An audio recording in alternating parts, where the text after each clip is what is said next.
Ready to do this? Because I am not, but I am bringing the thunder anyway. T-minus 2 hours till burrito time. Maybe. Or Trudy, Watto, and welcome first. Wow, that one came from the deep. But it is yours, and I shall update the tally. Oh, creeps you ahead of this in this month. Boop.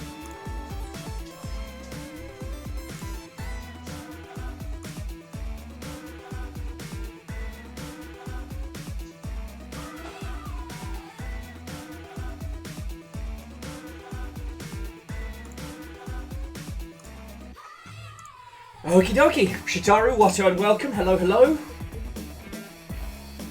It is Wednesday. Therapy's sword beckons. Adventures are to be had. Let's do this. Also, owl. Sakara, how you doing? There is not too much in the game newsosphere, which honestly, I'll take it. So yeah, all we have is a honking great big sword. Adventure in our hearts, and I guess a dance across the ice field. There is a very distinct possibility that we will be facing what's-her-face today, everybody's favourite redhead. How we shall do against her, I do not know, but obviously I have to solo her. Yeah, Shitaru. Otruti got it on the draw. So yeah, I hope you're all doing splendid. Nothing really going on here. I'm just, as I said, the taco truck is pulling by about 4 or 5 o'clock. So in 2 or 3 hours, I'm going to totter down there like a giddy child and get some food. And I will eat it in front of you, because I am mean. Sorry. No, if you weren't there for yesterday, my just gin-addled brain was under the impression the taco truck would be coming yesterday, because it was Tuesday. Taco Tuesday. However, apparently Taco Tuesday and it's Wednesday, my dudes, has swapped places. Makes sense, right? It makes so much sense. Taco Tuesday, Taco Truck. Exactly! Taco Tuesday! They missed on that. Exactly. Also, you know it's paid, by the way. Sorry? It's paid. Like, we have to pay for it. Oh yes, I know. Okay. But Why advertise for a taco truck that we have to pay for? I think they're trying to get it so we have more taco truck time. And I'm okay with this. You know? Exactly! Grabby Hands Tacos! As a person who works from home and spends most of the day talking to the dogs/guinea pigs, this is the exciting highlight of my day. Aside from our adventures, obviously. Aside from that, been doing more testing of the Sam GT headphones. I'm just spinning the box. Reactor online, sensors online, weapons online. It's been good to take them to their faces. Taco. You get it. Taco! No, Shitaru, thank you for 19 months. Thank you for fucking just being here. Whether this counts as late or early, me starting at this point, I don't know. You get to decide. Specifically Shitaru, no one else. No, I'm really excited for this. So yeah, I made a video last night. I got accidentally very drunk making it. I don't know if it's good. I remember not finishing any of the stories I started while playing Sniper Elite. But I had a long conversation with my good friend who is working on the Sniper Elite Battle Royale, and it just kind of got me into the... I don't know, the mood. Hey Phyllis, if you enjoyed it, then I'm real happy. It was something that I banged out as a technical test rather than like rather than anything else, and I certainly had fun. The one thing I will say, friends, is if you do watch it, oh boy, I have not lost my touch when it comes to doing mean things to racist skeletons. Yeah. And, well, I'm still taking these headphones through their paces, right? Like, I couldn't give you a complete opinion on them right this second. But one thing I will say, that for sitting here and playing Sniper Elite, the gore sound, like bone soup through a high-powered rifle, was both vicious and cacklingly hilarious. So, yeah, so if you check out the video on YouTube, it's literally me getting increasingly drunker, blasting bad guys. Yes, Dustin Watto, and welcome.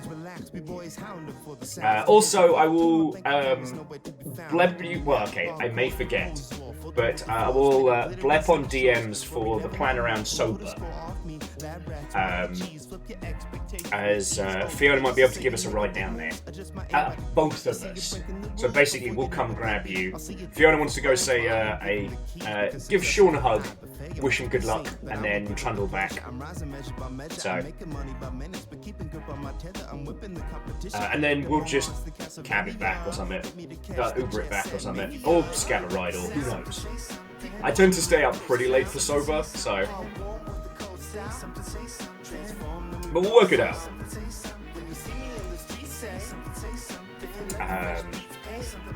Yeah, sorry.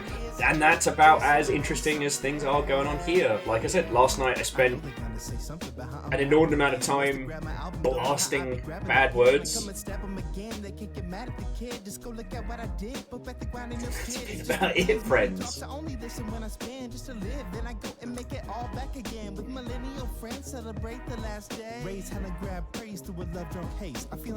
Dustin, don't even worry about it, friend. Don't even worry about it. Anyway, it does mean I don't have a lot of stories for you. Steam is going to be changing the requirements, the image requirements for Steam store pages. So if you have a game coming out this year, you're going to have to beef up your resolutions. Oh, first, then we get to see you down on Saturday. That'll be fucking great. That's kind of the big one. The other one being that, well, it's not even really a big one. The creator of Balatro has carved into their will that none of their game may be used for any actual real-world gambling games. Oh, and a few people who used to be at Versus Evil started their own indie publisher for sub 3 mil games, which is real cool. Hey, can you freestyle something for me real quick? You know, just real quick. I don't know what their deals are like. I don't know if their deals are worth it, but you know, at a time when we're all freaking out, to hear somebody being like, "I'm going to announce a new publisher," that doesn't suck. Well, okay, that in theory is not bad. I'm okay with that. I have a very talented mouth, and I can do it on my phone right now. Surprise, legend! No. And I walk away.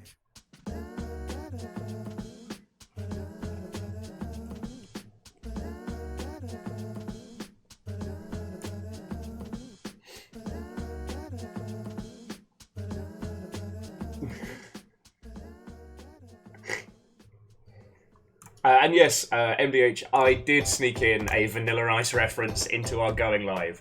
No, I will not be apologising. But it's good to see you all. Watto and welcome. It is another Wednesday. Therapy Sword cometh. And in about 2 and a bit hours, I get to totter down to the taco truck and get some tacos. Okay. Obviously, this means that I will totter down and come back up again. Obviously. But... Reactor online. Hey! Weapons online. All systems nominal. What ho time for big sword? Time for big sword. God, I love that sword.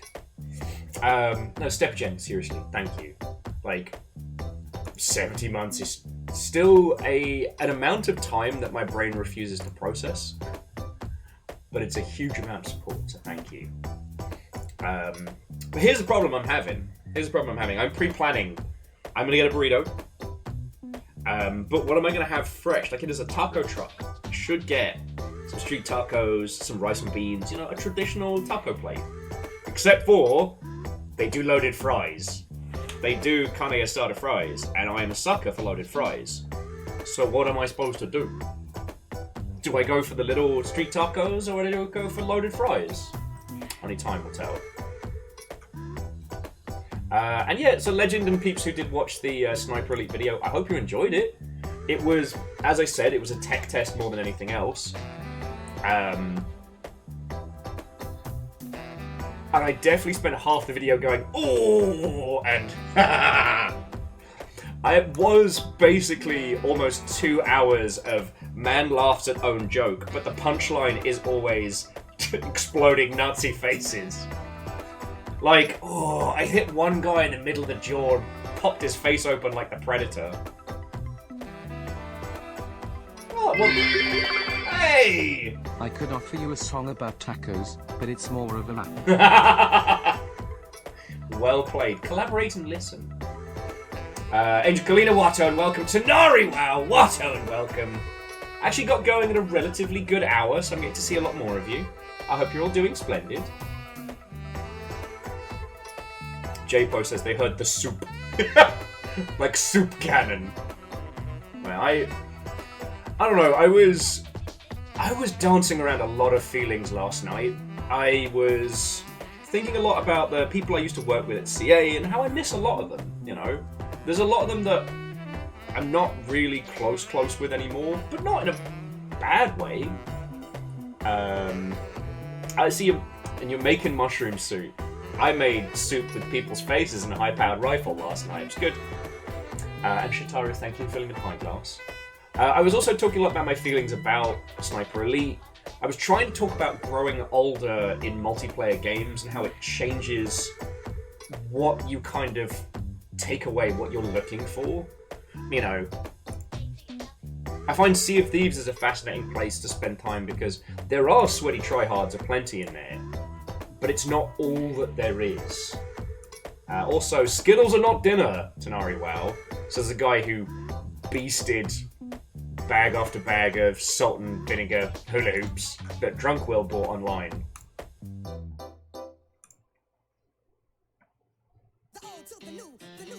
Ooh! Friends, have you wished to watch more giant robots on this, the internet? Have you been thwarted by your intent to watch giant robots on the internet by the fact that you sometimes have to pay for them on them websites? Well, now you don't have to. Moose has just informed us that the Gundam Info, which is the official kind of Gundam show channel on YouTube, has just put up all of The Witch from Mercury. The Witch from Mercury is one of the best Gundam shows. I rewatched it, I think over the weekend. I was drunk. But for the bits I go for, it was not... It was genuinely better than I remember. Now knowing how that show unfolds, it is so wonderfully telegraphed. If you want a show that earns the whole, you know, kids at a special school with special powers, and you want it gay, I cannot recommend The Witch from Mercury enough. And at the price of $0, for those of you who don't know, so basically Gundam Info rotates different shows throughout the year. So sometimes they'll have the old shows up, sometimes the movies, and sometimes a full series. They've done Iron-Blooded Orphans and otherwise. So yeah, if the thing that's been stopping you from watching Witch from Mercury is the cost, go for it. Snuggly said, salt and vinegar hula hoops are dinner though. Yeah, Skittles aren't. And yeah, Jamami, shocking, the giant robots. Also Snuggly, Watto and welcome, friends. I don't know if you saw one of the key players in the post-immersive sim movement is making some noises about a new title from some ex-Dishonored devs. And yeah, Fearless, I wholeheartedly agree. I watched all of Witch from Mercury expecting it to dive into fan service or weirdness and fuckery, and it never did. And also, flipping the script on the idea of people in space being the affluent individuals and people stuck on Earth basically being the shitty lower class. It was real clever. Oh, they do have the OG Gundam movies up at the moment. Very cool. Moose was also saying they have Gundam Seed. Mileage may vary. Give Gundam Seed a watch, see what you think. I can't stand it, but if you like it, or you might like it, then that's brilliant, alright? Do not let me put you off Gundam Seed, because I know some peeps who are all about it.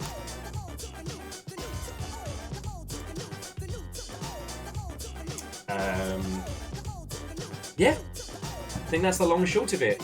As I said, there's not been much going on with me. Games news is kind of calm. I'm just trying to finish taking these headphones through their paces this week, which has been very, very interesting.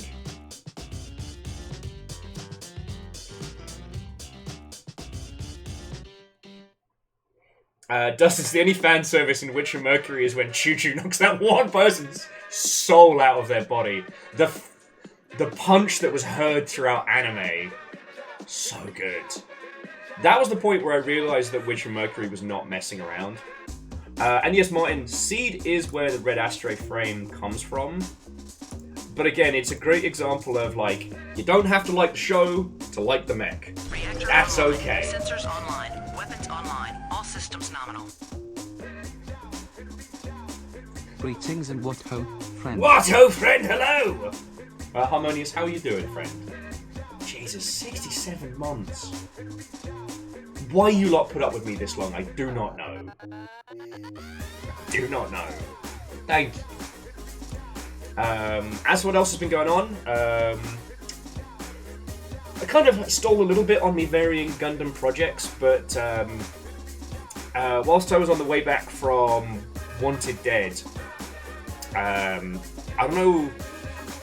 don't know where the idea came from, but I've been seriously considering buying one of those bulk boxes of broken Gundam models on eBay. So basically, sometimes when people clear out their stuff, they can't be asked to like put everything up, so they'll do like bulk lots, and sometimes they'll do it busted, and I'm like, that'd be a really cool way to start like experimenting with some builds. I don't just mean like kit bashing, I mean like actually rebuilding pieces from the start, because I can kit bash at any point, you know.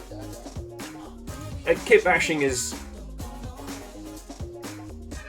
I mean, it's Lego with airbrushing, right?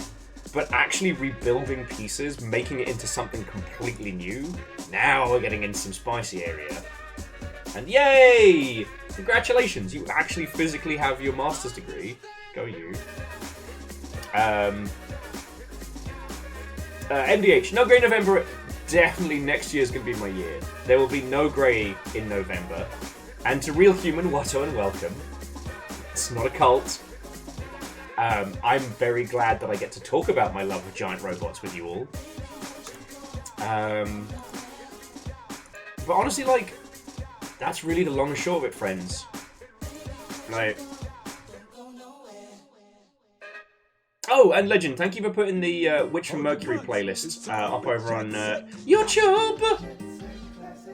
This track ain't seen the light of day in close to 30 years. Once I dust it off, but I am not in need of any models. I am not in need of any kits. I haven't. Online. Sensors online. Weapons online. All systems nominal. What ho? Subiversary time already? What did I do to deserve this? I don't know, Wraith. I assume you like accidentally kicked a witch in the side and she cursed you with me for 70 months. Wraith, I can thank you, friend. I hope you're doing splendid. I understand my birthday's coming up. I am not a person who needs more Gundam kits. I am okay. I am set.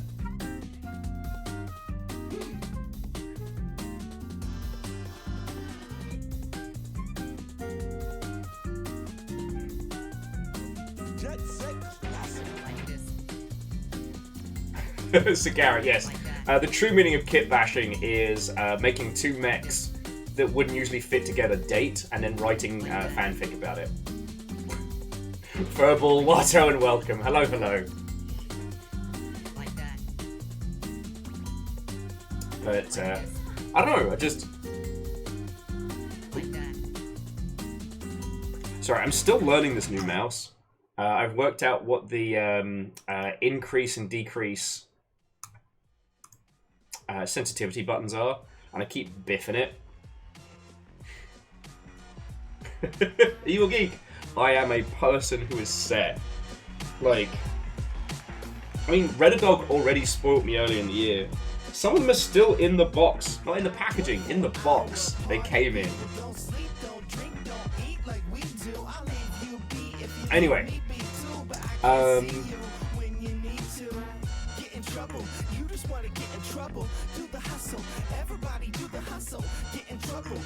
yeah, no, I think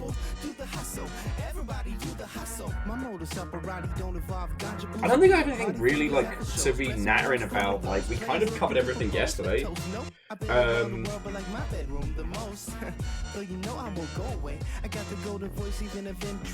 think the only thing that's really been rattling around in my noggin is like the line between what is a sponsorship, like what's a sponsorship, what's an advert, what are we supporting, and like how to talk about that.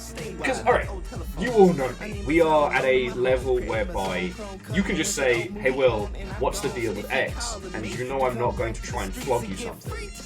The whole thing with these headphones has been very, very interesting because, like, this is a friend of a friend. Jimmy the intern's mate is the one who makes this, right?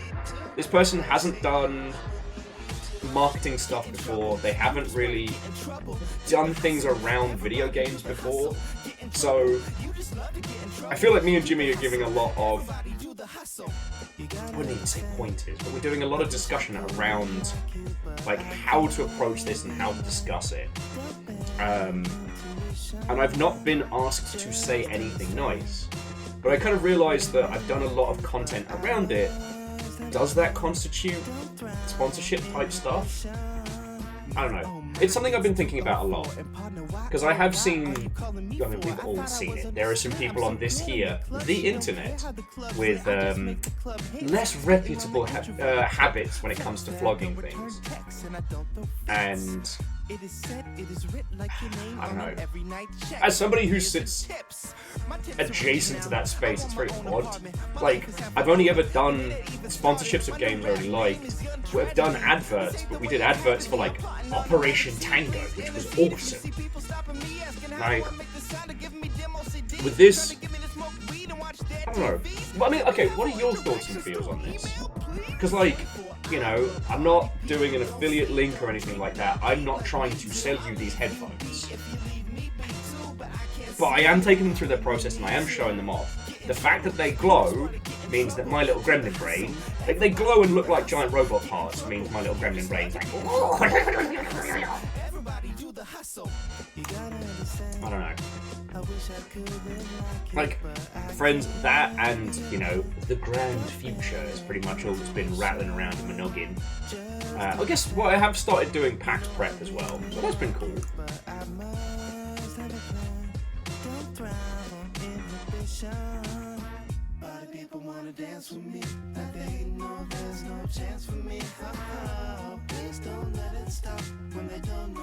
Yeah, I mean, Shitaru, I'd say Turner Gundam is worth another shot.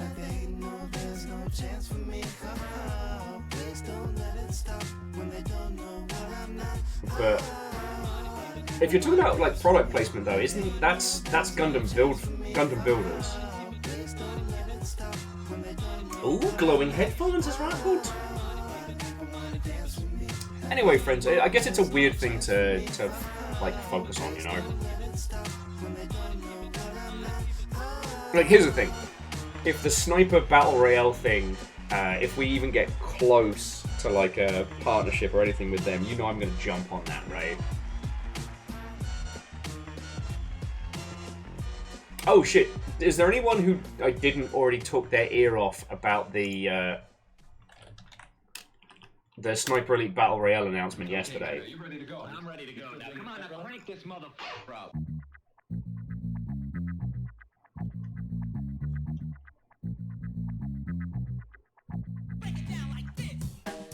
Okay. And Legend, like, thank you for saying that. I think it comes down to the fact that I've always been really, sometimes too honest with all of your lovely selves about like what's going down, where cash on the longship and stuff like that comes from.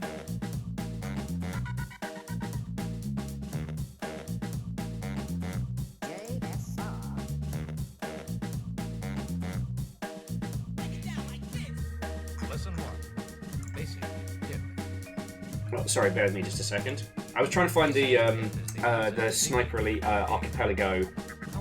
Oh, sorry, the Project Archipelago website in case anybody wants to sign up. Wow, my brain is all over the place today.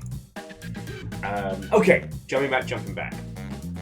So Legend, I kind of... It kind of comes back to the fact that the main thing that pays the rent, keeps me alive, keeps going, is you lot. The biggest bulk of what keeps the longship going is essentially tips, right? Donations, bits, etc. People being like, oh, this wall guy, he's kind of not a dickhead. Here's $2. That's what keeps the bulk of everything going.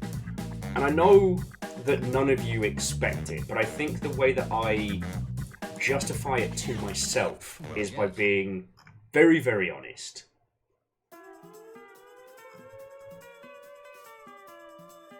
By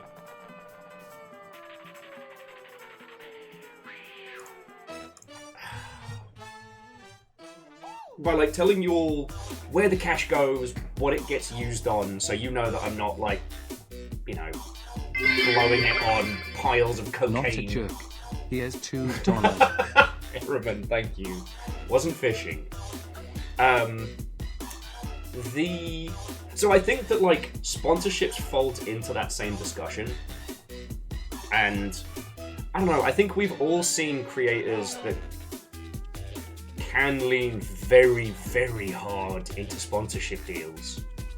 You know. Now let's go over to Bookwalker for our. Well, you know what I mean. And I'm not hating on that. Like, power to them.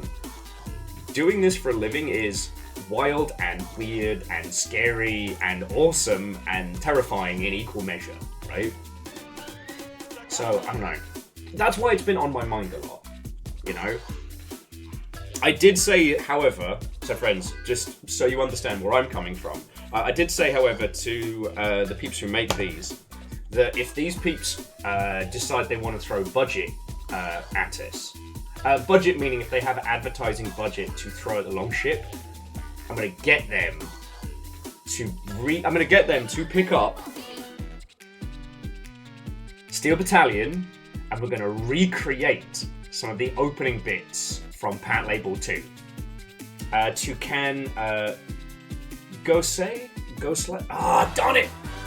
If I don't think about it, I'll be able to pronounce it. But to can, Watto and welcome. I'm so sorry I butchered that. And so Chaunerus, that also leads into the other thing that's been weighing on me a lot, is the Humble Bundle nonsense. Because the bundles are good. Now, Humble Bundle is not our biggest element in terms of longship state going, but they do end up being about like $200 a month from the Humble Partner stuff. And you're right. Right now, there is a Capcom bundle for $30 that is stupidly good.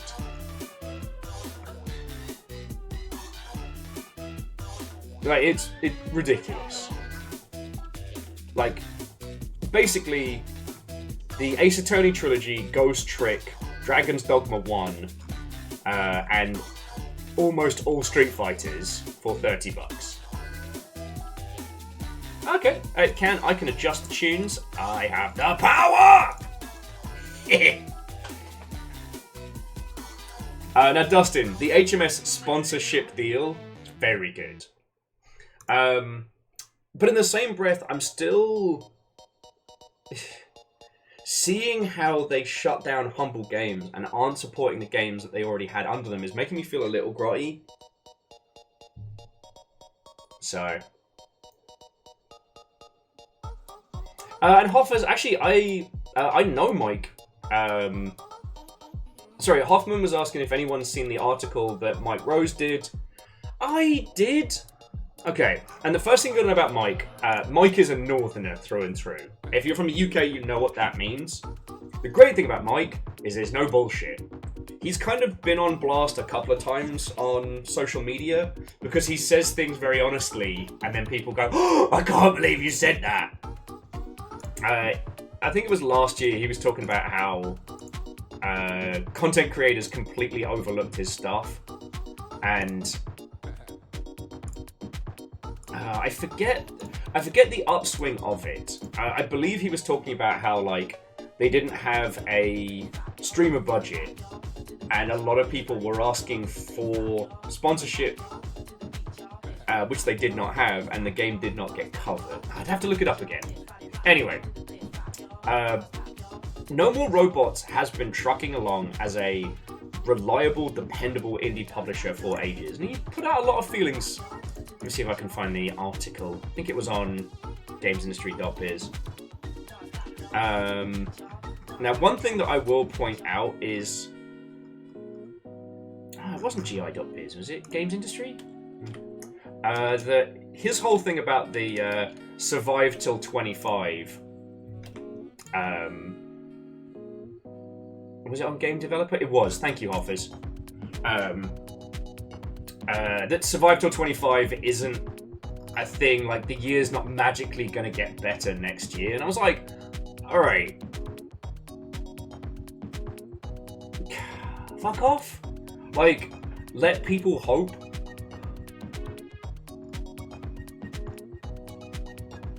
Also, he's...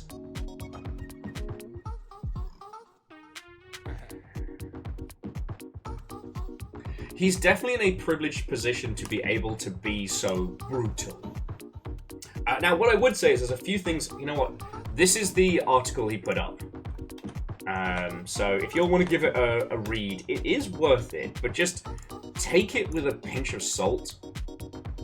Because, like, No More Robots has been successfully chugging along for ages, right? They budget sensibly, they publish sensibly. Not every game is a massive hit, but they box clever. So they're not as worried as everybody else. And that's an excellent point, and we'll touch on that in a second. So, with that pinch of salt in mind, what he was talking about is that your game either needs to be cheap as chips or expensive. Kind of folds into the announcement of the games news today that some Versus Evil peeps are starting a new indie publishing label. Because Mike is right, your game either needs to be dirt cheap, like in the tens of K to bring it to market, or you need to be asking for 3 to 5 million. If you ask for 100k, if you ask for 500k, you're fucked. And I know that seems weird, but it's basically anything sub... What was it? It's like anything sub 200k, the publisher isn't going to get it back, even if they take you to court. So there's no point. And if you're asking for a middling amount, it shows that you don't know what you're doing publishing-wise. They're unlikely to sign you. The super dead cheap stuff, I guess there are places, things like the Outer Sloth fund and like government grants and things like that you can go for. You won't get a publishing deal if you're doing cheap, but you can get grants to cover it. Maybe. So... You know, it's interesting that this article went out the same day as a team being like, hey, we will publish your game if it is cheap.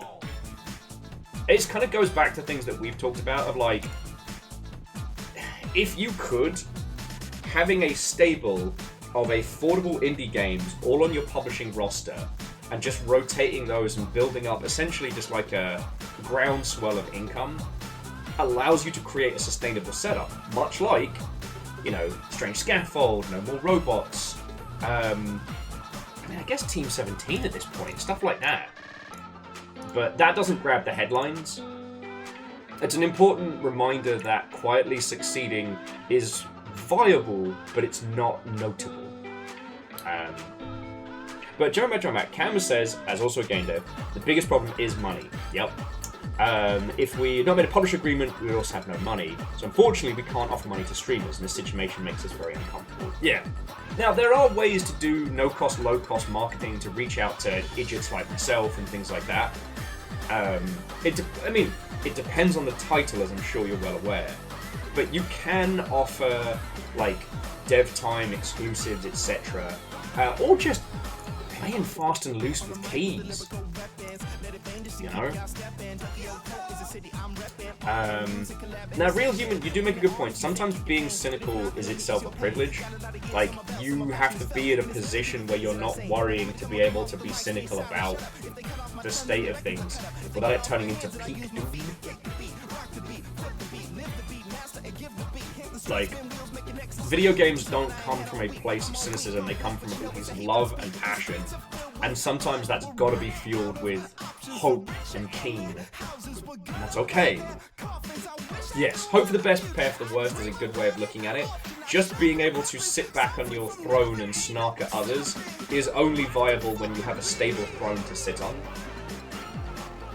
Actually, Can, is your game with Team 17? Actually, Can, what is your title? Can we help? Sorry if we've had this conversation prior. My gin-addled brain hasn't been firing on all cylinders of late.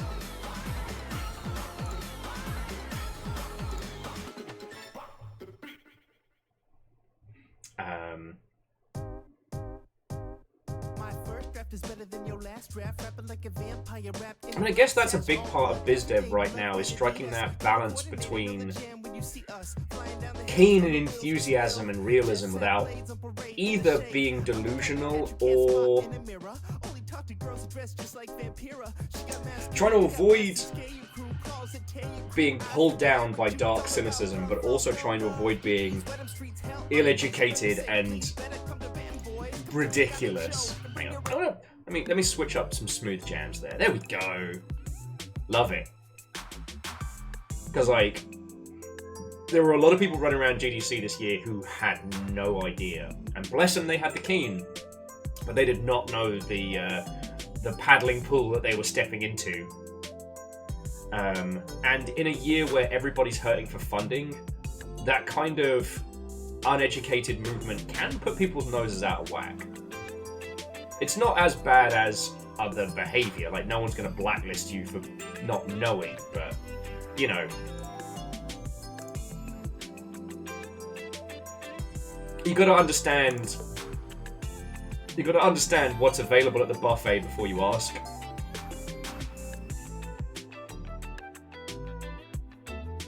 So Can says... Reactor online. Can says that Sensors Rilu's online. here. Weapons online. All Oh, a systems button! Ooh, a button.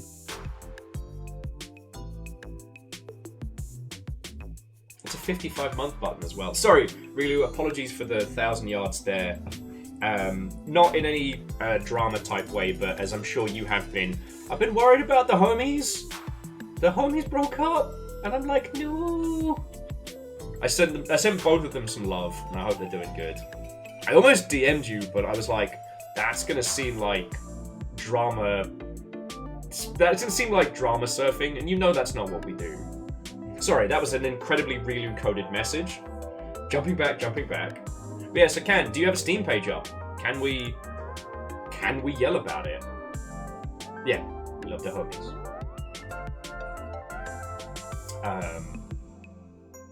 But yeah, Team 17's been this weirdly quiet little setup. In the sense of, like, obviously they have the Worms franchise that does great. But aside from that, like, they publish a lot of games and they kind of just keep their head down about it. Which feels really weird. It's like almost like the opposite of, like, Devolver's style.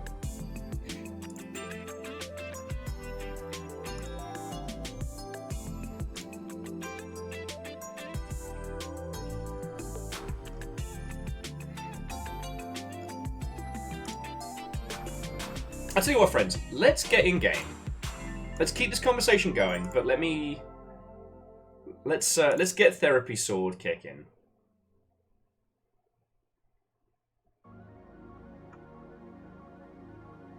Ah, yes. Can, if you already told me this, I do apologize. You did, okay, because I checked the page and I have Infinity Wanderer already wishlisted.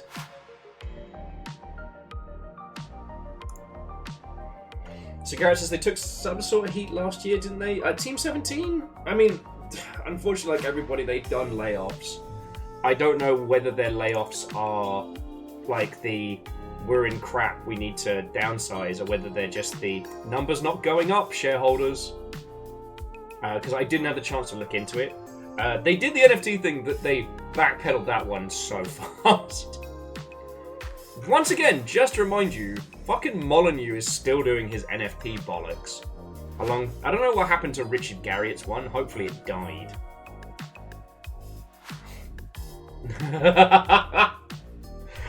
Wraith was just asking if anybody's seen Therapy Sword's credentials. No, it's fine. It's fine. They just said, "Don't worry, homie, trust me," and I trust it. This is a big sword.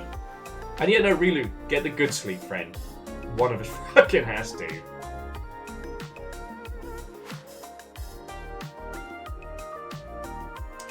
Evil Geek says, after we beat Marg, Lord of Blood, did we go back for the invasion? We didn't, so we can do that.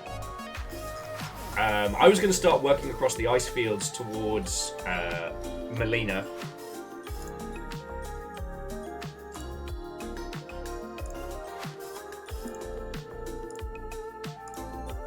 Like, that was my overall goal.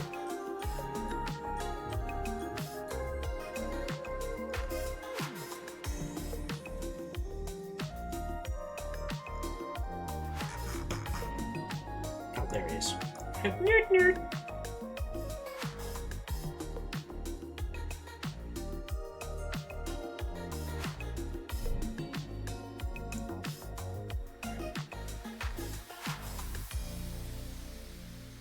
Yeah, so Legend, I figured we're going to be doing a lot of stuff before Big Soup. Boosh.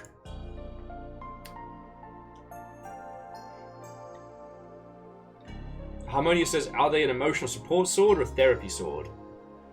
Ooh, that's a good point. That's a good point. Okay, but I want to say, so jumping back, so I just wanted to touch on... Sorry, Sonic. I wanted to touch on like what you were chatting about with like the problems with advertising when you have no budget. And it is hard, right? You're a first title, it's difficult to get traction in discussions.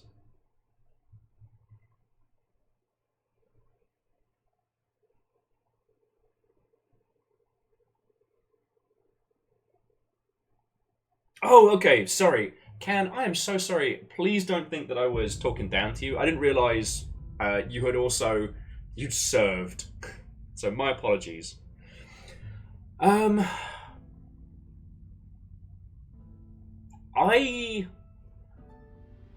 mean... Getting keys out there far and wide is good. One thing that Unmetal did that was very good was basically offering people cameos, offering people like little voice lines in the game and things like that in exchange. And I think that worked really well. Because you're not saying, hey, here's a key and here's a key to give away. Honestly, unless you're going for a really aggressive distribution campaign. Oh yeah, we came to Limgrave to bully some of these little shits. That was so funny. I exploded them with blood. Okay. Oh, so I gotta rework the spells.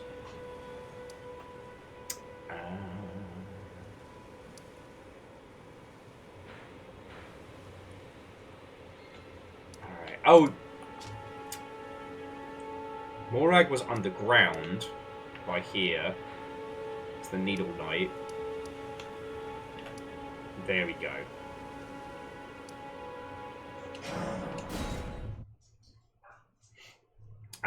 But no, sorry. there's been a few techniques that I've seen people use that work really, really well. I mean, if you're going for something that's similar to Dead Cells, I do think that finding people that have, like, viewerships of, like, 4 and 5, and just far and wide, like, so you're hitting as many people with as many keys as possible, I think is a good way of doing it.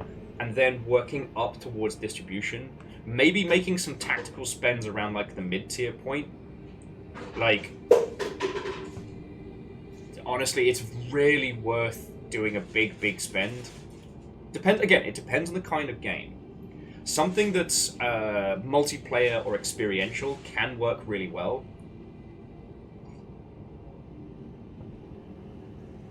And yeah. And honestly, I mean, again, you know as well as I do, like, VCs have just gone insane the last couple of years. They used to be the shit. Now they ain't even the farm.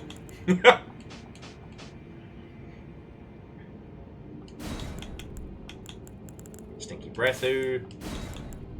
Minty Breathu. Spit lava like it's going out of style.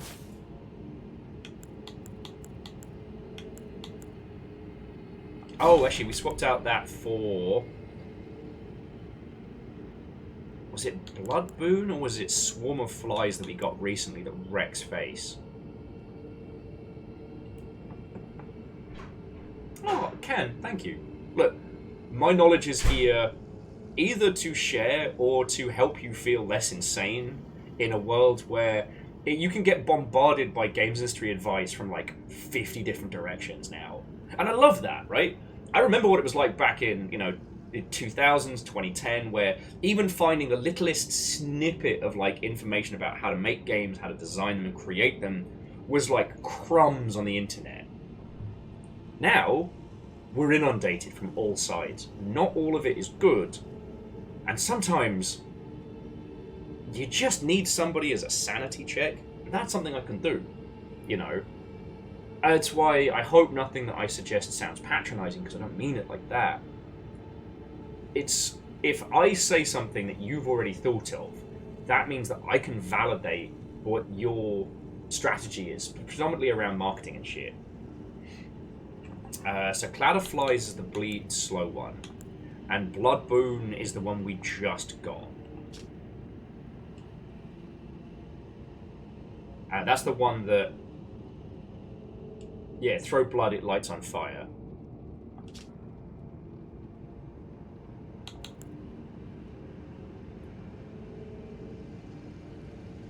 You know what? Let's try it. We'll party with Swarm of Flies. We'll party with Swarm of Flies. We haven't had a chance to use it.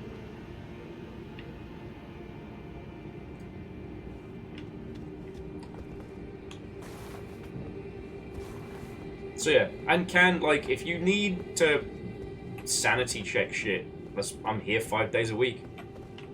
And especially on a day like today where it's all slow video game news. There should be an invasion mark on the ground, right? Like, do I need to...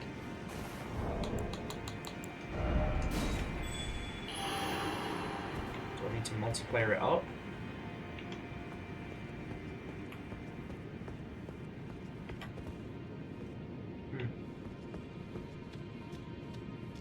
Anyway, I can hit these buggers with Stinky Breath and it doesn't stop being funny. Does not stop being funny. Stinky Breath!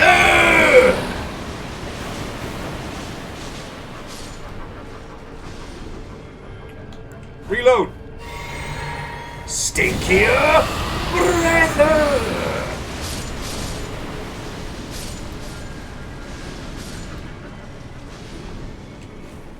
So Can was saying they lead a game development community of over 5,000 students, organise game jams and events, and it's definitely great to share knowledge. Now we're trying to organise our own developer conference inspired by GDC, and trying to find sponsors. I mean, good luck. Where are you based in the world? Roughly like that. Again, no dox yourself. Oh, look who's decided to be too close. Alright, fine. Enjoy madness! Ha ha ha ha!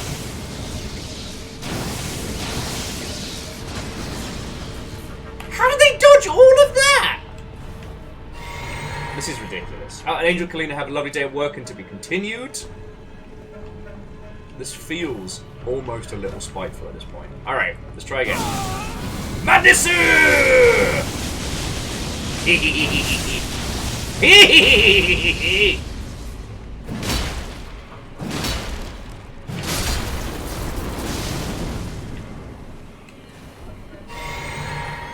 And Stinky Breath really is the way to go. Bankai form of gingivitis.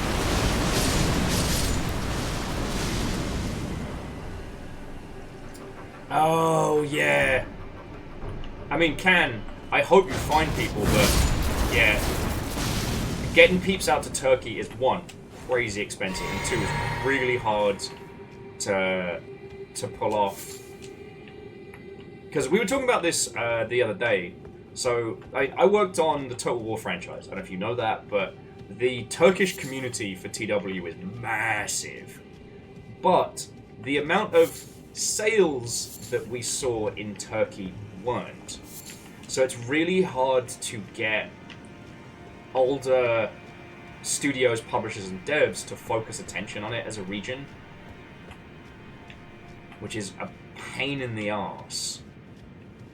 Like, it shouldn't be just based on sales as why we spend time in certain areas and not others, but, you know, capitalism's gonna capital. And yeah, you need sponsors because, like, getting people to Turkey is expensive.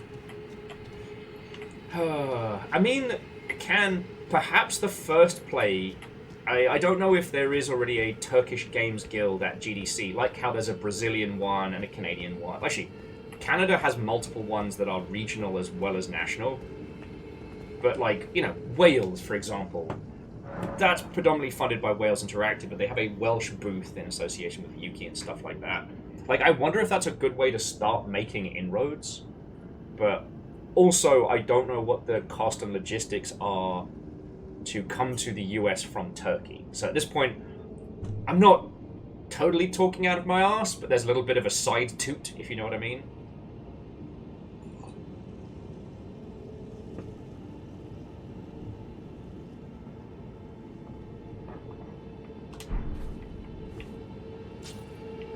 Okay. Invadey guy doesn't want to invade. This feels personal. This feels personal. And Wolfgrad Watto and welcome. Hello, hello.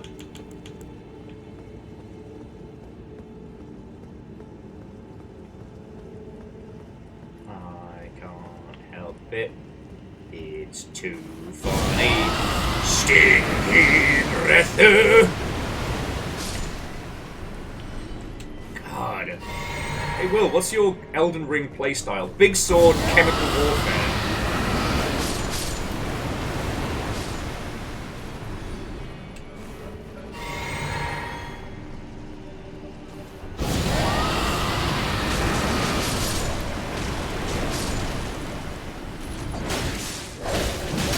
Okay.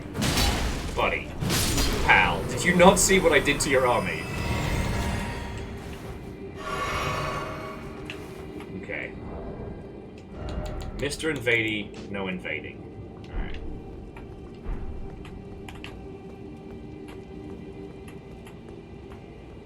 Chaunerus, don't worry about it. Don't worry about it. So Kansas, last they were able to get enough money to take 12 companies to Gamescom to set up booths. Okay. I mean, here's the thing, I don't think... Big sword and chemical warfare? You mean shard and fart? I don't know if someone like myself is main speaker material. My knowledge is very practical. I'm a good speaker, but, like, I've often described myself as a cautionary tale of games industry nonsense. You know, you need, like, a fucking Rami or somebody, you know?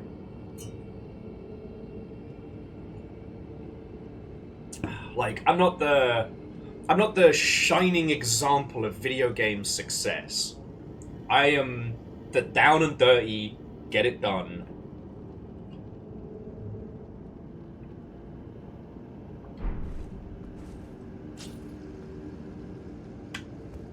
An evil geek. I mean, if you can, if I'm missing it, if you can spot the invasion sign, I'll go for it. And Wet Paint Gaming, Watto and welcome. Thank you kindly.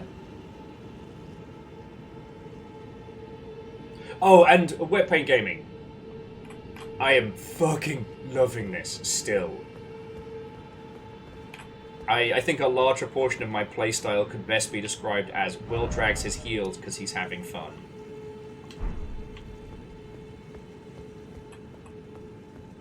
Yeah, it can. What? Look, you know as well as I do, like, Kojima types are great for students. They're inspiring. They have that whole, like, name character vibe. Alright, anyway, let's go back to the ice. They have that whole, like, name character vibe.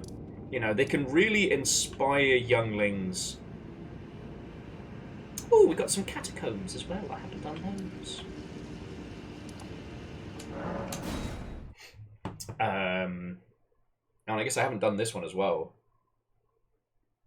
I might do this one while we're having a batter.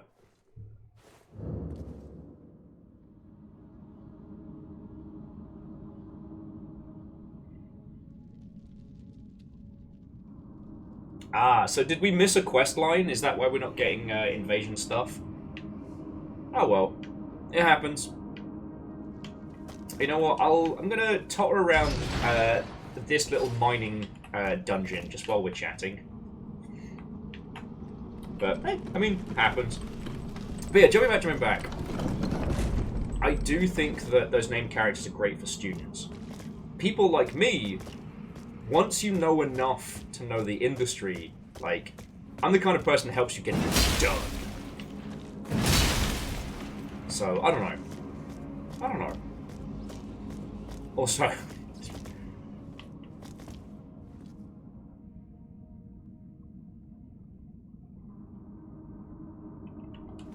Oh, okay. So we do need to chat with him a little bit more. Almost, I nearly died falling down there. Try jumping off. Okay, there's actually some cool shit down there. Fuck it, why not? Oh, my knees.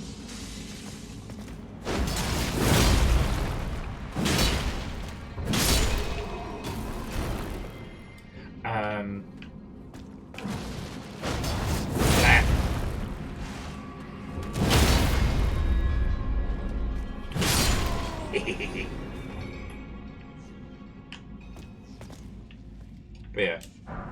The other thing with me is that I will always be honest about my value for stuff. Now, if I... God, I wish I'd gotten the chance. There's a Reboot Develop Red in Banff, Canada that I nearly got to do. So close.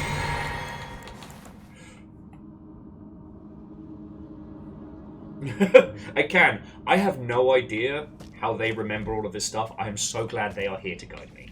And yeah, I really wanted to do a talk at Reboot Red, kind of before the world turned on, like, how to do marketing on a zero budget, like, without killing yourself.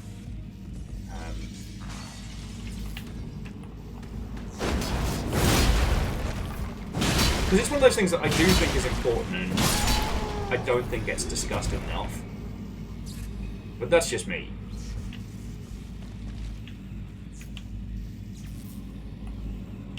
I wonder if the flies will make it that far. Go get him.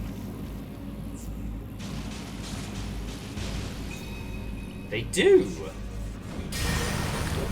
Go get him.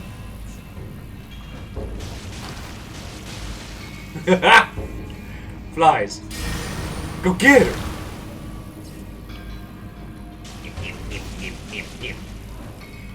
Oh, boo. Alright, sliding it.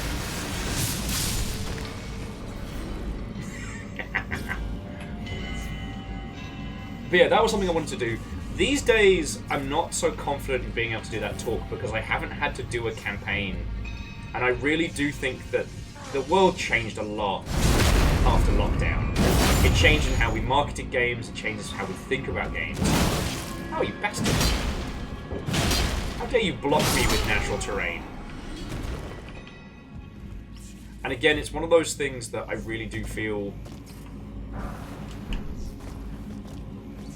giving people old or half-baked advice just isn't useful. Hey, are you a problem or are you a solution? I feel like a problem. Stinky brother!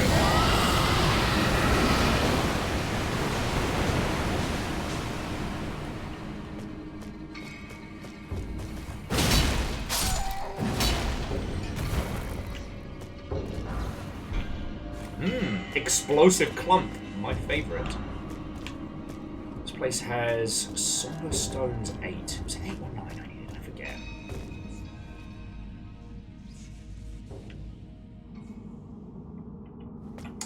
Yeah. Well, yeah, so like, discoverability is the thing that everybody's talking about these days, and, like, right now, like, Google and YouTube are no longer the absolute bangers that they used to be.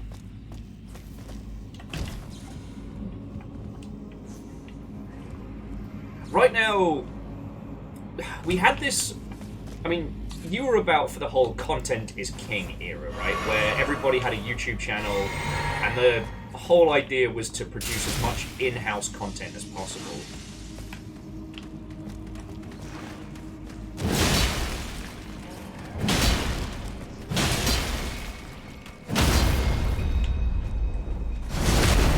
Well,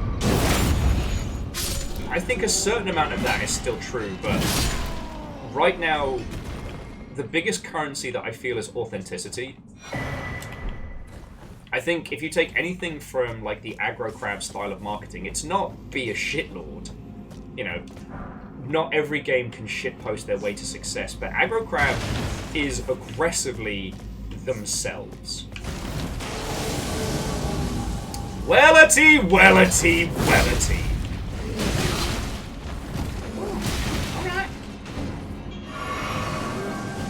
Oh, look at me, I've got a thong on and I use gravity magic. Oh. Okay, stop. Alright, I deserve that. That was a talk shit, get hit moment. And I deserve that. But what I meant to say was, Aggro Crab has done a lot, and a lot of it comes from this very authentic way of communicating, which they're really good at. From the dumb jokes they make, to the silliness. It's not all... Yeah, Vanderbeast, I am the architect of my own disaster, I understand this. Actually, let's see if this way gets us any closer. Of course there's no on this side.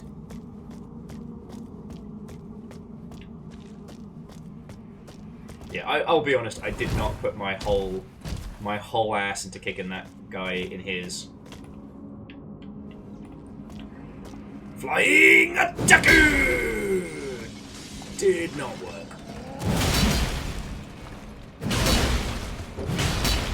Okay. Listen, Linda.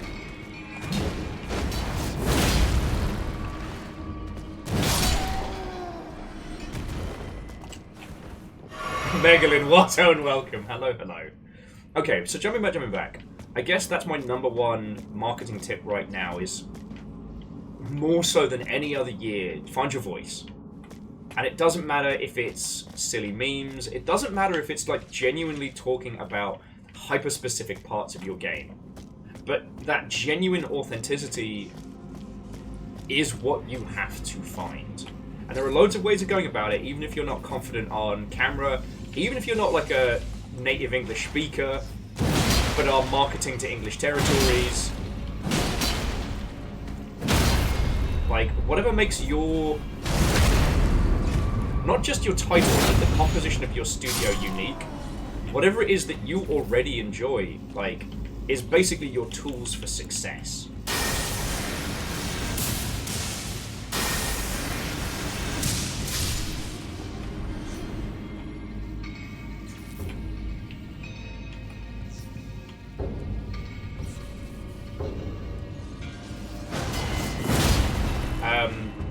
I forget what the name of the title is now, so it can't be perfect, but There's a title in the works at the moment. I believe it's called like Puppy Car or something, and it's this adorable little like RC car that is kind of a puppy.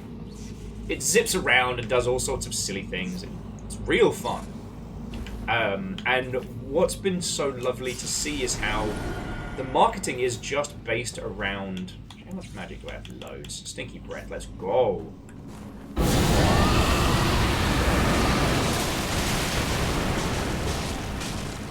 How the marketing's been predominantly based around just this guy's love of the things that he is creating. That he is making these adorable little environments with this adorable little car. And that genuine vibe comes through so well. As opposed to other games with air quotes cute or cozy aesthetics, where the marketing around it feels like they're kind of ticking off beats. Oh yeah, I'm going to stinky breath this guy now. I know it's very stinky.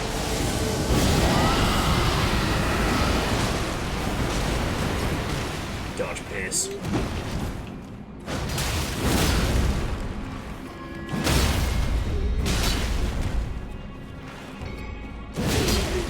Yeah, not so fun to get bullied in the corner, is it? How's that thong working out now, buddy?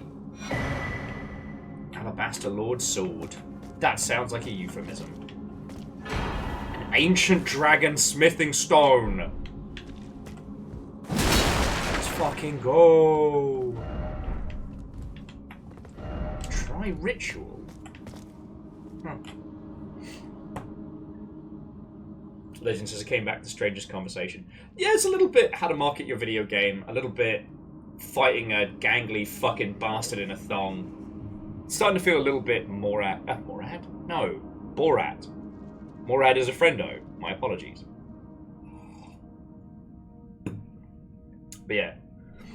I mean, Verdun, I don't want to go down that path just because it's a miserable conversation, but we do have to acknowledge that the Twitter acquisition changed social media. The town square is no longer a place based on authenticity and merit. I know can. If other people find this conversation about games marketing boring, tough titties! It's my show! Tough titties! I want to talk about video games marketing in a responsible manner.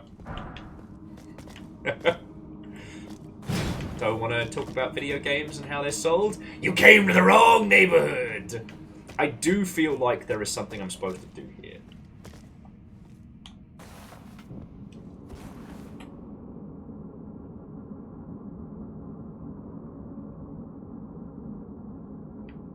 Yeah, no, Sir Garrett. And... sorry, Sir Garrett was mentioning that the Isle of Wight motorbike witch racing game, which is actually somebody I know, like, industry side. So authentic. Oh, this is the Yole Annex Tunnel. There is a door in here that is locked from the other side, so it could be that I just need to approach this from a different space. But that's cool too. Feed me, Simo. No, Legend. T-minus 1 hour and a bit until burritos or tacos or loaded fries and burritos. That's right. This is a nice little cave to have a... Did I find a gravity portal?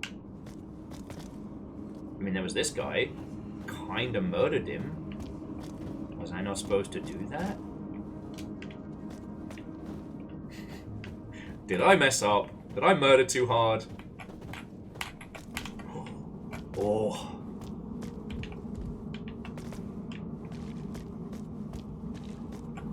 Hey, Jonas. We're in no rush. And Judica, Watto, and welcome. We are talking about the business of video games. So while Jonas is looking at that, let me put my thoughts into a cohesive pattern. So, the key strength to video game marketing currently is authenticity as engagement, right? It's not about reach. It's not about a squillion wish lists, because that's not a repeatable maneuver. It is about authentically representing your video game and what it's going to be, and engaging with the people that care. You know, And how you communicate authentically is something that requires you to be very honest with yourself. If you are socially awkward and you're not good at piece-to-camera shit like this, that's okay. There are other ways to do it. You have to find the way that you like. Oh, okay.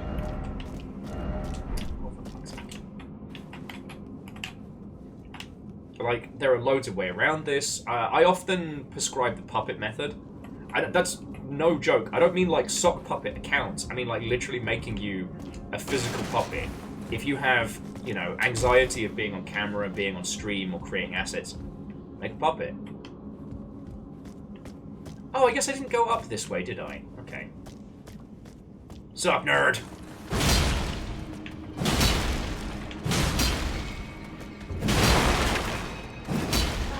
You know what? You deserved a free hit. I kind of bullied you a little there. It's fine. Crows do a downright incredible newsletter.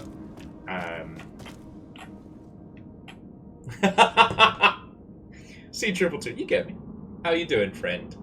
Pax cometh. And yeah, I mean, that's a good point.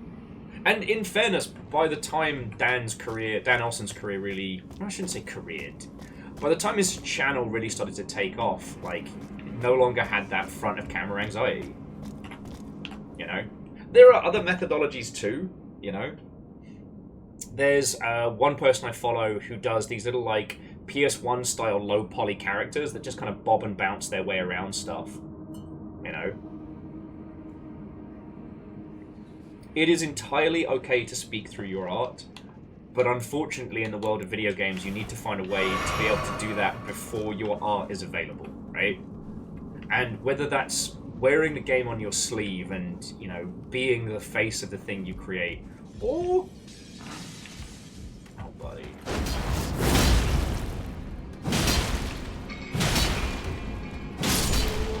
Or in some cases, you know, creating a way that allows you to speak to people.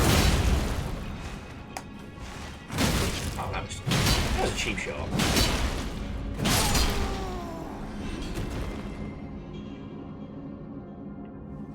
Oh, yeah, it can. And I don't know if you saw, Valve announced they're going to be changing the requirements. Although what's really funny is, in the Q&A, about the Steam page changes. Basically, they're going to be changing the requirements and specifications for assets on your Steam store, which is going to be very cool. Zeke, did I say hi? I hope I did. What I'm welcome. So, Alnus, actually, jumping back. Fucking making a VTubing rig so you can talk about your game without being on camera personally is totally legit. Hell, if you're an illustrator by trade, just find a way that you can sketch your characters doing fun and silly things. Oh, cool! Someone in the longship just defeated a shard bearer. You heckin' badass. Alright. I guess that's the portal you were talking about, right?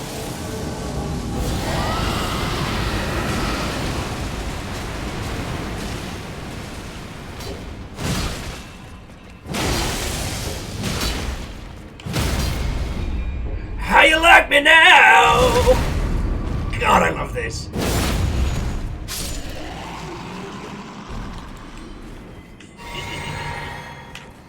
Like I said, therapy sword. Legend was saying, obviously they're chopped to make VTubers. Oh no, it is absolutely fascinating. Sorry, jumping back to your prior question about, like, you know, best practices and shit.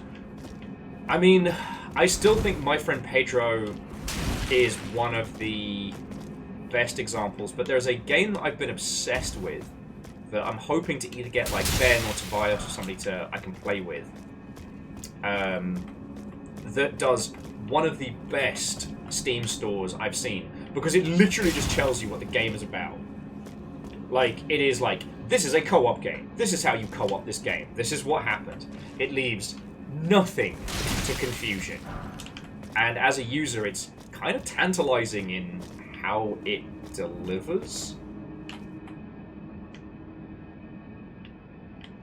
Like, I do like that you can kind of hear the sparks before it starts. Okay, cool. Oh yeah, so this is the door. So now we can head back if we wanna. And that's the boss.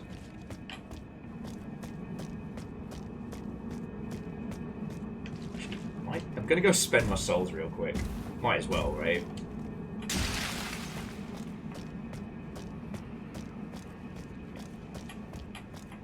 But yeah, I still think my friend Pedro is one of the best Steam stores that you can look at. I will say though, this isn't at Can Goku.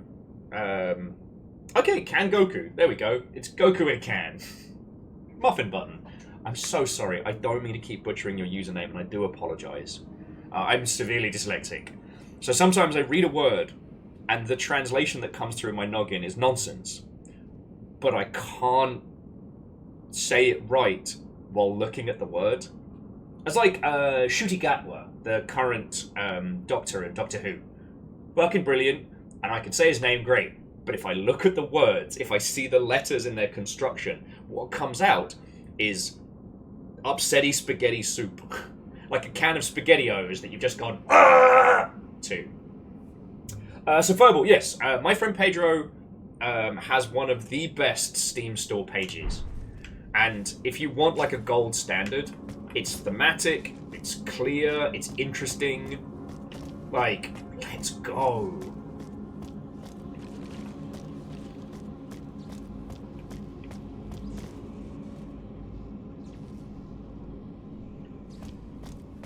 And yeah, I mean, what you've got so far is fine. Like, obviously, once you have a trailer and stuff, it might be time to, I don't know, might be time to consider an illustrator, just because, oh, I was going to spend the bloody souls. Just because, as it currently stands, the logo for your title is very, very evocative of, like, purely pixel art style titles.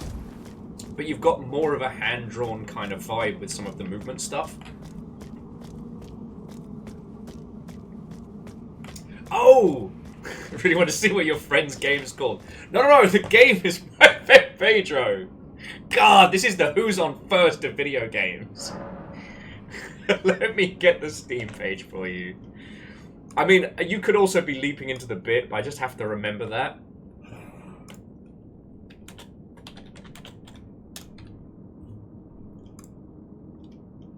Yeah, so this is currently what I would call like the gold standard. If your Steam page can be as good as this, you're set.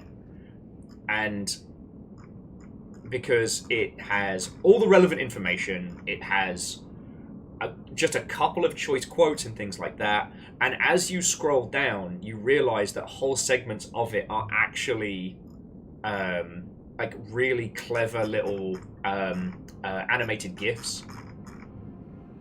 What was the other one?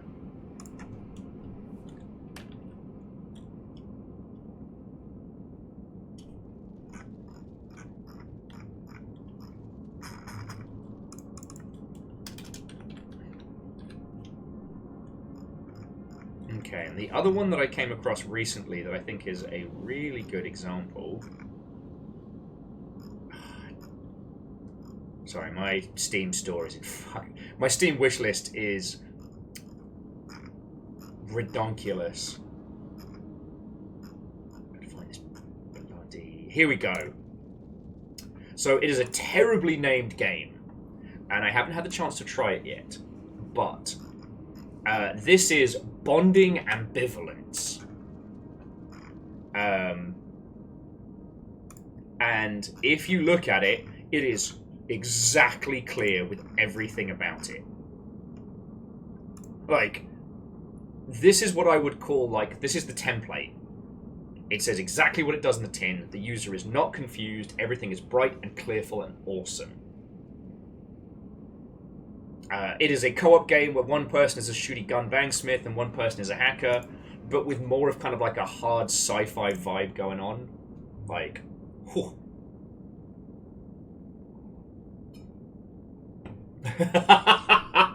Judica, you get me. It turns out that dragon hearts are actually a cure for depression. They might also turn you into a dragon. Don't worry about it.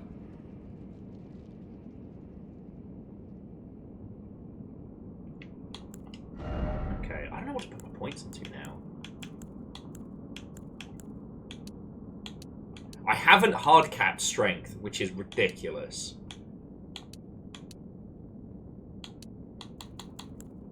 That's a good point. Dragons don't get depressed. Well, House of Dragon would have you believe otherwise.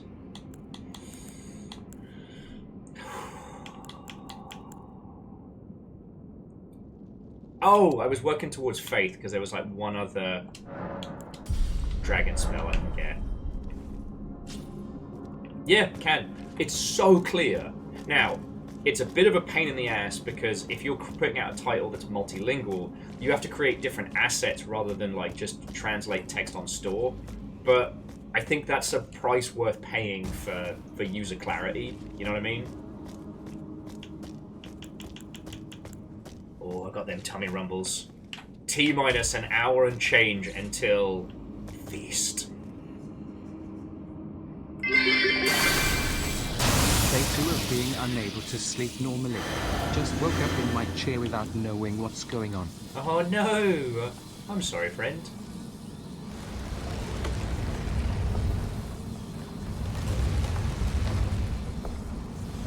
Alright. Who's ready to face the Dags? Downstairs. Oh no! Why are you here? It's a fucking dungeon! It's a fucking mine! Ow. What the shit, dude? Also, I have not tweaked my magical stuff. Hey, puppies, are you coming or what?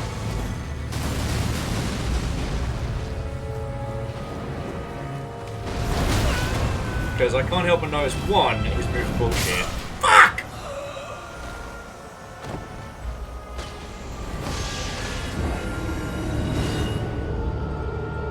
Yeah, Lizzie, it is Taco Wednesdays? Apparently Taco Tuesday and It's Wednesday, my dude, has swapped places this week.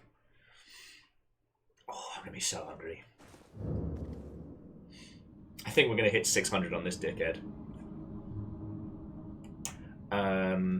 But I need to rework my magic. My fanciful. So we've got strength and gold.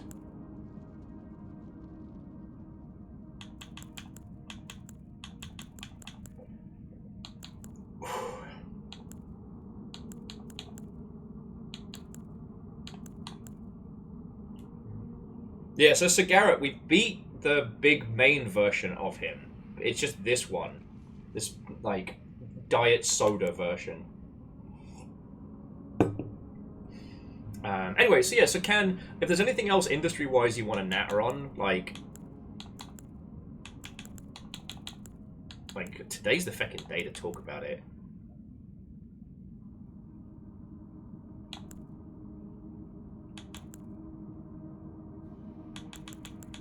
Poise.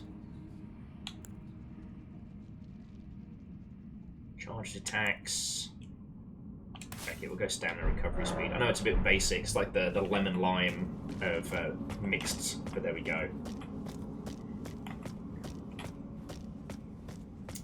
But yeah, so like the games industry is real quiet this week for understandable reasons, right? Like everybody's getting ready for either Gamescom or PAX. Most studios now know if they're going to have funding or if they're going to be hunting for it. You know, it's...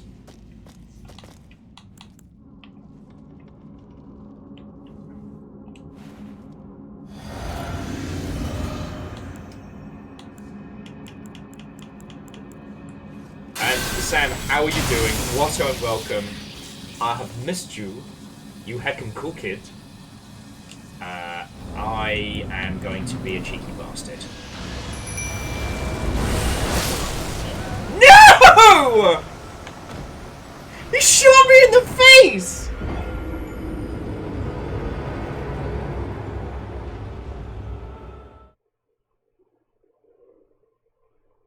He just shot me in the face! My homie over at Rebellion texted me literally. I saw it pop up and I was like, oh hell, I haven't heard them from ages.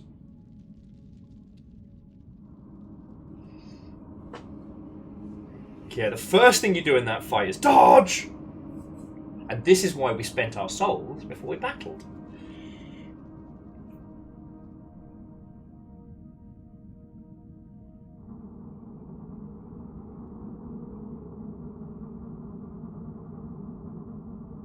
Sorry about this, friends.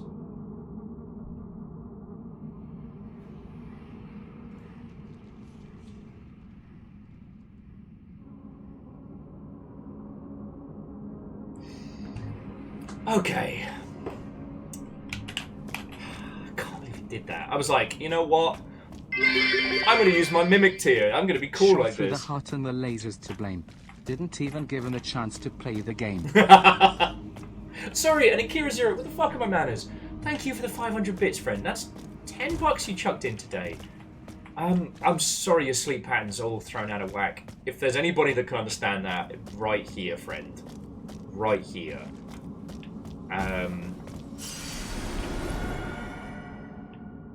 Hopefully I can help keep you awake to level your sleep pattern out. It sounds like you're getting close to having to do a forced reset, and those hurt. God, last time I tried to do one, it didn't take, which was the worst. But yeah, so Sam, it is good to see you. I am not surprised to hear that the Borderlands movie is not very good. I feel a little bad for, I guess, Jamie Lee Curtis. Because they're fucking cool and they deserve to be in good movies. But, I don't know. Randy the Bullbag Pitchford has wanted to be in cinema for so long. It doesn't surprise me. Oh shit! Friends, so Makovic in chat is my good buddy Sam, who has been a writer for 1 million years. And yeah, their Borderlands take will be in the New York Times tomorrow. Go you! It's fucking cool. That's like real people stuff. Okay. So first things first. Dodge!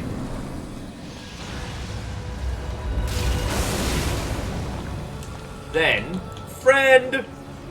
Because the puppies can't even hit him, so...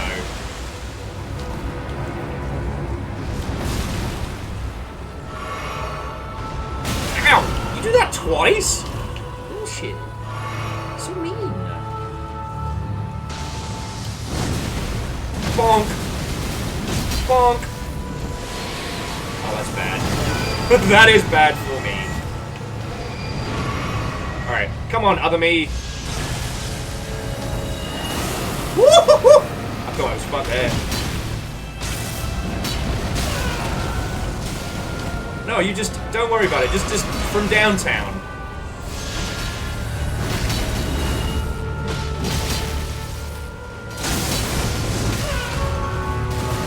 God. I feel like I'm getting bullied here, not gonna lie. I don't think Stinky Breath does anything to him, because he's a being of magic and shit. Oh, that's bad. Oh! Gravity versus madness. That could work. That could work. Run away! Bravely turned and bravely fled. Brave, brave Sir Robin. Oh, look here, you teleporting wanker! Why are there so many? Why is he eating me? No!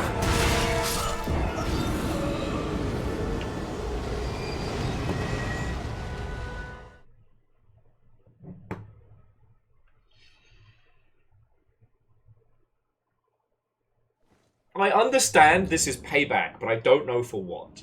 That felt personal.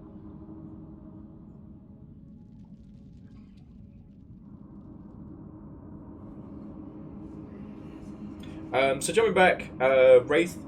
Yeah, the fact that Mikey wasn't involved is probably a telling thing. You know, Mikey's writing in a lot of Tales from the Borderland and Borderlands 2 really popped.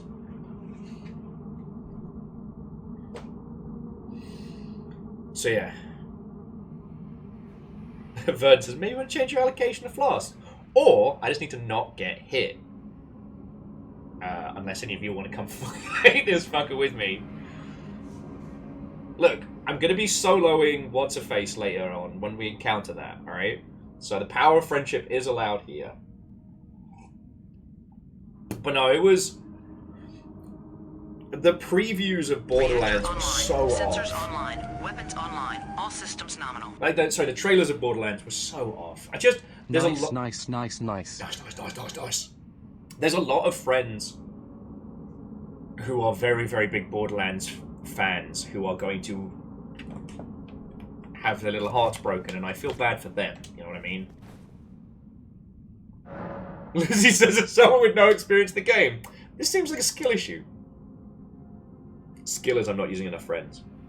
No, seriously, Quasi, thank you for 69 months. Also nice. But it's hard to balance lol joke sex number with holy crap, that's a lot of months.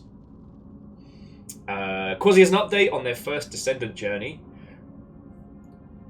Look, you have gone into the mines that we could not. You are the person lashed to the mast, listening to the sirens, so the rest of us may row past. Okay, Rebel Without Applause says that I killed their bug brother. You are right. And now I'm gonna do some fucking regicide. So Quasi says that the thing that's keeping them drawn in is the surrealism. You mean like the disconnectedness of it? That like you have Robo Bunny Girl from not Bubblegum Crisis with Dorito-shouldered Beefcake McGee. Fearless says the boss telegraphs their attacks. Well, yeah. He turned into every person and then bit my fucking head off. Shoved me down like I'm the last piece of cheese at 2 a.m. It was telegraphed. Fucked me up, that's all. So not the aesthetic, but the thing they created. Interesting. Because Once Human has definitely had me intrigued with its surrealism, right? Like the juxtaposition of like these weird, cute little moments with this like dark, surrealist, SCP broken world type shit.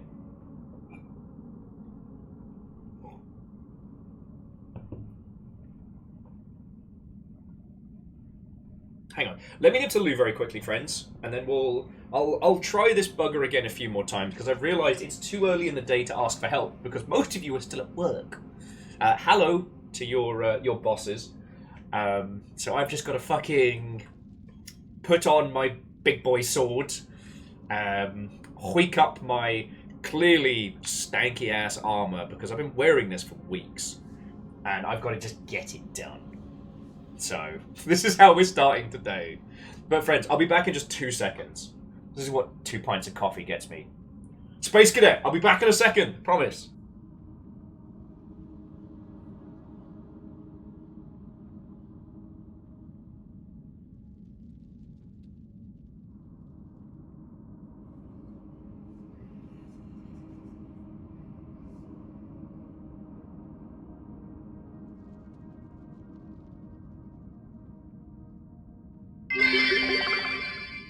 Cult father has abandoned us.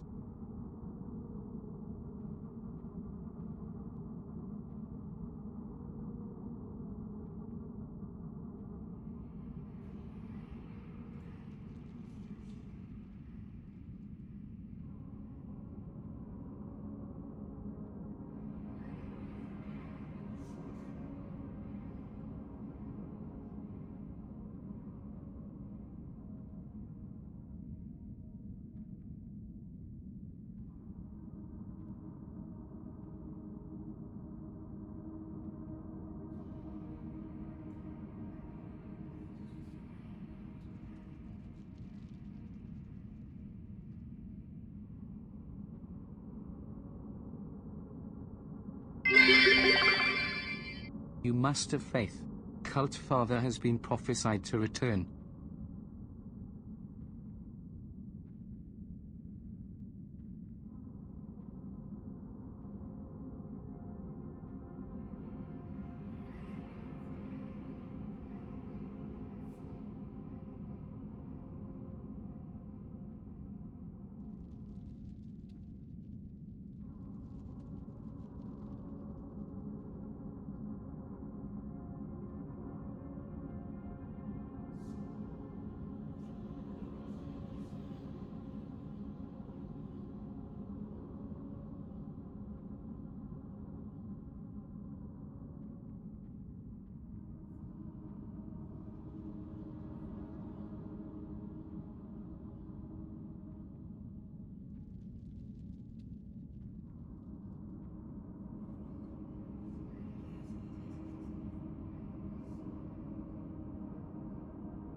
Okay, so thank you all for waiting. So jumping back to what... Cult Father. It's not a cult! Returned. Stop telling people it's a cult! It's not a cult. Bacon's alive. Gonna get me in trouble with the FTC. But thank you for the bits. They do keep this whole thing going. So jumping back. So Quasi was saying, because we've been kind of trying to deconstruct the first Descendant a little bit. I mean, myself and Quasi. And it is kind of fascinating. As Quasi was saying, with the first Descendant, they smashed together like the most predatory parts of a mobile game and a games of service. And said, I know how to get those Gamer Boys away from Destiny. Boob bunny ladies! And then they tried to slam plot around it. Yeah, I mean, it definitely has that feeling of everything here was chosen to extract money from the gamers.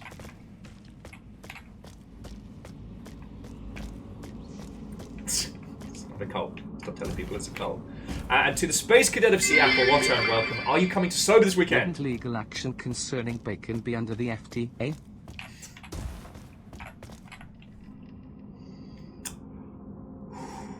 Why are you all like this?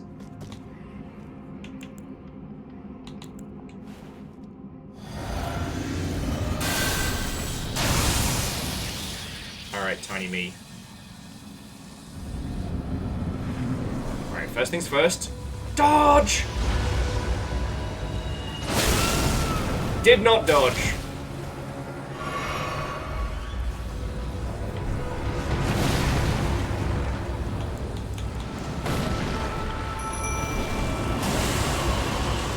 Alright, now there are two wills.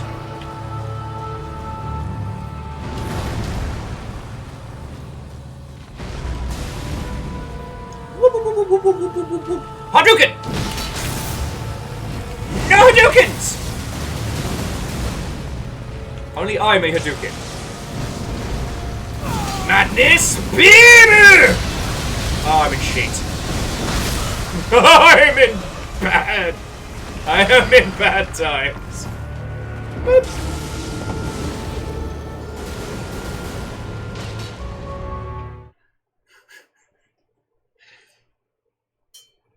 Yeah, that's my ultimate Bankai, Judica. It's not Stinky Breath. It's, ah shit, there's two of them. Yeah, so it's to Space Cadet Seattle. So this Saturday is the next Sober Meet down at GameWorks. And this one will be the last time that Sean, long-serving bartender of GameWorks, will be working a Sober Meet. Now, I don't know if he's going to be working PAX at all, but with that, there's no guarantee. If you haven't met Sean, or Bart Nender, as he was given the glorious moniker of, which is my fault, by the way, because I misspelled his name in a tweet to... It was Neil Gaiman, I believe. Alright. I'll zig, you zag. Other me.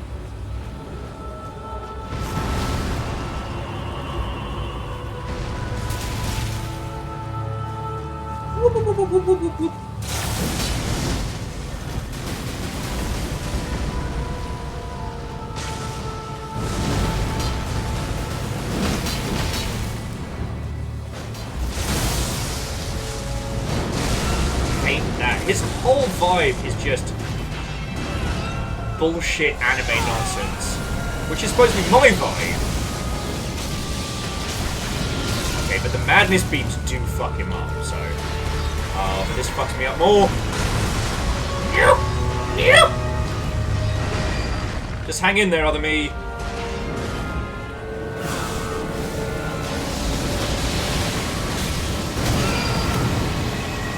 Worth it. Okay, somehow this feels... Oh, come on! Absolute cock womble!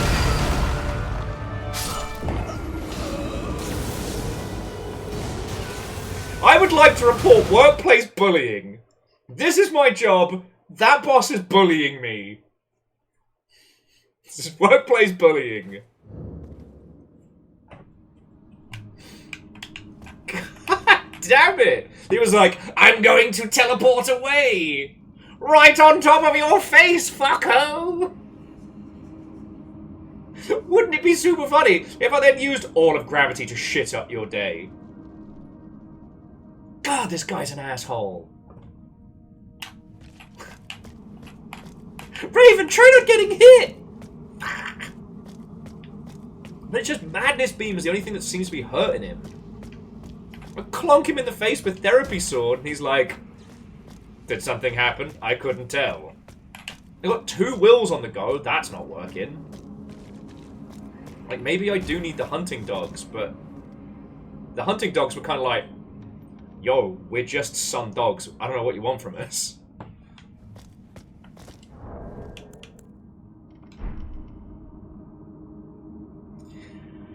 Okay, we can do this.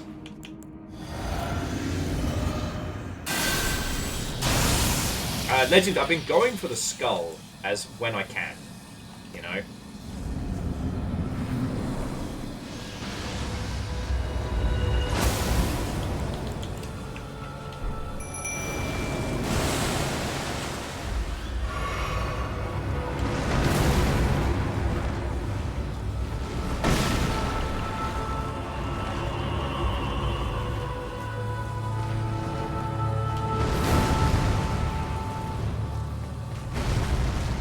Get fucked! Oh, now he's like, oh, I don't want to fight you now. Such a jerk. Come on, other me. We've got shit to do. Railgun nonsense. Madness beams! Well, at least he didn't fucking teleport on top of my face this time.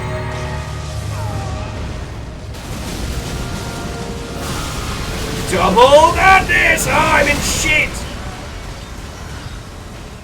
Oh, I'm in hover shit.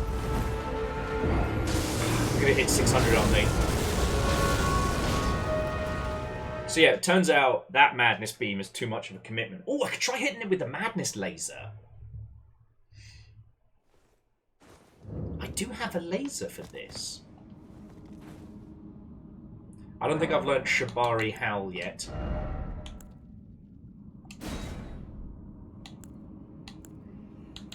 I need 33 for the Howl of Shibari.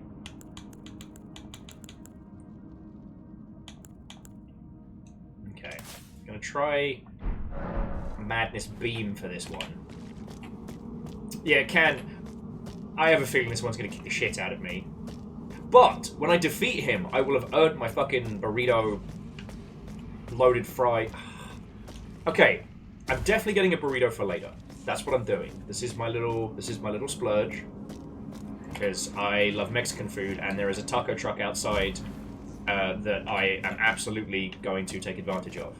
Well, it'll be outside in like an hour. So,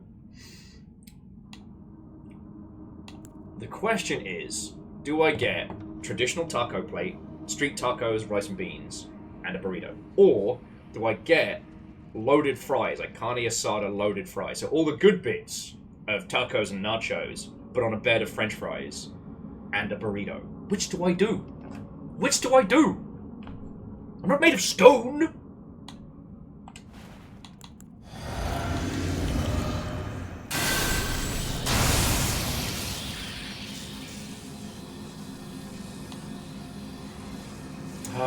Yeah. The quesadillion is also a valid... I was too busy thinking about quesadillas!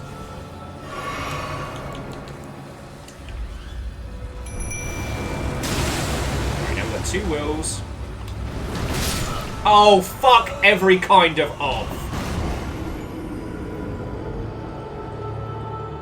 Oh, I thought it was a typo. What's a quesabria? Taco poutine. Judica, how much of a rice and beans person? I like good rice, and I cannot lie. Sakan, we can't... Well, okay. There was a place that did a German-style doner, but you can't get a... I haven't found a place that does a good Turkish kebab, or Turkish-style kebab in Seattle yet. I'm not saying it doesn't exist. You can get Greek gyros, and you can get really good falafel. But, oh god. Okay, so I lived out in New Zealand for a while, and I guess just due to proximity to the rest of the world, even in Dunners, even in Dunedin, now famous for the most heinous jelly food, the Turkish kebabs you could get there were just god tier. Oh.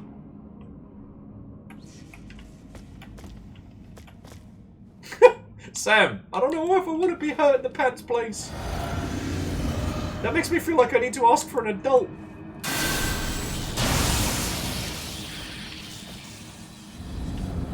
Okay. Dodge the missile. Dodge the missile. Dodge! Summon another will. Dodge the missile. Dodge the missile. Dodge the missile. Let's fight this guy in the face. Whoop-pow! Oh, eat farts. Oh, come on!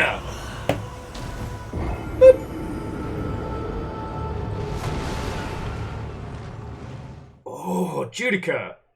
Like, Judica, you do understand that that's a little bit too sexy for Twitch. I have to beat this guy. I've got to earn my fucking food. Dice Watto and welcome.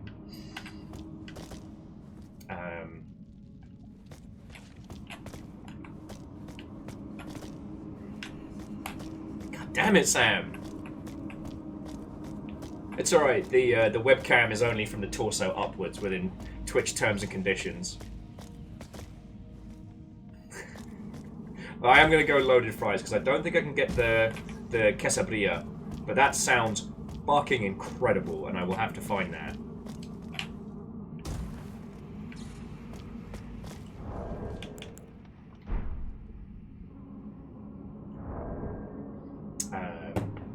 I'm saying to try an Andre kebab or something like that. I've had a few. The interesting one was there used to be a place called what was it?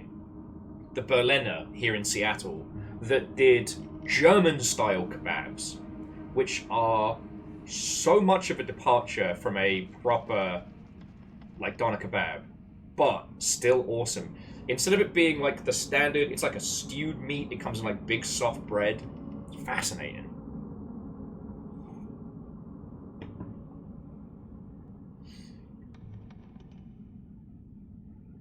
Judica, thank you. Oh shit! So there is a Berliner still in Renton. Okay. Okay. Apparently, if we're going on a fucking journey, apparently there is a British bakery in the Greater Seattle region. I have the location.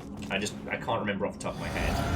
But they specialize in doing pasties and like a super version of a Jammy Dodger. And pasties are one of the best things to come out of the United Kingdom. Miss me! Miss me!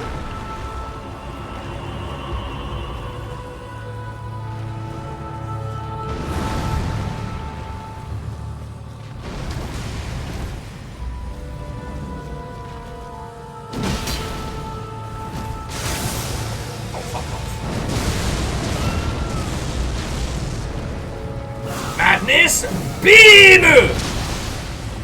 Oh, that hurt him.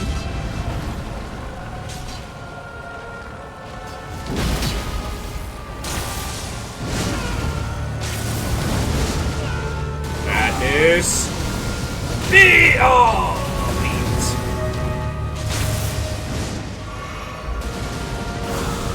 Test the range on it. Beam! Beaver! Haha! And other me. It's fun to watch regular. It's fun to watch what regular me suffers through. It's like a third person thing. Oh, you eat fast with a spoon! Maybe you can scratch this thing.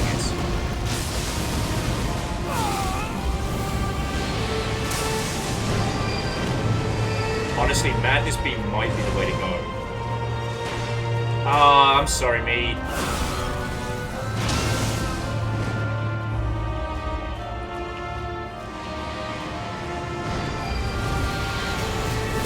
What the fuck? Hello, baby boy. You wanna come watch me get the fuck kicked out of me in bullshit o'clock?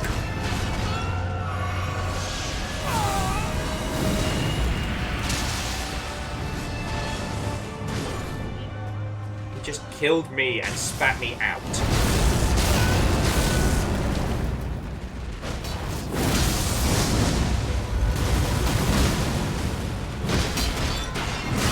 Ow, ow! Hello, baby boy. You okay? The wee baby Amos has come to join us. Despite all the additional challenges we've got with his new meds, he is doing really well at the moment. It's like you got your little personality back today.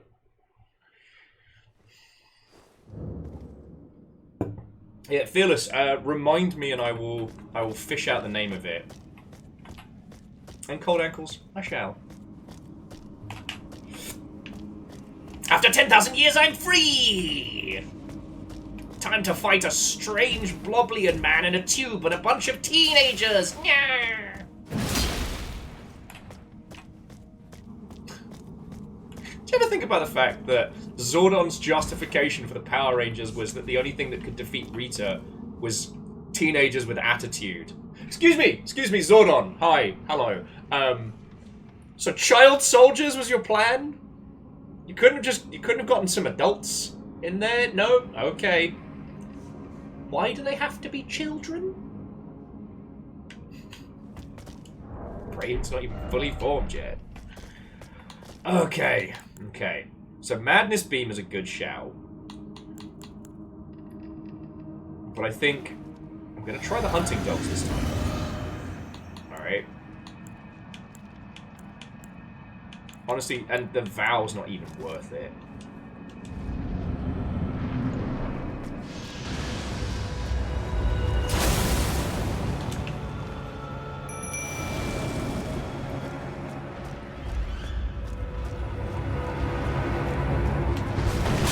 Oh, fuck you, buddy! Oh, come on! I'm being bullied. What's up, baby boy? Oh, you're back. I just need you to know I rounded up for charity for this.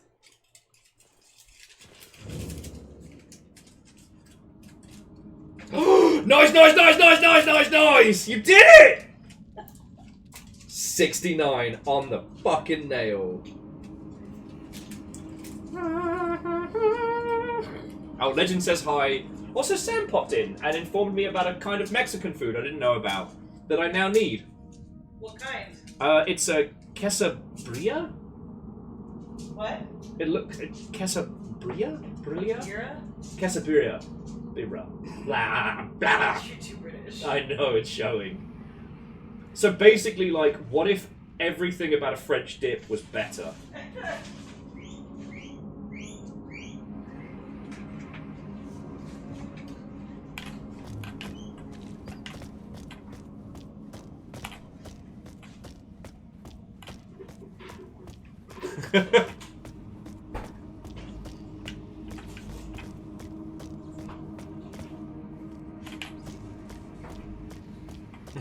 DJ Coil, what and welcome. How goes it? We've mostly been talking about marketing today. The game news has been predominantly quiet, and I'm just getting the fuck kicked out of me by Dingleberry the skeletal fuck.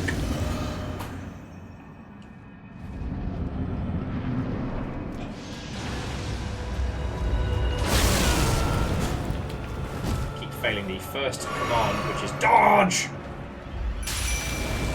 I've been having some success with madness.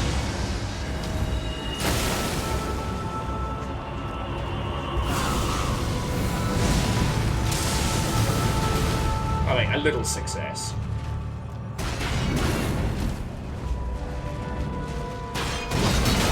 Ow, ow, ow.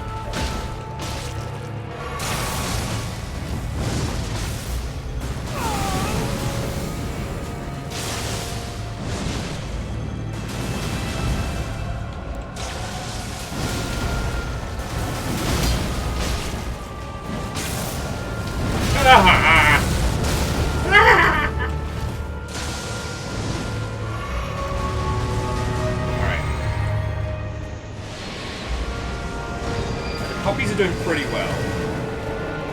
Okay, that's just spiteful! No!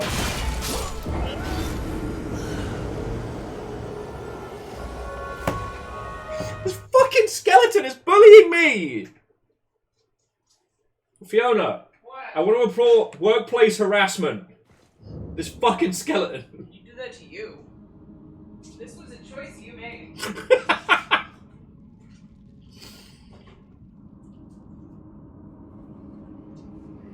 Yeah, DJ Quill, I did kill another one of these. And somehow this one's worse. Lizzie just says, boo-hoo, suck it up. Cold Ankles says, in fairness, you're invading your house. Nuh-uh! Let's not think about it. It's alright, it's fine, it doesn't have a flag. Nuh-uh.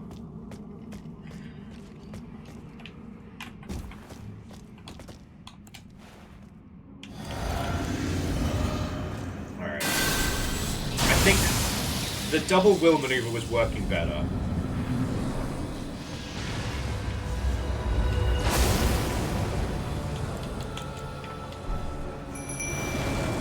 Alright, come on, other meat. We got this.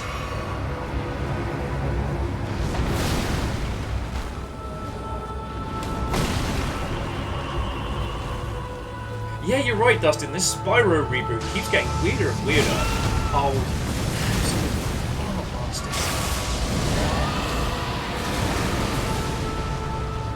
God damn it, other me! Stinky breath doesn't work on this guy!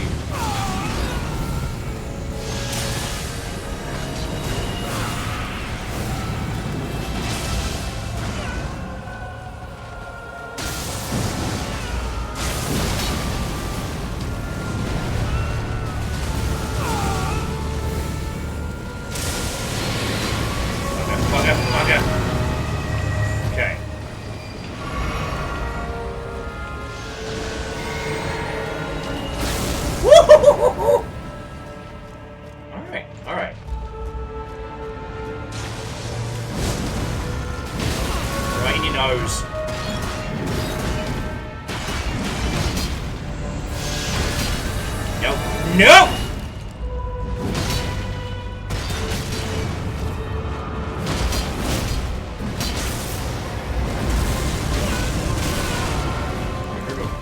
Come on, we got him at half. We're doing good, other me. You fucking got this. Ooh, I've gotten a good shot there.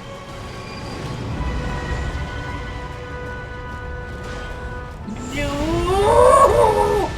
No, no, no, no, no, no, no, no, no, no, no!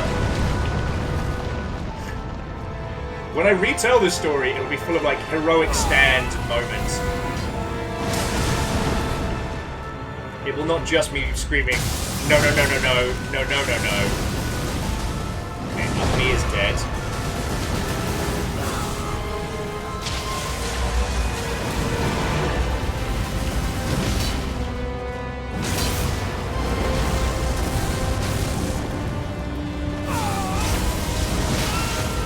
Oh, fucking backhand!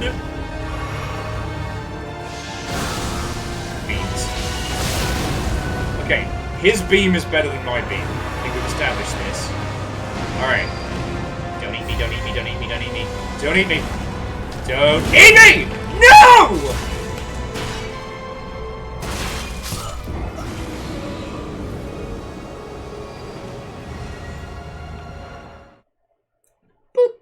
And yes, the clone does fight, as I do, just as well. Fucking asshole. Fucking goddamn piece of shit asshole. Grumble, grumble, grumble, grumble, grumble.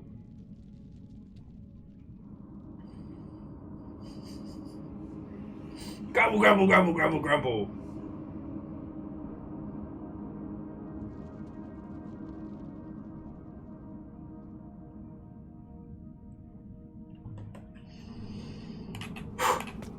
Look, the only mistake brave Sir Robin made was not killing the minstrels and making the story up himself. You notice that after the minstrels were eaten, every story about Sir Robin, awesome. Just saying.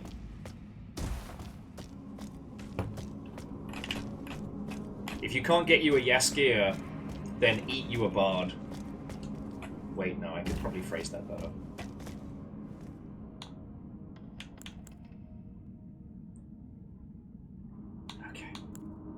But, okay, other me is definitely doing better than...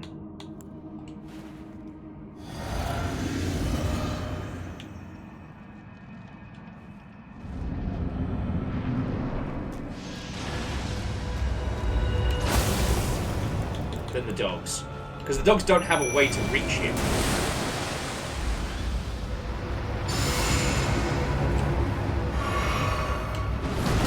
Oh, piss off.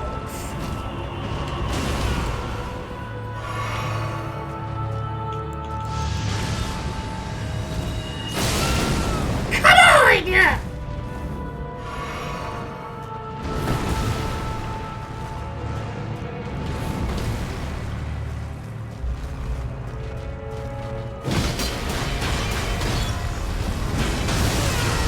The fucking spite on this guy.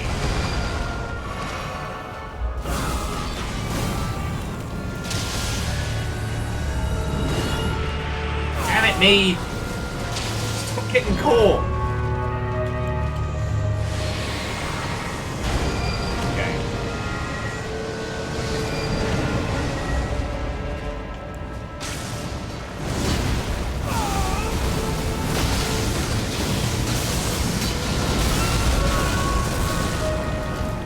Bad shot.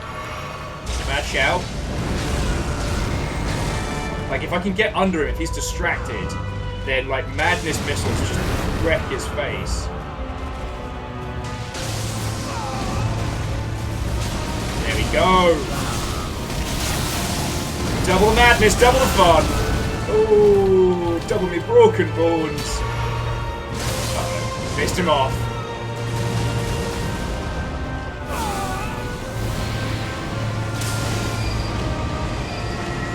Nope. Haha! I missed us both, you shit! Oh, he's going again.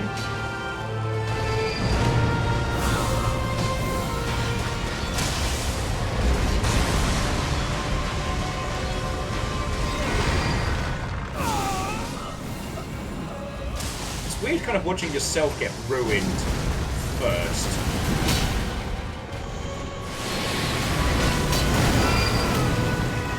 Don't worry about it.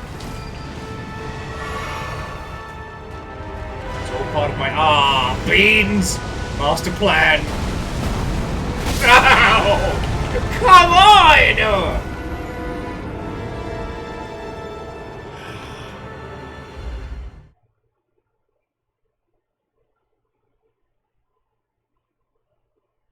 This is mean. This is mean.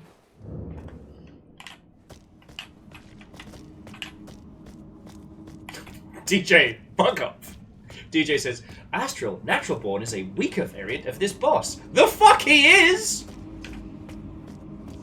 Dude's been wearing me like a finger puppet for most of this fucking afternoon, and not in a fun way! Sorry, that was a thing I just said on the internet. Okay, you know what? Let's take a breath. Let's take a beat. So to those of you who have just joined us, Watto, and welcome. I hope you're having a lovely afternoon. Dice Goddess, greetings. How goes it?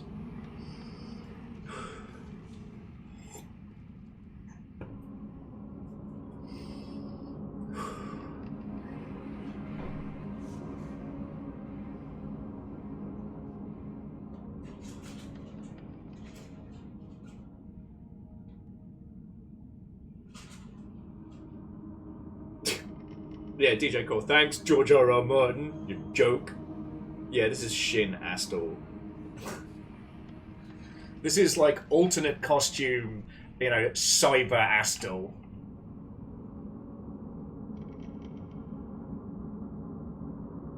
Aww, Dice Goddess, that's feckin' lovely. That's feckin' lovely. Over here, we're a little ways away from taco truck time. You know what? I'm going to give this a couple more tries. One thing I did want to say is, so Fiona's back to work tomorrow, and the wee baby boy is currently on some pretty serious meds, which does mean that he's got to go pee frequently. So tomorrow I'm going to have more of a structure and a plan. Now we're playing Bow, Path of the Teal Lotus, so it is a game that I can pause.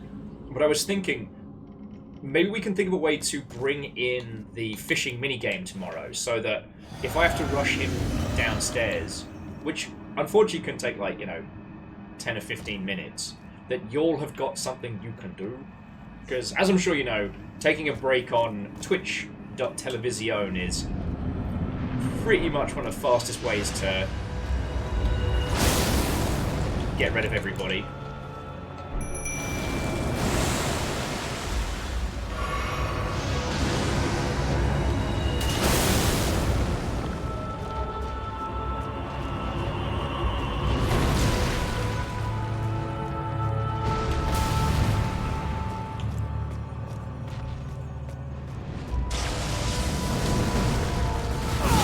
This baby!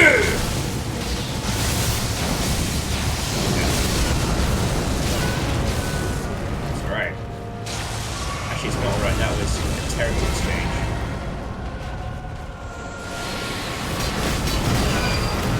Right there.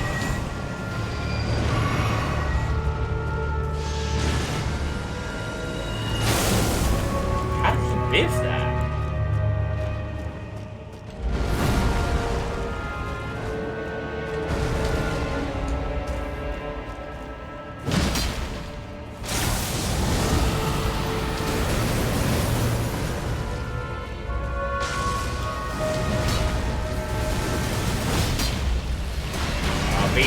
Beans!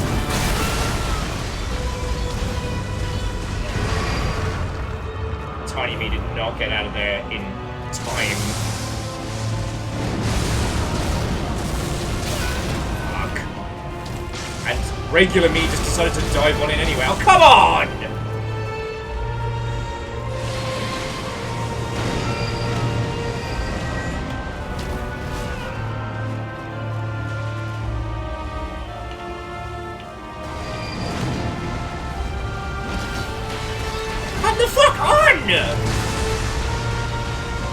I'm sorry, other me.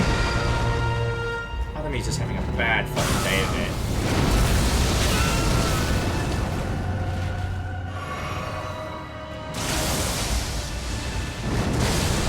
Like, it feels spiteful.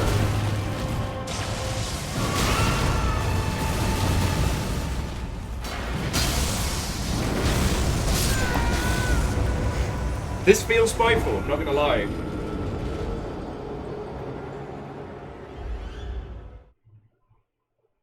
Oh shit, Fiona, I was gonna rush down to get your stuff. But, heckin' thank you. I think we've decided it's the carne asada fries and the burrito. That's the 1-2 punch. The burrito is obviously for later. Maybe. Maybe.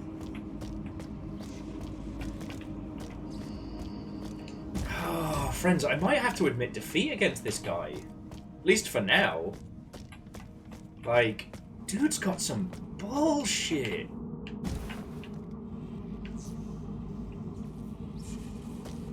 Like, even with 2 wills in play. It's not defeat, it's reclaiming your time. It's a stay of execution. For him or me, you decide. So, for this guy, rejigging it so I have more heals than magic isn't a bad shout.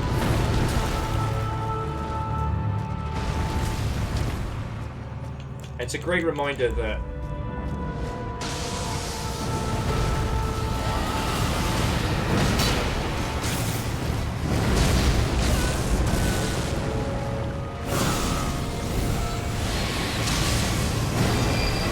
depending on what kind of character you play, there is always one boss who is your absolute nemesis, and one who is your, like, easy mode good times.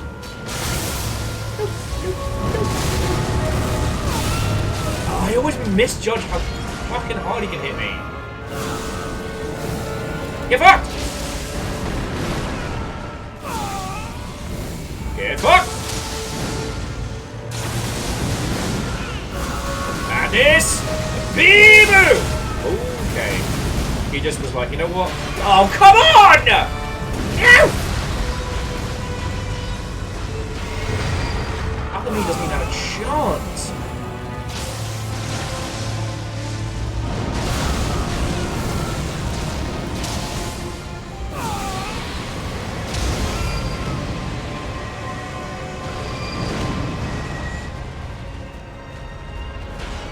No!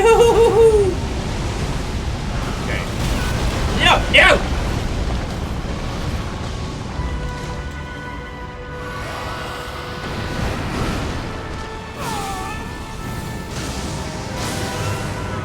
I can't rot him!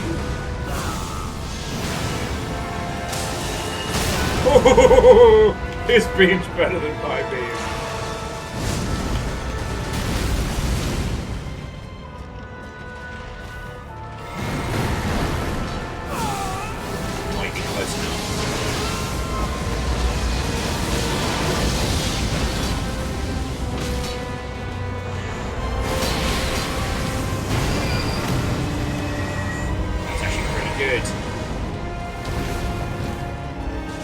Okay, I'm sorry, other me. I will remember you. Fuck, fuck, fuck, fuck, fuck, fuck.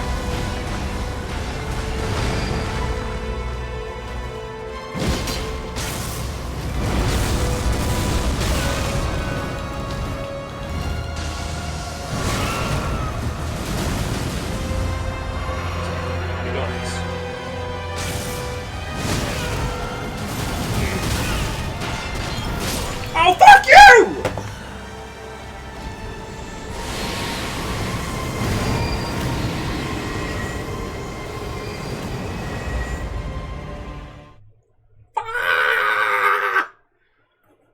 We were on a roll. We had a rhythm.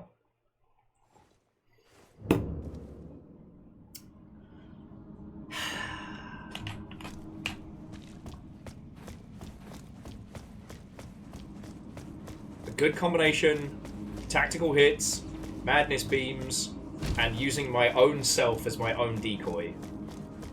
And if I could just have like 3 more wills, this wouldn't be a problem.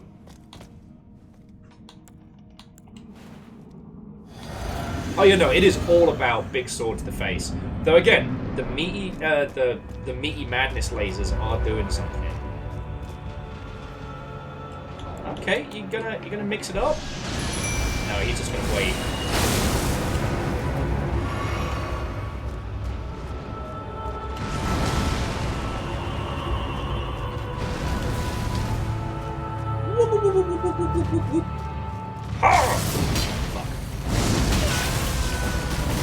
He gently passes an entire Hadouken into my face.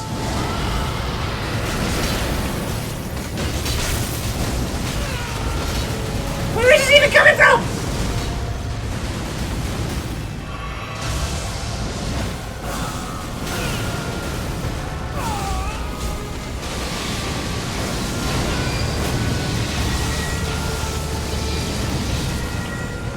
Piss!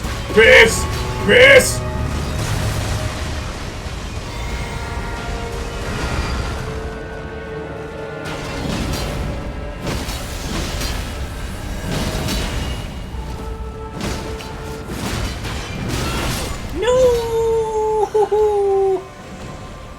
We did it, friends! We hit the official save room for Jesus Dead.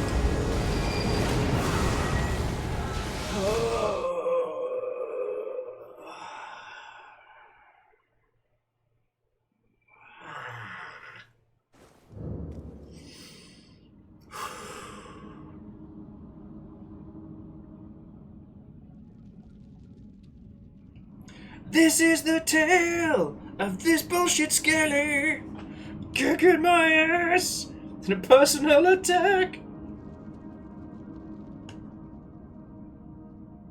Okay, I'm letting Fiona know my order.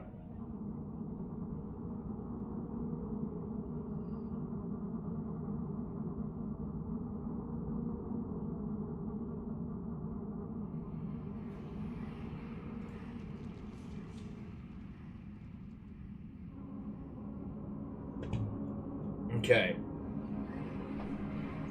Fearless says, so is safe room for Jesus like a 3? No, it's a 69, but you have a little divider. It's safe room, leave room for Jesus. Look, I don't know why that makes me laugh. I spotted it in a nearby house, and a combination of sleep deprivation and over-caffeination had me cackling.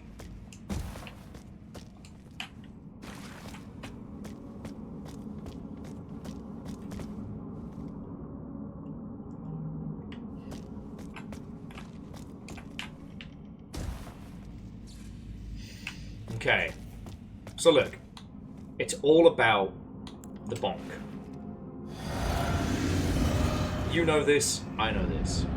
Everything else, madness beams, the whole shebang, they're a distraction.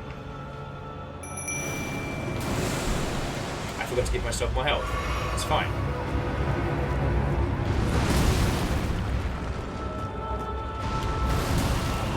It's all about the bonk.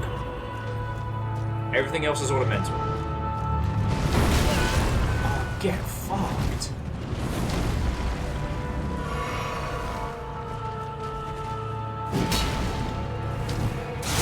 You can't fight a wizard with wizardy shit. You can't fight an arsehole skeleton. Oh, fucking idiot.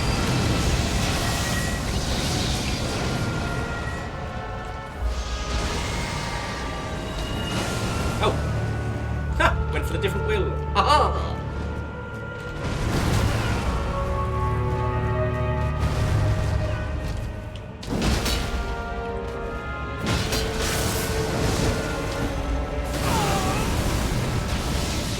God, I wish other me would heal sometimes. Oh, my face!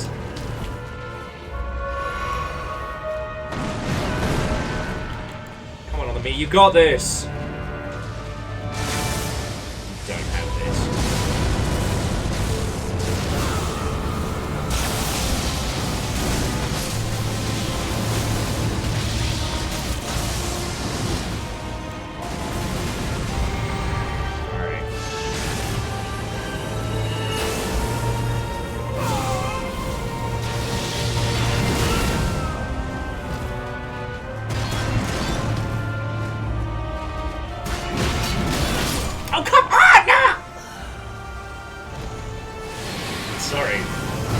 did notice the more this guy kicks my ass, the higher my pitch is going. I know I died!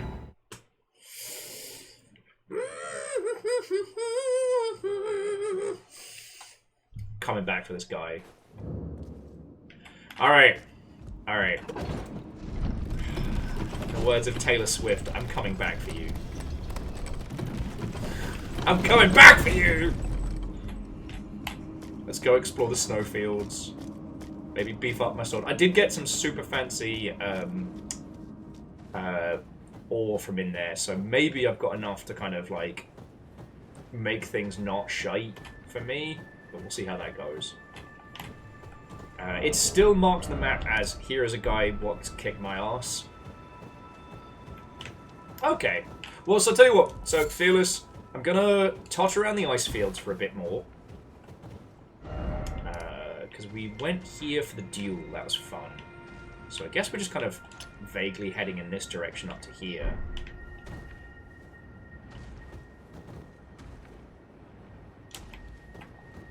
You know what? Come on, puppies. Let's have some fun. Didn't know they made it ugly as big as you made. Stinky Bretter! Reload.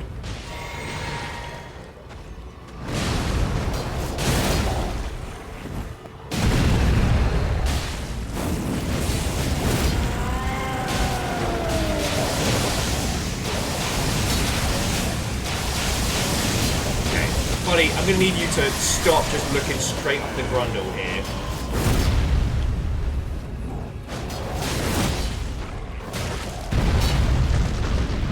Let him roly-poly, let him have his fun. Oh, it's all bad. Oh, everything's bad.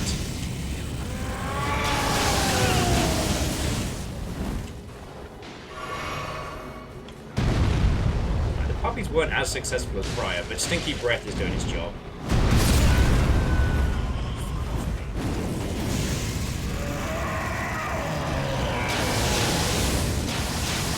Go to Scarlet Rot, you big bastard. Okay.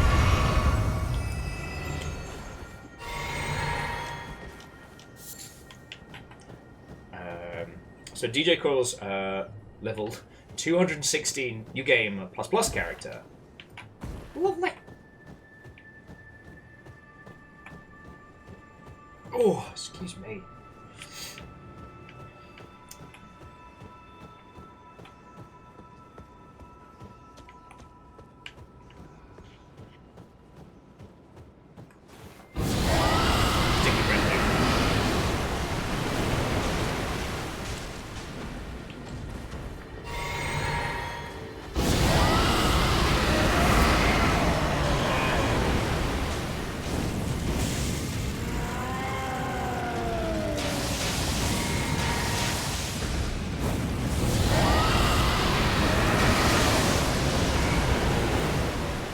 His breath versus... my breath versus his madness. Let's see who wins. No more! No more! God! Oh god, it's so stinky! Why is it so stinky?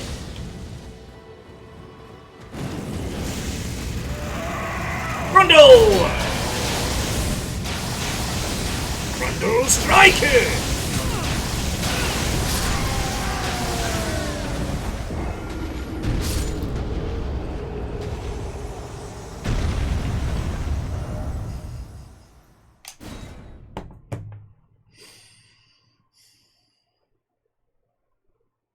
I am going to eat loaded fries with a grumpy face in the fucking round table in a bit.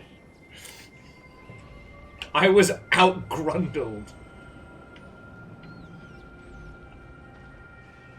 Kazar, come. Let's go get our souls. And then we can grumble our way up the fucking coast. I did, but I don't feel that was an equivocal exchange.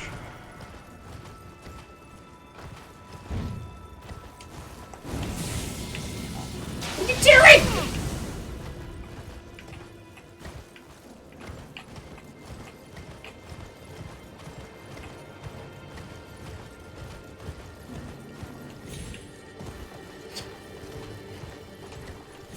What do you do on days when you love a game but you're actively bad at it? How do you balance these things? But I'm reminded of the immortal words that when it comes to any of these games, there's no such thing as losing. You only lose if you give up.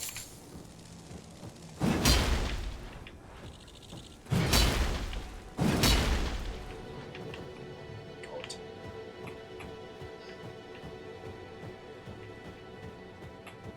You know? You only lose if you quit. Fucking bear! Really? Okay, so yeah, so down here, that was where you sent me to the fucking weirdo dimension of blood and nightmare, which is really fun. And we've got Big Bear.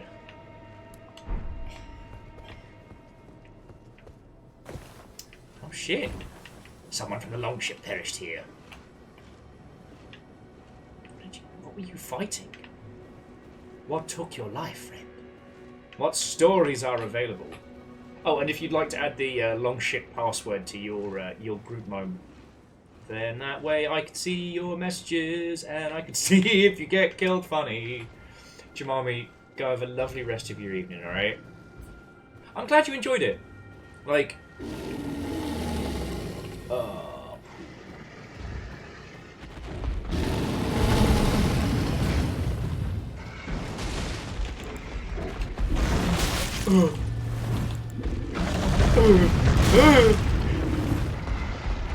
It's not even the big bear, it's the smaller one!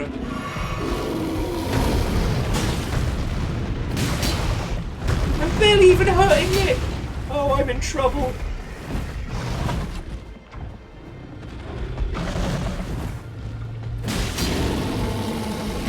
Ow! My bones! He broke all my bones! He broke every bone! I'm having a bad time. I'm having such a bad time. Okay, I'm not having a bad time in the... It's...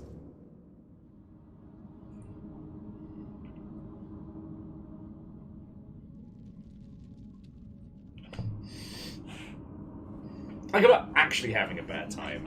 However, I think I should take the hint and go to the fucking round table.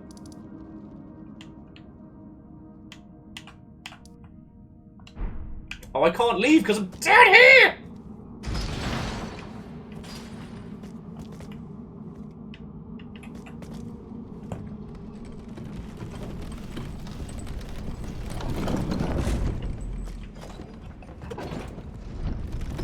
Fiona is giving me additional information to my my soon-to-be delicious order.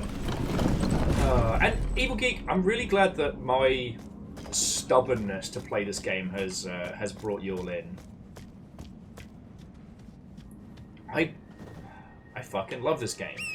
Shocking no one. And it really is something special. You know. I was kind of, I don't know. For a bit, I was kind of being, I wouldn't say hard on myself, but it struck me that I was playing a lot of this, and it is not indie by any means. And I was like, I'm kind of losing my indie cred here, you know. But, I don't know, the more time I've spent with this, the more I've realized that, like, this really is, like, the sum of all parts, right? Everything that FromSoft, budget knockoff FromSoft, everything that they've been working on over the years has kind of led to this. You know what I mean? Don't pay any attention to me, I'm getting this guy stuff. Like, all the lessons learned in Dark Souls, Bloodborne, Sekiro, all of it coming together to make something that's so good.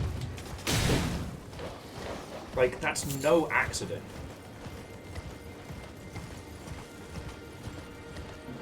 You know. Again, I'm going to take one cheap shot at some people who I think are fucking dickheads. In that, I do think that a live design discussion about Elden Ring might possibly be one of, I don't know, the most arrogant, possibly ridiculous things I've come across. But the reason why I think that is not just because those people are shit-eels, but because... Reflex stabbed a goat. That's bad. But because you can't boil this game down to a few genius ideas, right? And there's some games you can. Like... I'm trying to think of some good examples, because I know there are some. Oh, look who was trying to go for a little bit of vengeance. Yeah, come on, come on. Yeah, can't break this open, can you? Stupid ram. Trying to give me the bar ram, you. Verdant Flow. You know what? Spy Party is a very, very simple game with a very, very genius concept that is worth, like, a deconstruction, right? Because it is an asymmetrical multiplayer game that, prior to it, there wasn't anything else like it, right? I'm trying to think of things like Loop Hero and stuff like that. And DJ Coil, good luck. You've got this. Oh look, it's a Beljangles. Alright. Anyway, I get to feel good about myself with a little bit of...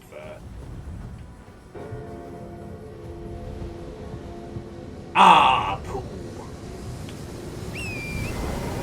Time to run! Fucking hell!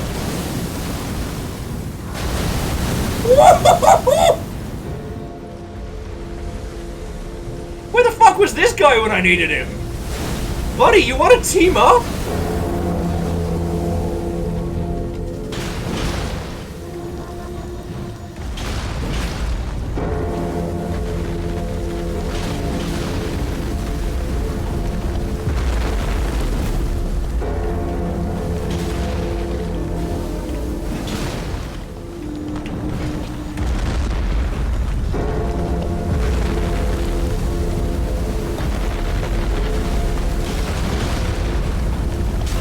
Saying, if I teamed up with this dude, there wouldn't be a boss we couldn't handle.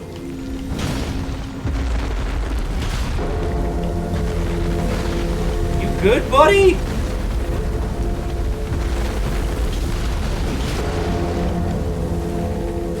I do like that working with this guy basically boils down to high-speed barnacle removal. Alright. Right. Feeling better? So barnacly now? Okay.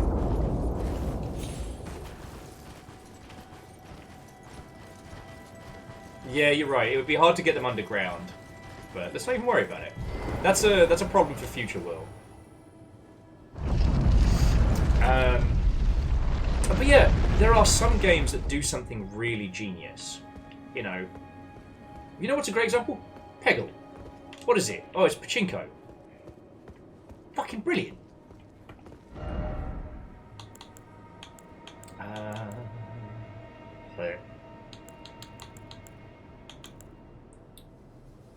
I guess he did have that blood spear that was pretty rad.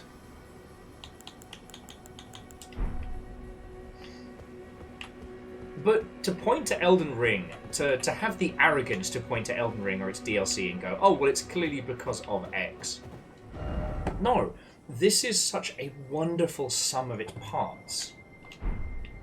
You know, it's fascinating to see how, in their early titles, they were so committed to kind of a certain... I don't think how to phrase it. Can't really see too much. Oh, is that the... Yeah, okay, that's the main area I was looking for. See what else is about. When you go back and look at, like, Demon Souls, and even, like, going as far back as Kingsfield and things like that, how strict and how brutal they were when it came to leveling and numbers and things like that. Like, you had to do it right or game hurt you. But by this point, things have changed. Pachow. What do you need? Card. I need my card. You're getting a lot of food. Okay. I am trusting you as I have trusted no other. Oh, you're fine.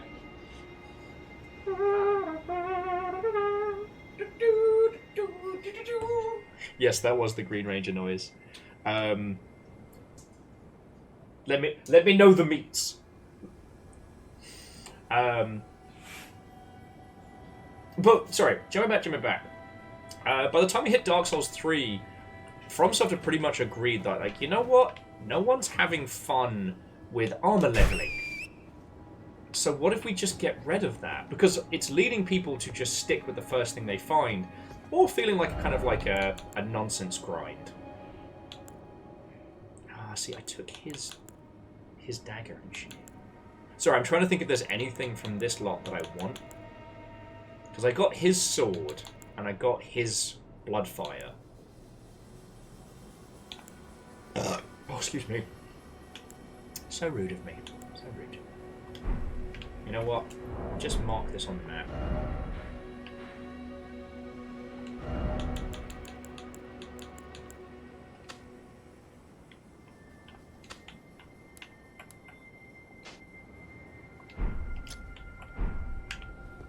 I'll head over there because that was the ruin I was heading towards. Okay.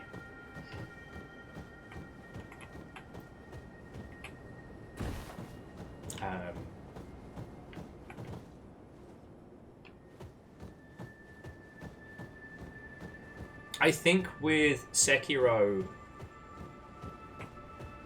the team spent so much time on boss patterns, movement, rhythm, and things like that, that by that stage it really did feel like they fucking mastered the art of, like, weird bosses doing weird funky stuff.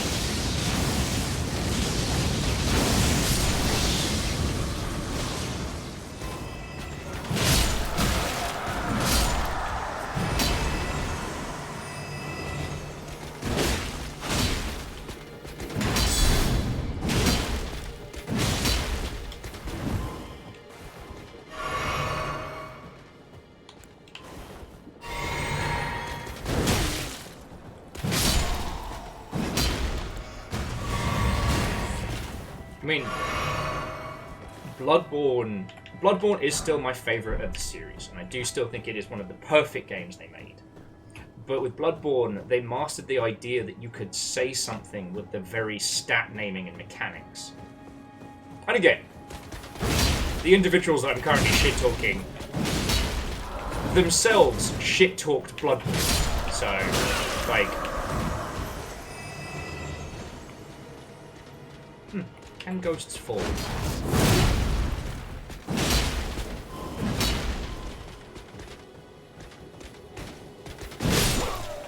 Oh, come on! Yeah! It's just me getting my arse handed to me. What made me laugh is these same people did a deconstruction of, I think it was Tears of the Kingdom. And it still boggles my tiny mind, because how do you make a Tears of the Kingdom? Well, first you make a Breath of the Wild, then you have Nintendo money, and then, after you've done the entirety of the dev cycle, Nintendo goes, hey, have another year, polish it up, have fun. So Moose, I have not tried the power of the two giant swords, but I'm happy with my therapy sword, I really am. Like, me and this sword... This is also something that they've been working on, which is, throughout the entirety of the FromSoft lineage, they've been working towards, basically, can you play as Guts from Berserk? And this feels like it.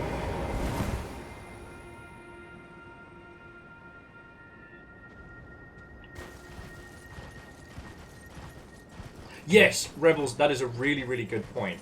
And Sekiro, the point where it kind of hammers home the difference in difficulty and skill between, say, you and, is it Genshiro? You're kind of like rivalry jerk with lightning powers. Like, the sheer difference in power between you. And then later on, when you fight him as a sub-boss, and the poor guy's but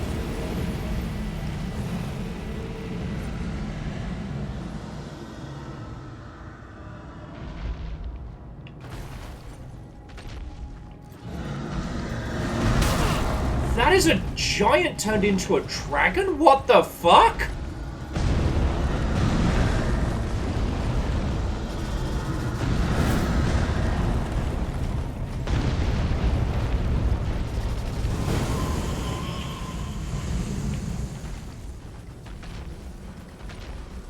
What the fuck?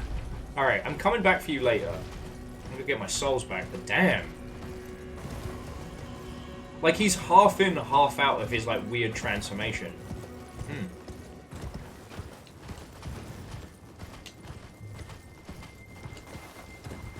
Anyway, I'm glad that that won't happen to me in any way, shape, or form with my dragon powers. My dragon powers are perfect and have no flaws. Thank your couch! Anyway, sorry, I realised I was getting on a bit of a bitter spree there, so I'm going to change my tune, and I do apologise. You know, I try to be the better person, but I am only human. But jumping it back, this game genuinely is something special. It is a careful coffee blend of a long-running series, with all of it brought together in a way that is genuinely good. Right? Like, so much of the time, AAA games are kind of like Mobage in the sense of, like, for the most part, they're expensive and they suck. Like, I still remember when people were like, hey, the Guardians of the Galaxy game is good. Like, when you think about the budget of that game and how fucking expensive it was to make, and people were genuinely shocked that it didn't suck.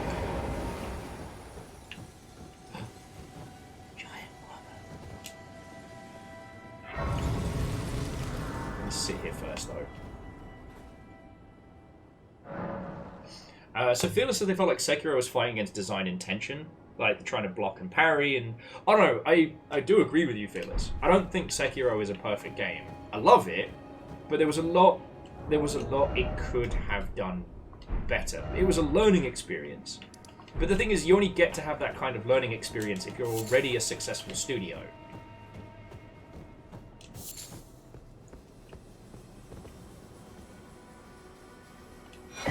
They are still alive.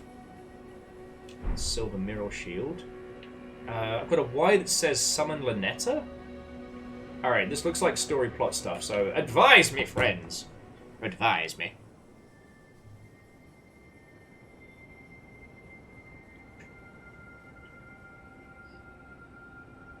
Giant woman. And yeah, so Rebels, that's what's so fascinating about this, is like, this is master craftsmanship at a AAA level. And I think that is something to celebrate. I think you can deep dive the tiny parts of it. And again, shout out to, you know, Patrick Gill and the whole fucking Polygon squad. What they did recently, which was a video just about the outfits and the materials of the different individuals and factions in this, is incredible. So, who was the guy we built with the flamey blood power? Was that Morag? Morang? They pointed out something fascinating that I didn't consider.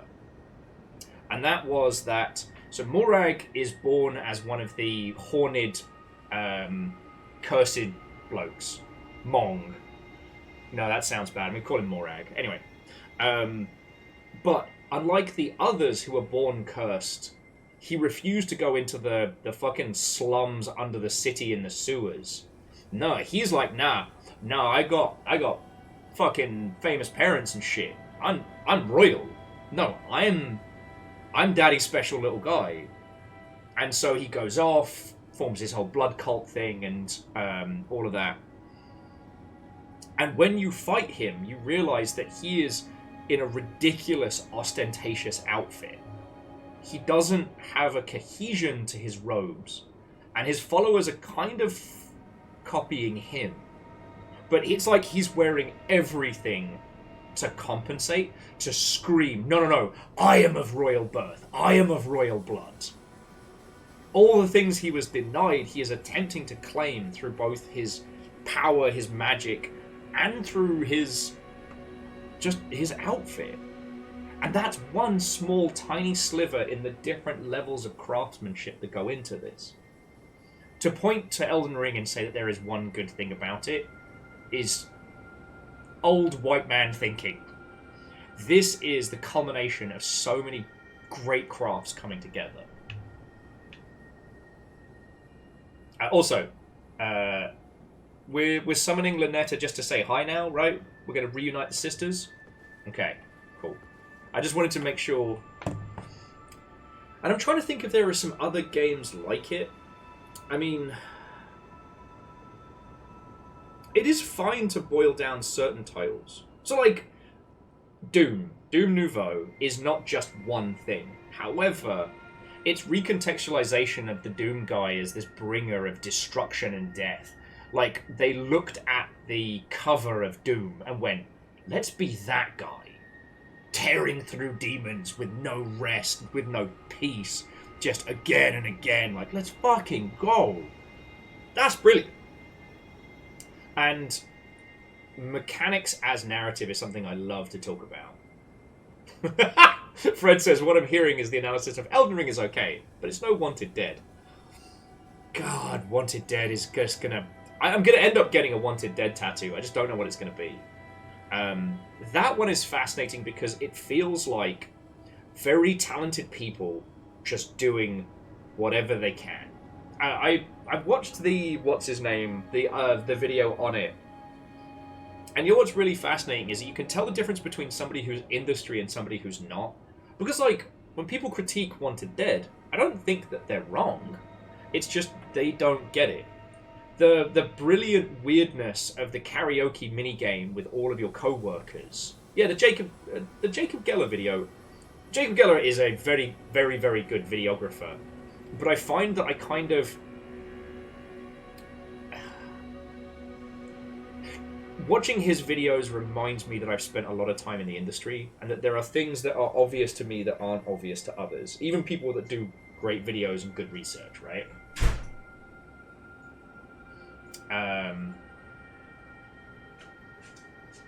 And he pointed out, like, the weirdness of the karaoke minigame specifically as a bit. And one of the things that I thought was fascinating is how it is simultaneously authentic and so disjointed. It is a strange piece that outside of a video game would be kind of insane. Like if midway through, I don't know, Heat, there's suddenly a fucking karaoke scene with no introduction and no end. But what's fascinating about it is that there is no repeat of that. And there's also no other songs to play. It's not like with Yakuza, where you do one mandatory run of karaoke or whichever minigame, usually as part of the main story, and then you have the option to go back and play it for funsies, unlock other songs and things like that. With Wanted Dead, it is one song. It is a cover of 99 Red Balloons, the original German one, which I believe is Luftballons. But it is done by the lead character and also the lass that did the soundtrack. But they're genuinely laughing and having fun. Your co-workers have no rhythm, which it speaks to an authenticity. I don't know. Wanted Dead is the exact opposite of Metal Gear Survive, and I think that's why it shines. Anyway, let's summon Lynetta. Sorry, I got off on a little moment. O young yet towering sister of ours, Big let sister. the birthing droplet in and create life for us, for all the Albinorics. Burrito.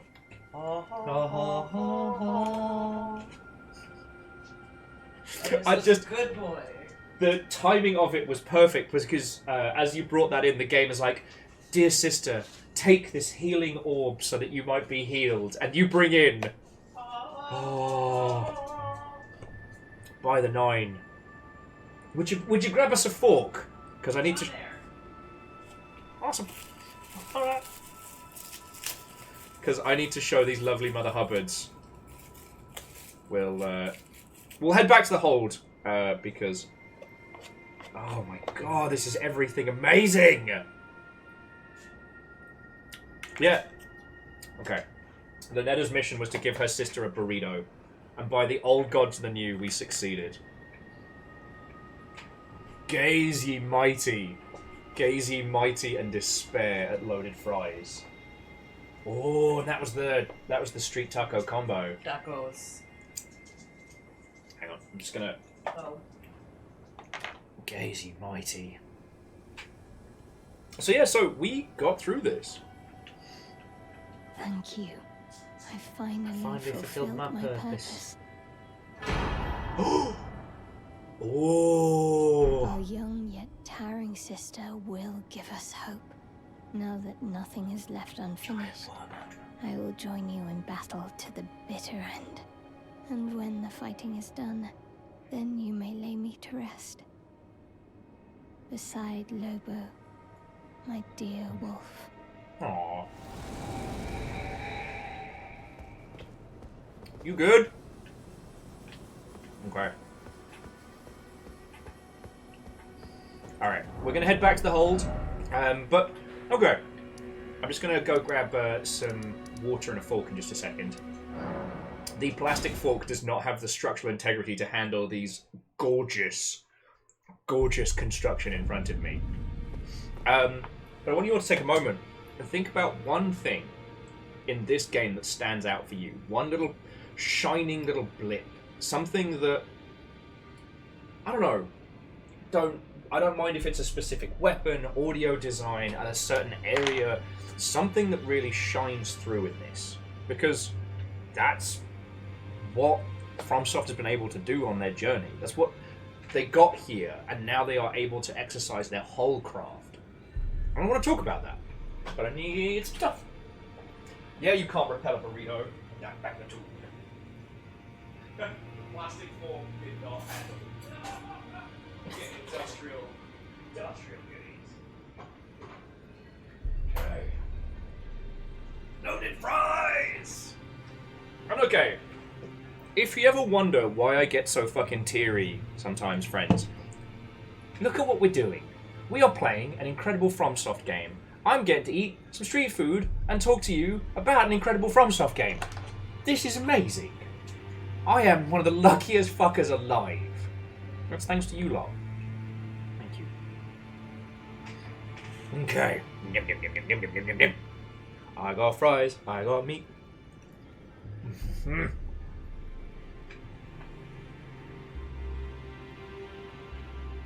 So Miyagi-Sakura says, depending on where you are in the game, you can see flat base on various enemies and flora.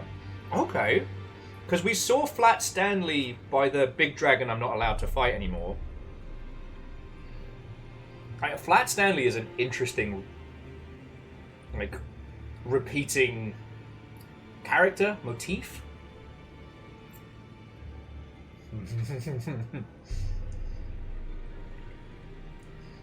Legend loves the death crabs. The skull snails are such a great little touch. So much detail goes into them.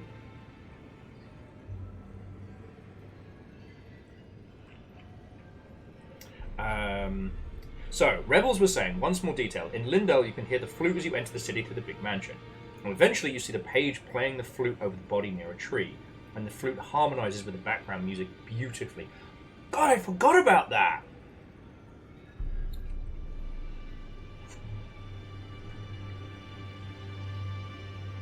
No, blending in-game audio diegetically like that is incredible and so complicated to do.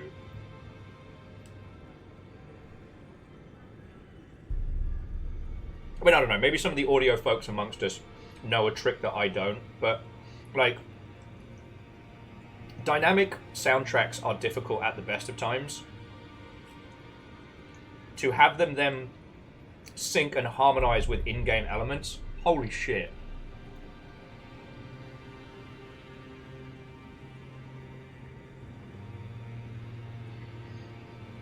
Yeah, the one that I'd forgotten about until you mentioned that one, Rebel, was the harpies with the gorgeous singing voices. How they're... when it all comes together, it's hauntingly beautiful. It really does have this siren song about it.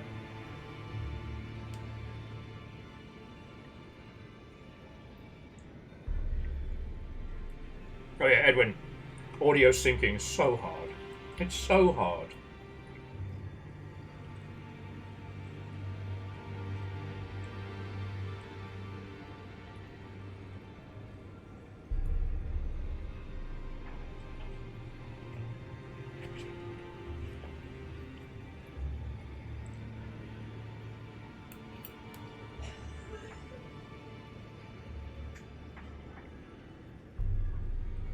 And yeah, I've got that feeling with the merchants and with the harpies that it's a song of lamenting. Sorry, forgive me. Bam. Cheers. Got my branded Elden Ring water. But no, it feels like they are singing a song to times lost. And it's strange because up until that point, the harpies and bats are just an creature that you kind of fight sometimes.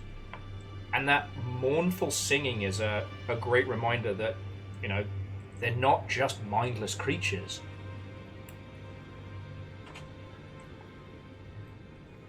They too remember the world that once was.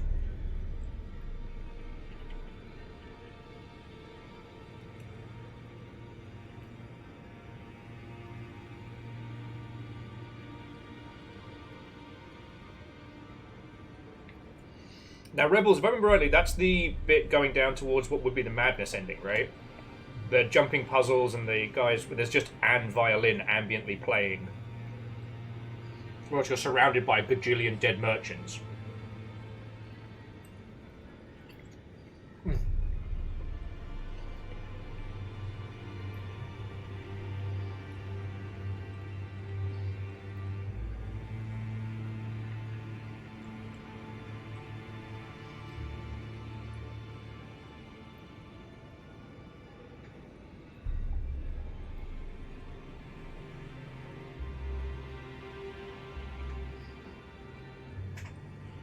The other thing that struck me on the subject of environments is how the flora and fauna make sense. Like, don't get me wrong. Again, love Dark Souls. But Dark Souls was always kind of a weird gothic tale, right? The idea that, especially in Dark Souls 2, like, you're in somewhere else. A realm strange and unknown. And at times, the Dark Souls trilogy has like an Alice in Wonderland quality to it. Like, Blighttown doesn't make sense as a place. But so far everywhere we've been, the flora and fauna of it makes sense.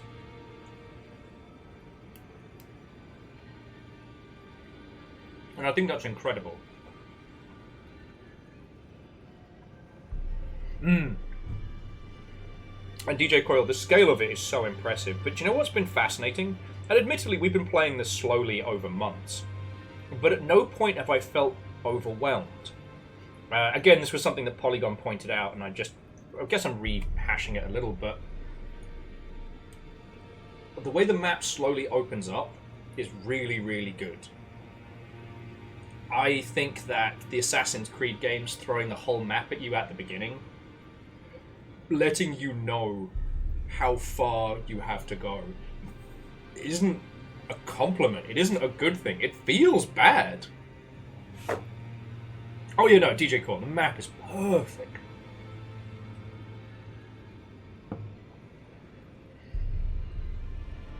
Oh yeah, and Fearless, even the lyrics of their songs are like part of the story.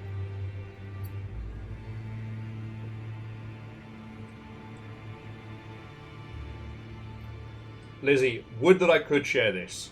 If the space-time continuum wasn't so grumpy with me lopping all over the place. Because this is gorgeous. This was so worth the wait.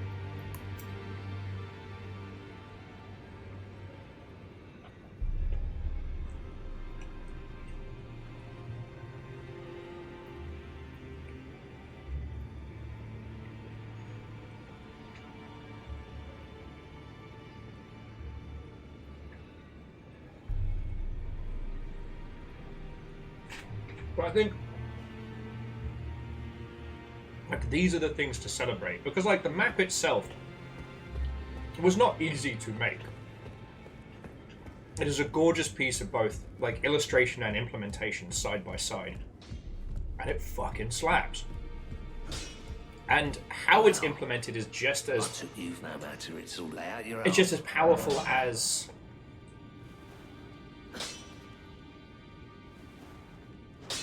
the way in which it is thrown at us. Okay, hang on. Let me check my goodies. Ooh. Ooh.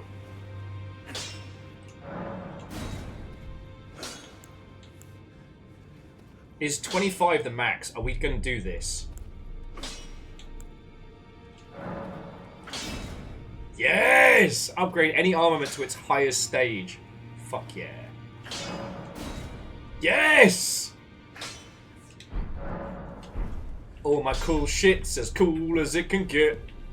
Greetings. Are you here for spit? I am. I don't quite have the stuff I need for the dag. And I did fully upgrade other me. Oh, they're called Soul Jars of Fortune. Fuck, that's good.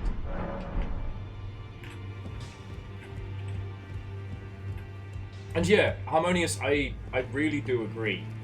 Like, the Beast Cleric is a character that fits perfectly in the whole FromSoft tragic character adventure. Okay, so actually, here's one thing I want to point out, and this is a tiny thing, but when you first start the game, you just get this, right? And not all of it, just some of it. And it seems big by FromSoft standards, but if you look at it, like, in the beginning, it's enough to understand. We've got this nice little lake that we can go around with a big scary dragon in the middle, but the dragon doesn't really jump us. Everything in the paddling pool is so wonderfully spaced, right? Going back to Tears of the Kingdom and realizing just how fucking big the map was that I had in front of me didn't feel good. It felt daunting. Fucking unnerving. I had to force myself to think of Tears of the Kingdom as just a jaunt. Like, just go explore, don't worry. But because I'd already played through Tears of the Kingdom, through Breath of the Wild, in the back of my brain is again like, holy shit, this map is huge.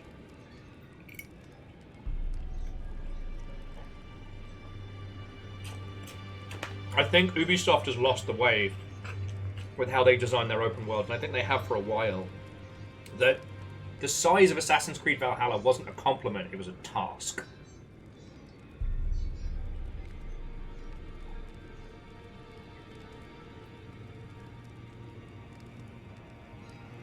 Oh, okay. Legend, thank you for telling me. The final upgrade is the southeast setup. We already have that unlocked, we just haven't gone through it yet.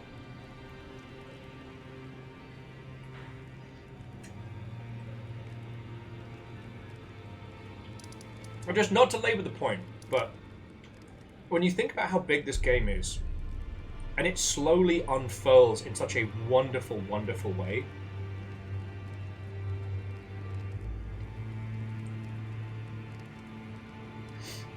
And yeah, cat and a cell phone. The fact that you have to go outside of the map to find places, it really does feel intimidating. And you find yourself looking for those little beacons.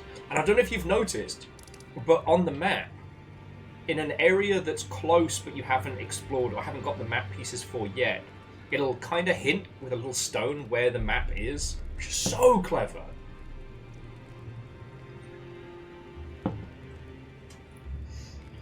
Okay. And yeah, also Legend, terrifying when you got trapped. Because where did we got sent to? We got sent to like round here. Yeah, it was one of like the... like by the fucking lake of rot and shit down this way. God, we still have some stuff down here we haven't done yet. Fucking yo. Yep, oh rebels, I got sent to the crystal tunnels. Fucking hate those little shits. We buried a grudge forever.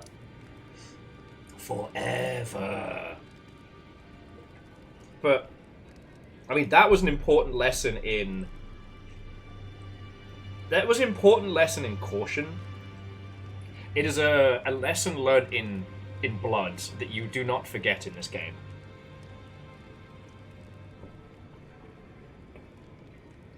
Because by the time you get to that chest, you're getting cocky, you're getting confident. You know your way around Limgrave. Or Lindale, or fucking wherever it is. You know, you're a dab hand, you're a regular. They know you down there.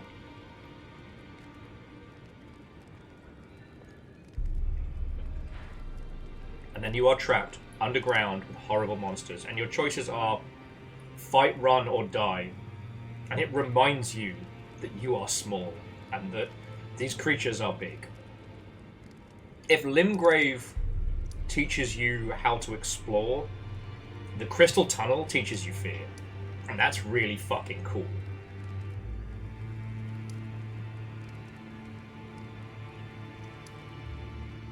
That's really fucking cool. Okay. So I think I've explored most of this. I think there's something behind the area, but... we could do Snowfield Catacombs. And yeah, Nick, we're ringing that, Elden. Do anyone want to come with me on a little Snowfield run? While I polish off me loaded fries?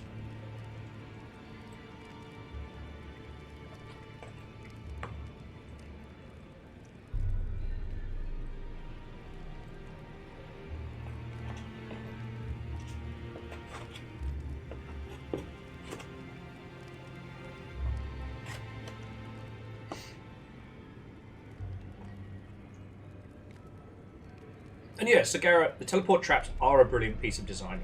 What's brilliant about them is that they work in every instance. Blaster, we've got so many. Oh, wait, we can upgrade spells in this? I thought we could just upgrade ourselves. Nick, I'm doing real good.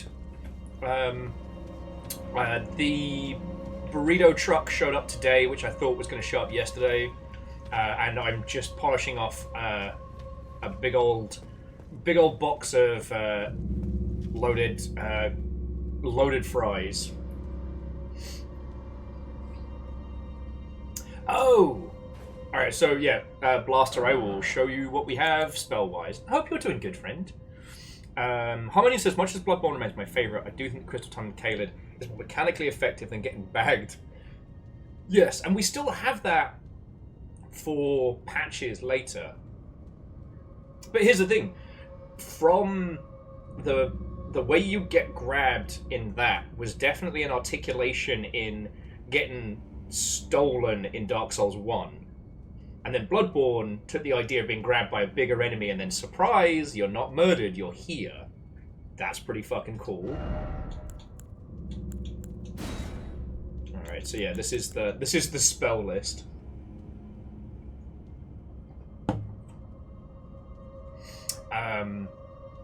Now, the reason why I think that the chest trap is so genius is that if you have played a lot of this series, you are used to mimics. You are used to checking the shit out of a trap, of a chest before you get fucking killed. If you see a big open room and a chest all by itself, you know to be wary.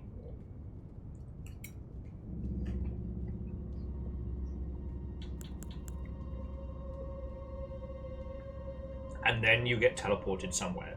It's not something that you can fight or slash against. It's not something you can really stop unless you are quick on the dodge roll.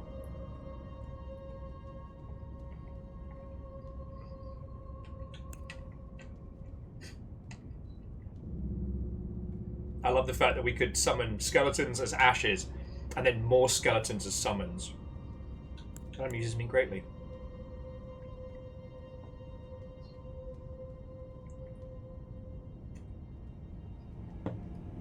Yes. Rebels, the design of the later catacombs becoming these winding labyrinthian setups to offset the cockiness that you'd feel from having played in 1 so far.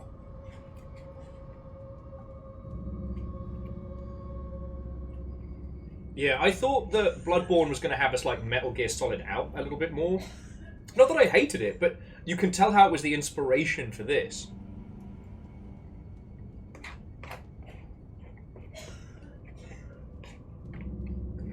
By the 9.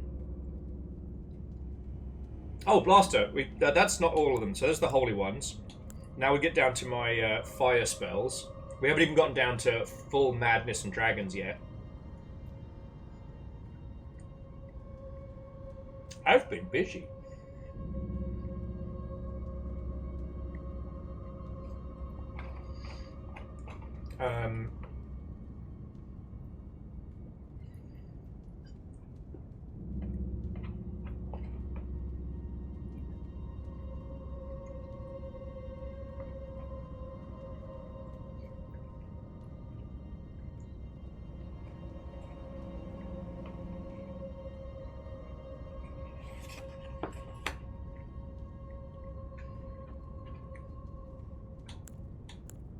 And there's the rest of my dragon-flavoured nonsense.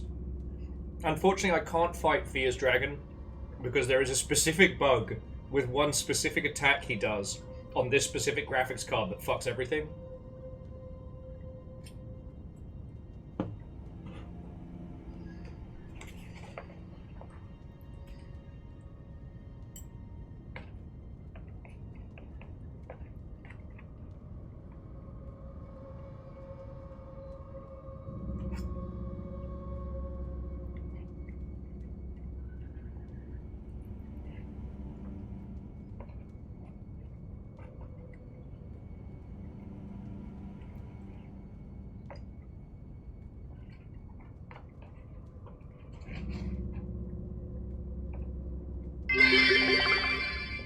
What ho, Vikings?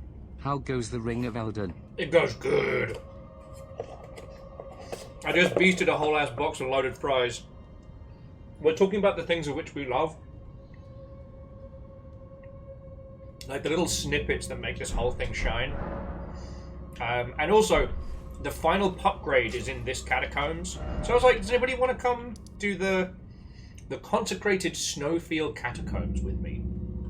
No stress, like, I figure we'll do some friendo hangs. If we want to fight Skeletor's fucking anal beads down the road, fucking bastard, then you're more than welcome to join me. As I said, the next part of the snowfield, aside from the dragon ghosts, is obviously Melina's... This into what I guess is like Melina's castle. Yeah, what's the rebels? Yeah. But it's the little details I want to focus Reactor on. online. Sensors online. Hey, Online. Kakazi. Systems nominal. Boo-ray for graphics card-related bugs up Ghosto. I was saying boo ones.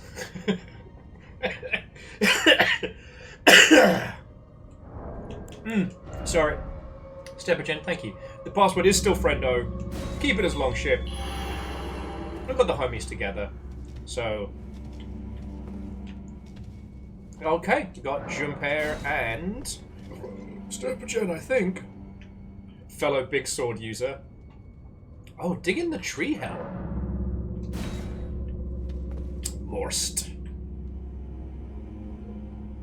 But no, like, these are the things to discuss, because, like, I feel for everybody who was working on a large-scale or open-world game when this dropped. Because much like with... Hello. Much like with other big successful titles, they probably had to put up with...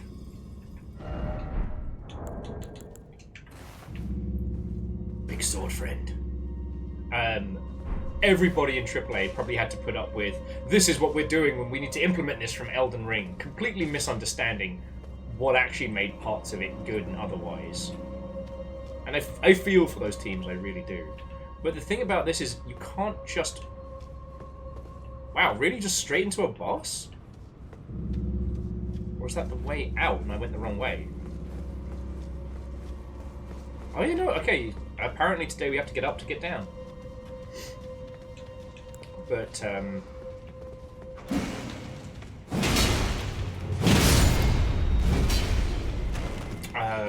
what was I saying? Oh, yes, the...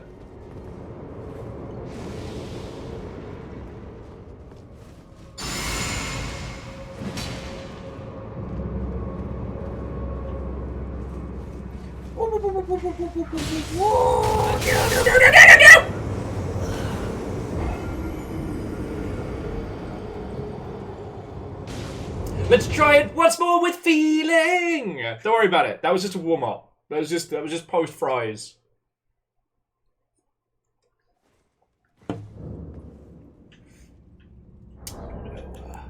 Give Jumper and Steppergen another shot because that was a dumb death by me.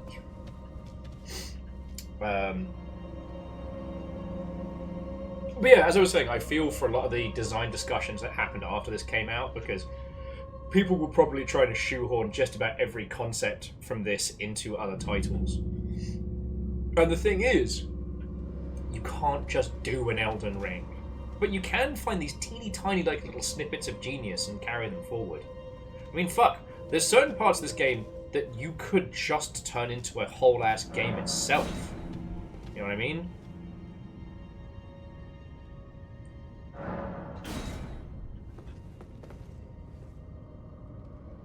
Yeah, Unholy Glee. All that energy is just going into digestion. Oh, very fancy DJ. I'll have a look in a second. Yes.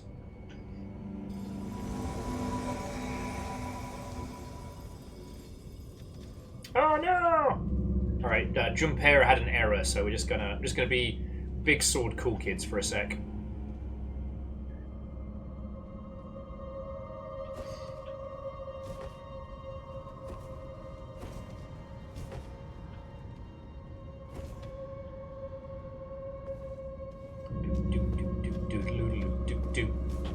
Man, I miss the jangling stuff from Dark Souls.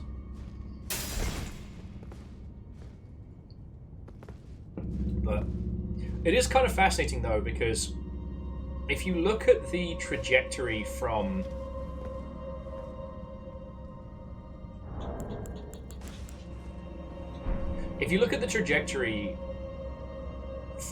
let's say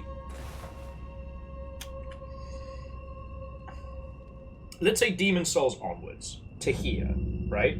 There's this stepping stone of learning from previous decisions, of blending all these different design concepts together and really making it pop, right? But, no. They're just gonna rush us? Yep.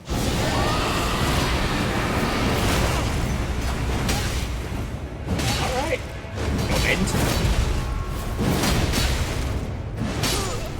Fucking knob end. Man. Kids these days...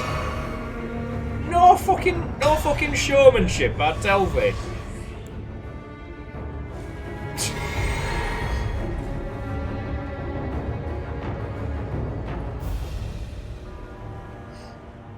What was I gonna say? Oh yes, but if we compare it to, say, like the Assassin's Creed franchise, which once they hit upon a formulaic setup, they've just been doing the same thing. And while the graphical fidelity has certainly increased, you could argue the size of the games have increased. You know, took them a long time before they hit upon, you know, Assassin's Creed, you know, Odyssey and Origins and things like that. And even then, like, I love Valhalla thematically, but mechanically, there's so much bloat, right? It really does feel like there are 17 different departments inside Ubisoft, and they each make a different bit, and they smash them together. Whatever, call it a day. You don't get that feeling with this.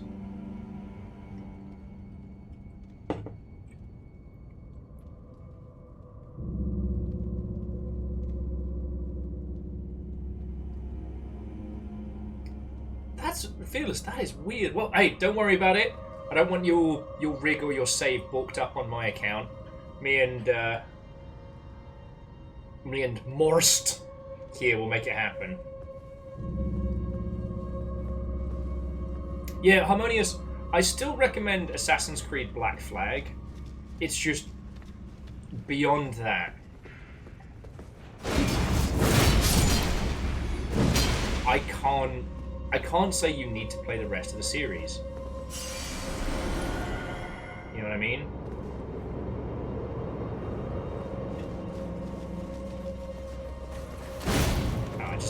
I just assumed there would be something to try and kill us over here.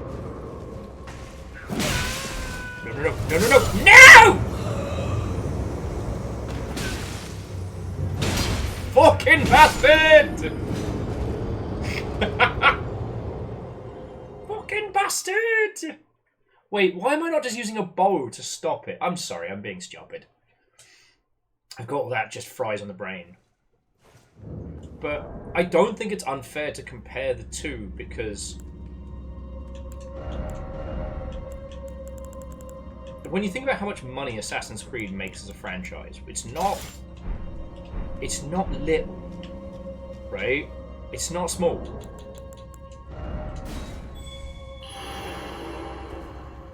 Okay, the return of Junpei.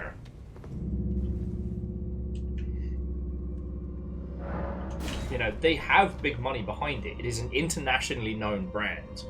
You know, we're not picking on some small little, like, indie team's first open world game here. You know what I mean?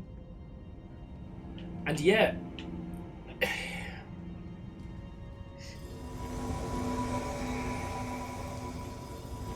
there is a... Junpei, you have returned. There is this ever-present feeling like a lot of the big, larger franchises are just riding towards mediocrity. Right?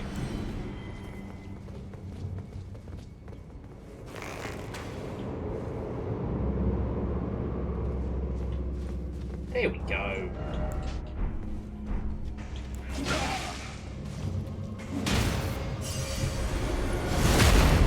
Ooh. Kicked his ass there, but definitely got a little spooky.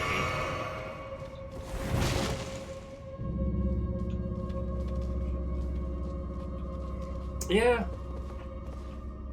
There is definitely a discussion to be had about, like, Assassin's Creed's lack of identity now. Did you eat anything? It's all gone. It was a defeat. It was slain. I probably could, but I'm trying not to with the burrito as well. My tacos were gone in weird moments. The old gone in 60 seconds special. Make sure we don't accidentally gas out our homies. It was good. But so DJ Coil, that's the thing that I think is interesting to discuss. Like, why is it that Ubisoft takes a franchise and once it gets... Ooh. Oh, hang on, I got this. Don't worry. Why is it once they go past 3? Fucking hell.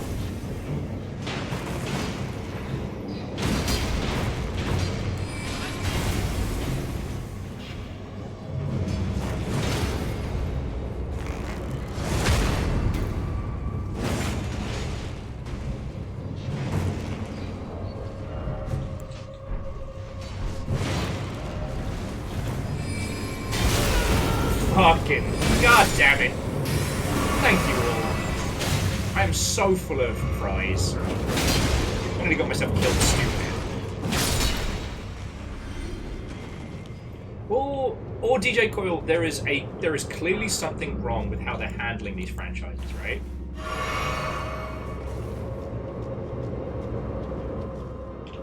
It kind of feels like, I don't know, discussing crop rotation. That you don't have to do crop rotation to start with.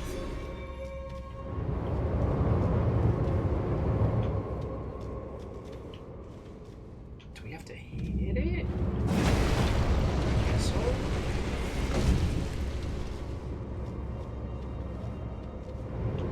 Okay, yeah, so it just goes forward. That's cool.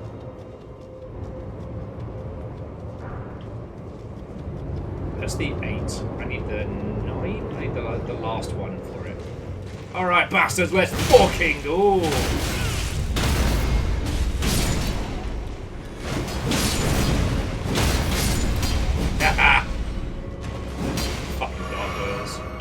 might be little shits, but I brought the superpower of friendship!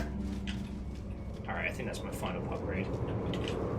But no, there's clearly something being mismanaged with those big teams. Because, like... how is it that we still have, you know, Dark Souls games selling gangbusters? Albeit, you know, the naming convention is different, but the experience is cool. Like, oh, you fucking wanker! Gotta stop trying to make points.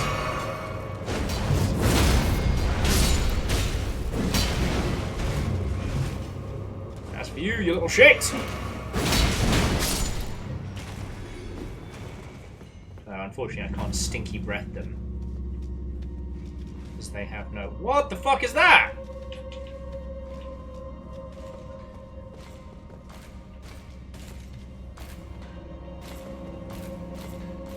We good?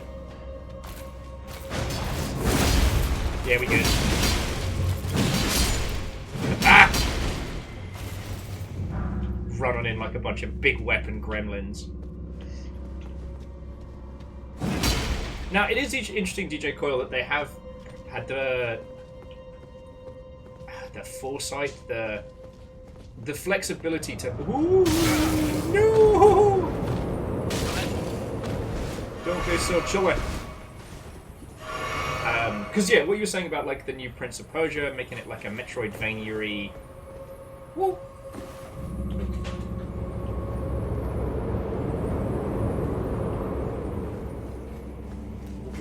Yeah! Oh, you little shit!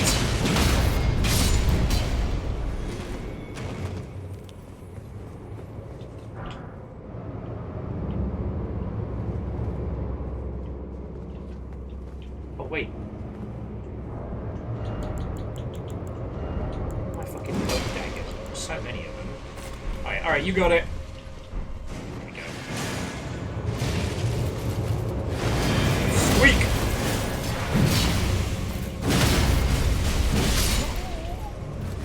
Jump here! No! He was the jumpiest of us! A hero has fallen.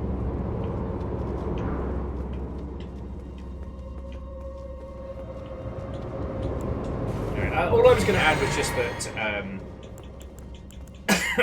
one, maybe I should get through all this, like, nightmarish platforming before I try and say anything big or clever. Guess we just need to go down, right?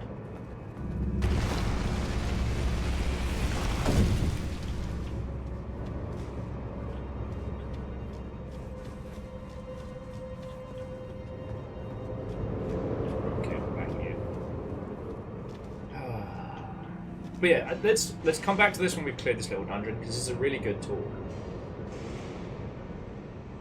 Because I know the answer to it.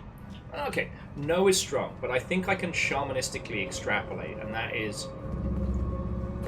these projects become very, very successful. And the more successful they become, the more people get hired on, the more specialization, the more the whole of it spreads out, until we reach the point where there is such a hyper-focus and there is such a hierarchy of management that there isn't the time for creativity. There's also a lot of people holding on to a lot of positions and roles. And those people don't want to let go of that power. Which is not a good thing, but there we go. You know, by the time one of the IPs is up and running and making cash, people at the top don't want to rock the boat. The people who've been involved don't want to lose their slot, right? What did he just summon? You heard that, right? He just summoned. I don't know if there's anything I can do that hurts the cat. Madness! A beam! Bees? Wait, where would bees work? He's made of stone.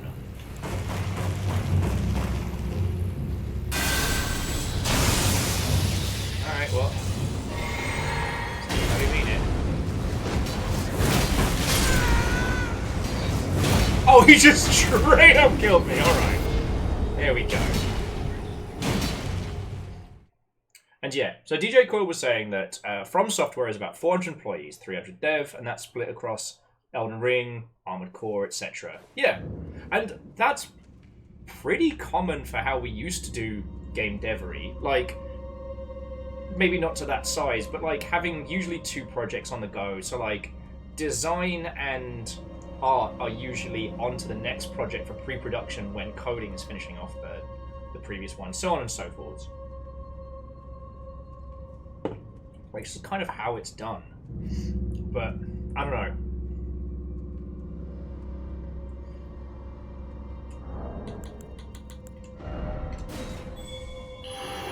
Like, at this point, the failings in the structure art must be visible, right? Like,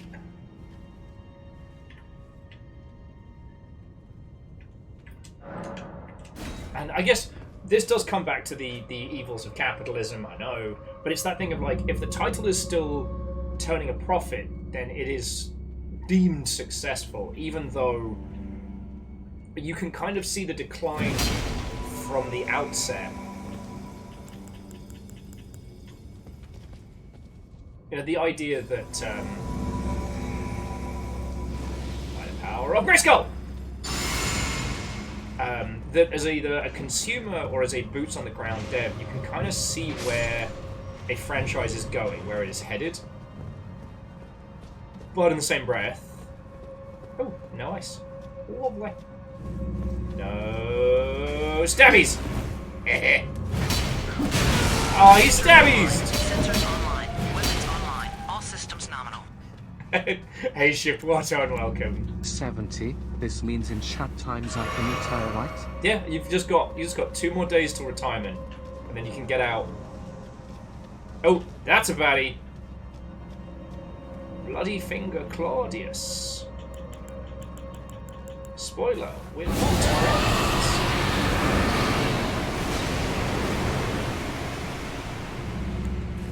Reload! Oh, he's not attacking immediately. No, he's a bandit. Fine.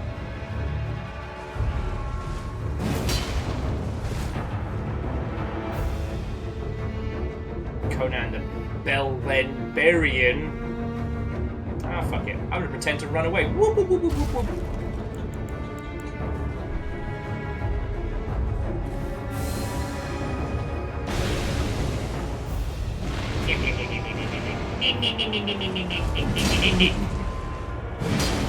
Aha! I have become the dungeon!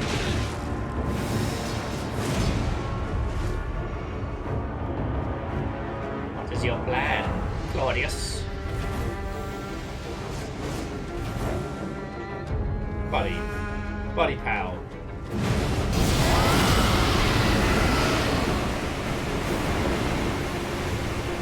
Do you know how much stinky breath I have?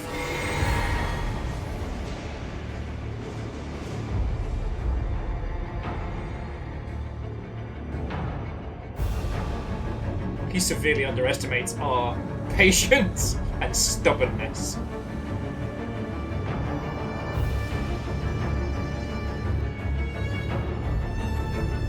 You have to come to us.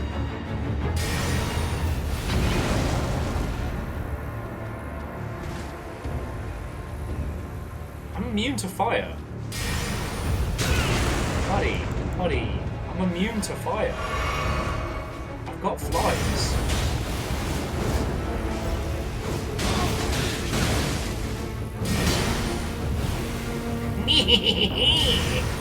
Eat flies, you shit!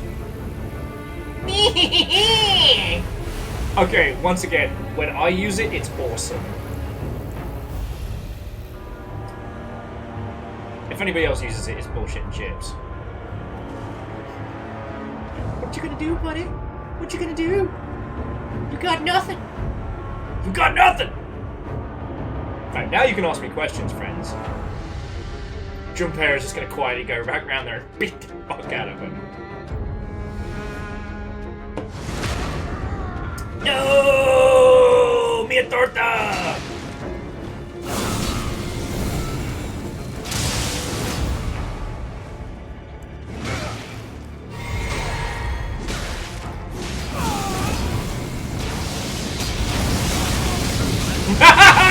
You better run! Madness missiles!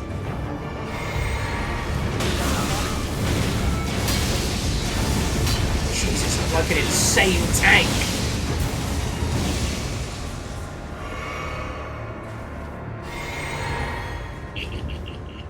Big sword, friends. Oh, he's turned on the ice machine. Like in that movie, Ice Machine.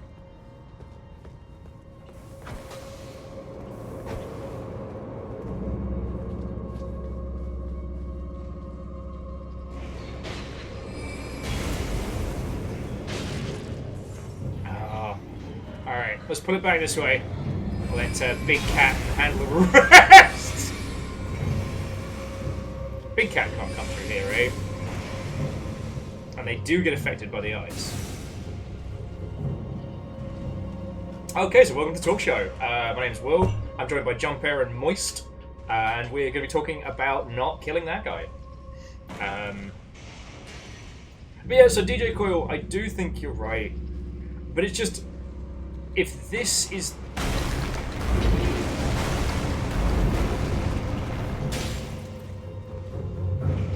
the only way. Oh no, he made my tiny feet sparkly.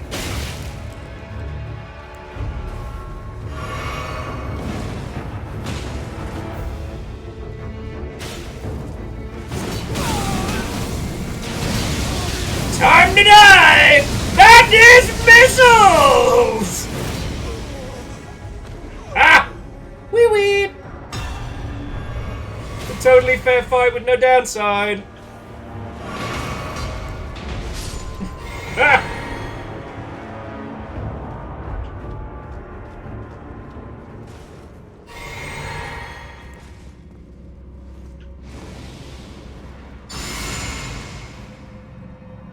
I had the one thing that person didn't have. The power of French. Oh god, still icy.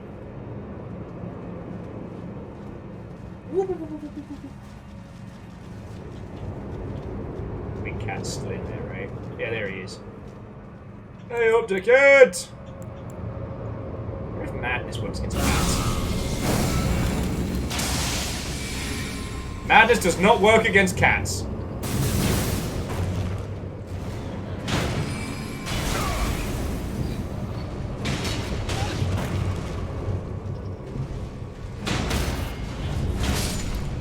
Good work, everybody, good work. So we went down that way. It was this way we were headed, okay. But yeah, sorry, so jumping back, so DJ Coyle, I agree. Like, the size of teams and budgets has gotten too big. And at this point, it's created a situation where you can't win. The sheer amount of things that are put on the chopping block each time, the can we do this of it all is so extreme. Madness beam! That, you know, if each Assassin's Creed requires like what, 1,000, 2,000 people to make, that's too many people.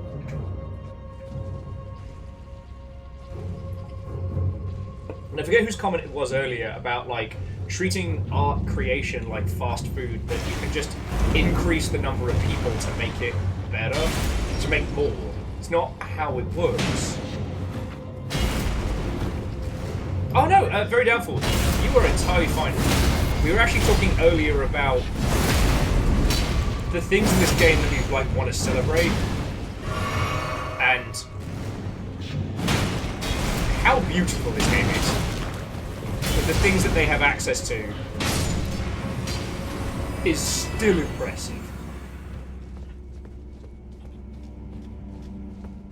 Alright. We haven't found the switch yet, though. We did find an imp head elder. Had to check. Okay.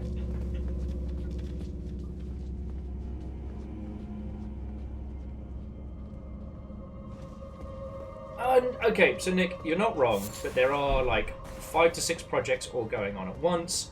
But then the other thing that they do that kind of compounds this is a heavy reliance on contractors, as you well know. So for the 1,000 people they have on staff, there'll be an army of expendable contractors. This is weird. And again, I know I'm telling you stuff you know, but just for like the sake of conversation. I knew it. I knew it!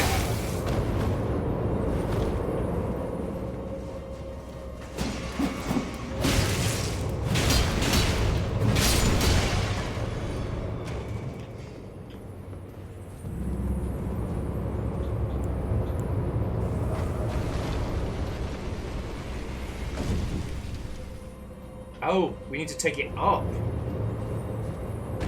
Ah, beans! Ah, pool.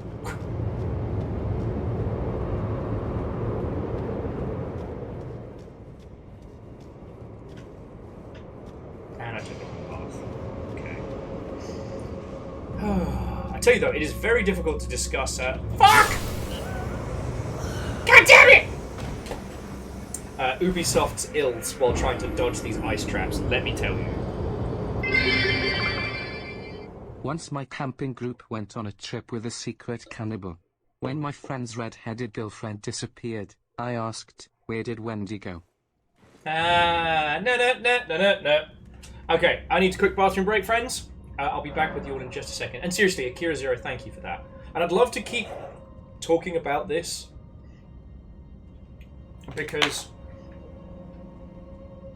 the micro to macro discussion about team size, people's involvement, and who has ownership, like how we implement contractors, at what times and at what points, I think is very, very powerful. Because I used to be of this mentality that the bigger the project, the bigger the decisions need to be made. But in actuality, when you get to large projects, there's a lot more squishiness.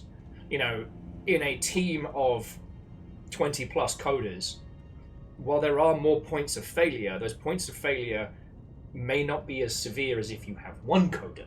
You know what I mean?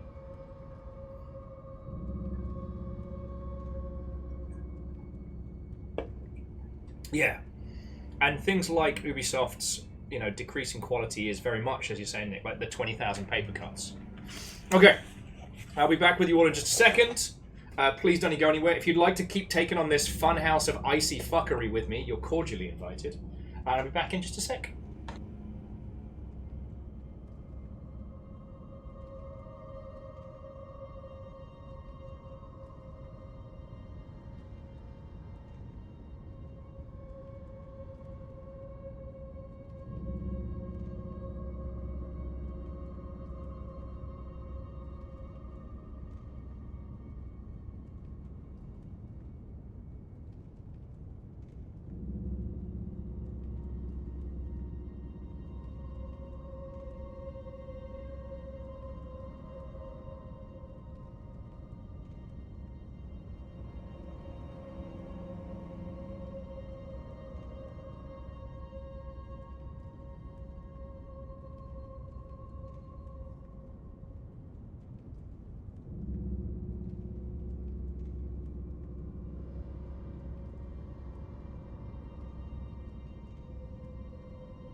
Okie dokie. Thank you all for waiting.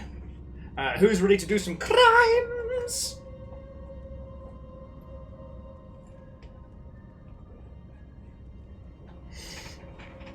Okay. Hello, hello. Cheers all. Okay.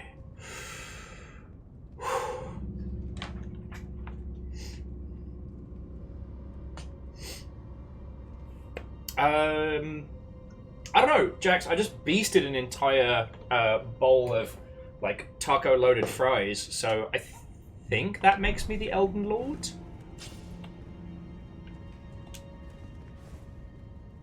Although I'm going to swap out laser beam for something else. The laser beam's fine.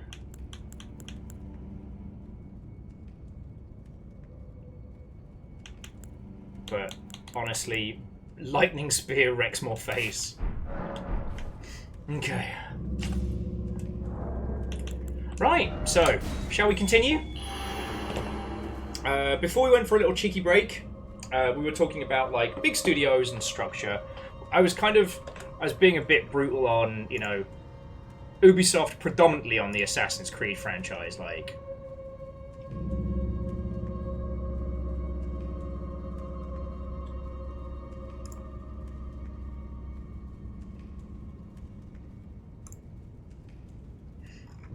Okay. That is a big weapon. I have checked it out.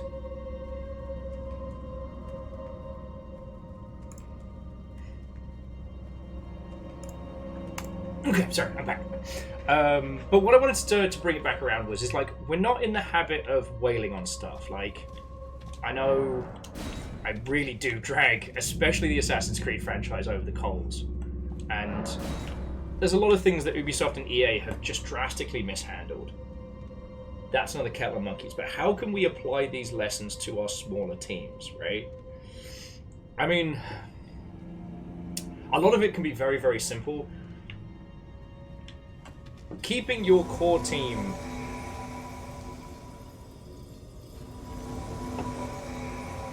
together and invested seems like such a small thing to say, but it's so powerful.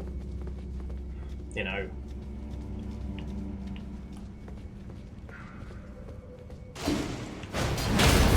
It's kind of like if contractors are handling anything more intensive than just... that's still bad. Then just like basic elements, then like including them in decision process. They don't have to have a say. They don't have to have a seat at the table, but having them there can avoid essentially like an infinite loop of stagnation.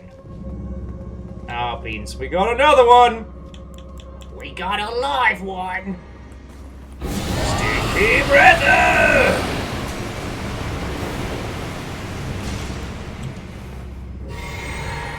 They're already doing fancy shit.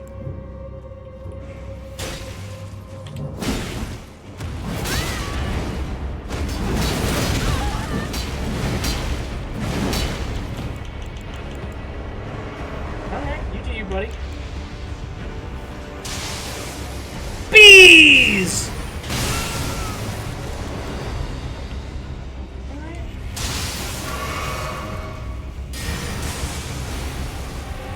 Go, my buzzy minions! You good? You good, buddy?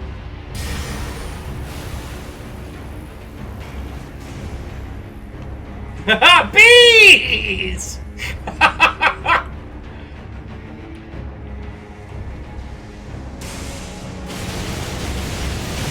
Oh, damn.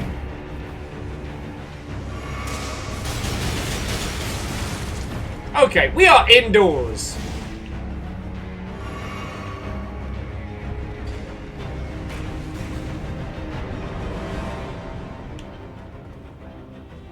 How are we going to play this?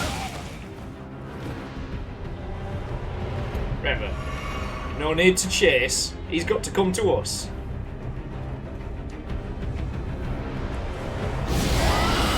Stinky Breather!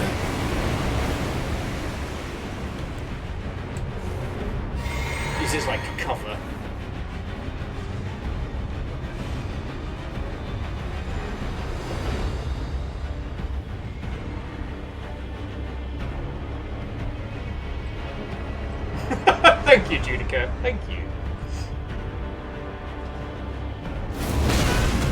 Oh, good cheeky shot there.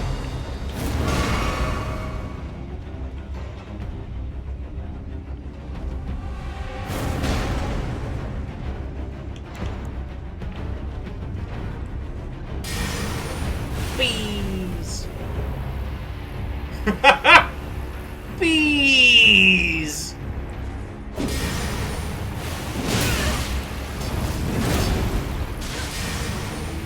Bees! Bees!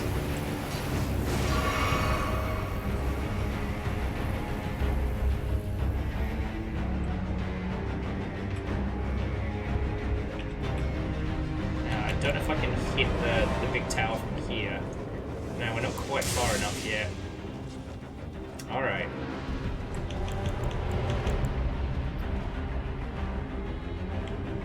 Oh, look who's got his big bow out. Who's got out the big bow? Man, you sting one guy with a few bees and suddenly he's all like...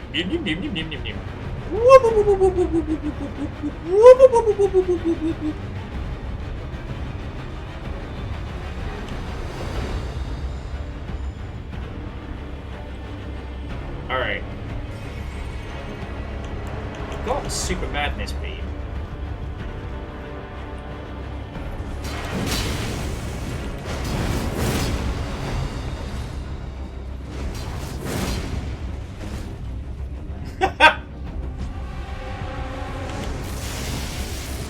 Miss me!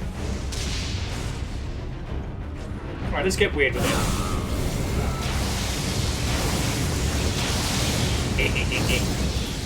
Alright. Okay, firstly, that's just rude.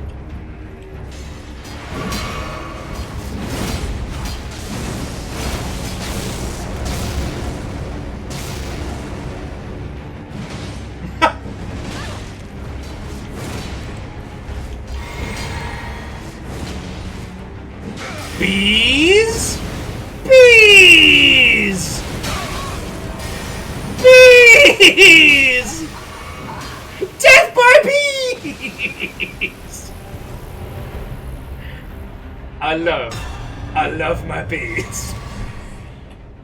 So Will, how would you describe your playstyle? Big sword, stinky breath, and bees. Yeah, dude went out like fucking Nicolas Cage. Not the bees! Why did you use that move? Just because. Alright. Oh. Hey, are we supposed to be ambushed about now?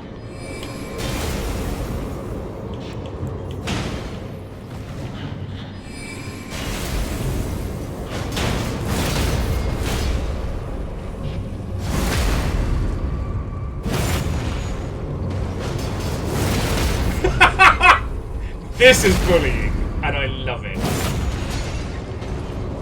I guess, Judica, my dragon hunting dogs are a big part of my playstyle, that is true. But, I just...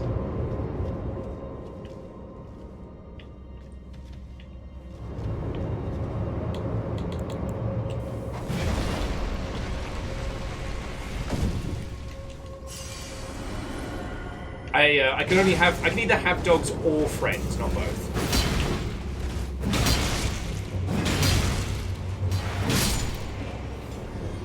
Well, that's for you, you bastard! Bonk! What?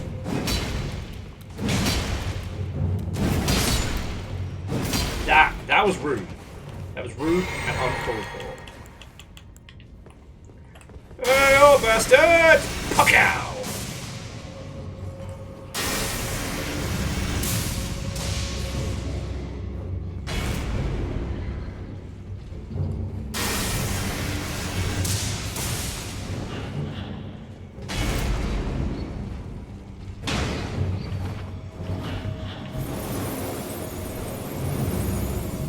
Agree, this whole catacombs is bullshit.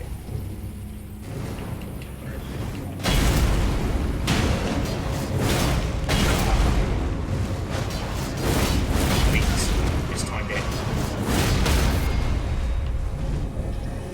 fucking go! Ow, ow, ow, ow, ow, ow, ow, ow, ow. Bad kitty! Bad kitty!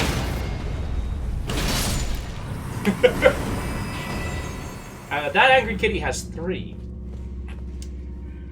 Okay.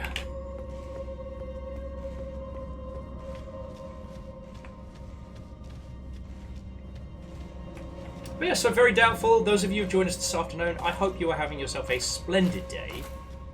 Splat!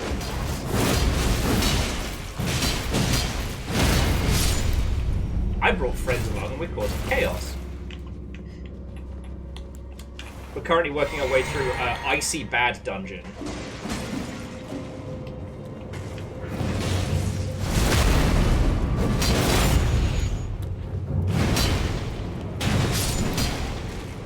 Okay.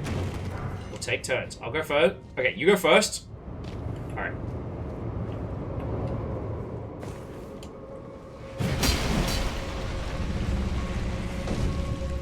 So I can cronk the lever. We're good. Wrong lever!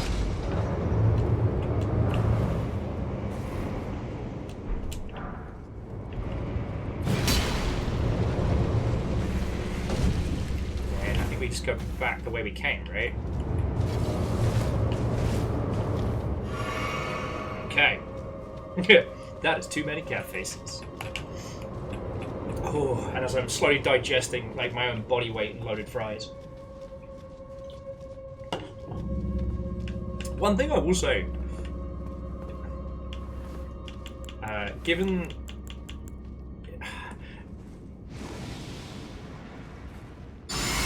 all the cool shit that From has done over the years, what I'd love to see is the exploration and glorious chaos that was the catacomb dungeons. Oh, he's made of meat. And you know what we can do with meat?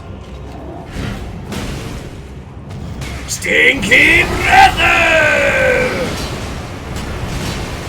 I'd feel bad, but the last duelist bought literally many dogs to kick my ass.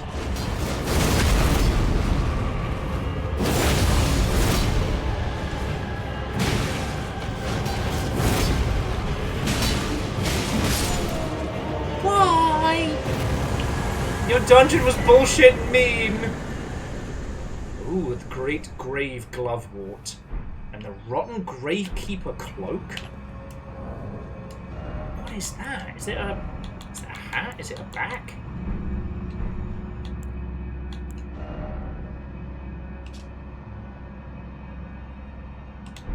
I think it's a hat. You know, it's definitely dog upgrade time. And, I believe that was Stepagen and Fearless. Thank you so much for coming with me on that. That one wasn't as bad as, you know, Skeletor's fucking fanfiction in the other dungeon. But I'm glad we did it.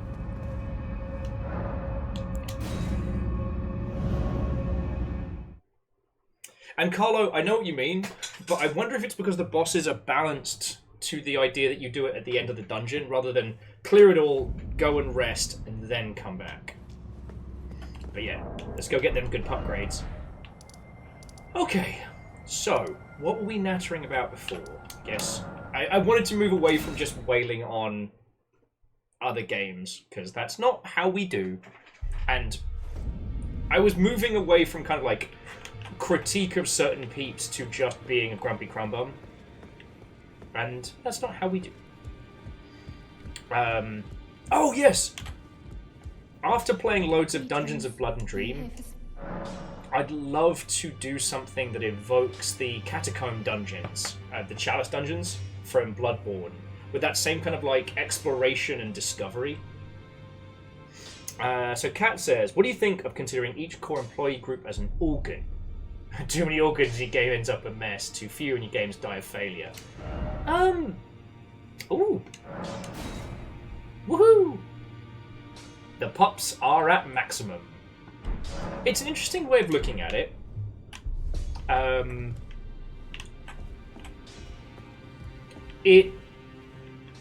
that concept lives and dies on your producers, because you can essentially create each thing as Nick, as a very siloed creation, which is fine. I'm not saying that's necessarily a bad thing, but it's worth noting that the communication between siloed type operations is often where some of these problems can arise. So you just would need to have exceptional producers. Wait, is that enough to level? Is that fuckloads? Nick says, I will say it's a bad thing, loudly. And that's fine, you know? You know I trust your opinion, friend. Shit, if I put some points in... That means...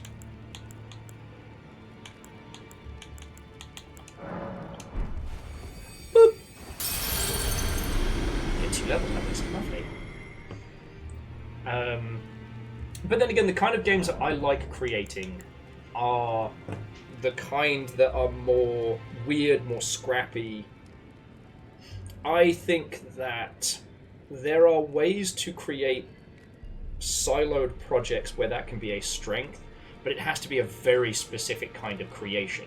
We're talking about something where, like, the thematics and the mechanics are at odds with each other intentionally.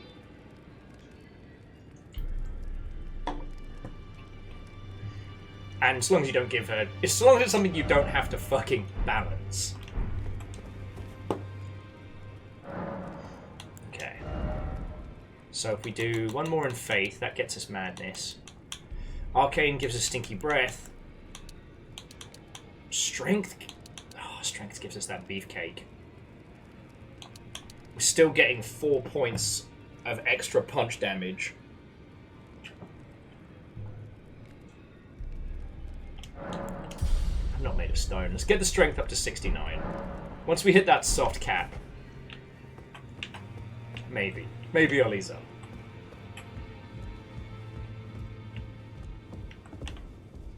Like, I think you can do adversarial design,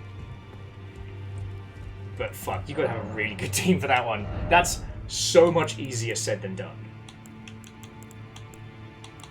I guess I'm up to... Okay, I got 6 of a potential.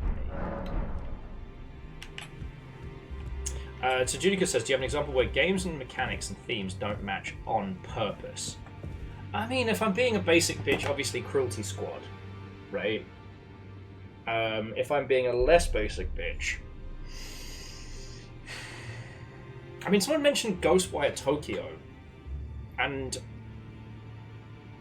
I would say its thematics and mechanics are at odds, but that is also the theme of the game. Like, yokai in modern Japan. Oh, hey, well, very doubtful. Give our best to yours. Have a lovely rest of the day, and it's always good to see you. Sorry we didn't get to natter too much, but yeah, good to see you. Oh yeah, I should actually... Okay, no, I don't talk to bigger fingers. Okay.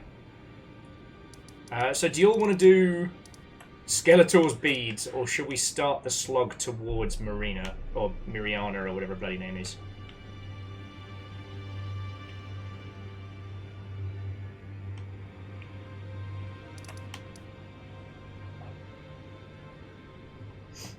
Jack says if Battletoads works. We'll definitely bash Battletoads. You know, Battletoads is not a good game, but it is definitely a great game to study because it is so mean.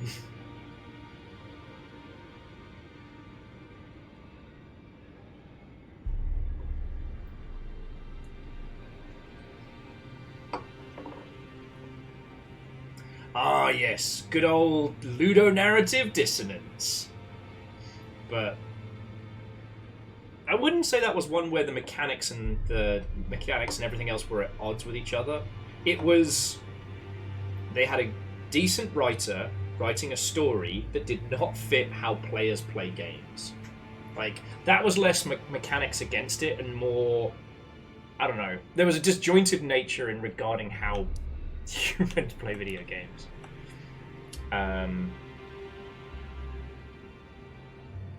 Okay, so Legend's saying for Melania.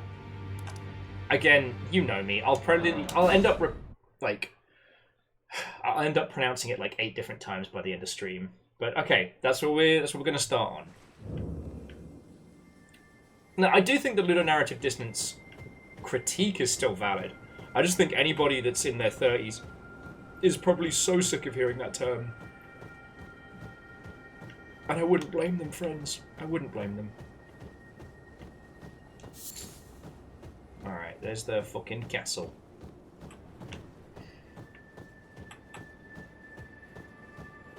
I know, you were doing it. You were doing it, Nick. I'm the one that brought it in. But I've already got the brain rot. So, Angel Kalina. So, the term is ludonarrative dissonance. And it rose to prominence around the time of the reboot of Tomb Raider. And it usually tends to refer to a specific moment where, you know, a very young Lara Croft, who has been abandoned, shipwrecked, and alone, is forced to kill and skin a deer to stay alive, and she sobs the whole time. And then the player is given control of Lara, and the player then goes fucking apeshit ballistic and destroys everything in the wildlife nearby, because you need pelts to upgrade your character. So this was where, like, the narrative and the gameplay mechanics are absolutely at odds with each other. And it's a valid thing. The problem was, it was like the hot topic to discuss for a long time, and became fucking insufferable for a lot of people. And so now if you bring up the term ludonarrative dissonance, a lot of people who've been in the games industry a long time will just kind of lament its existence. And yeah, she was so traumatized by grief, she had to go on a killing spree. Now, it is an important thing to bear in mind, because again, a game is not a book. And I know that seems like such a dumb thing to say, but, you know, David Cage still thinks video game equal movie with waggles. But when making a video game, you are either the player's friend, their enemy, their dungeon master, their storyteller, their jailer, and in certain cases, the thing they'll be describing to a therapist in several years. But it is a collaborative experience, right? The user cannot play the game if you don't make the game. The game cannot be played if the user doesn't play it. I know this seems real dumb to state, but when we see ludonarrative pop up, or just dogshit garbage poo-poo bags, like we do with David Cage, it's because the user isn't taken into consideration. Now back to games where, like, thematics and mechanics are absolutely at odds with each other. Part of me wants to say Stardew Valley. Look, this is a personal shout, alright? So I'm not asking any of you to come with me on this journey, but, like, you quit your job with benefits in the city because it's soul-crushing to wake up at the crack of dawn every day to repair your grandpa's busted old farm, and if you don't do it right, then you'll fuck it. Huh. That's our friendo. What's she doing here? Can't talk to her. Oh no, and Angel Kalina, you're entirely fine. Like, honestly, discussing ludonarrative dissonance now is a lot less than it used to be circa the 2000s.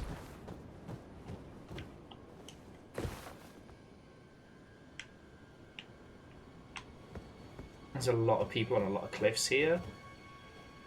Oh, that's a good shot. We got ourselves some YouTube thumbnail fodder right here.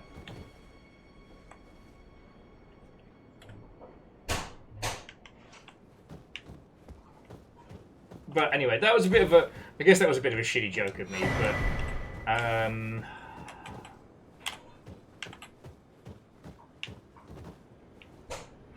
really feel like I'm just going to get shot with 8,000 arrows any second now.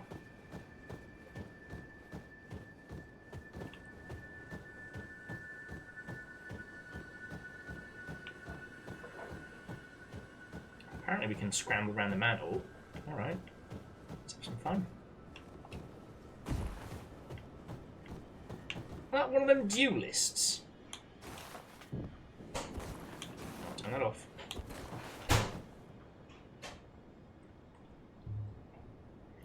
So Kat says, having never learned the term, I thought it's counterproductive design.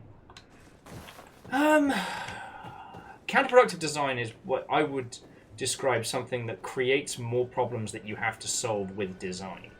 The implementation of a feature that creates the need for you to make 8 more features to make it work. Unfortunately, it can be very common when you're dealing with like elderly senior designers, and they kind of get a bee in their bonnet about a concept. You can't tell them no either because you're not senior enough to be able to say that, or ah! Deal that, dickhead! Ah! I need to stop running my mouth.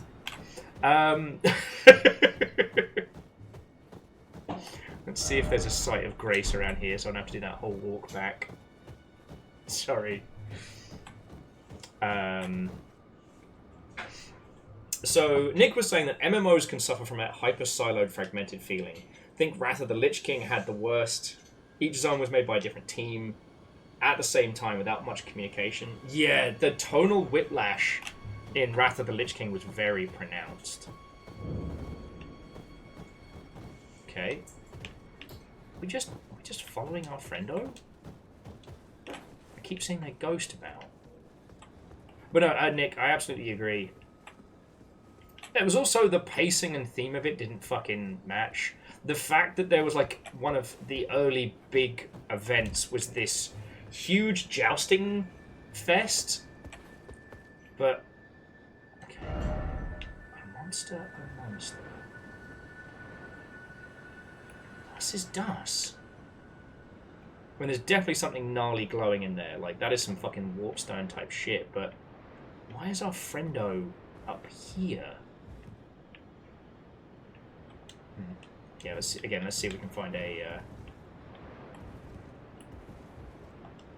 shrine or something.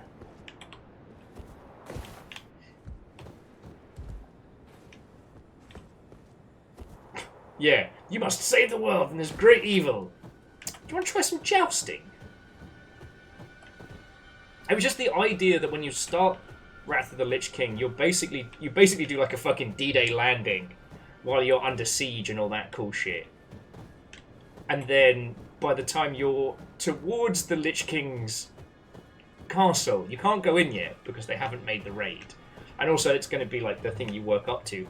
So you just do a jousting tournament for fucking funsies, I guess. And it's under the guise of, oh, well, you're training to be ready to fight him. It's like, what the fuck were we doing for the last 2 video games?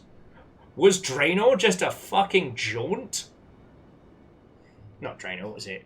Outlands.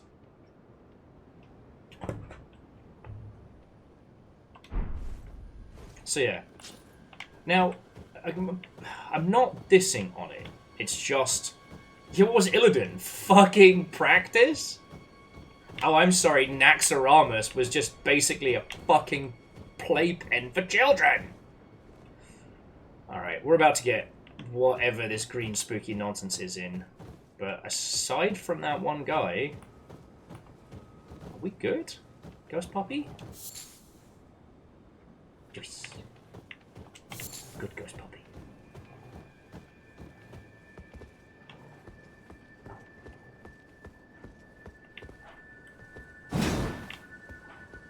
This is weird. But yeah, like, okay, I don't hate the whole, cyclical storytelling in MMOs inherently, right? There's got to be a new big bad, there's got to be a new threat. It's just, Wrath of the Lich King was so siloed that you would have these real fun, real weird mechanics that were so tonally different than fucking anything else. So weird.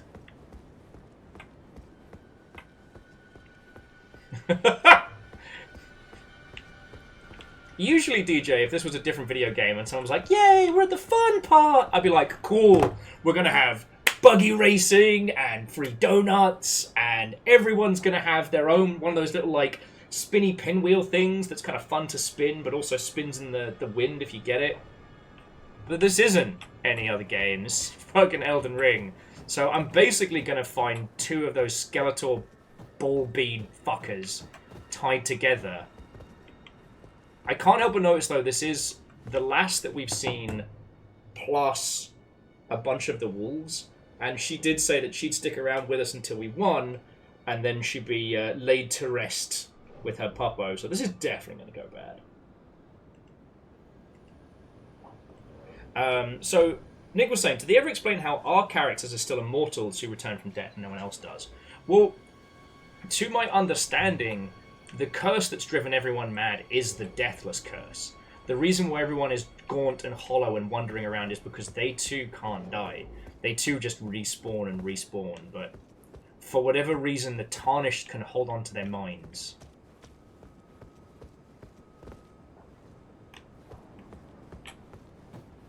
How has nothing around here tried to kill me?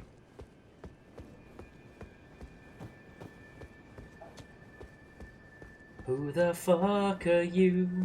Who the fuck are you? Like 4 figures.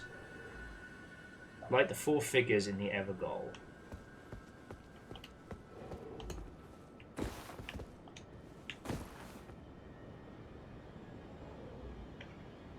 Guess we're supposed to parkour around?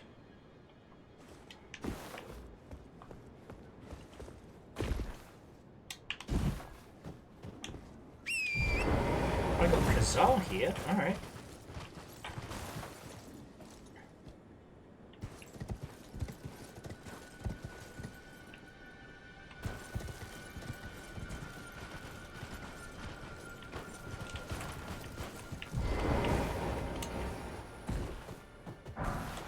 Oh, Evil Geek, I figured as much. I just wanted to explore, because there's this eerie green hue is so fascinating.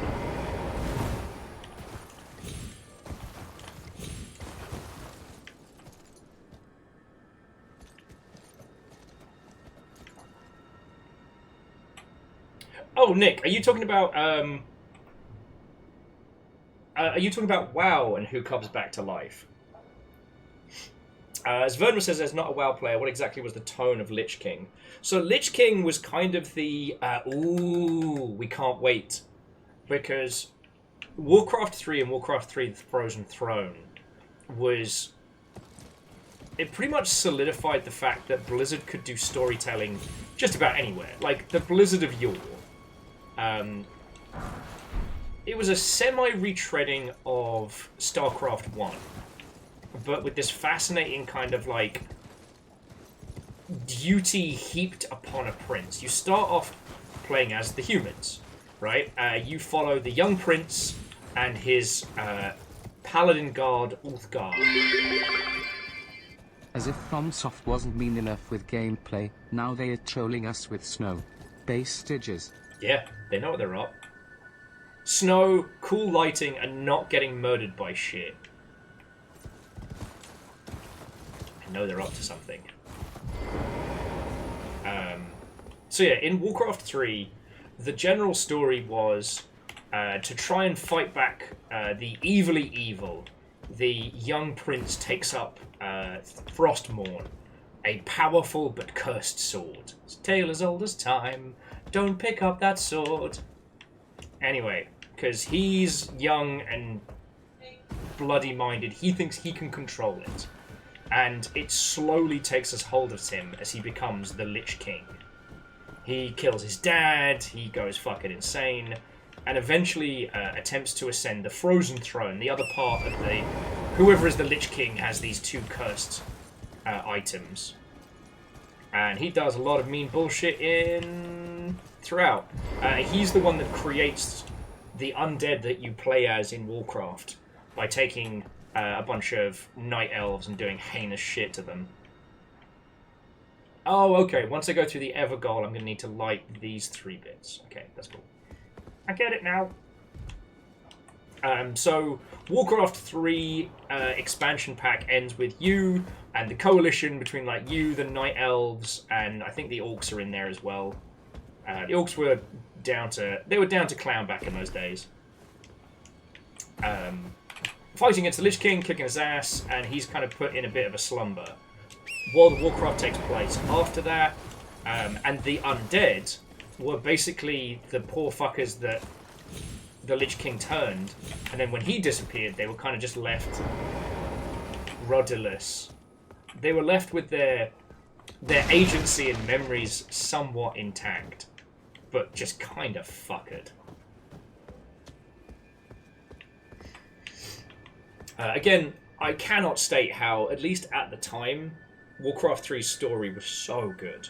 Anyway, that ends. World of Warcraft begins. We have the varying races of Azeroth split into the Horde and the Alliance, as you well know. They're battling back and forth. There are big dragons. There are bad stuff. The first expansion takes us beyond the Dark Portal. Itself a reference to Warcraft 2. TLDR, the Orcs were basically like blood drug controlled by demons. Totally normal things for video games. You go out into the Outlands and you run around punching stuff through the big portal. It's great. So when we hit upon Wrath of the Lich King, the tone was very much like, oh shit, here's the big baddie. Like, they were building up to this. Fans wanted it. The cinematics were perfect. I mean, hell, back when the Blizzard cinematics team could do no wrong, the scene in which Arthas slays his father in Warcraft 3 was phenomenally done. It's a little rough around the edges now, but I think it still holds up. The opening / cinematic trailer for Wrath of the Lich King was this just heartbreaking monologue by the king, talking about the hopes and dreams that he had for his son Arthas. The same son who has killed him and become the embodiment of pure evil. God, and the scene of Arthas resurrecting a skeletal dragon to be his mount is still, chills. It's brilliant. Okay.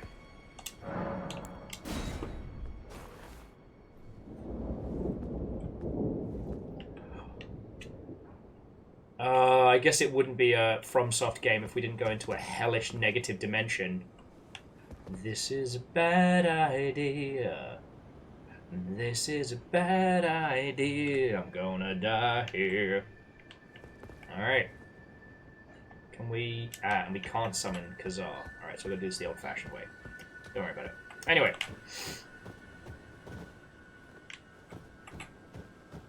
Hey, Chef says, this is anti-undead propaganda. Arthas did nothing wrong. Sylvanas is my war chief. That's all I'll add to this conversation.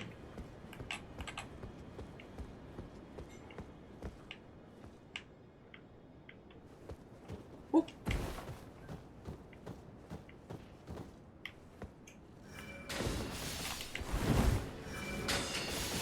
That sounds like Burger King's. Oh, fuck me!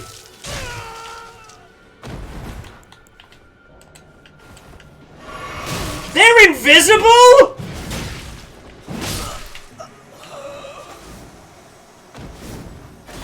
What the fuck?! Poop.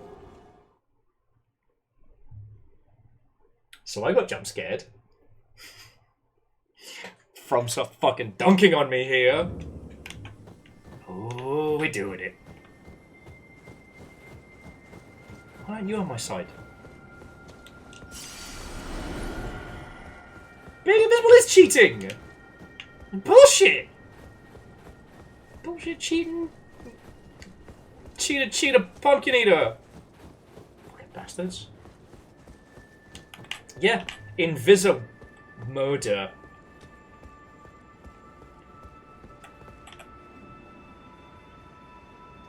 Phils, if you said to bring a Sentry's Torch, that must have been a million years ago. Right, well, I've got a regular little torch.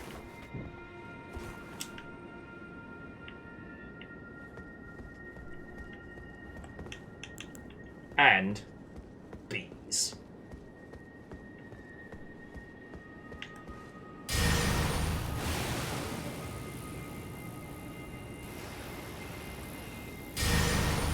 Bees!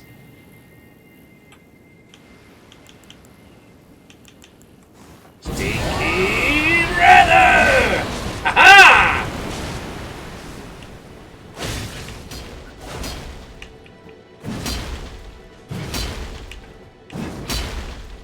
My God.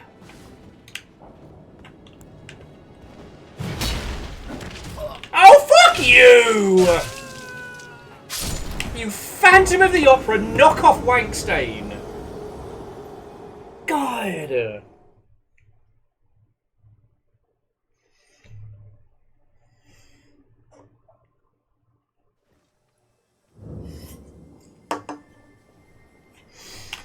Alright, challenge mode. It's a good time to talk about video gamery stuff.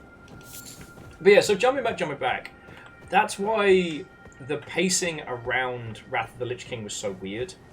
Because, like, you'd go from one area that was an infinite pitch battlefield where the forces of the Horde and Alliance combined would do battle with this unending sea of undead that Arthas quasi-commanded.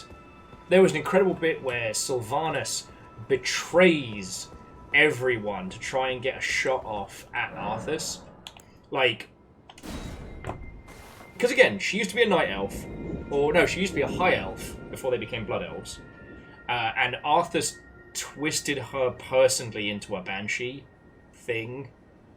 Like, he was a personally nasty one. And both of you, thank you for clipping those.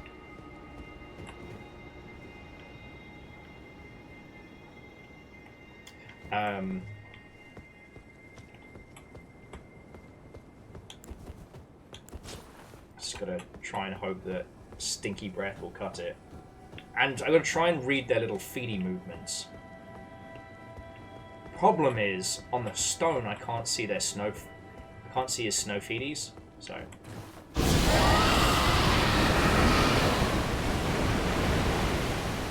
Where?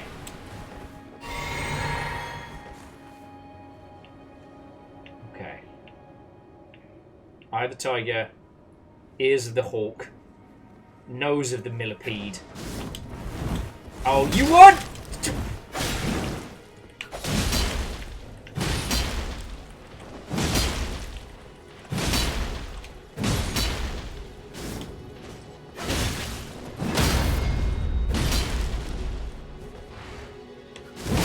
Yeah, that's one.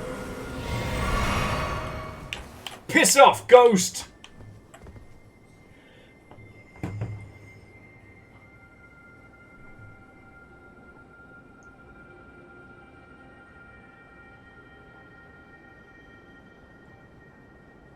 Oh, you know, DJ Coyle, yeah. OG Sylvanas managing to hold Arthas at bay to try and help the High Elves escape and shit like that, to try and get the people out. I will not even give you the gift of a restful death. Such a dick.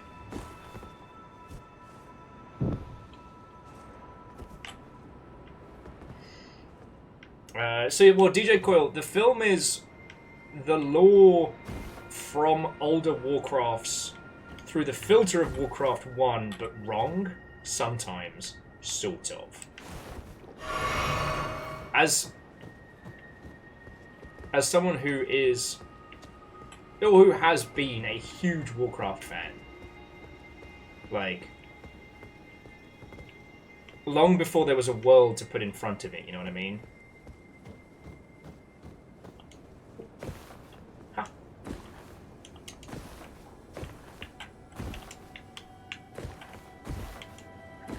But yeah, there's whole swaths of Warcraft the movie that are wrong. Hey, how come we're not friendos?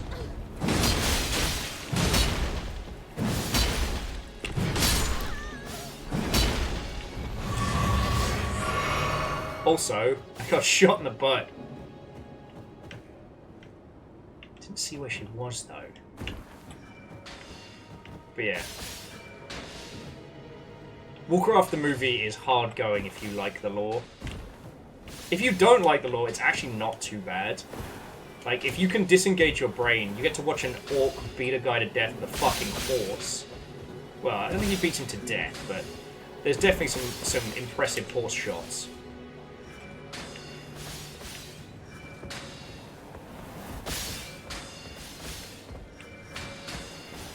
Oh, this... And a fucking Londo again!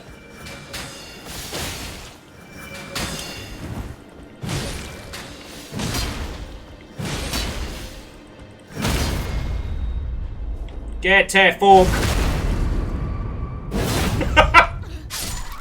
Just splat. Don't talk to me or my arrow-riddled self ever again. Yeah, Warcraft the movie's mid. It's not the worst video game movie, but it's kind of like the more you love the story of Warcraft, the more it will hurt you. Warcraft 3 Original is still a good one. And Chef, how are you doing, friend? Watto and welcome. I actually don't know how we got onto the subject of talking about World of Warcraft lore. Oh, we were talking about games where the thematics and mechanics are actively at odds with each other. Oh, excuse my hiccups. Sorry, Chef. You missed earlier me devouring an entire ass plate of, like, loaded fries from a taco truck. And they were good. Okay. So we need to go back across the rooftops this way, but there is another archery lass. So she's here? There you are. Let's fucking go! Big sword. There's no... Oh, God! I can tell my characters had absolutely a fucking enough of this. I have been shot. I have been stabbed. I have been set on fire and died multiple times. I've fucking had enough of this. I fucking tell thee. Okay. But yeah, so Carlo, I didn't get the chance to try the Warcraft remaster. I'm sure you heard what I heard, which is it's not received favourably at all. And I think a lot of people were annoyed because... Hang on, is there anything else in this Evergoal I should be exploring? Because I see that weird green darkness off in the distance. Like, how alternate dimension can I go?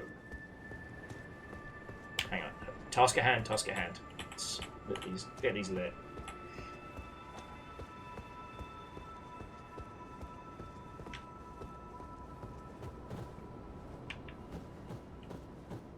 Buckle! Buckle! Buckle! Okay, so we just gotta...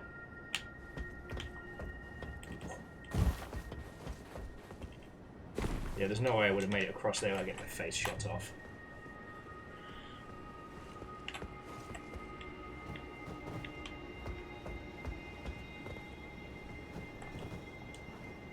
Sorry, I'm having that moment of not sure if another player in the world or if that is a ghost that's about to make my life even more miserable.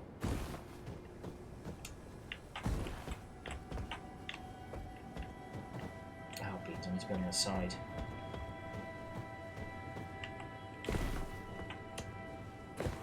Keep those ears open now.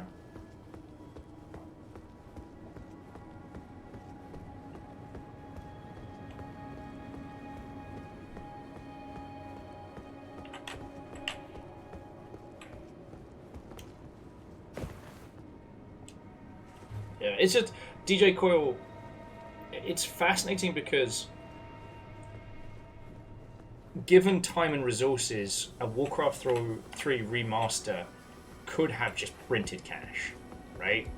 Obviously, it's one of those things that needs to be handled with care, but like, you know, like finding an expensive antique in the attic, it needs to be handled carefully, but it is worth money. Not money, but money. Nasally, weirdly pronounced money. Okay. So I've done Tall Tower, I've done downstairs, I've done that one. Ooh.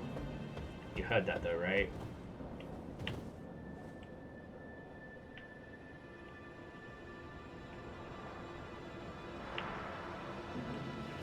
Someone's out for my blood today.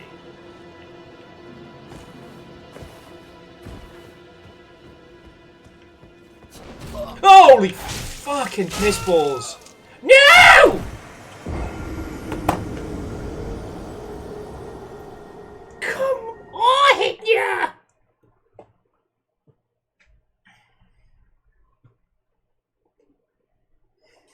Fucking wanker.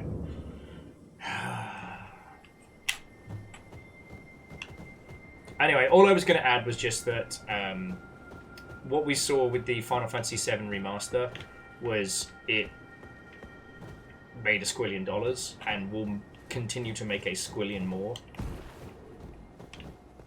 I think the Blizzard of yore might have been able to create something that was... Oh, I see your fucking eyes. Might have been able to create something that was a genuine remaster, something evocative of the original.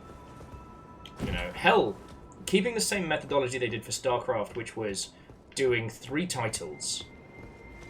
Sorry, I'm gonna get my stuff before we go back in, because otherwise I know that guy is gonna get in the cheap fucking shot. Oh, cheap shot in the old undercarriage. Get me right in the Bilbo Baggins.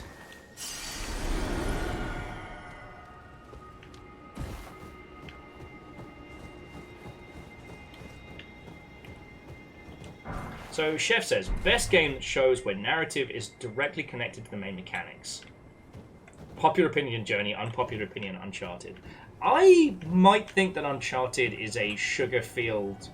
a sugar-filled disaster, highlighting some of the lesser elements of video games as an industry. But, 1, it is successful. And 2, mechanically, everything is in service of the Nathan Drake show, right? Ooh. Full-on Black Knife armor. Won't you come? Yeah, Bacon. Can summon the puppies. Also, y'all were telling me there's probably a magical torch that I can get, but that also means that I'm not going into Predator Village afraid. And I think that's going to be more entertaining for your lovely selves, to be honest. But,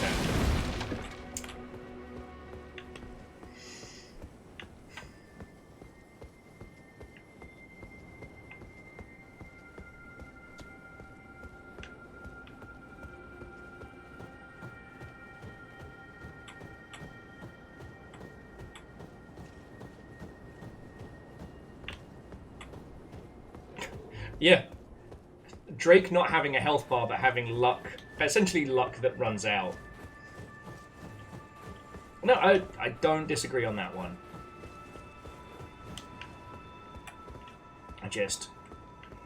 It's interesting because at the same point where Uncharted was at the height of its fame, was kind of the point where I was getting really more and more into FromSoft stuff because I saw it as the divergence point.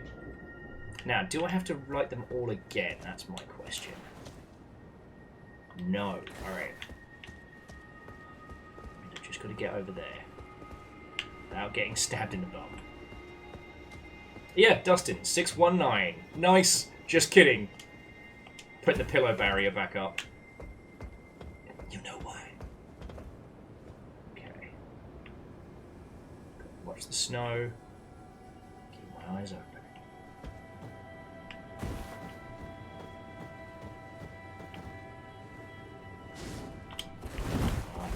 See you. Oh, fuck you! Your Voldo-ass bullshit wankery. Heal. Heal.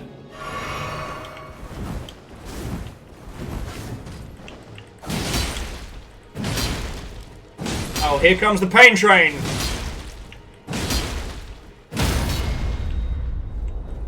Here comes the pain train!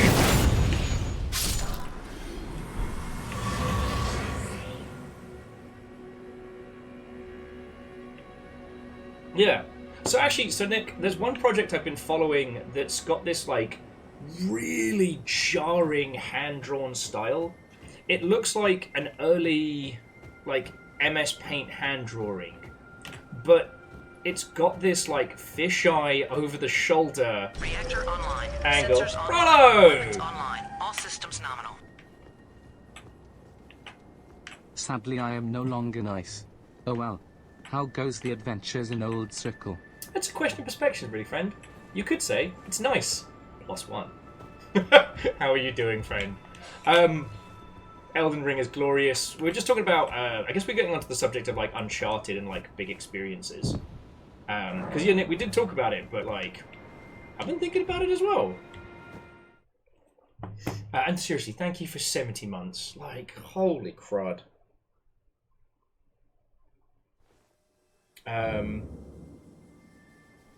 Actually, you know what? DJ Coil for a game where the experience and the player are kind of at odds. The Last of Us, definitely there. But I'm not going to rave about The Last of Us Part 2 and how much I hate it. We can do that anytime. But Nick was talking about, like, what would a indie Uncharted look like? And I think you could do it. But it needs to be leaning so hard into the ridiculous pulpiness of it all. Like, the thing that struck me about this art style is it feels like a kid's drawing of an 80s action movie. It feels like a kid excitedly telling you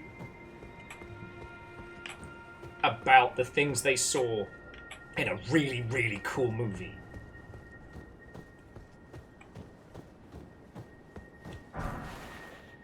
Look, invigorating cured meat. That's penis. Sorry. Yeah, DJ Coil, larger-than-life character, snappy script, fun gameplay. On Guard definitely has the panache. But yeah, I think that you could... Because what you'd need to do is not have too many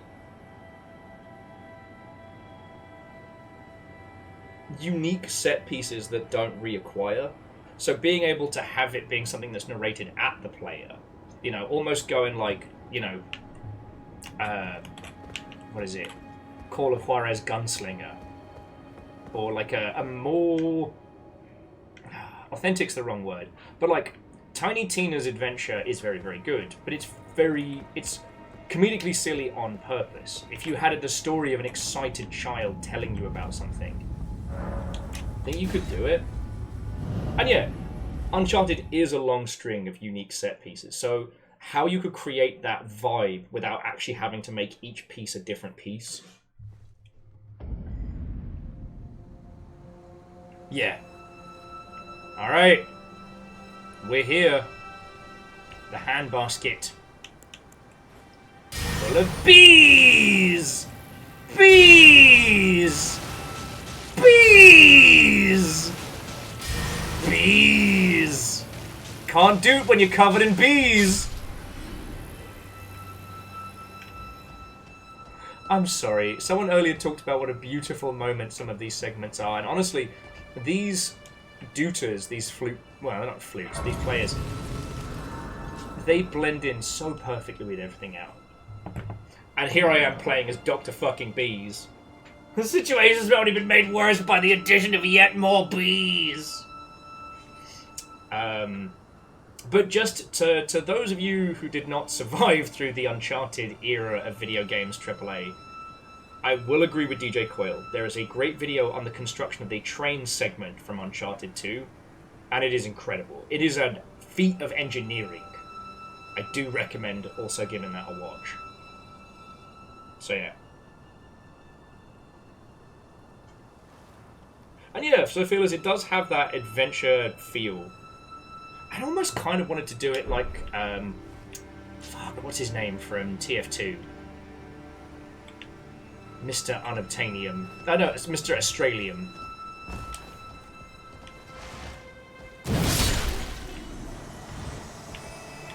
I shall now... Oh, fuck me.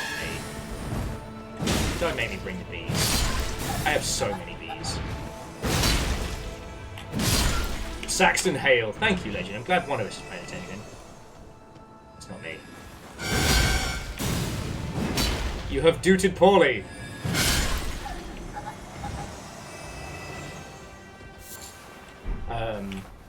But yeah, having a character that is so impossible that by the very nature of the story, the whole thing is redonkulous. I don't know. I think that would be a good framing device. The Doot Massacre. The Doots of Hazard. Kaboom! They survived that with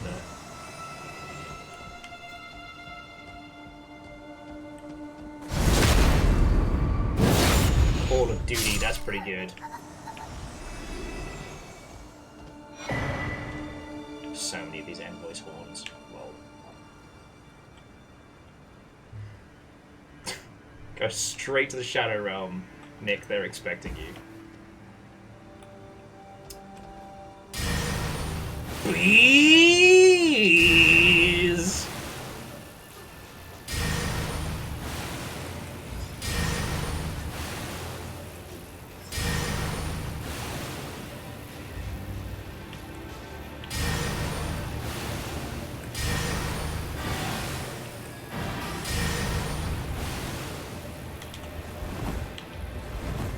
I do not feel bad throwing bees at this person. They know what they did.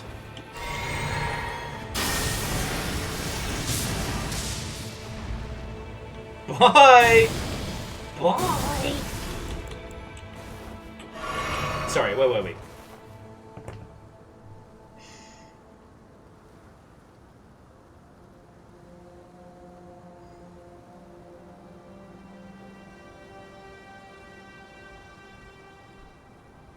So DJ Coil, I try not to do the cinematic comparisons in quite the same way, just because, one, I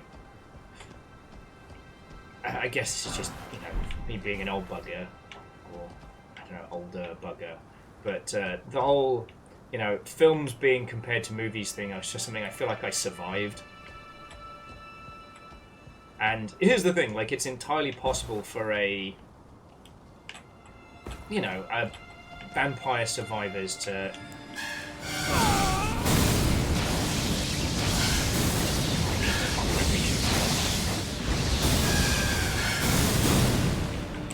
Not going well. Stupid music is stupidly powerful. Fuck! Stupid ass Dootin'. Bad words!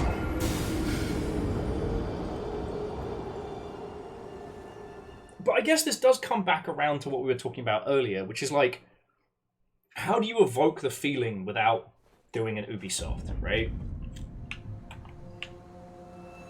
And I think that's where a lot of this conversation comes down to. I think that's where a lot of it is kind of important.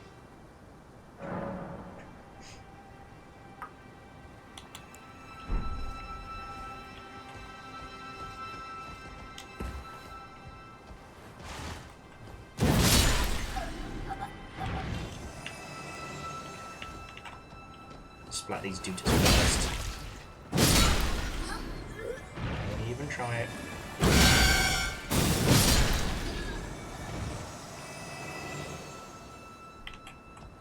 Marlow Briggs. That doesn't ring a bell. But yeah.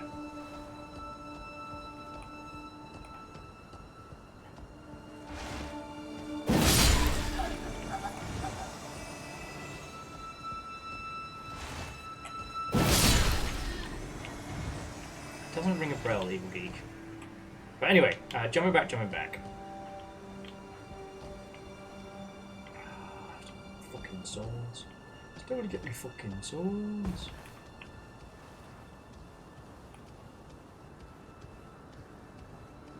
Not observed.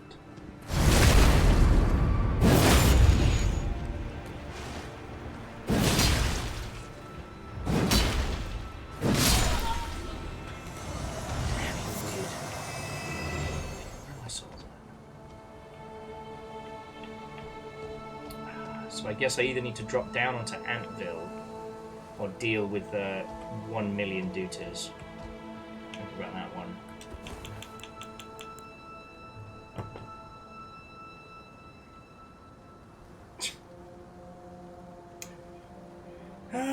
Okay. Let's bring this together. So, if we are trying to evoke the feeling of Uncharted, and we're trying to do it in an indie space, we need to think about not what was done technically or visually, but how it made us feel. I will still say that, like, 12 minutes is pretty dog shit. I'm sorry, it's not bad per se, although artistically, it's pretty repugnant. I want to fuck my sister. Don't fuck your sister. I want to fuck my sister, and I'm going to use time travel to do it. Who are you advocating for here, buddy? You're not the hero in this little story. You know. I also am not a proponent of let's have Hollywood talent fill in for. Oh, eat farts, you fucking ant! I've got to clear out the duters. Brolo, so DJ Coyle mentioned 12 minutes. Like, okay, you want something that really does good looping time puzzles? Elsinore. What if Hamlet, but time looping? Let's fucking go. 12 minutes is, I don't know. There are so many other things they could have done with that title, but instead they blew the budget on having very expensive famous people in it. And that always feels like a David Cage move to me. Like, you know, I could actually try and create evocative characters, or I can just hire somebody that people know. Alright. But, like, even if we're going for Uncharted didn't have famous people in it. I mean, off the bat. You know, it did lead to the whole joke of Nolan North being in everything. Which no one says that anymore. But...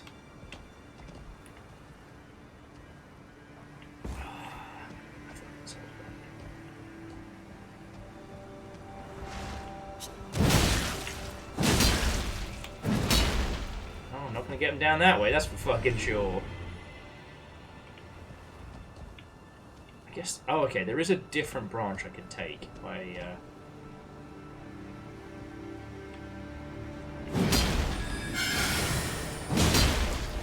No!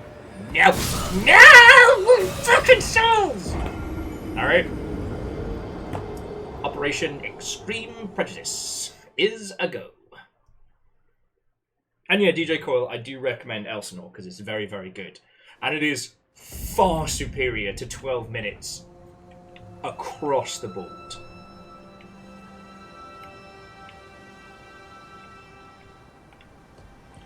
But what was interesting was how, you know,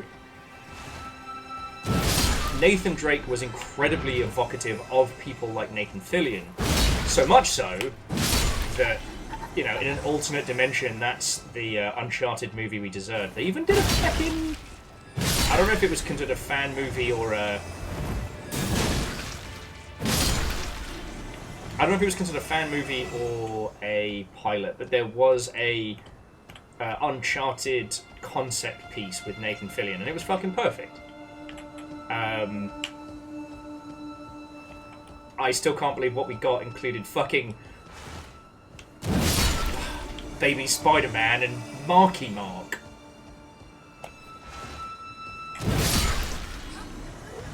Anyway. That is a thing that I think can be carried forward, is not the it needs to have big names, but this feeling that it could be, right? God. Friends, if I end up having... Okay, I'll see how this year ends up going, right?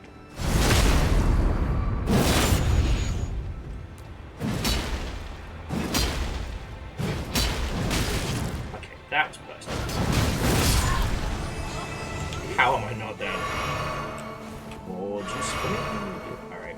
I do think dropping down here is the play, even if it feels a little more of a fall than I was expecting. Oh, it's because I fall onto a fucking Duke Master as well. I tell you what, I'm going to finish my thought before I get myself killed again.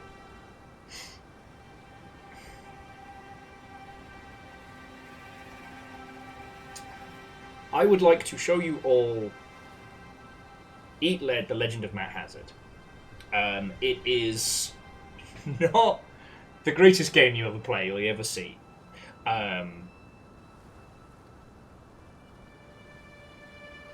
But it does this fascinating thing where it evokes the feeling of every action hero and Duke Nukem summed up into one.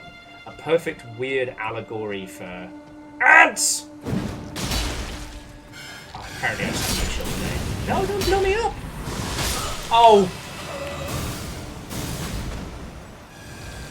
I feel like I've walked into the perfect trap, and this is doing my noggin!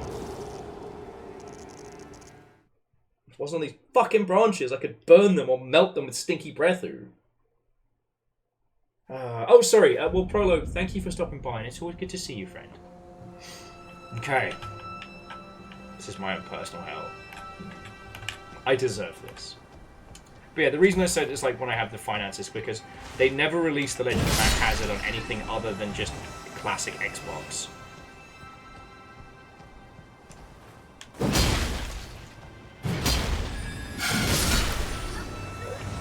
But what it really does is it evokes a lot of things without doing the big budget spend.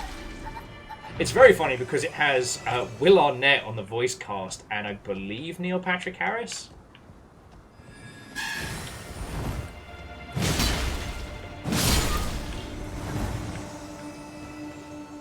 But I think, I'd have to check the timelines, that might be a pre-How I Met Your Mother Neil Patrick Harris. So, still known for Doogie Howser and being an SS, a psychic SS officer in Starship Troopers.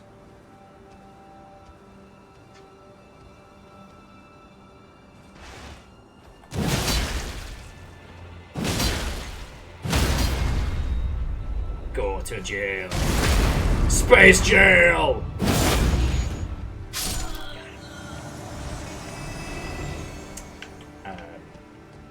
So I understand that kind of adds a certain amount of hypocrisy to what I'm saying. But it's one of those games that does a really good job of evoking something so directly. Sagara, if it is pre-Dr. Horrible, it's only by a little bit. Because Writer's Strike was pre... God. Fucking time travel. Writer's Strike was pre-Recession. Am I rightly? Dr. Horrible was during the Writer's Strike. Hardcore!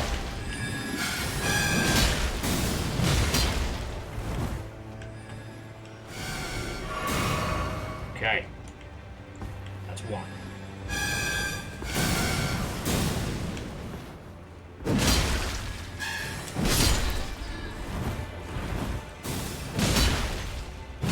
Space! Oh, fucking hell. Alright. Alright. The Duke got the boot. Now we've just got to deal with the ants. I brought stinky breath, not fire breath. Balls. Got madness beams, but madness beams don't work when there's so much open space. Let's see what we've... Let's see if the flies work.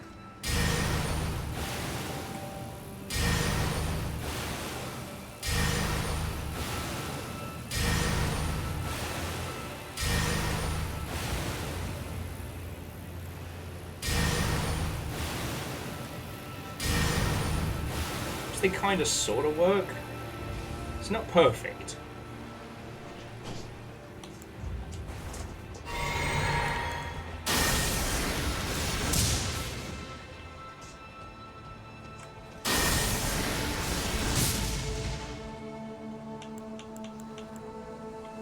Alright, we'll try stinky breath.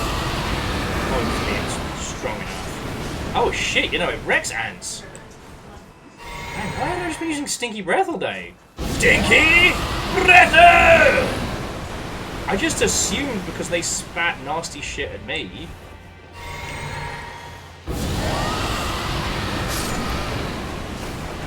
Fucking fumigating this tree, let's go.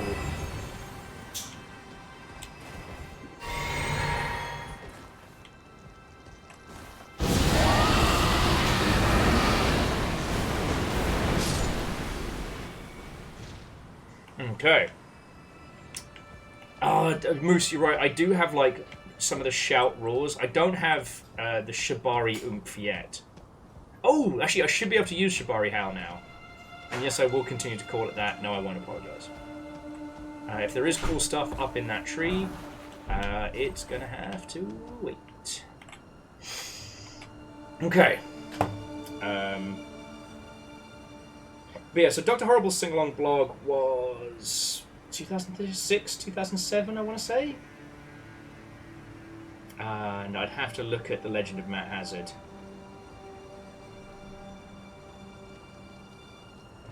Oh, alright.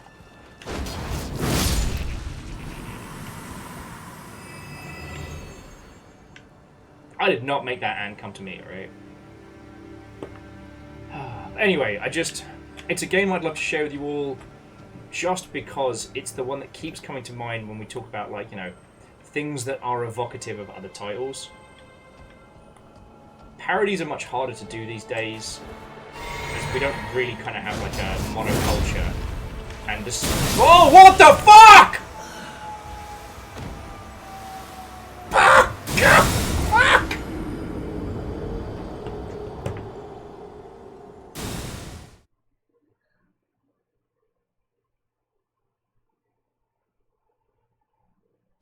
Just gonna say it. I'm mad. I'm mad. Yeah, the Macross missiles are fucking super dutio bastards!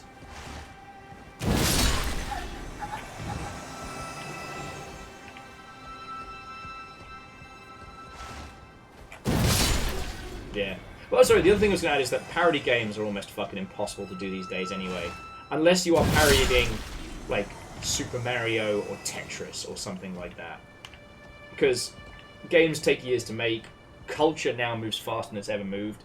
Like... Oh, fuck off! Just...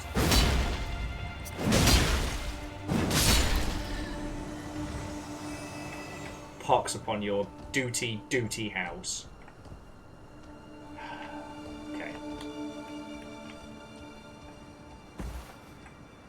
So Cold Ankles, I did play the Looker, and actually we did it on stream. It was very funny. And considering that it is the lead up to one very specific joke, it does it so well.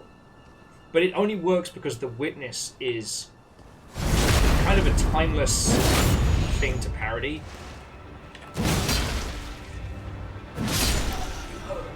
But it's like, you couldn't make a Call of Duty parody game anymore. They happen so fast that anything that you were mocking now would probably be out of... The humour would be out of date before you got the chance to, like, enact the joke.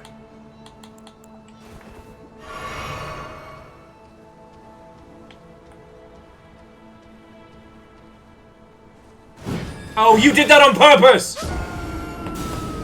Oh, he blew me up on the way down!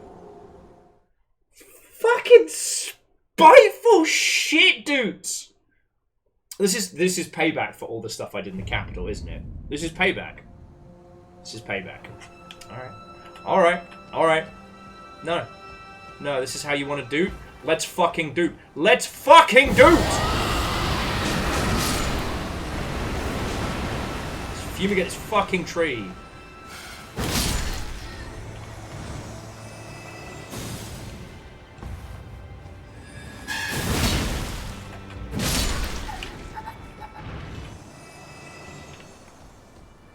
Yeah, Nick, I think that's another thing, like, that wasn't the case so long ago, but if you're making a comedy game, the comedy has to be self-contained, or referencing something so timeless, but even then, you're kind of risking it for a proverbial biscuit. Be a cool. Oh, can I get over here? Oh, it'd be jammy if I could get up here. I cannot get up here. I have been led astray. But yeah, you need to reference something that is eternal or self-contained. Because... yeah. I was going through my videos, what make me laugh, special folder, and it struck me how many of the things that I find funny have happened, exploded, peaked, and we've never really talked about them.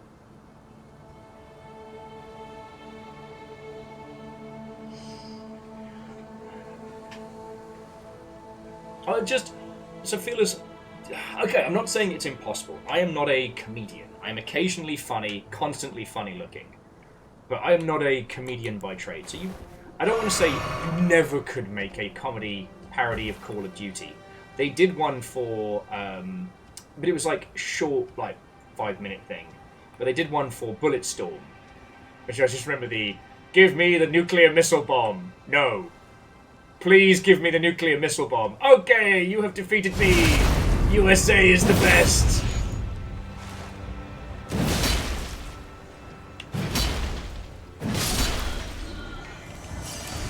So glad I got to pick up all my lost runes.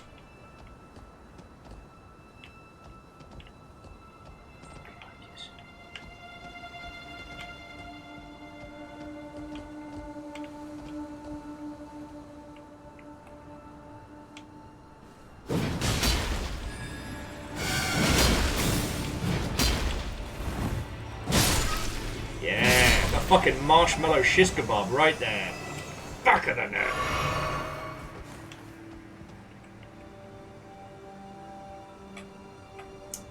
So Carlo, that's what's so fascinating is that Bulletstorm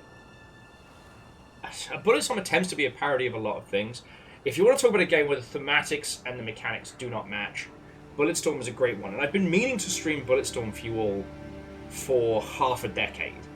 It was originally going to be one of the before time streams, but then the difference between Bulletstorm original and Bulletstorm remastered, it turns out that you got to go for the remastered one, as the other one was another Games for Windows Live casualty.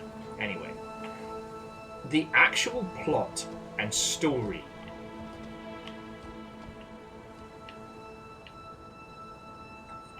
of Bulletstorm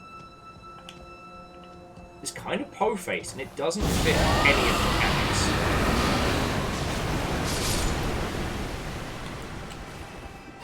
So, like, the story is about you and your squad. You crash land on a planet to go while you're trying to get revenge on your old commander, and like one of your peeps is dying, but he gets injected with like robo nanite nonsense. So that... Oh, Jesus. Ah, no! Come on!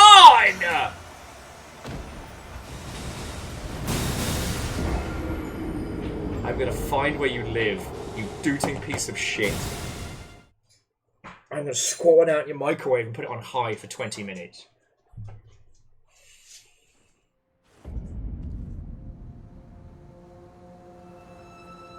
Okay. Okay. Not even past the first bonfire. This is a Soulsian game, my friends. This is a Soulsian game. Okay. But Bulletstorm is plagued by cutscenes that are about like loss and regret. And the entirety of the gameplay is kick man in dick into cactus, then shoot man whilst dick impaled by cactus, air juggle him 5 times, and then punt him and his pierced penis into another person as some kind of spiky, regrettable katamari.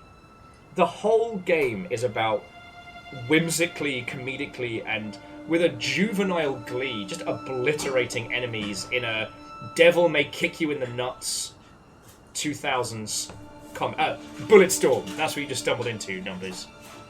But then the whole of the fucking story is like regret, mourn, loss.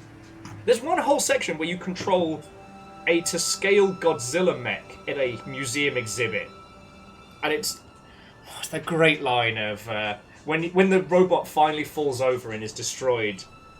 With a tearful sniff, our character goes, "I named him Waggleton P. Tallylicker. I never got to tell him that."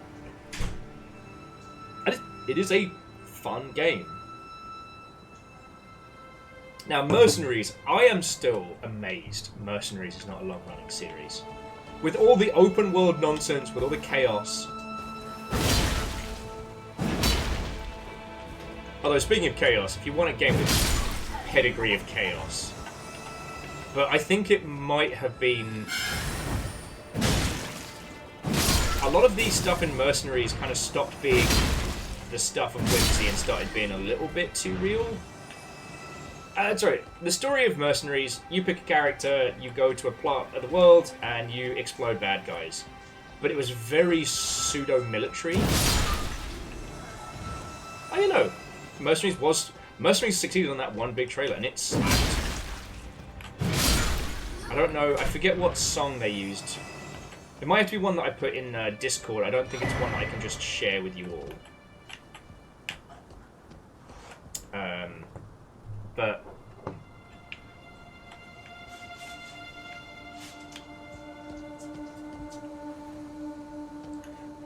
it might have been a different one, because Oh No You Didn't was the ending track.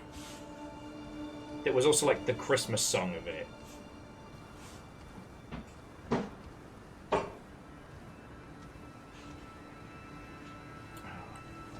Sorry, it just got me thinking about Battlefield Bad Company. Oh no, numbers. These fucking marshmallow wankers have been ruining my day for like the past hour. They are not cute little musicians of whimsy and light. They are fucking assholes, and they know what they did. Oh, not again!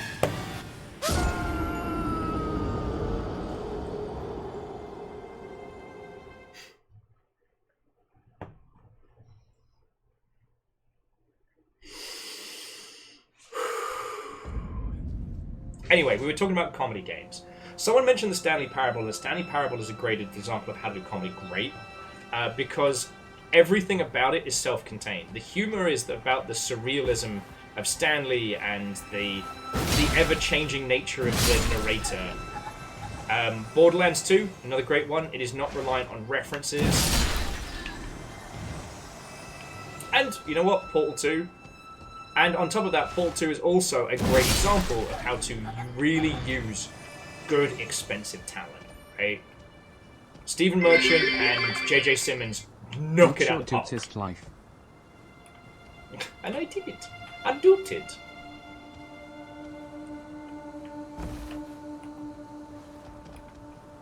you know what struck me, Cold Ankles? I don't think we've streamed Jazzpunk on the Long Ship. I know I've streamed Quadrilateral Cowboy, mainly because I got a bunch of messages after I did it, because I think it was secretly Robin started playing, and was like, Will, why did you draw so many dicks on things? I had to explain that at the time I was playing it with a friend. You know what? Let's just be evil. Bees. Bees. Bees. Bees. Bees have good range as well. Death by bees. No! No! This tree. This tree is trying to break me and I won't let it.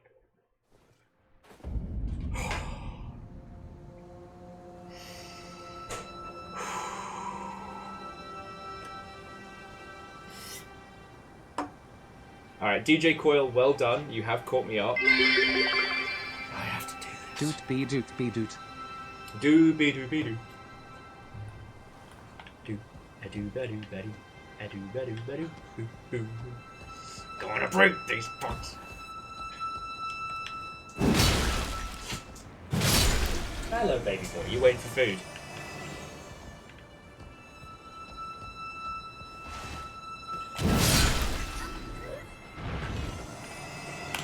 Okay.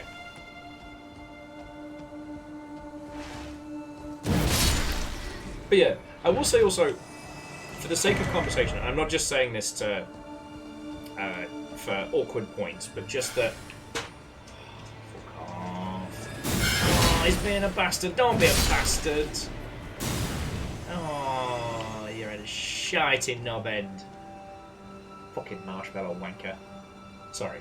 I don't know where I was going with that. So, what I wanted to bring it back on around to was, like, parody and contemporary humor in video games that's hard. See, all the games that you've listed work really well, because the humor is within the confines of the title, right? Or something is being referenced that is so ubiquitous as to be timeless, right?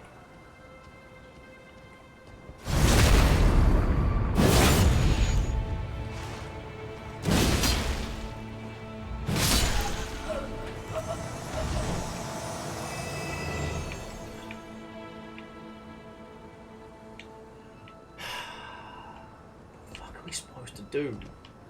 Because, like, if I can drop down there and live and survive the Duters, I can get past this bit. I could just drop down the ants and try and avoid, like, the 3-gun fucking marshmallow salute over there. But I have landed, and then they have made it my problem. The ants aren't too bad. Chef said, time to make a fun parody game! I mean... Oh, you did? No! You just lost his footing! No. Restless Roots. No. No. Take that raid, turn it around, go somewhere else. I don't need anyone else witnessing what has basically turned into Takeshi's Castle Tragic Dude Edition. Bless you.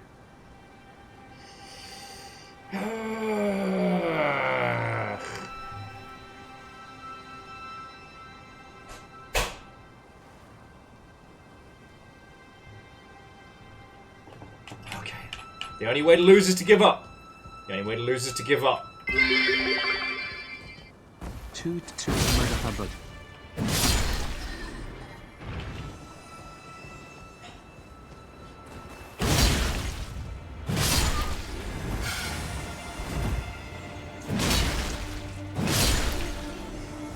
It's just, this whole thing is so Blighttown on revenge. And DJ Coyle, the irony is not lost on me that I am the comedy of errors as we're going through this. I should also say, if we're going to talk about, like, comedy and parody, and I'm sorry that it's like the 3rd time today I've referenced a Polygon video about Elden Ring, but there was another really good video on this topic, which is that Elden Ring is a comedy game. And I'm inclined to agree, as much as it's kicking the shit out of me. But Elden Ring has something that we hadn't discussed in the other two, which is not parody and not reference, but language. Like, it's really hard.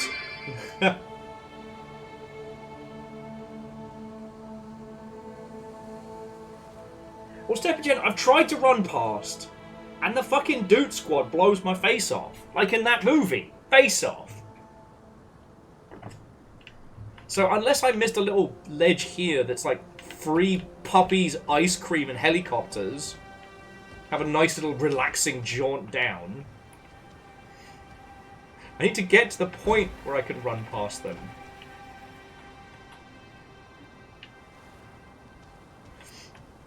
Well, so Immortal Len, I'd need to ask you lot, like, why are the Duters from the capital city here? Like, they seem to be venerating whatever's below.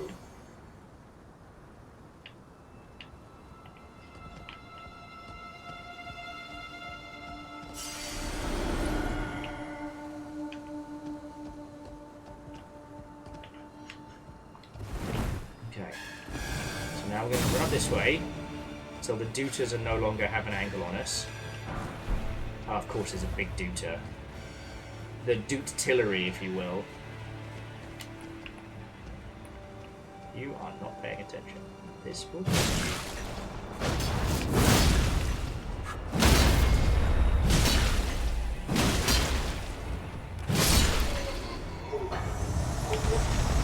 Pops on your family.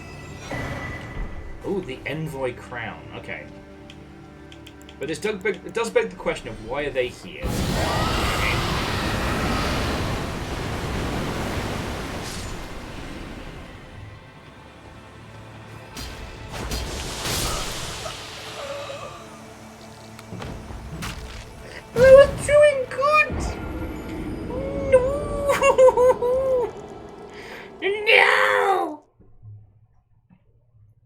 ants are gonna drive me to madness. Oh, fine, don't worry, friends. We'll get to don't let me solo her tonight, said Will, lying. It does mean that whatever is in the center of this is something that the priest duters are either worshipping, celebrating, or protecting. So, yeah. Hey, baby boy.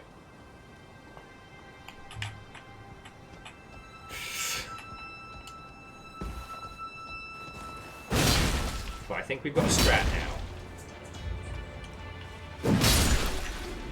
But I also, like, Big Duter is going to be one to just run. Get revenge on once I don't have to do this whole fucking tree branch again.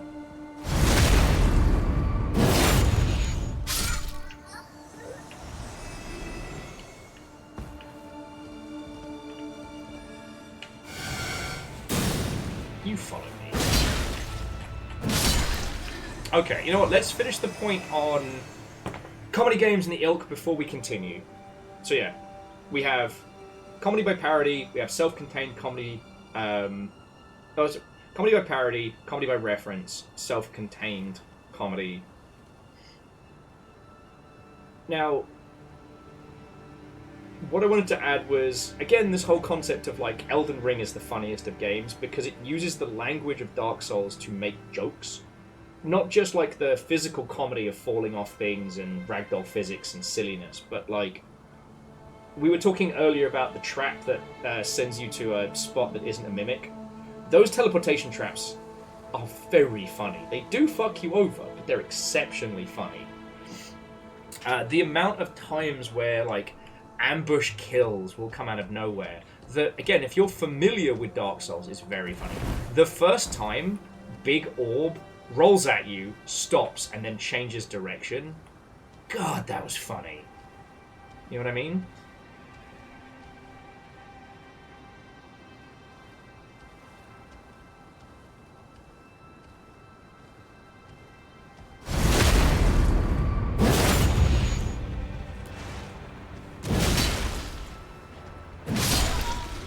And yeah, I understand, Lyris.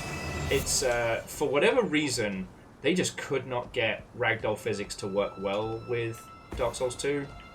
Otherwise, I'm sure they would have, you know what I mean? I'm still impressed with how much they have in the way of, like, ragdoll and stuff like that in Bloodborne. Hell, I mean, even in this, with it being an open world, again, they box clever.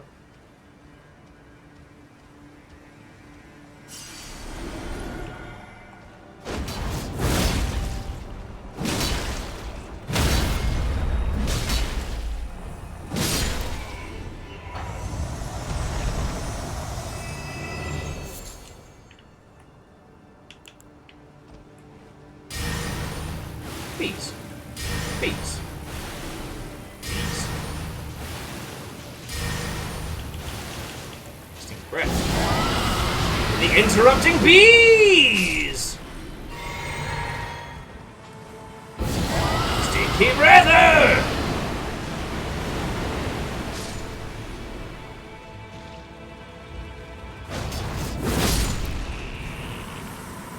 I'm gonna live with you, friends. That could have gone many different ways.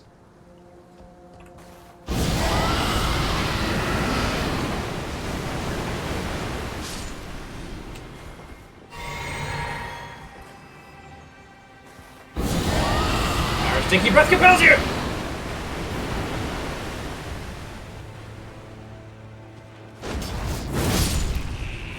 Okay, and that's how we get it done. Now, with the ants gone, we're just going to fucking run.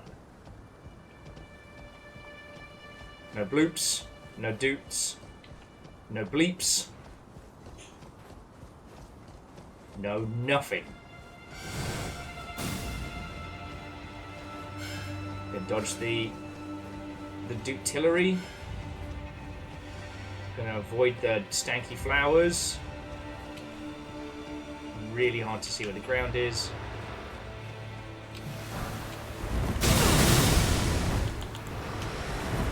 Not enough time to heal.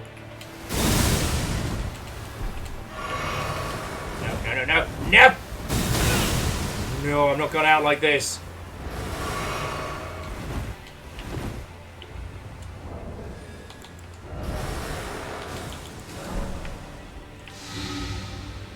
Nope, that's the wrong one. Shit.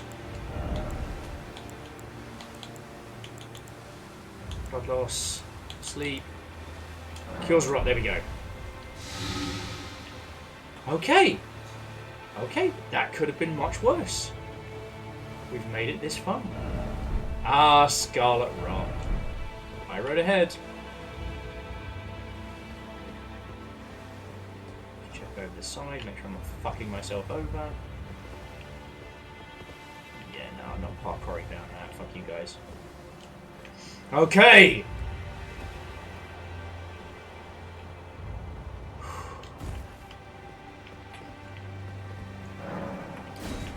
Wrong lever! Traction doesn't move. Here we go! Yes! Yes!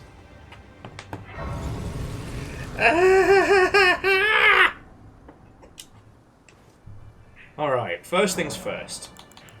We're going to swap out Icy Breath for just straight up old-fashioned let's fucking go Fire Breath.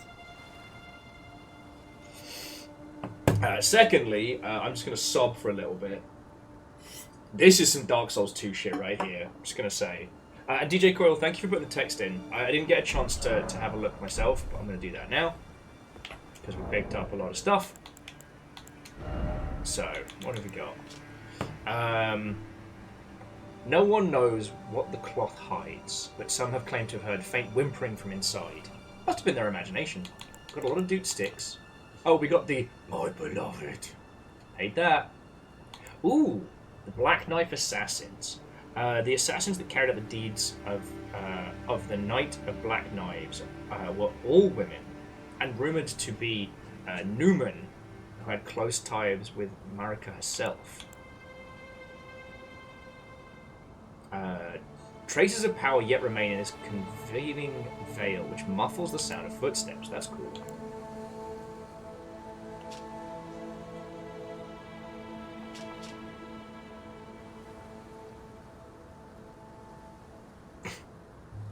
Moose, that would have been pad thrown. That would have been, I'm sorry, I'm gonna have to bring this stream to a close because this game just hurt me. Sorry, Moose was saying, imagine if that had been a mimic bonfire.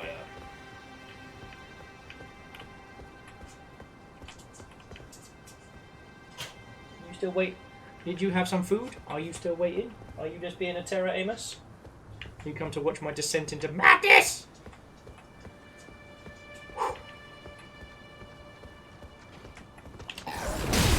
Oh!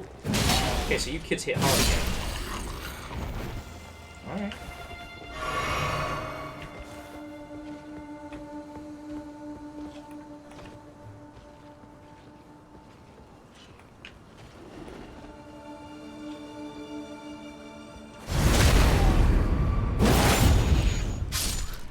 Look out, Bill!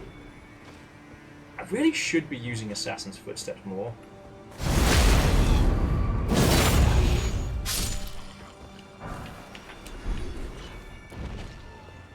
Whatever is above me is dangerous. I don't like it. Okay, let's see if Stinky Breath has any effect on these. Oh, don't make me go back down there.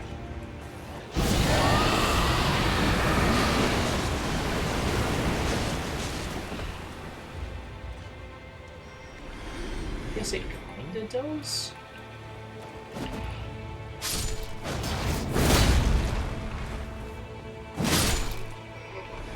Mushroom covered than anything else. Walk! If he'd gotten a grab on me, that would have been another angry, tearful death. Ooh, excuse me, French. I may have to go just quickly throw my head under a cold tap as the late nights and entire fucking... Well...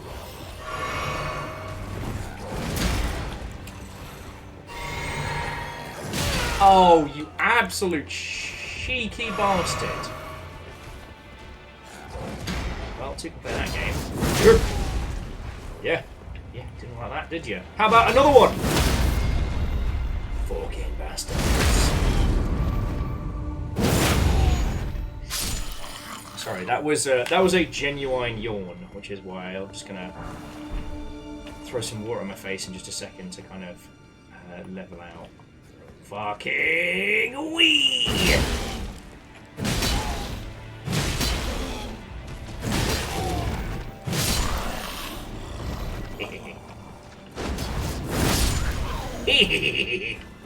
Gremlin noises. Oh, hefty beast born. Didn't announce hefty beast born. It's uncalled for. Oh, this is going to get worse before it gets better, isn't it?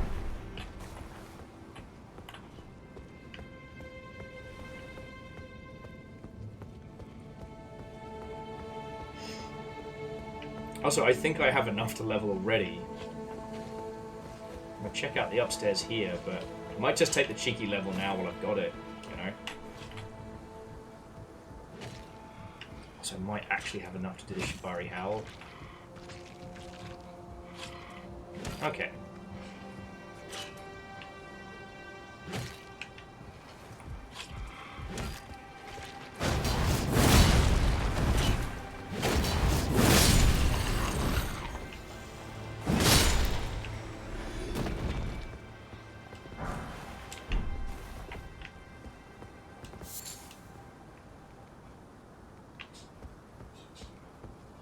Okay. I mean, Carlo, I feel like I got lucky with this drop with the, I think it's like the Mad Perfumer or something. I got this early on, and I kind of dig the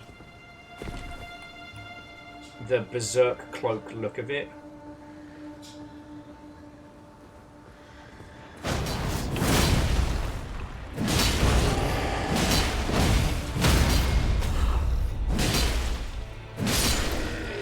You know what I mean? Off you pop. Ooh, Pearl Drake 2. Oh, I should be using my fucking Pearl Drake, shouldn't I? Go on. Go on. Go on.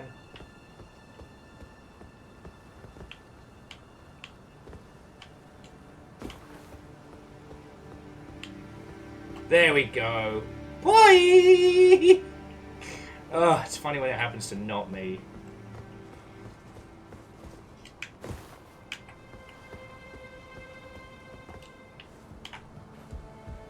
Okay, so before my mind started to unravel from this current section, like, we were talking about, I guess, like, mechanics not action game and things like that.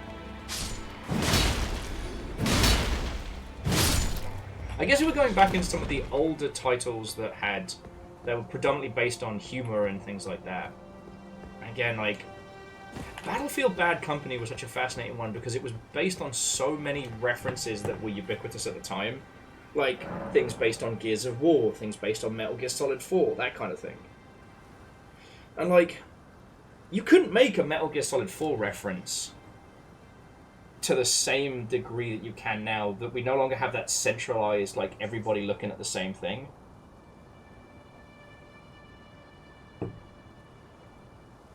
Oh, so Curio, it's actually in the Fire City of Madness.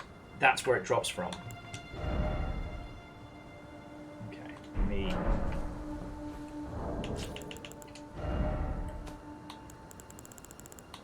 Sorry, we've lost so much going through this area. I refuse, point blank, to lose any more souls. Okay.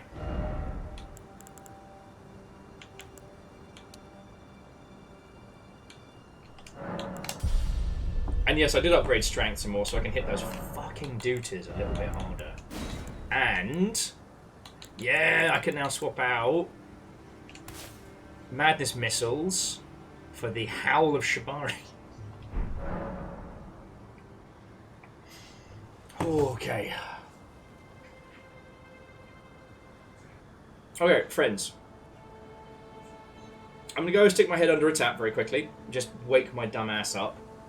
Staying up too late and not getting enough sleep is definitely taking some toll. Not enough that I need to stop stream, but just because I want to get my conversational brain going again. Have a ponder. Some of your favourite comedy games. And let's see how we can fold those in, see what parts of them we can deconstruct. And Nick, I don't mean this to be a targeted conversation at yourself. I know you just came off of a comedy game, and I know you just came off a comedy game that had a lot of both self-references and popular culture references.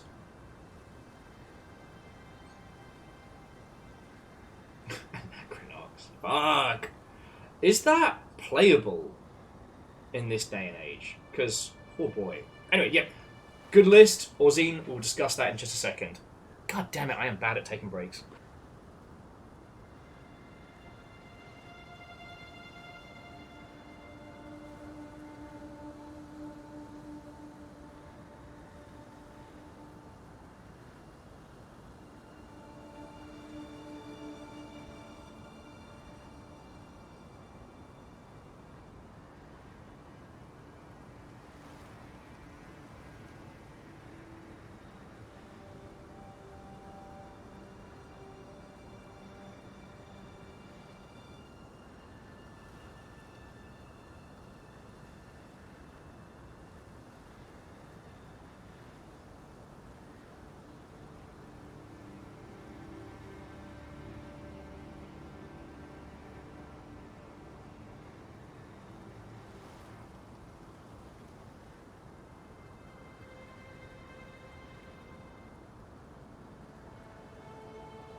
Hello, hello, hello.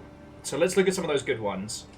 Carlo was saying Borderlands 2 is the only one to think of. That's fine. It's a really fucking funny game. Oh, Nick, just because I was talking more about comedy games. Grim Fandango is the first one that popped into their mind. Ah. It's interesting because, like, Grim Fandango isn't really referencing anything from within the video game space. It's basically... its visual cues come from, like, Cinco de Mayo...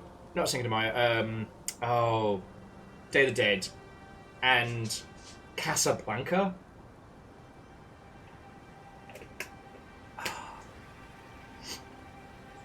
And Nick, Magic Circle is one of my favourites. The only problem is, you have to know video games to know how funny the Magic Circle is.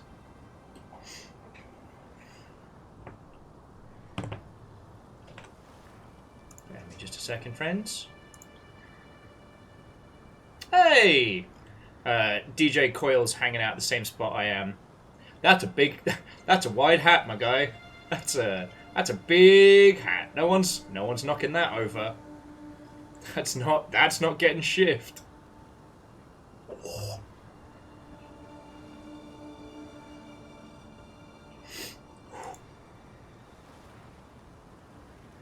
Okay.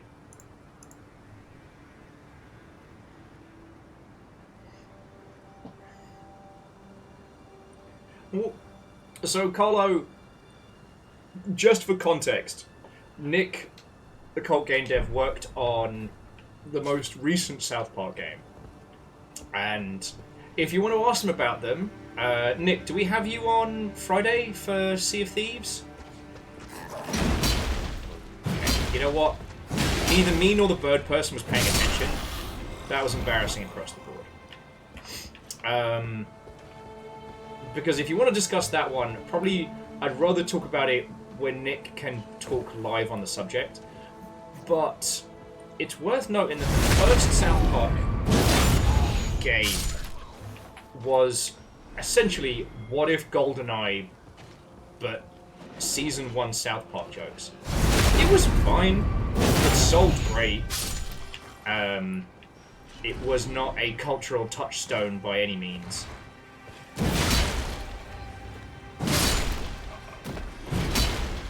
Okay. Kids coming down, or...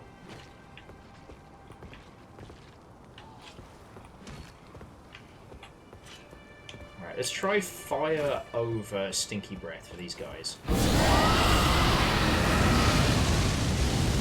Oh yeah, no, fire is the way. I'm about to make a name for myself.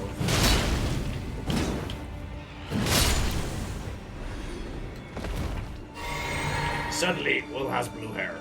I have blue hair. I mean... I thought I forgot. I've had hydration and a break. I have my break back. But what was interesting is, like, the stick of truth and the secret butthole, the fractured butthole, the secret butthole, those were wearing kind of like the South Park skin, but oh, you did not choose that. But they were predominantly parodying, you know, evergreen concepts, right? Lord of the Rings, and then superhero movies. Like, big enough properties that they could survive a dev cycle. Sorry, big enough concepts that they are so baked into the public consciousness that they would survive a dev cycle's worth of nonsense. You know?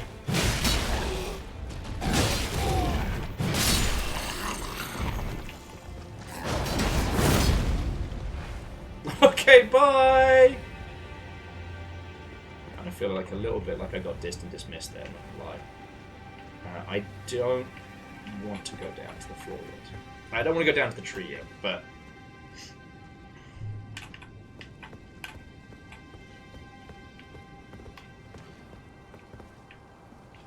Like, I've definitely encountered some games that thought they were fucking hilarious when they absolutely were not. Oh, look who's back! I forgot you could fly. Alright. Don't want to die to cool enemy bullshit? That's fine, you do you.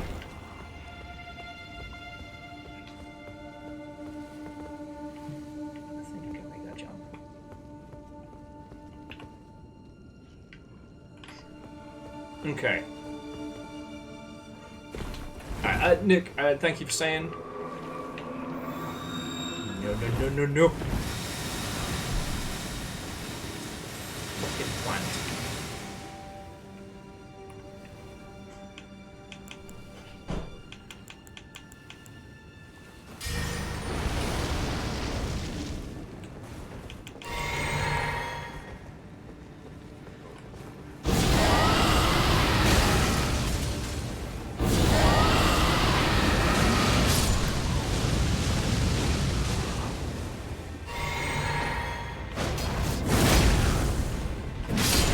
I win! I win!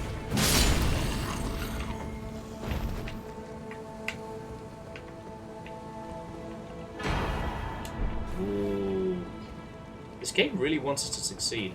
But, hey, you see the iconography around here, the stuff that they're kind of either worshipping, protecting, or stalking. These, like, this statue of, like, a broken statue of a mother holding her child.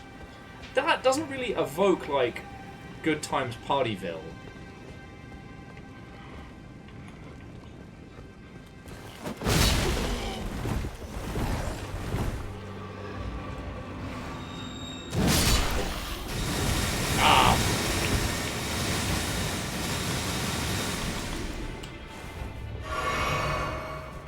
So Garrett was saying one of their favourite comedy games is Untitled Goose Game. Yes. What's interesting about that is that you are the punchline, but in a good way, right? Ah, there you are, you fucking bastard. I don't think I need to go down there. I didn't see anything we needed down there. Even if big plant is going to keep making my life miserable.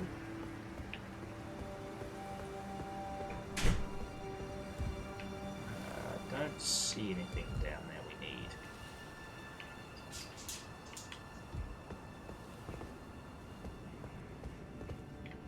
Yeah, fuck those guys. Okay.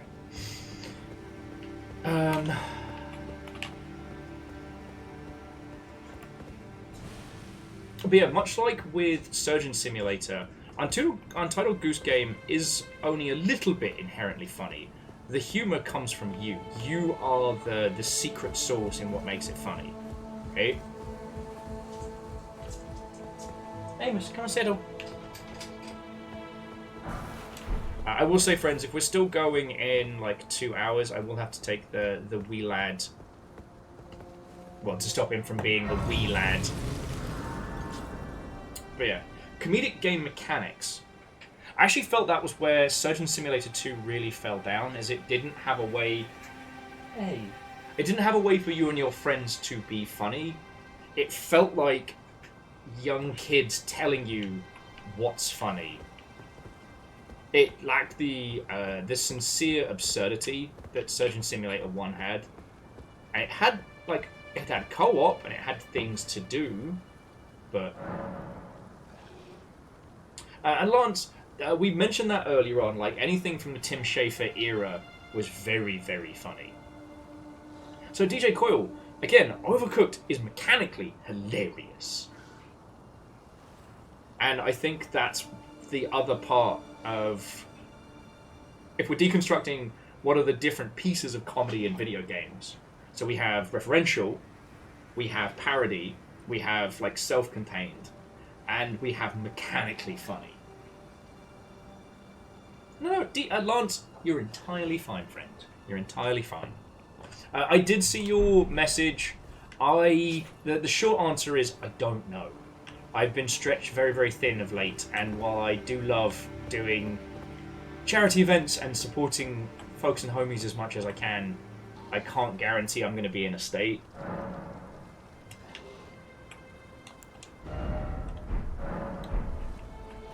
But thank you kindly for the offer. We'll circle back around to it after PAX. I don't know why I want that goodie, but I want it. And I'm gonna get it. Okay.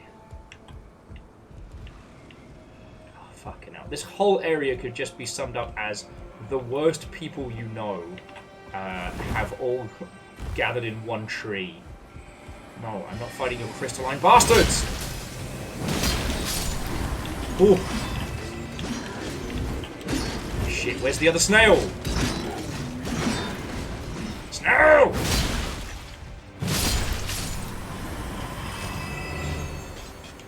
There's more snails! Fuck off. Fuck off, rot bastards. Fuck off, snails.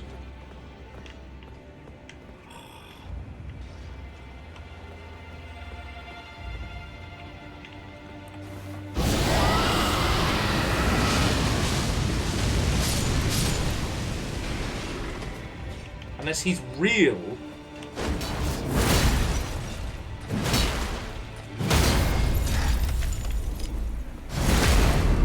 A second.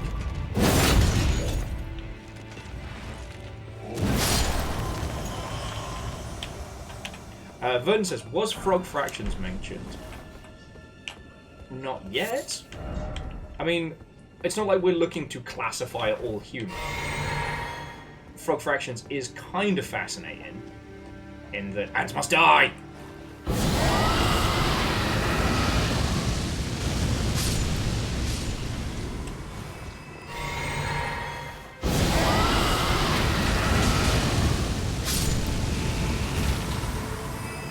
That was nearly extremely bad for me. I don't know how we survived that. I don't know how we survived that at all. here we are.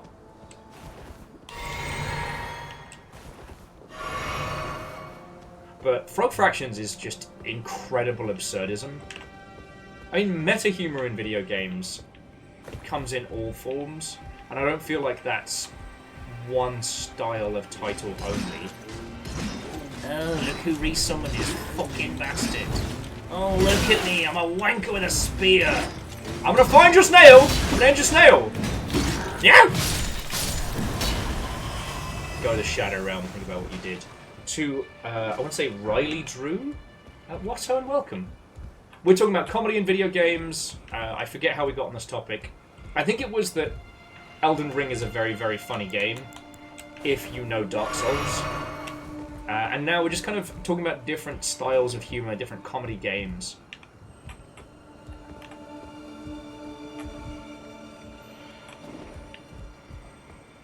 And so, Lawrence, I enjoy a lot of those titles as well. The reason I didn't want to reference them straight away was because you have to have a certain amount of, like, either old school games knowledge or games literacy to know.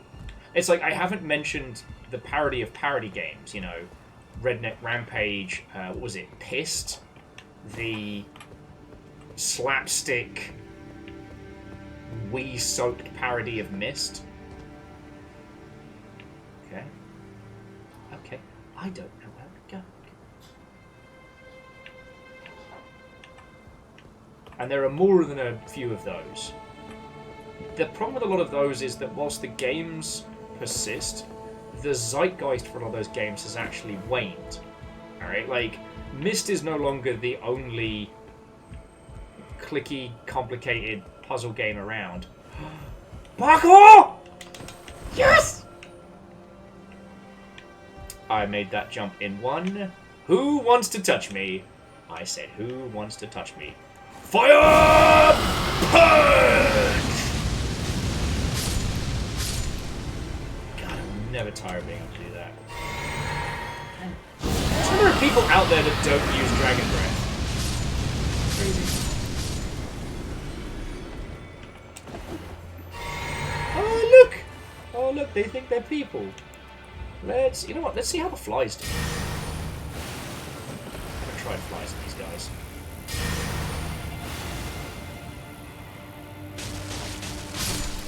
Yeah, so Mortal End, that's another interesting point that also, like the early South Park games suffer from, is that they're also a parody of culture as well as. Okay.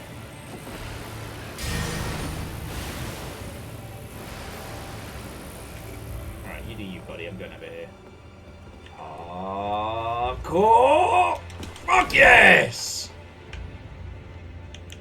If you need me, I'll be awesome.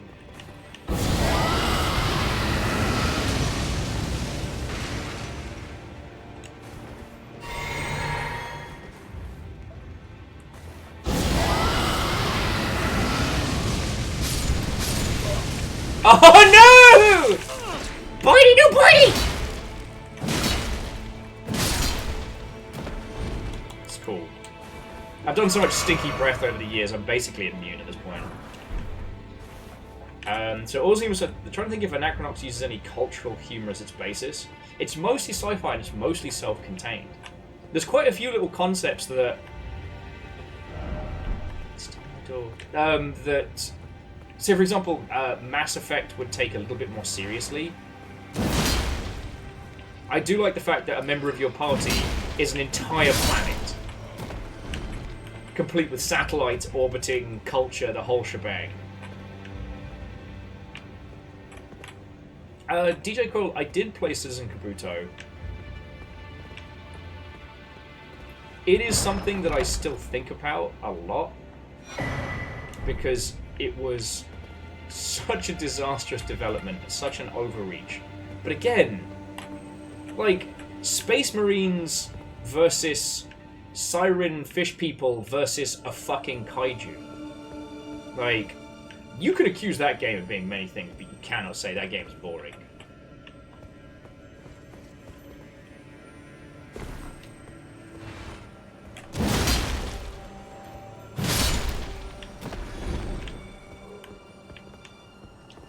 no door. If only I had a right. Remember, friends, 2 wrongs don't make a right, but 3 rights make a left. Sure to tip your waitress.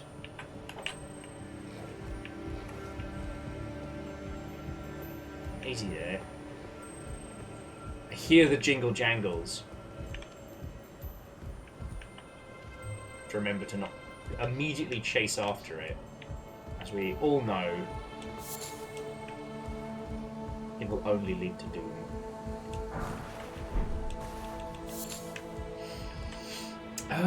So trying to think of some other comedy games that really stood out to me. There have been a few that haven't landed.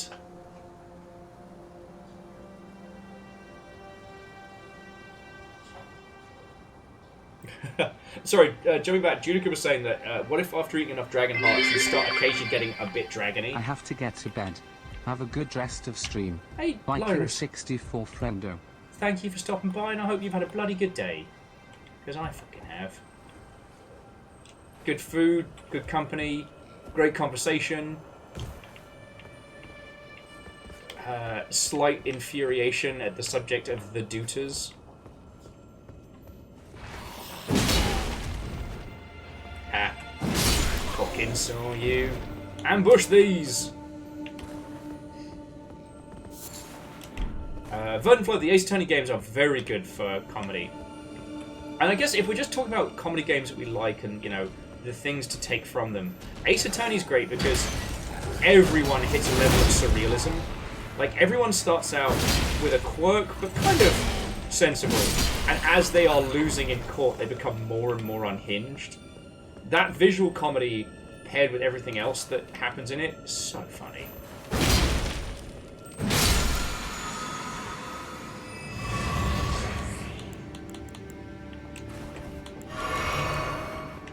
Some more mana, but okay. That's on me for indiscriminately burning everything for fun.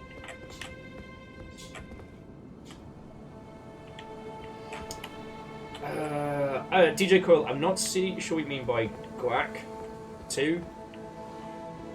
As unfortunately, acronyms are the bane of my existence. I'm sure, like, whatever it is definitely something to add.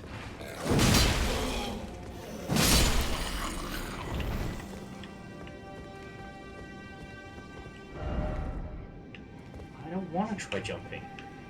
Jumping's for nerds.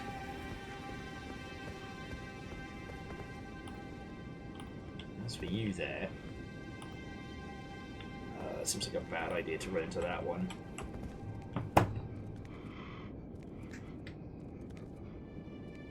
I'm all in. That is an interesting point that a lot of Ace Attorney's humor is a pseudo. I shouldn't say pseudo parody. It's a parody of the Japanese legal system. Which obviously, if you haven't grown up in Japan, would be a bit shwang. But I guess it's a compliment to the rest of it. Oh, DJ Cole, it was a Guacamelee. That was one that felt like... Oh, hang on. General Dickhead.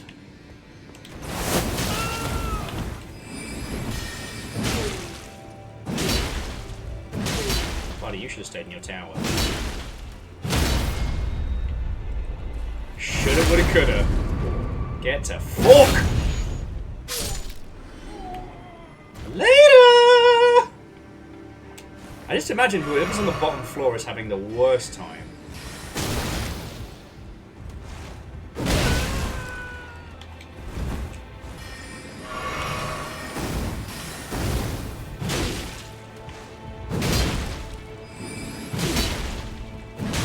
Cast spells if you're getting hit. Can't cast spells if you're getting hit. Special delivery. Whoever lives below. It's raining wizards. Lance, how am I alive? It's something that people ask me on the daily. And I'll tell you. It's because I make very poor life choices.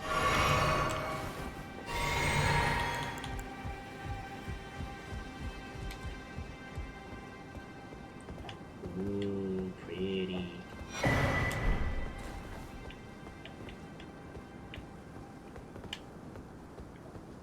Okay, this place is fucking gorgeous.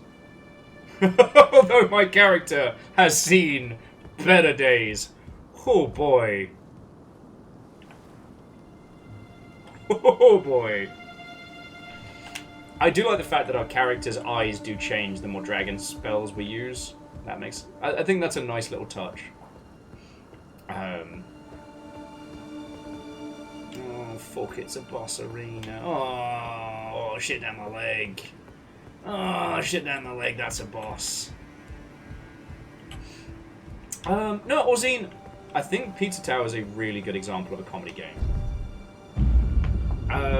It's one that I don't know if the gameplay wasn't so well constructed, I don't know if it would land with the same kind of weight. Just because you have to really know the Wario Land franchise to get the mechanical referencing.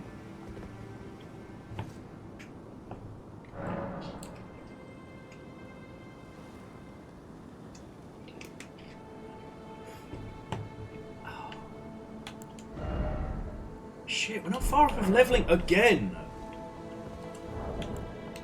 Also, I haven't actually used the Howl of Shibari yet, so let's give it a shout.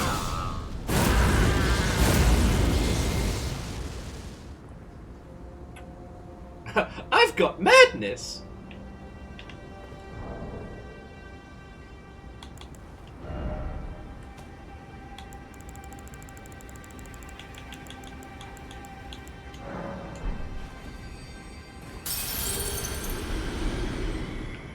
I'm going to spend it on though, because we anything else we really need.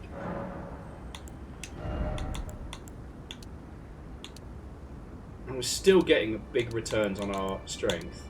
The arcane is kind of fun for Stinky Breathu, but...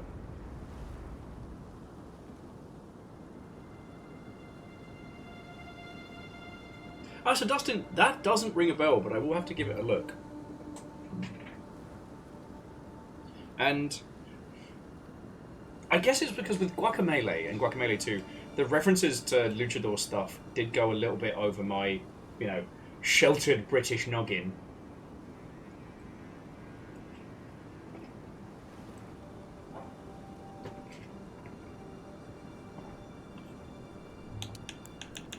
Oh, I can upgrade the strength. I want to hit people harder. That wizard knows what he did.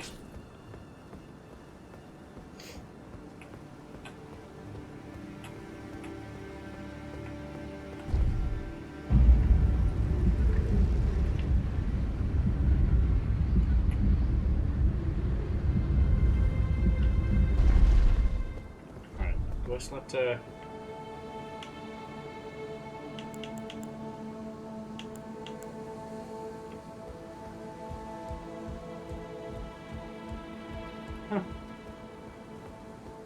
These dodgy Burger Kings don't seem to be paying me much attention. They know I must be going for a boss. Look at that!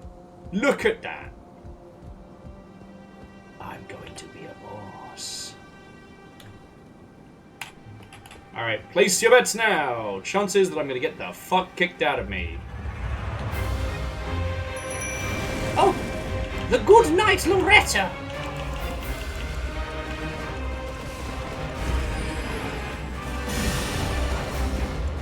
Fuck him up, puppies. Fuck him up, puppies. Okay, firstly, that was rude.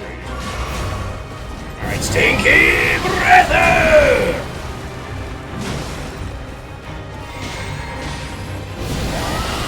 Stinky Breather! Oh, wow. I'm a stationary target and he missed me.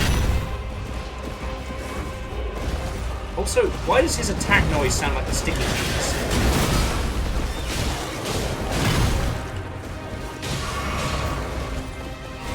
It freaked me out for a second there. I was like, wait a second. We can't have sticky keys on.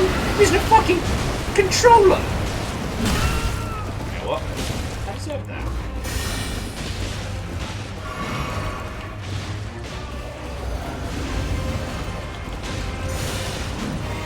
I just love how the dogs are so annoying him enough. But leave me alone! I'm a knight of the realm, you bastards!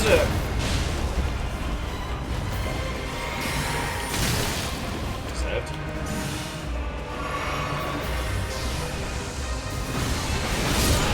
Fucking hell!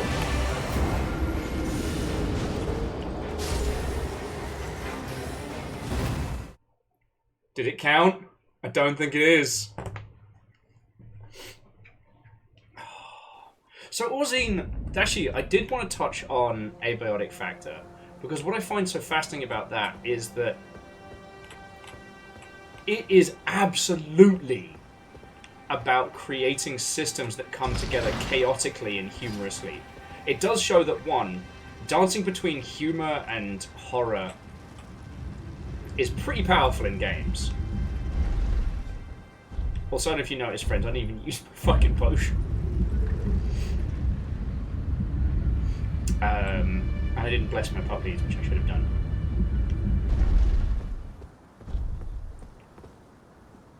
But yeah, like, abiotic factor lives that line between ridiculousness and holy shit, what's that in the dark? And I haven't been able to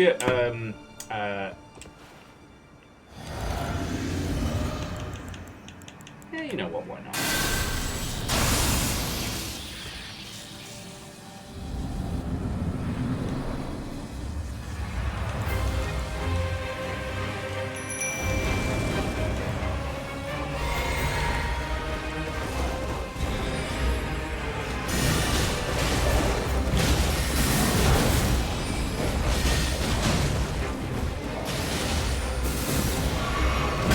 Okay, that was rude. Alright. Kids, distract this dickhead. Ooh!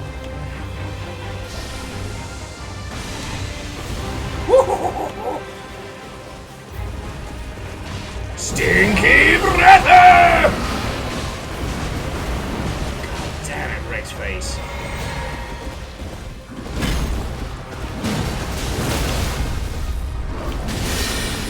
Oh, I'm in trouble. Oh, I'm in trouble. Alright, we're good. It's a lot of swords, though, not gonna lie. Not gonna lie there, buddy. Stinky breather! Reload! Oh. And he took exception to that.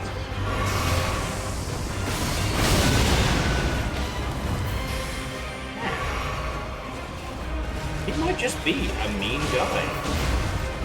Doesn't like dogs, shoots me with a silly bow. Stinky breath you and done. Get out of my house.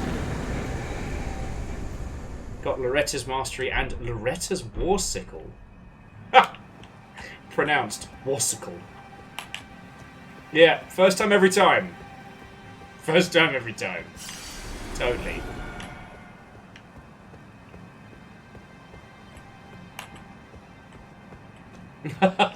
My apologies. I shouldn't have assumed, Judica. Thank you for telling me.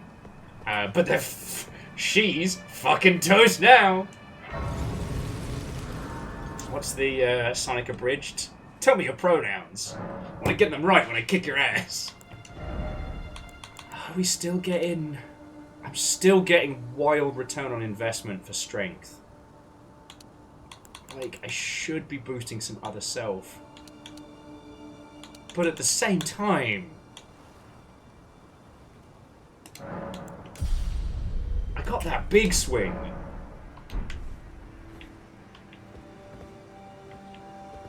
Although, I'm gonna swap out the howl back for the other move, because I'm sure it's powerful per se, but... I mean, the super unendurable frenzy is so powerful. Exactly, Fred. Why put more points to HP? I just don't get hit. I just be good all day. Don't even worry about it. Ooh. You know what? This has a real kind of, I don't know, elvish opulence to it.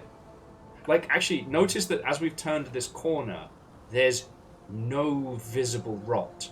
We just see the gorgeous kind of castle spires jutting out from around the tree, from the sea of it. A lot of dead people. Like, we've talked about this so many times throughout all of Elden Ring, but there's a real, like, treating the player's view as a reward. Snake Eater! The idea that these beautiful views are as much a reward for our hard work as anything else.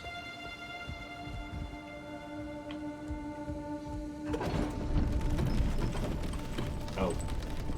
I thought this would bring us up like a shortcut, and now I have goofed. So let's go back up. I have fucked up.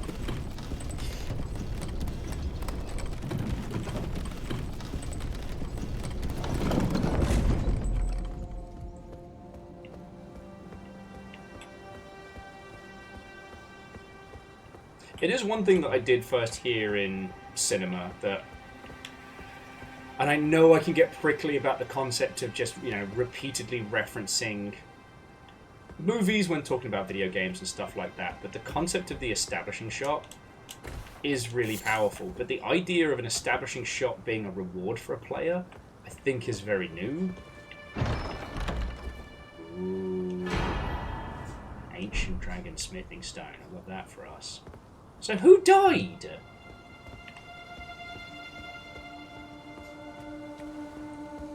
Just fell straight off the edge. Alright. Thanks for telling me to go up. That was very useful. God, I'm so excited that you got a dragon stone fucking ran off the side. Whee! I got it! It's got real winning lotto ticket off a cliff kind of vibes.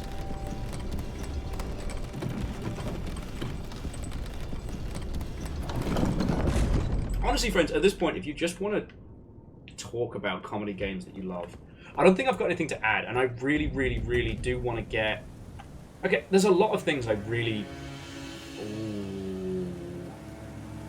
And Alondo, you again! I thought we broke up. I do want to get both Ben and Mandy on the line to discuss comedy in games, because Ben and Mandy have both done like stand-up routines. They understand comedy as a craft, comedy of writing, comedy of performance, etc. As I've said before, I'm not a funny person. Occasionally I do things that make me laugh, and sometimes it makes you laugh, but it's not the same as like sitting down, planning out a joke and being funny, right? And so, I don't know if I have anything to add in terms of translation. I guess all that I'm really saying is, like, if your goal is to make a game that is funny, if your goal is to put comedy into your video games, make it self-referential, consider the fact that you can just set the board and let the player be funny. And I think the difference between Goat Simulator and Goat Simulator 3 is a really good example of not trying to push the player too hard into being wacky and zany. Let them feel like it's their choice to be the element of silliness in this world. You mentioned Untitled Goose Game earlier, friends, and I think that is probably the best example, because the world of Untitled Goose Game, it isn't the same as, like, thank goodness you're here. It's not it's not British tweeness to the point of parody. But it's bland Britishness. And then you add an asshole goose, and it becomes very funny. You as the player feel like you are wreaking havoc. But I mean, you're still within the confines of the game that's been laid out to you. You are supposed to be the chaotic evil goose.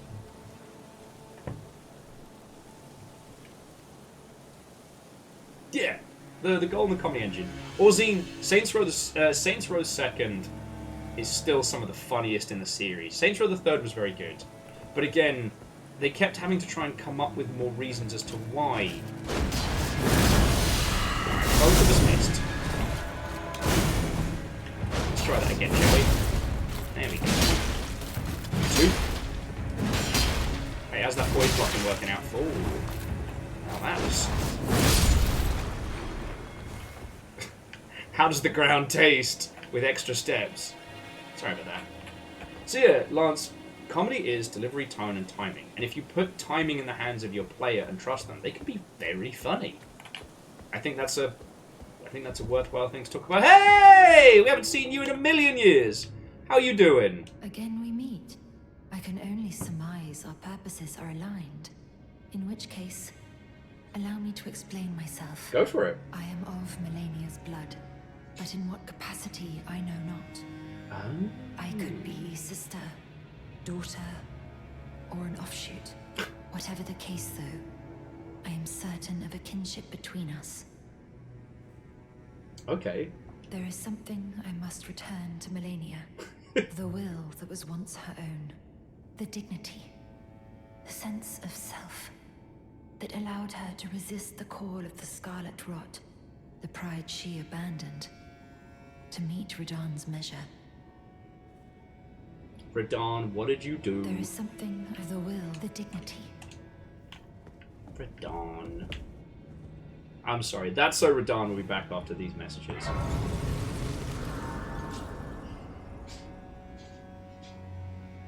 And yeah, no, Lance, it isn't the only way. But yes, very few pre-crafted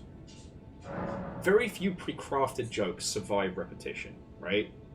Not without incredible writing. And that level of comedic writing is so far from any skill that I have that it might as well be fucking magic. So, again, don't take this as gospel, but what I do understand is if you give the players the tools to be silly, but don't tell them out and out. Like, I do think that content warning was very, very good. I don't think it's one that could stand to infinite repeat replayability, but the comedic nonsense of it was very clever. Good though, homie? There is something the will, the dignity. You're like Melina, but tiny. Tiny Melina. Thumber Melina.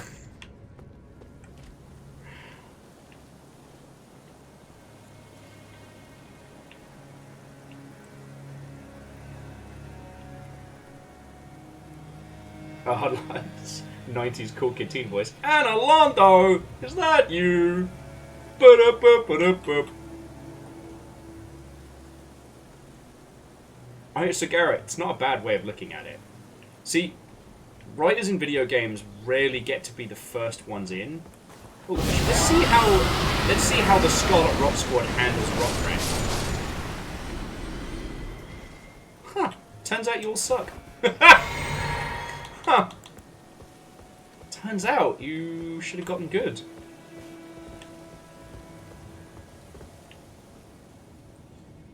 Now, are these guys going to talk to me, or do I have to murder you? Try fingers with all.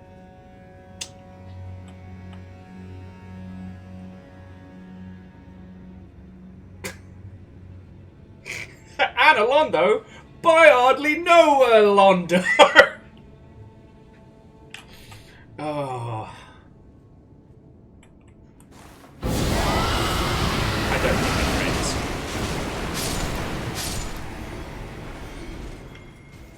So it turns out, despite them working for someone who commands the Scarlet Rot, they're not as good as handling it. Free war pick though, love it.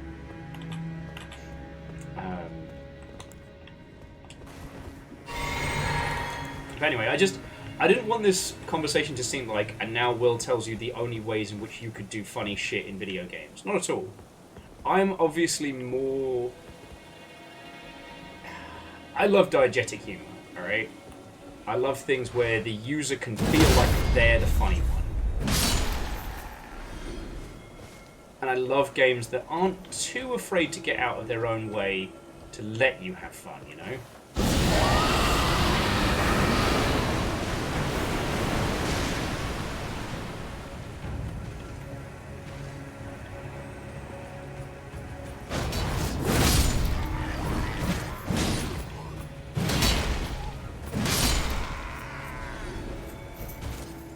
Also, these gold knights seem so ostentatious. Like, their armor's not clean per se, but it's definitely been well maintained. Like, you can tell from the rust on their boots, they do actually patrol. They're not just, you know, armchair soldiers. God. Sorry, since I started examining everybody's cloaks and outfits. Good?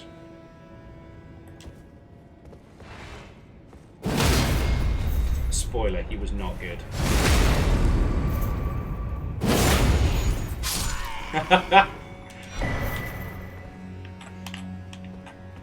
Well, Dustin, I'm just glad you're coming on down. We still have to work out a day for the sniff spot, and there's a few other things we've got to do.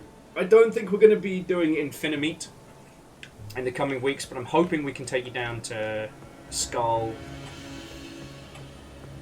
We just... Infinimeat's just not on the budget. But also on the fucking time budget as well. I got... So of course, like, the week you're out is the week that Just Crow Things and I Am Your Beast drop. But we may play fast and loose with the schedule on Wednesday. But...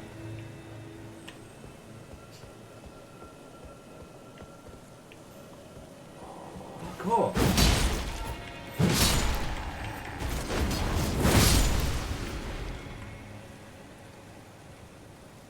You were glowing a lot there, buddy, and I don't know what was supposed to happen, but I don't think it happened.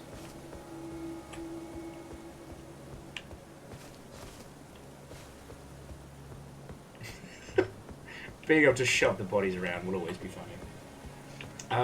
Okay, so are there any other examples of games that you personally have found exceedingly funny that I haven't mentioned?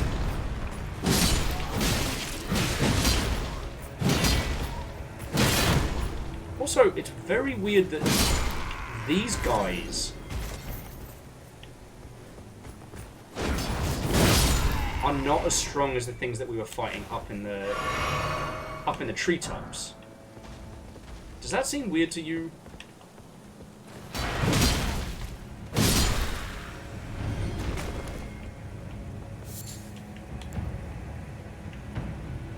It seems weird to me.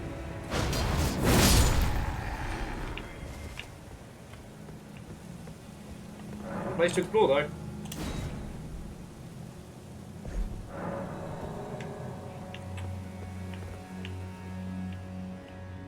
Not keen on these eggs. I'm going to level with you. Not keen on the eggs. Triple rings of light. Ooh, fancy.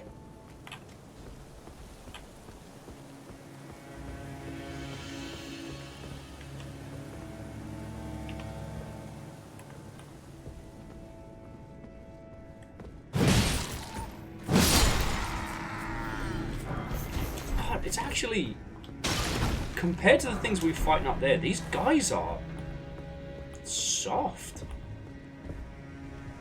I'm starting to feel a little bit guilty here. You know what I mean?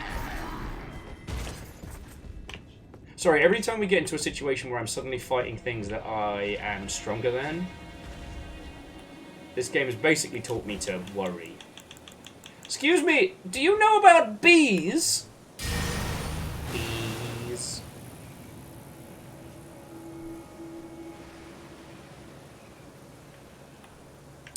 Do not know about bees.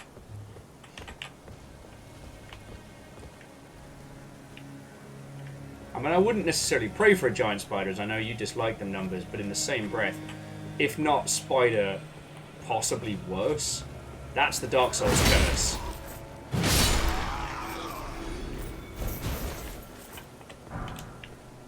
But they did not want to hear the word of bees or zine. They did not. Lance says, Mort the chicken. This cutscenes were the funniest on the PS1.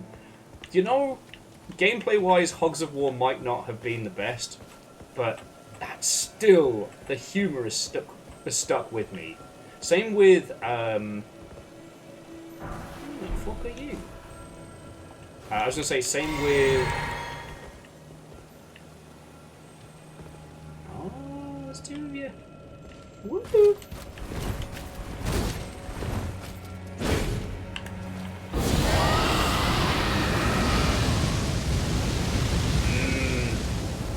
tucked in the shell for extra flavor. Woo!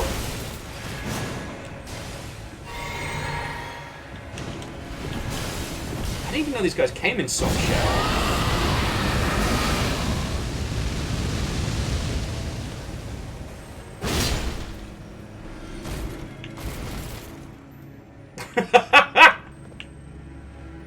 I don't think I'm supposed to show that on Twitch.television. And here, a friend died. One of you all was doing some cool double weapon stuff, and then kablam! Kablooey!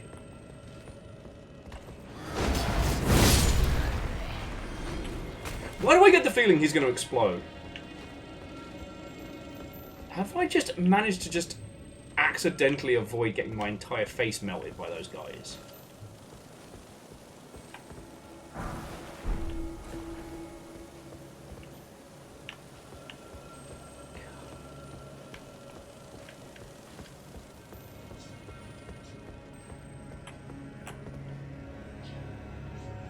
Okay, so Legend was saying, so far they don't recall Elden Ring having spiders in, but there were the abominations with, like, spider hands. Oh, still hate those.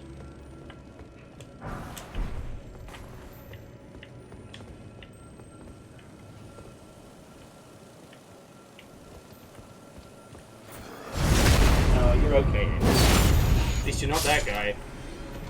Buddy.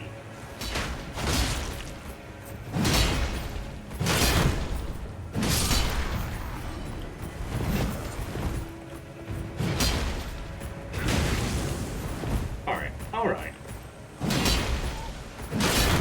What the fuck? Oh, you nasty. I don't know if you saw that. He just chugged some rancid HP Source special.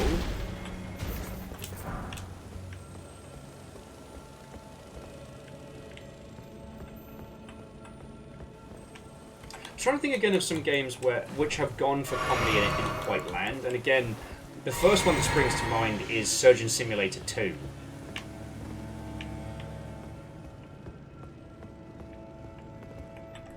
Oh, buddy.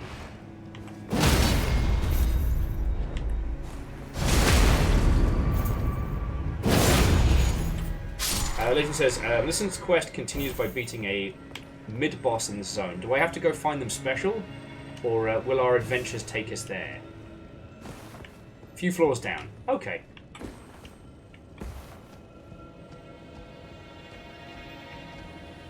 I mean, like, I got nothing else to do but hang out with you wonderful homies, so that's my day. It's just about finding out where we gotta go.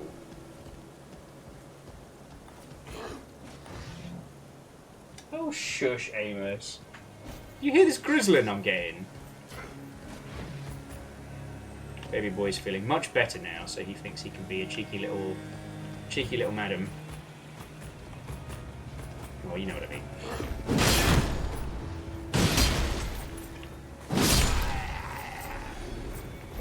Okay, I see two of those. They kind of look like the tree guardians, but with like bad rot.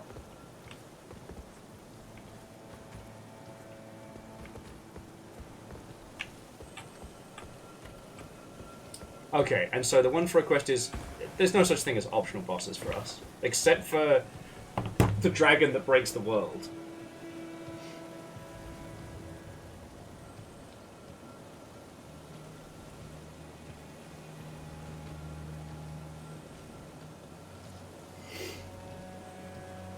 I mean, I think that's an interesting thing to run on from that one. Dustin was mentioning a bunch of games they played as a youngling that they weren't old enough to finish and too young to get the references. I'd say, I mean, I did go back and do it in the run-up to Bionic Commando Rearmed, but the original Bionic Commando on the NES, although it did turn out that wasn't because I was an idiot child. It turns out that game was bullshit.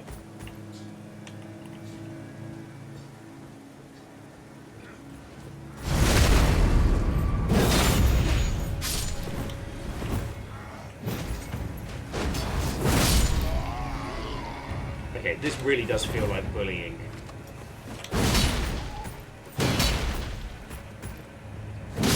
Like, what are they trying to say with these poor soldiers?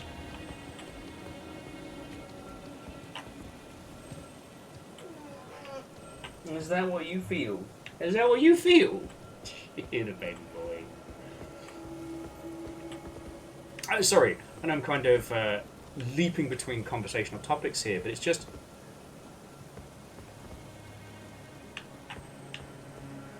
We've had... There's no way... as to my understanding, there's no way for us to get this far in without... Oh, I'm going to spend our souls and continue. There's no way for us to get this far down without doing the stuff above, right? Like, we had to go through that nightmare with the Duters and the ants and the fucking battleance beams, and then we had to fight the, you know, the rot monsters and all of that inside, you know, the club treehouse, which was very fucking cool, but, like, now I'm thinking, like, why are these poor buggers so easy to crush? Is it because we went, you know, full Beefcake McGee above? Is there something else to it?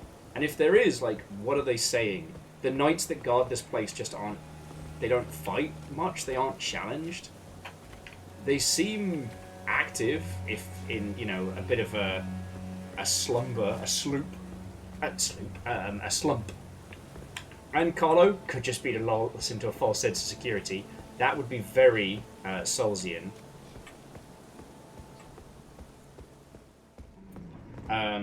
So Garrett says it's meant to be... they think it's meant to be emblematic of their deterioration. Like, their armor is still in good nick, but they aren't... I am going to have to do the deep dive into the Scarlet Rot once we get past Melina. But it strikes me that it is both very, very powerful and very destructive. You know, these people are rotten and they are falling apart. I guess I just assumed that because Stinky Breath worked on them, they weren't fully rotted. I hadn't considered that they can be both. Alright, so more breath attack. Pretty cool.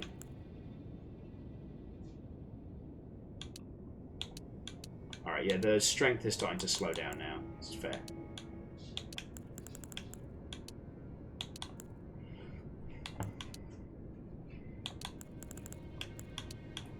Guess we'll beefcake up our Stinky Breath in.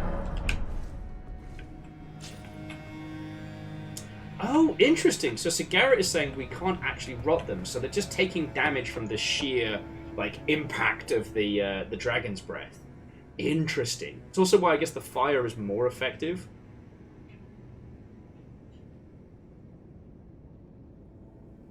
But as it currently stands, I don't know why Melina and Captain Von Tiny Horse are at odds with each other. I did see it on my Elden Ring calendar, 2024. Oh, you guys.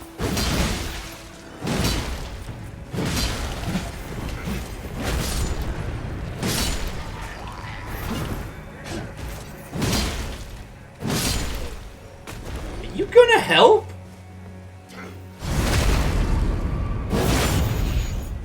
You're supposed to warn people! Fuck. But no, these little details I fucking live for in this, you know?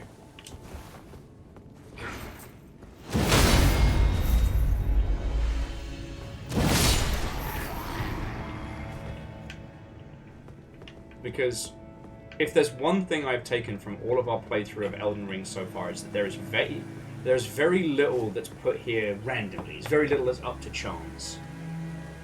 Oh, Carlo's like, nah, break. No, mate, I'm a break. Union rules. No dooting until I've had my mandated break. Very, Nick Cage in Willy's Wonderland.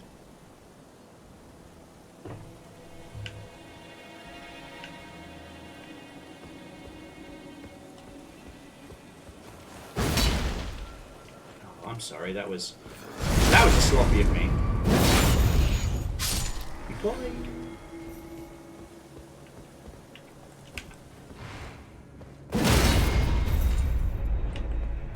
Yeah, so Sagara, I assumed, much like a lot of the other groups, you know, the curse has definitely eaten away at a lot of what is them, right?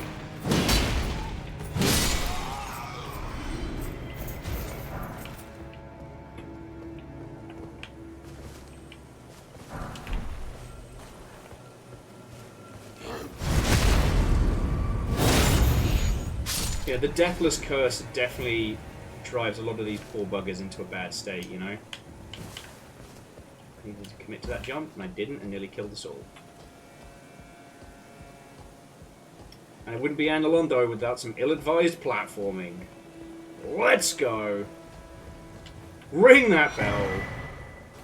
Happens Night Sword. Actually, I've just realised we've got a ton of items, and I haven't checked fucking any of them. I'm so sorry.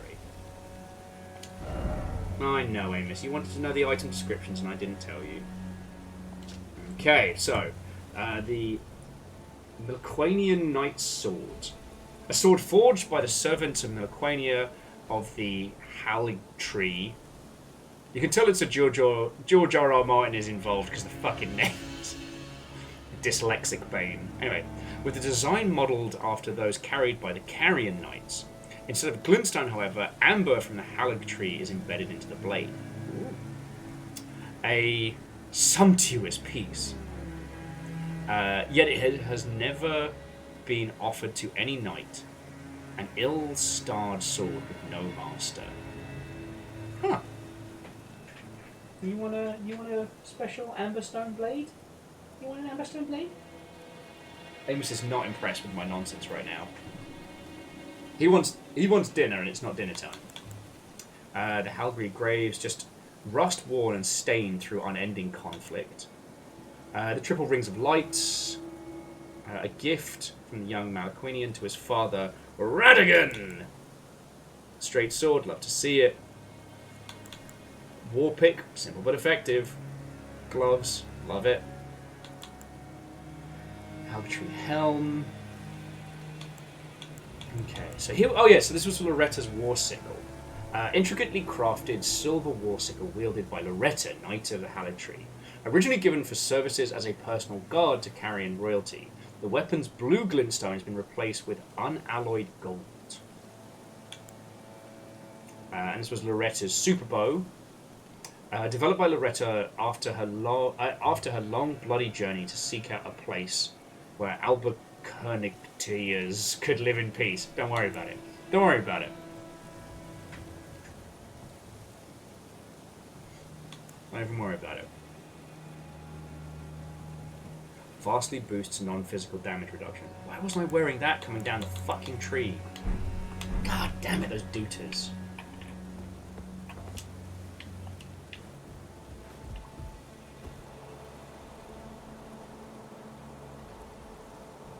Moose could be.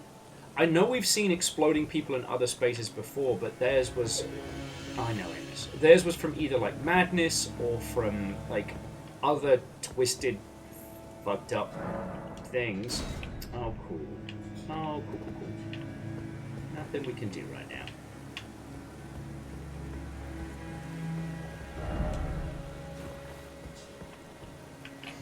Oh. But, this, I don't know. This whole area seems to be about, like, holy energy, faith. Oh, yes, Moose, you're right. I can't offer him a sword until he's been knighted. You know, Sir Amos, the knight of perpetually being starved, alone, unloved, and truly the saddest boy. Now he's feeling better, I feel better about mocking him.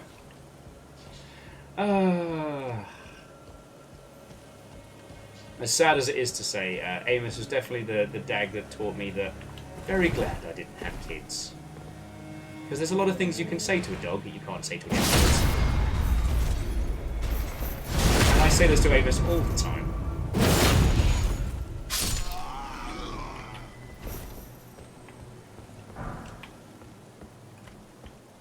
And I like Amos, you know? Yep, that's where we can up. Okay, dooter, no dooting.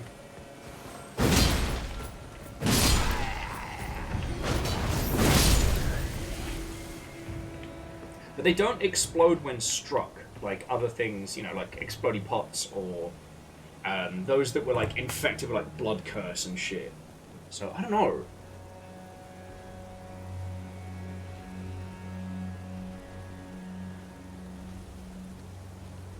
Oh, actually, Sagara, I did miss that, so I do apologise. So yeah, Maqualia. This is his tree. Ooh, lightning bolts.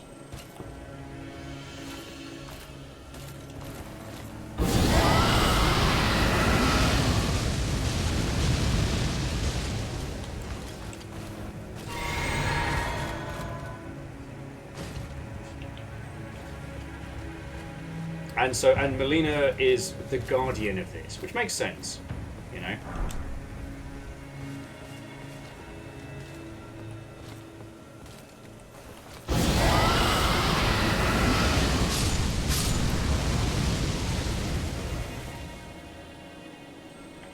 Oh, okay.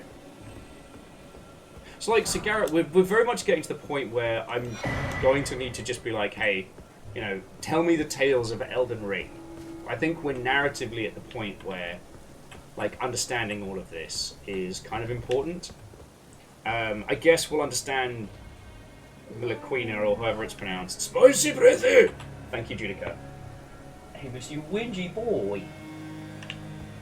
He does need to go out for at least another half an hour at least.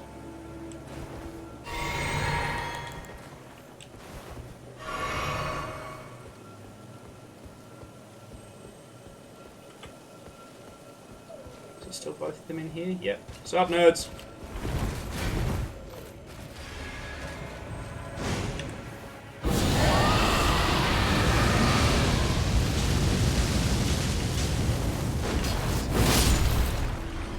That's one.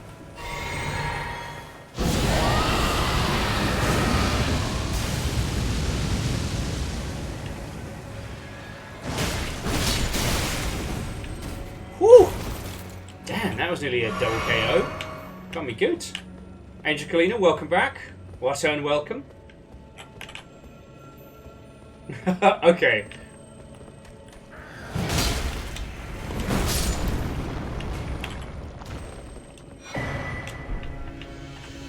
As I've said before, pronunciations are the bane of my existence for a lot of this game. And it was very funny because Fiona and I have been watching House of Dragon. And gotta say, Season 2 doesn't suck. I know, glowing review. But the reason I bring this up is, like, there are so many characters that start with, like, R-A, you know, Rhaenyra, Rhaenyra, Ronald. And that's before you get into, like, the Aegons, Argons, Aragons.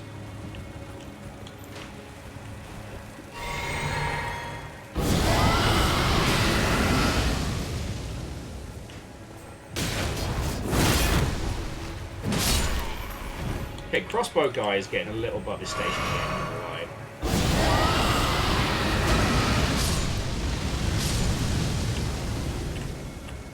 Okay. Job's done.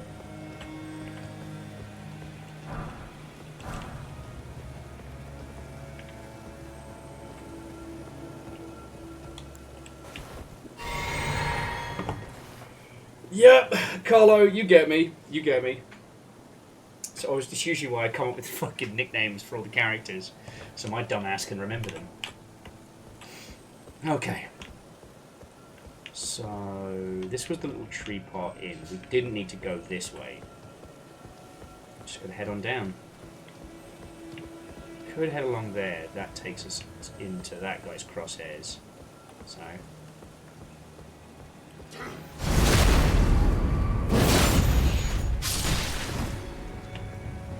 But yeah, I just... balancing an area to make the characters low-powered because they're not... because, like, mechanically they are rotting away, I think is fascinating.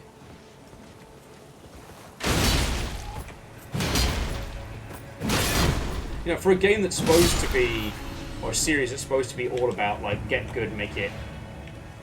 you know, it's a hard game, get good, nerd. To actively make, like, a late game session easier. Partially, I guess, to throw the user off their footing, but also...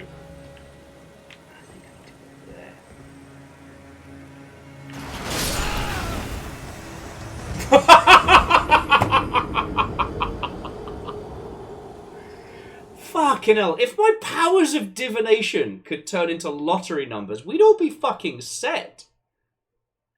Ah, my god.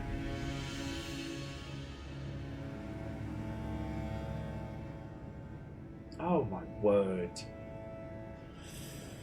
Okay, I can do this. I know, Amos, I know. It's so hard being you.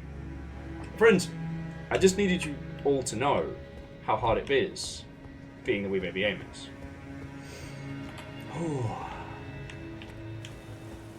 It's also interesting, is it?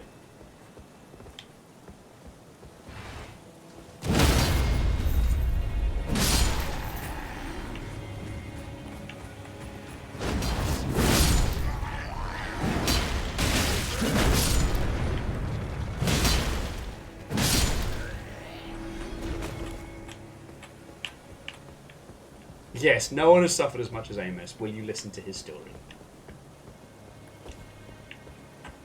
Hey kids, you want to see a dead body?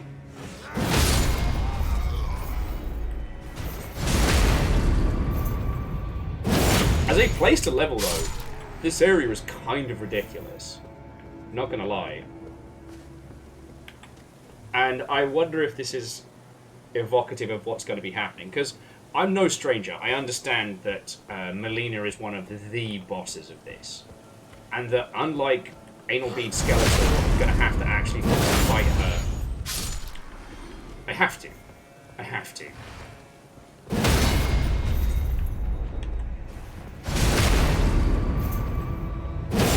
I know that she's...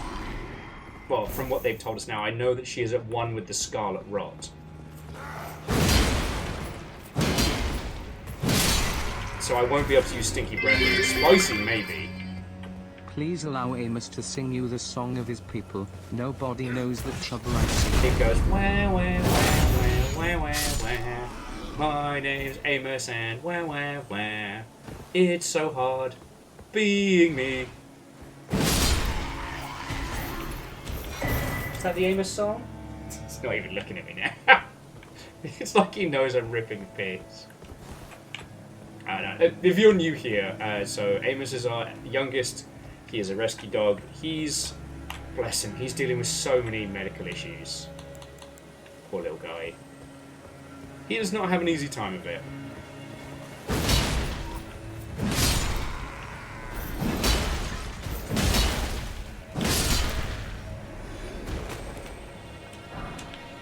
He is treated very, very well, despite what he tells you. And the reason why he's whinging is because he wants dinner. Dinner is a home-cooked meal. His dietary requirements are so ridiculous that it's ended up being more cost-effective for us to cook him a meal on the regs.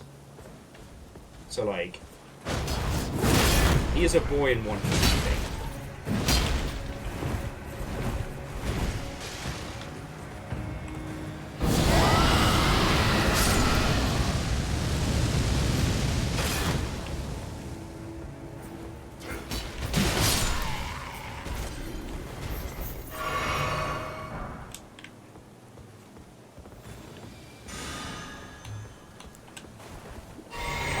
Too overconfident. I know, baby boy.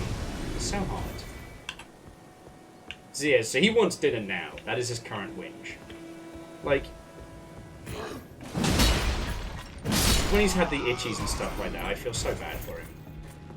But hopefully, these new meds are gonna do the trick. We're still working out like budgetary stuff and things moving forward, but one thing I'm probably going to be doing, friends, like even after Fiona and I move into different places, I'll probably still be helping with the wee lad's meds. I figured that is something that you'll wouldn't mind. I know it feels like oversharing, but just going back to the conversation at the beginning of the day, it's like, you know, I want you all to know what I'm spending the Longshipian funds on. To get myself some tattoos. I'm hoping I can. But the chances of getting ink before packs are getting slimmer by the day. But, you know, I can't see anyone being mad about us still helping out the wee baby boy, you know. Unless they're fucking weird, I don't know. People are very strange sometimes. Sup, nerds?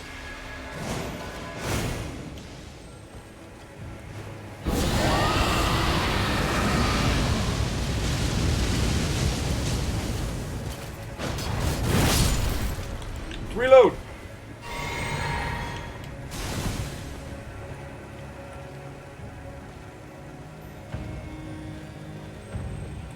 So you're not going to do anything, then I'll just set the room on fire.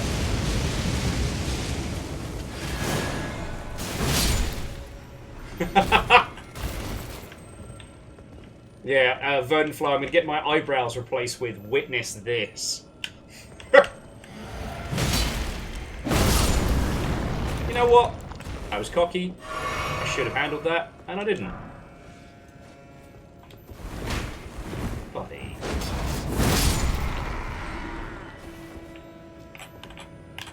No, I want to get my Rain World hand tattoo, and I don't know what else. Ever since we joked about the idea of a wanted dead tattoo, I'm like, what the fuck did I even get? Now that I think I might be canonically the biggest Wanted Dead fan of all time.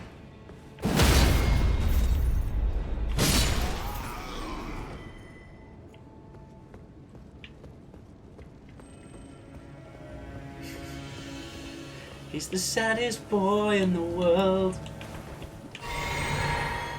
Buddy.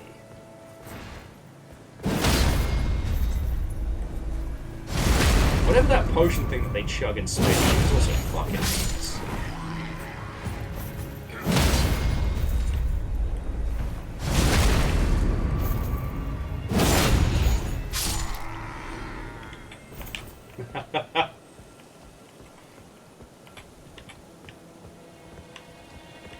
You know, Angel Kalia, we work hard so our pets can live a life of luxury. No!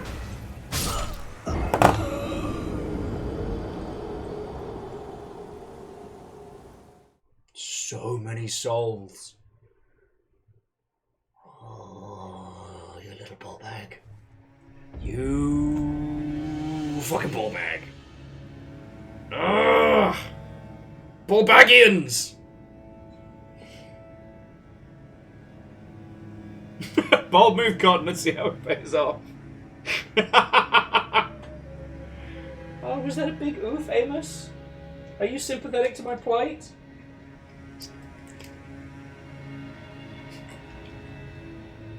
Gavin, I yelled ball baggians. Gavin, I'm still laughing about that bit of Gandalf fucked a hobbit. That is going to be making me laugh. For weeks.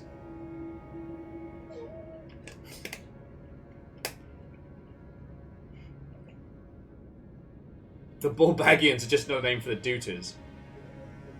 Okay, so there is a theory. There is a theory that one brave hobbit climbed Mount Gandalf. Because, so, Bilbo Baggins is not the oldest hobbit there's ever been. There was another older hobbit who was also a Took. I believe it's a Took. It's the other side of Frodo's family. And this old guy, he lived well into his hundreds. Like, older than any other hobbit, right? Now, who do we know that lives longer than everybody else?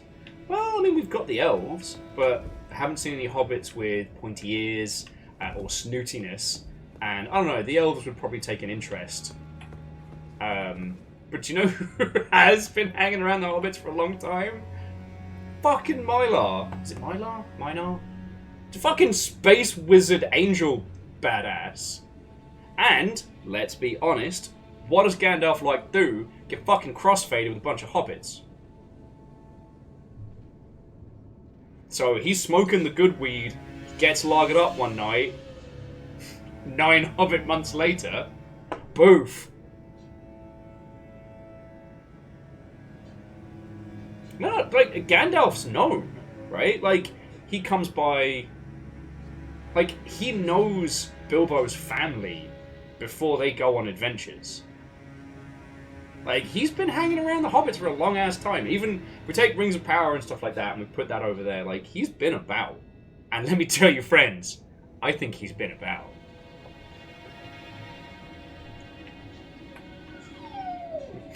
Amos does not like the topic. Yeah.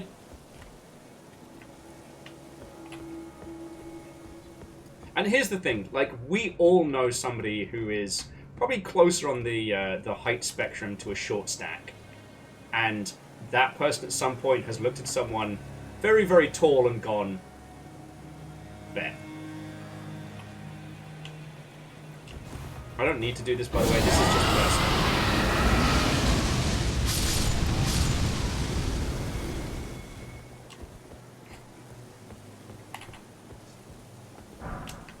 So yeah. This is by no means canonical. But of all the nonsense from Lord of the Rings, doesn't seem that far off. I just love the fact that, you know, Gandalf hangs out with other wizards sometimes, right? And he keeps the company of, you know, people and humans in the ilk intermittently, but the hobbits are where he actually wants to spend his time. Because they have the good kush, and they got the good food. Like, sure, with the humans it comes in pints. Amos, what are you doing?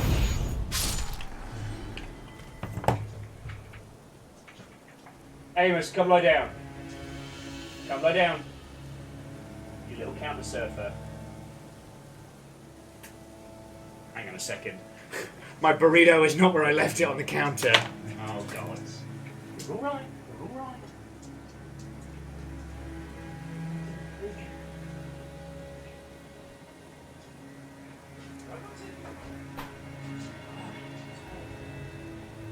You're fine. Go lie down.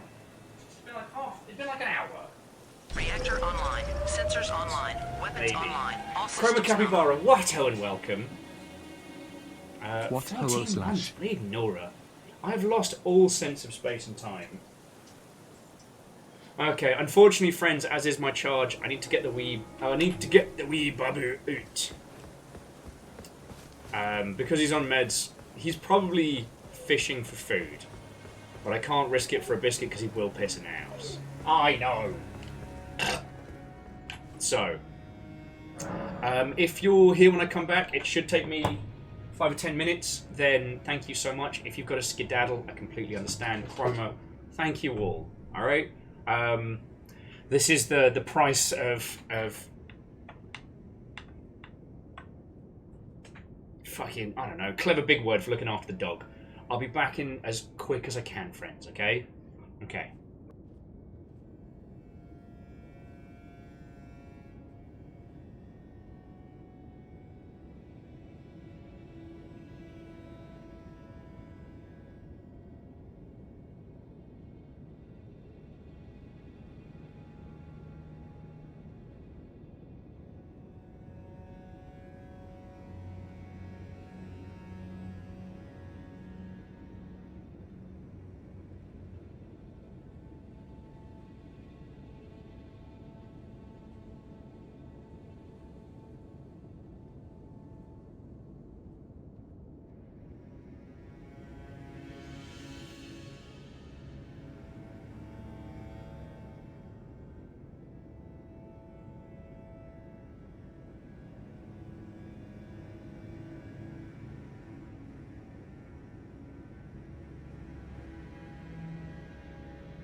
Before you sits a man who has run the piss gauntlet and survived. There is no we. Quasi, you're probably already gone by this point, but just in case a VOD is checked or otherwise, it was lovely chatting today. Thank you for your, thank you for your service, for being someone to play the first Descendant so no one else has to. Okay, and the mini-boss should be 2 doors down. Legend, feel free to direct on this one. Yep, numbers, we made it. We made it to where we needed to be. Sans piss!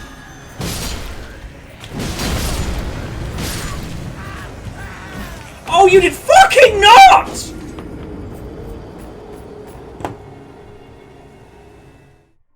I was feeling bad for these guys. Now I don't feel bad for these guys. There's a lot of souls we've lost here in this Fafamancy.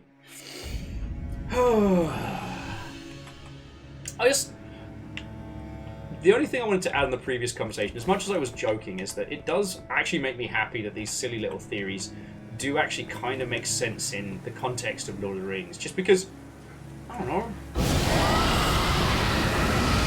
it really does kind of hammer home that, you know, the hobbits, for all their loveliness, you know, for their values that aren't placed on, you know, empires and war and nonsense, really are one of their greatest strengths.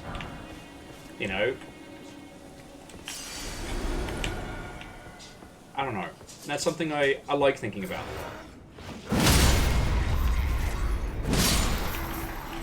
You know, a warm home and a happy hearth is far more important than the stories of kings and men. The insidious lure of power offers so much less to somebody who's just fucking happy in the Shire. Welcome back. I thought you were going to sit on the couch, mate. I don't know. I'm not telling you anything you don't know. Most of you know better than me. But it's just something I think about, you know? The Lake of Bod, a large pond. I'm sure that would be fine.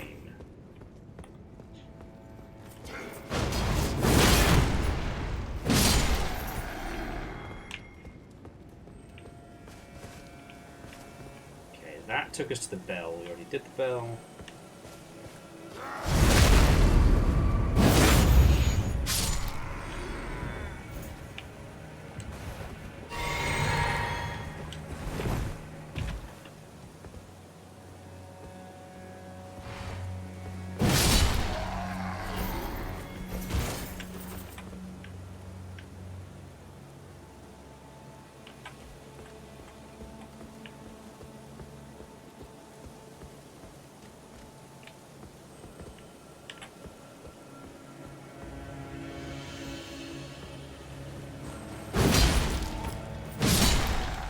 I had a point I was trying to carve together about why I feel it is that Tolkien's writing is still a thing that we're still discussing and going through today.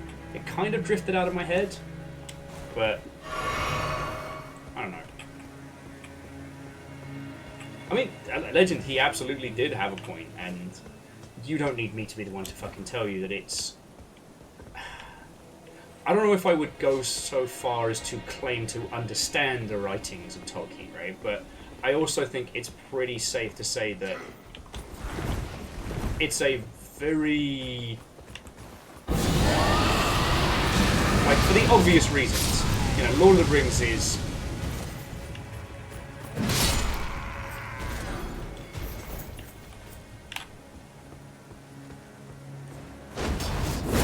well, one time you don't run a beat. This is for wasting my time.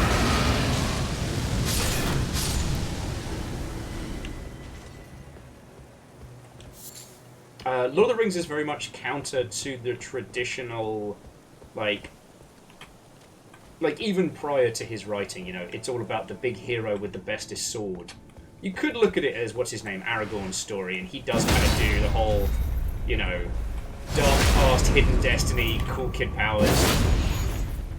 But, I don't know.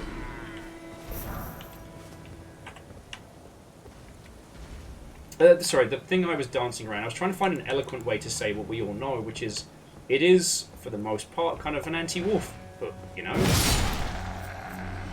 The day doesn't get saved by the, you know, the high lords and the armies of yore, but by two totally just best friends.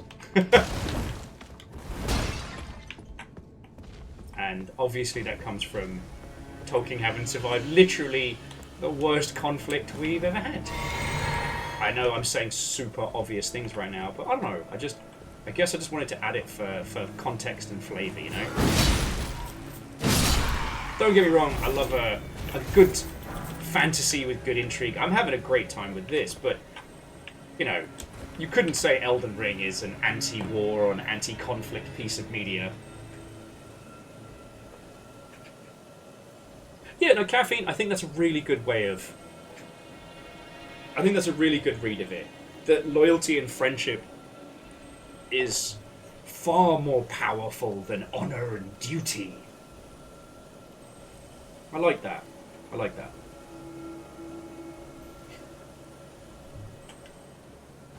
And also, Legend, I think, without Aragorn there as... I don't even say a foil, but like a... He's our Olympic Dave in the story of Lord of the Rings. Does that make sense?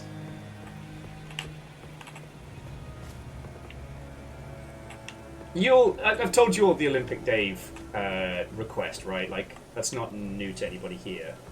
You know what? I'm just going to say it. Oh, and Gear Graphic. What a welcome.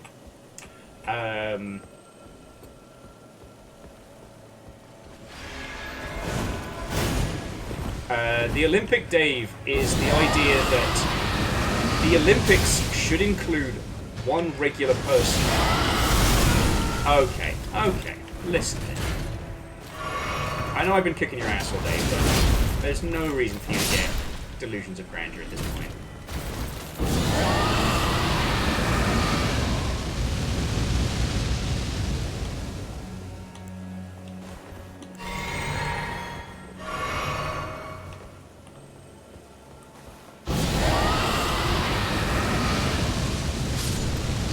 Backed off a little bit too much. Alright, do yourself that.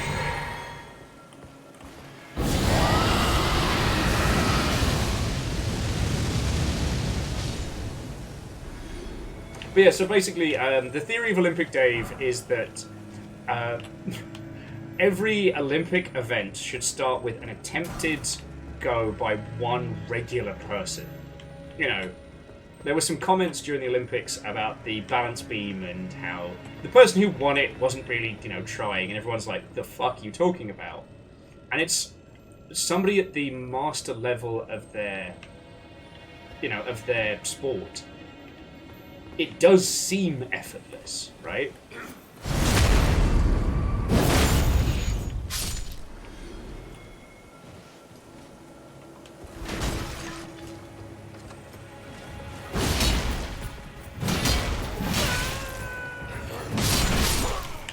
Oh, that was a... I deserved that, but I was reading Caffeine's comment, which was really good. But yeah, so... Aragorn is to Lord of the Rings is the archetypal fantasy hero. And without him, the hobbits wouldn't be quite so pronounced. I love Bilbo. I think alongside the chaos of the Dwarven squad, he kind of ends up fitting in as like one of the lads. But with, you know, Frodo and Samwise, they're just good. And that's how they get it done. A little bit naive, a little bit silly at times.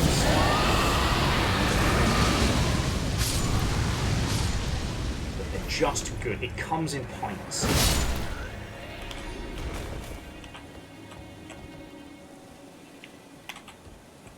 But yeah, so Caffeine, I hadn't actually considered how badly, like, Boromir basically gets fucked over.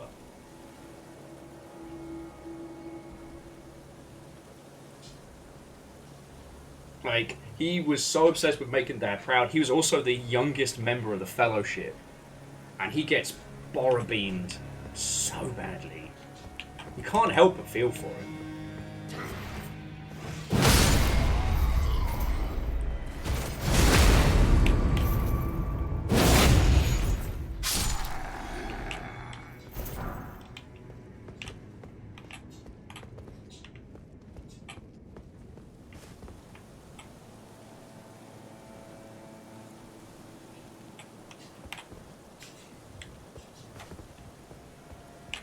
And so Legend, I'm not saying that it's good what happened to Boromir, but that's, I think, what makes his tragic tale so compelling, is like, yeah, that corruption can reach the best of us. You know, he was the son of the king, he is the right hero,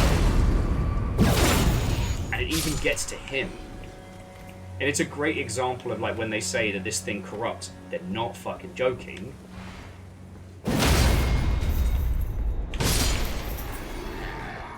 Like, I think it's an important one, you know? God. We get these conversations... I struggle to get a conversation going. Then we get a really good conversation going, and I'm having a great time talking about it. Then I get too into the conversation, lose concentration on Elden Ring, and get murdered by idiots with fire.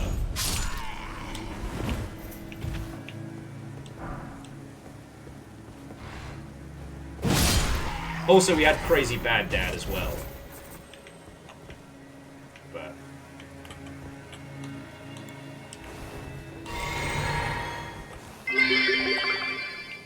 Counterpoint Will, Boromir was older than Sam, Merry or Pippin. To my understanding, Sam, Merry, and Pippin are older than Boromir. I'd have to recheck the numbers again, but...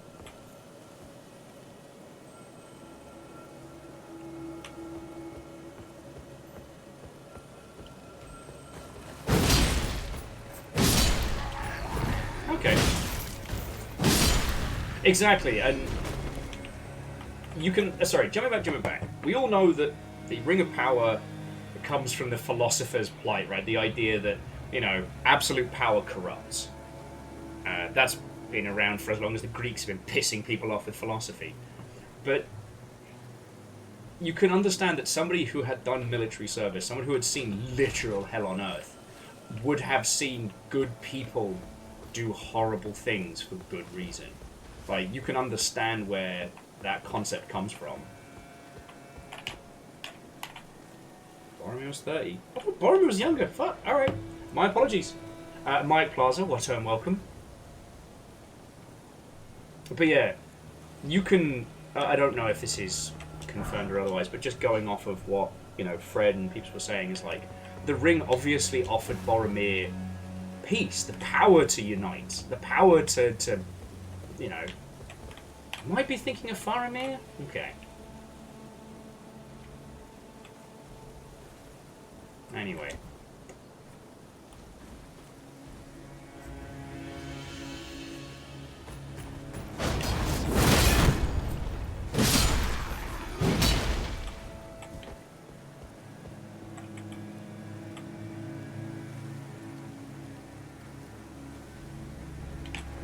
Okay, so Cold Ankles, we've got ourselves our ranking.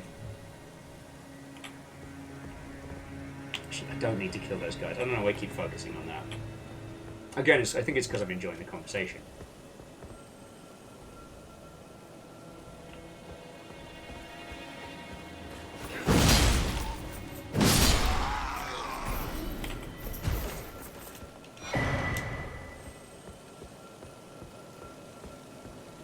Sup, nerds.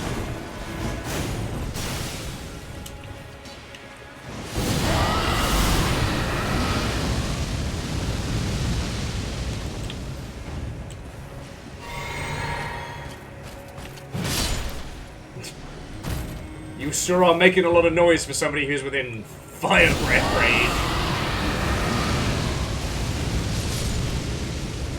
Job's done.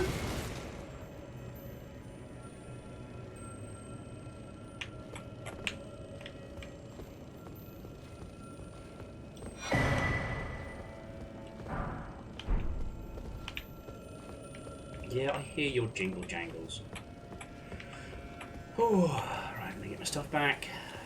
Oh yeah, you guys caused problems for me as well. Enjoy your round of fucking fire specials.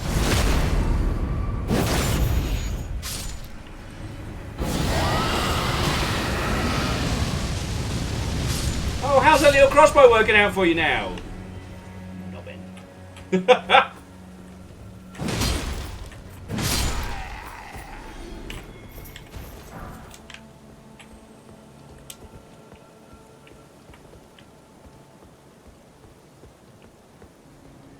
Nah, this I don't actually need to kill this guy. This is just spite.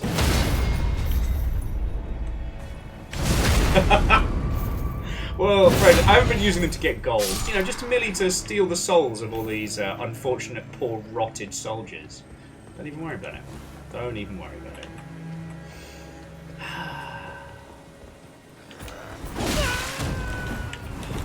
Absolute chode. You think that's how you use a big sword? That is how you use a big sword.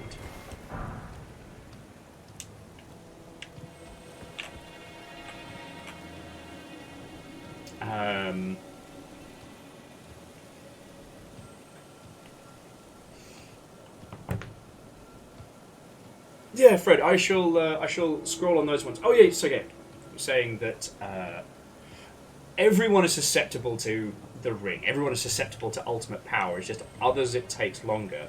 You know, as the hobbits don't make war. You know, for them there is no difference between war. Well, sorry, they don't have the same. The ring cannot tempt them to go make peace, to go smash their foes, because that's not how they roll. And yeah, it is amazing how fucking gorgeous this game is. It's kind of wild to me that I've seen titles using newer tech that cannot attain this level of beauty in their concepts. But that's not the cat of the monkeys.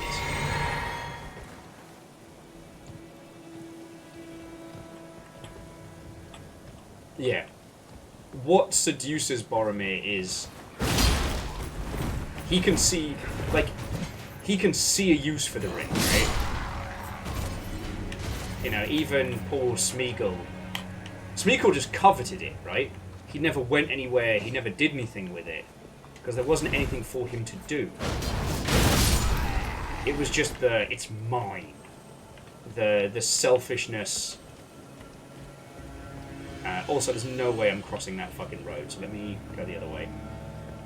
I'm gonna get gunned down by 2 rapid-fire ballistas again, just for shits and giggles.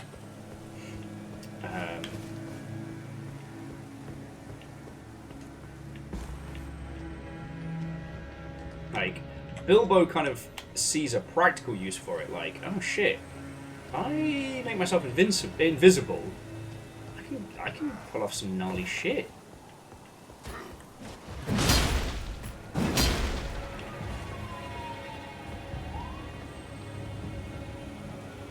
I think I saw the big tree. Oh no, the big tree one I think is further down, so let's go this way. Let's see what this gets us. Woo! Fucking bastards, eh? Oh, good. Run! No!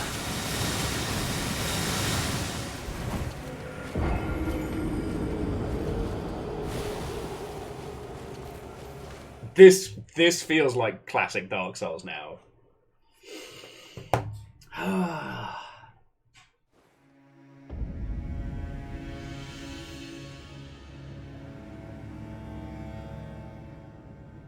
No, and Fred, I wholeheartedly agree with you. There's still a lot of interesting things to be talked about and discussed about what Tolkien put into his work. I think what we choose to interpret, especially from Lord of the Rings, is fascinating. And I'm gonna wipe out all these gold cloaked fucking bastards!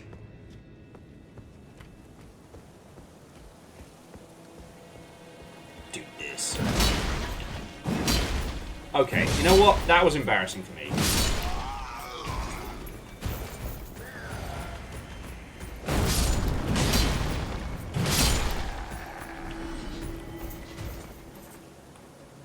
Oh yeah, no, Caffeine, I would wholeheartedly agree. The ring offers you what you want.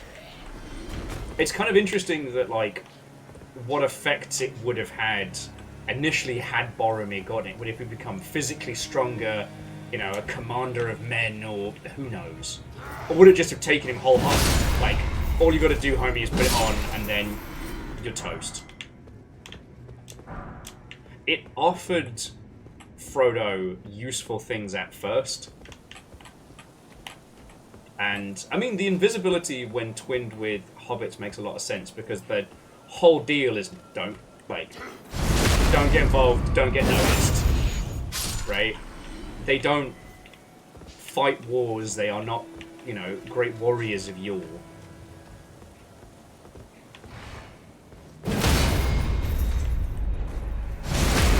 Yeah.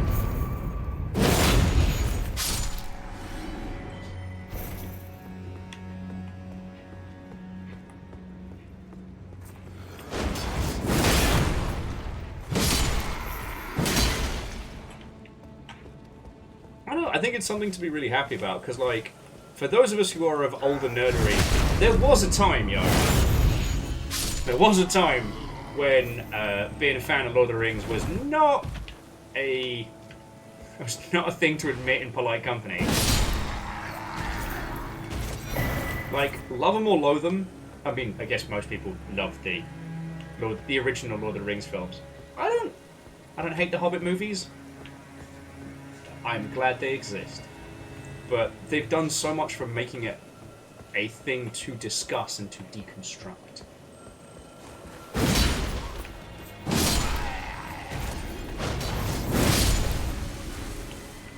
And there is so much to them.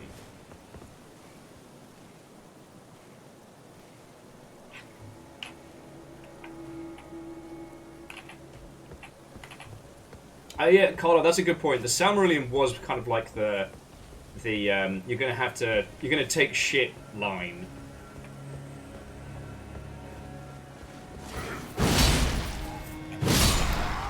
Oh, we're cool. Oh. And you're here. And the bears. Back it up, back it up. Back it up, back it in.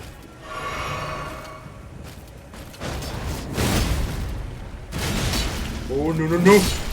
Okay, as I have a lot of shit riding on this run. I'm gonna get across there, murder a fucking plant. What are you looking at? You fucking rotty ball bag. Got a lot of shit riding on this.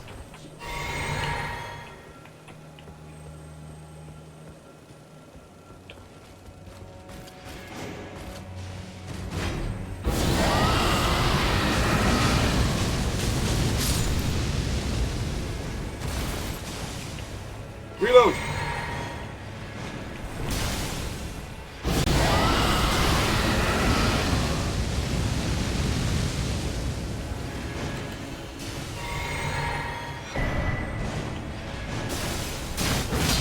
I win! Job's done. Time to bees.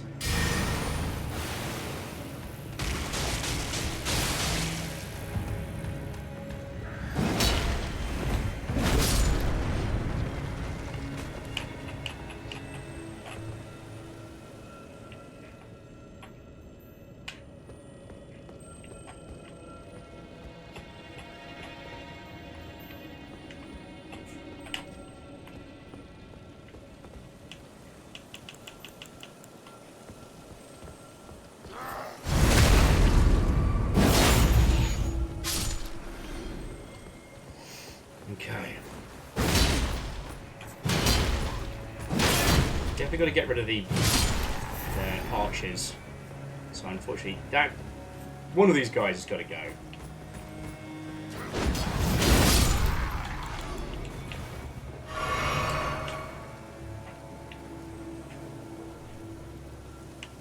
All right.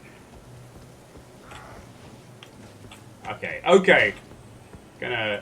Before I start busting out the wizard vetoes, we don't need to bring up Anne Ryan. We don't have to bring up fucking bad authors or shitey people. And I'm gonna burn this guy out of play. He knows what.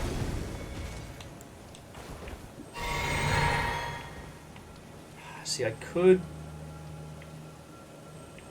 Alright, if I can grab my souls and drop down to there before I get my face exploded and somehow get into the other area. I don't know where the next spot is. Yeah, Legend, the conversation did get weird. Okay, bring it back to The Hobbit. Love it. Players were saying that they're everything about Bilbo and The Hobbit. So when he realises that the dwarves want the same thing he does, they want to return to their home where they belong. Yeah. I mean, I read The Hobbit as a youngling, right? So, like, for me, a lot of the main staple fantasy tropes was kind of like the first introduction. You know, Bilbo's opinion of the dwarves at first, you know, they're loud, they're brash, they're pissheads, you know, and eventually coming to understand that they have been displaced. They don't have a home to go to.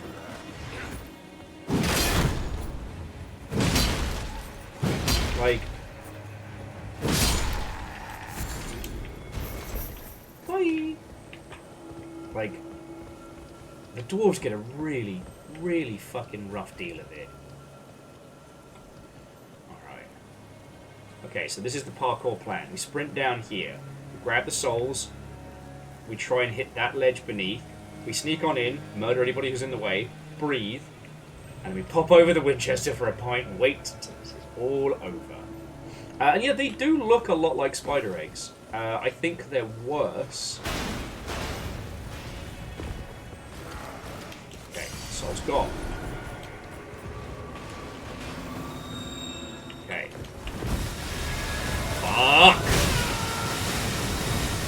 Fuck! Oh, come the fuck on!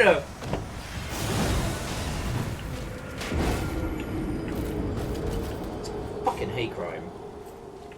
That's a bad balcony. That's a bad balcony. I don't like that balcony. I have notes. Oh my god, how many deaths up here? Just set the Halleck tree on fire first. It's not the balcony I was looking for. Fuck you, Duta! Groundhog Day nonsense right here.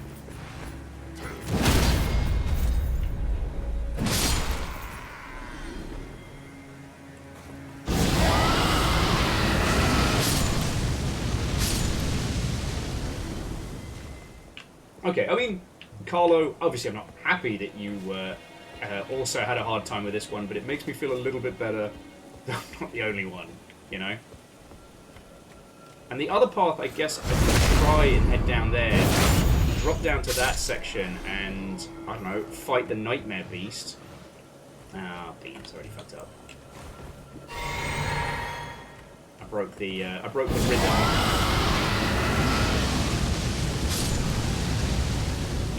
It's fine. Those guys are crispy now.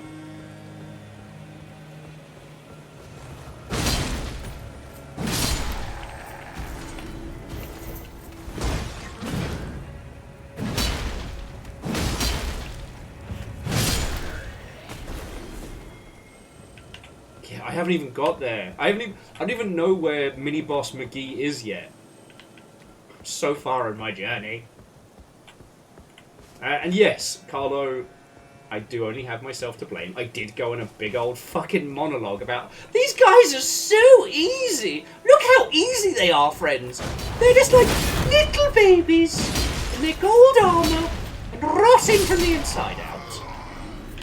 And then I repeatedly get stabbed in the gob by them and lose all our souls. That's hubris.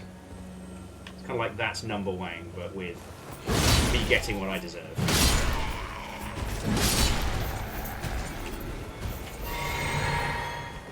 The Millennia fan club or whatever, they're no joke. Like, I can handle them with spicy breath. You know, they do not have the spice tolerance to handle them.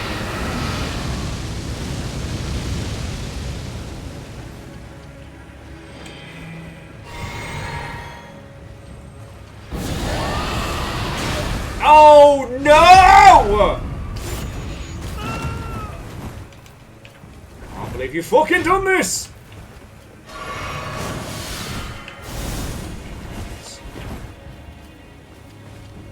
Gotta run away, otherwise I'm gonna get rotted from the inside out. The fucking...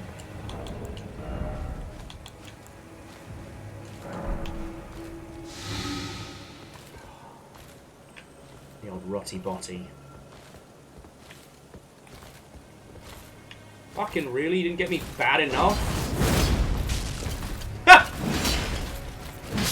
Did 3 damage falling on his face.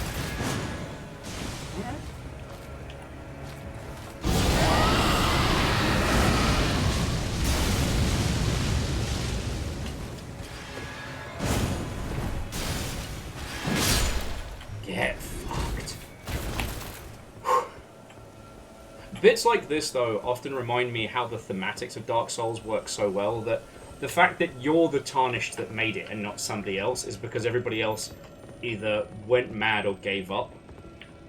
Like, that's your superpower. Oh, that's cute.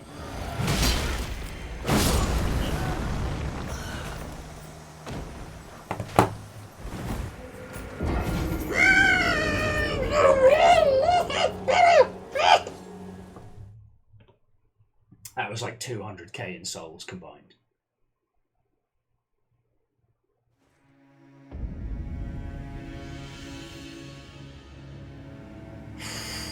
Alright, I'm trying the other route. Probably gonna get the shit kicked out of me. It's probably death. Fuck it. Fuck it!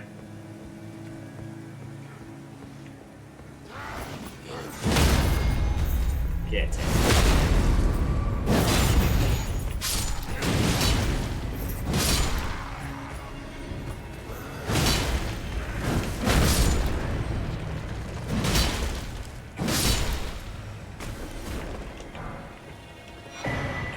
You're right, Carlo. There are no souls to lose. So now we are free to explore alternate, dumber ideas. Like this one I'm about to try.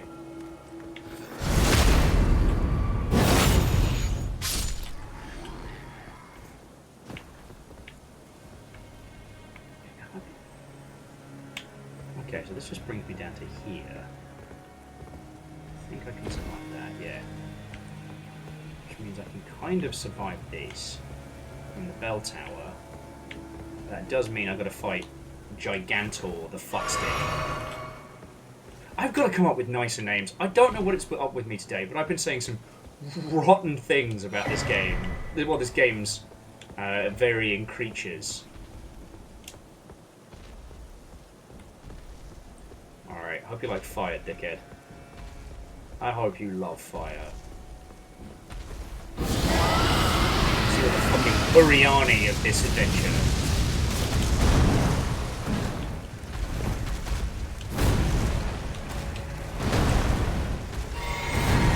Uriani's aren't that spicy, that's the point.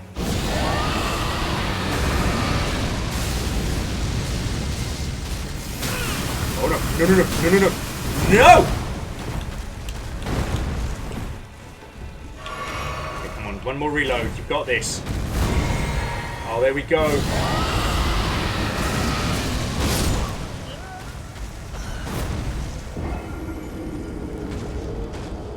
Spoiler, Will did not have it. You've got this! You've got this! The tree. Splat! What the fuck was that? Looked like a person. I just love the idea that from her perspective, I keep running out and being like, blah, blah, blah, blah, blah, blah, blah, blah, blah, and then you hear just an ungodly crunch. Then I pop back up and just like, ah! Just keep running out. Wave after wave of my own face.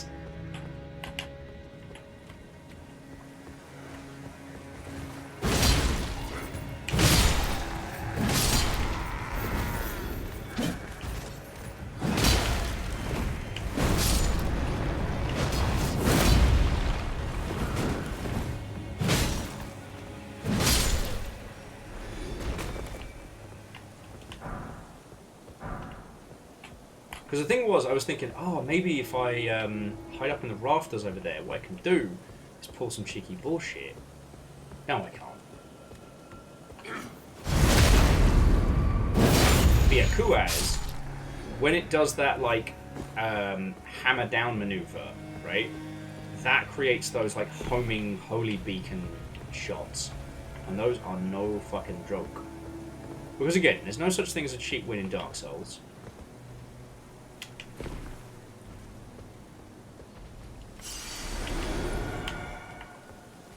Maybe I can... Maybe there's a shortcut and I can open here that will stop me from losing my nonsense.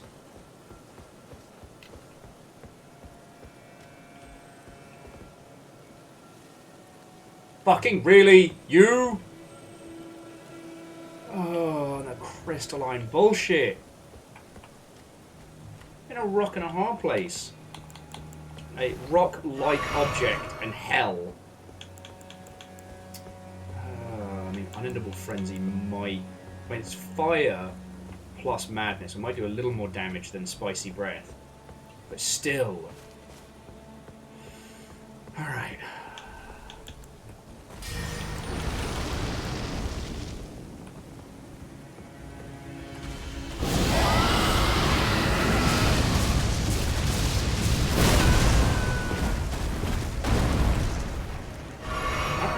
That was pretty effective. Go on, do your bullshit.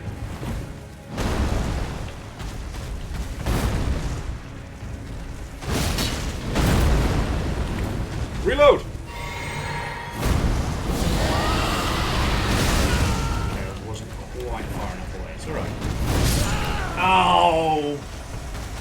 When did you learn how to skip? You great big rotted twig fucker. Between a rock man and a hardwood place. Under pressure.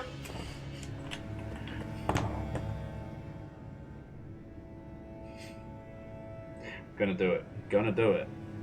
I'm stubborn now. Unless I just fucking admit defeat.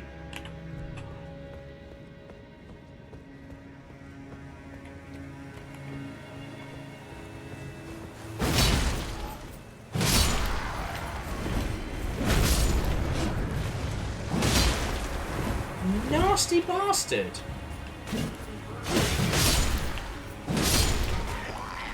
You just stank it. You just stank it.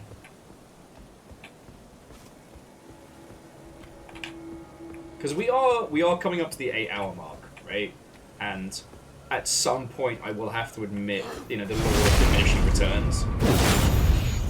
That this whole area might have to be something that I take on at full strength and not at fart strength.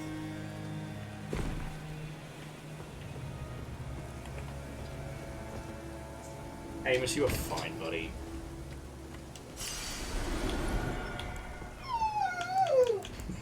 You'll hear this. Amos, you're fine, dude. I'm gonna try Crazy Eye missiles. Because they are very powerful.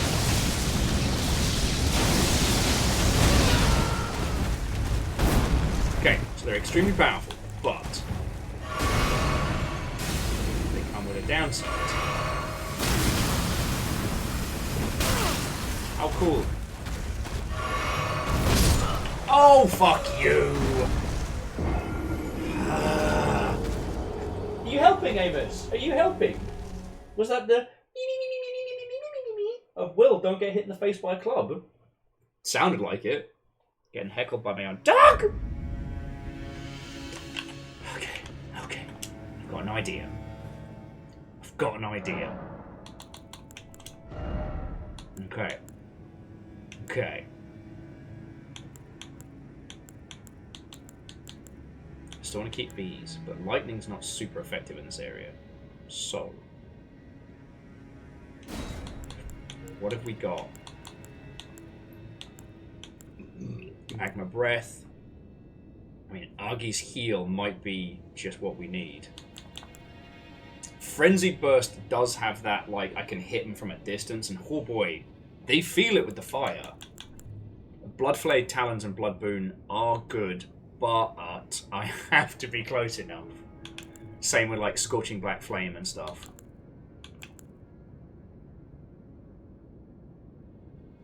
So, Orzine, Star Wars Bounty Hunter's been up on Steam for a good few days. It's been doing really good, and a lot of people have been very, very perturbed because the Star Wars Battlefront collection that everyone was so hoping for ended up being hard garbage. You know what? So first things first.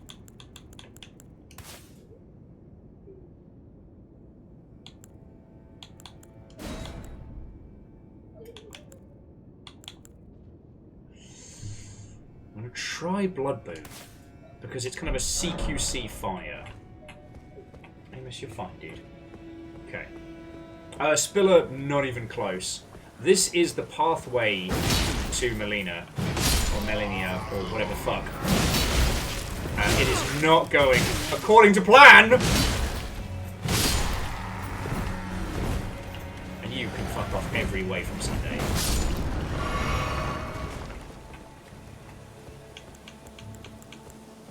Madness has begun to take hold. How are you? You know, at Spiller, we are weeks away from DLC. We haven't even got to what we've dubbed Big Soup yet, which I'm led to believe Big Soup is kind of like the start of the end.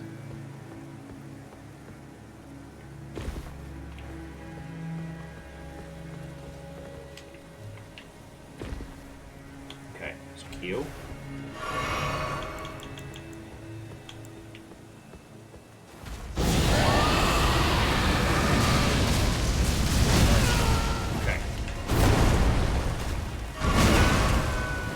Alright, this was intentional.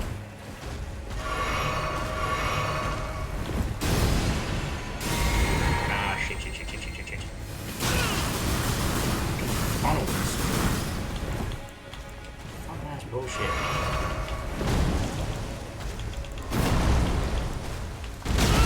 Oh, abs.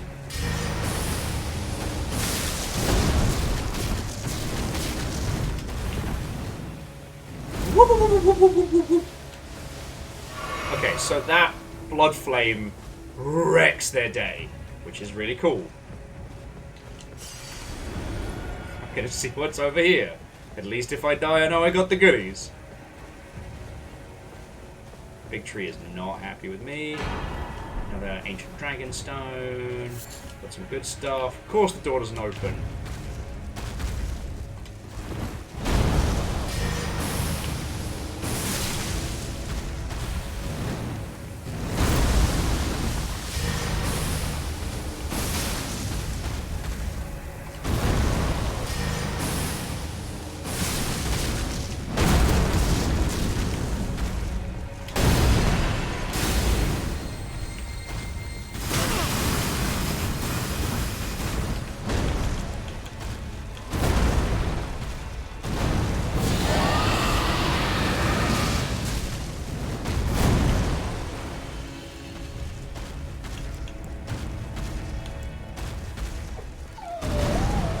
Dude, you are so okay.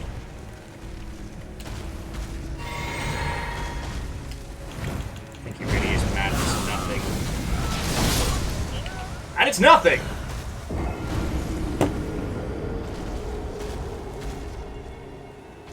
Okay, by the old gods and the new. Getting real close. Real close. Or do I just think I'm getting closer? And I'm losing my marbles. The saddest boy in the world behind me. Okay.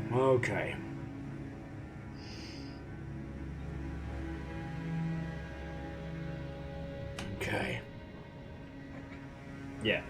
As you were saying, Legend, Big Soup is what triggers the point of no return, and we definitely haven't gotten there.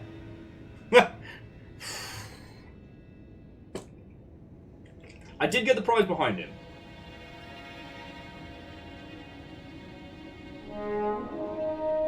And Greybeard, Watto and welcome. Hello.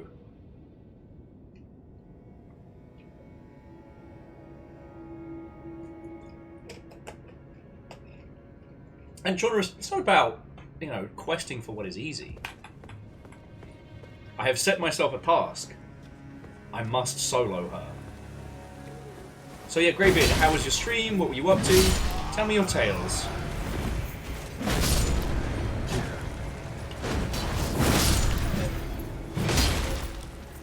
And to those of you who just joined us, the whinging noises you hear behind is Amos. He is fine. He has just been out. He wants dinner. Dinner's not for a while. So he is going, where? Where is my food? Season 5, Diablo 4. Wolverhampton 0. At this point, yeah, I don't actually need to beat this guy per se, but it's about commitment.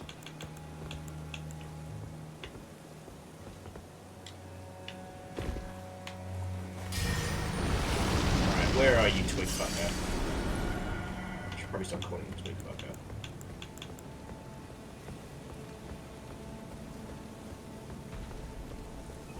So right about here.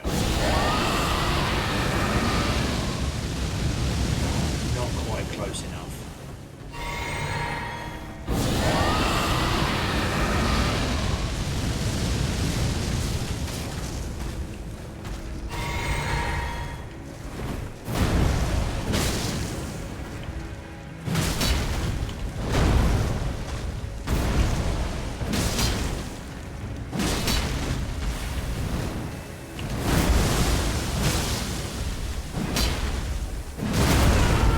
Oh, my bones.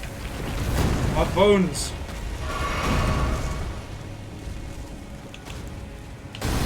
Ah, beans. Ah, beans.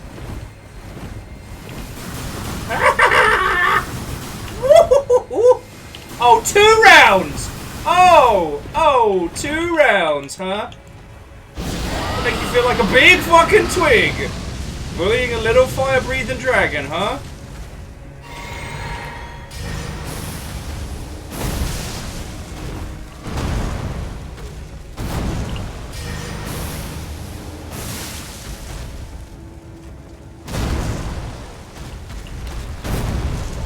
There we go! Are you not entertained? The rotten staff. I know him. I know.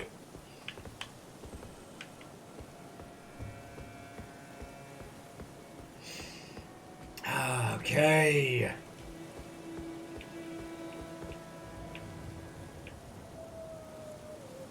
Who's that twig? It's Jess. Okay. And I take it they don't come back either. So now I've got to crush the crystalline fuckface in here, and then keep going. Yeah, Carlo, you're right. Amos is just is my emotional support dog, in that he supports the emotions that I'm having by being the same but louder. Went and beat the tree avatar, and all I got was this rotten stuff. Reactor online. Sensors online. Weapons online. All systems nominal. What? How has it been 4 years? Durry, I haven't the foggiest. There have been people today celebrating like fucking 70 months. I don't even know how to process that. Like I said, anything over 24 and my brain just is confused. Like full-time confused. Amos, you're okay, buddy. Alright, now it's time for some of my cheese. Well, heated cheese! Reload!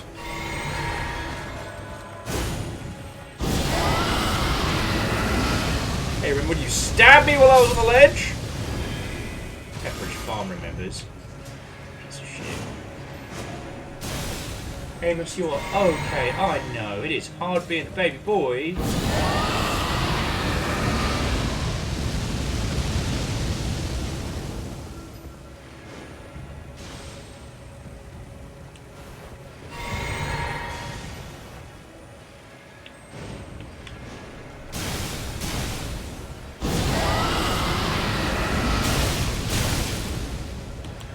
Okay, that was rude.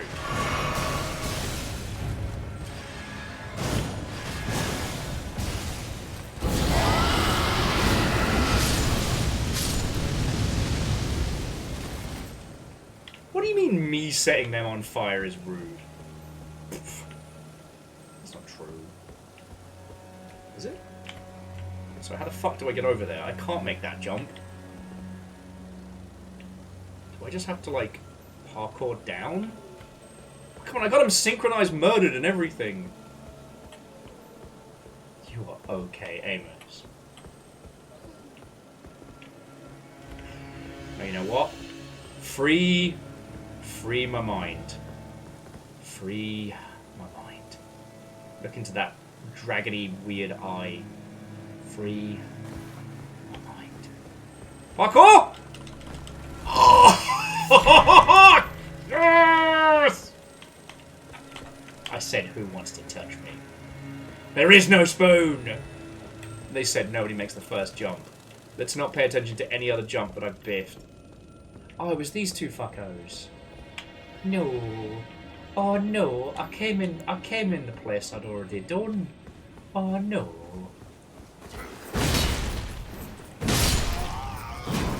Before you ask, yes, I am killing you two out of the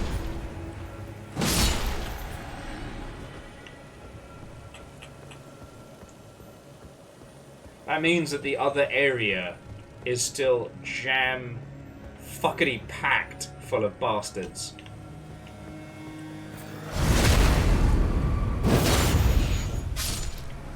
So we either have to outrun the impossible ballista, or... You know what, mate? If you're going to insult me...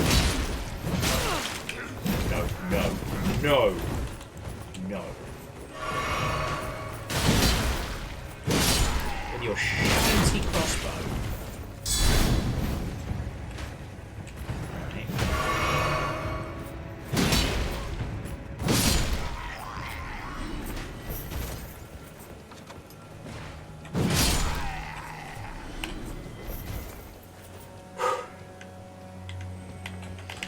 Anyway, so Greybeard, seriously, thank you for bringing a full-on raid in. I hope Diablo is treating you well.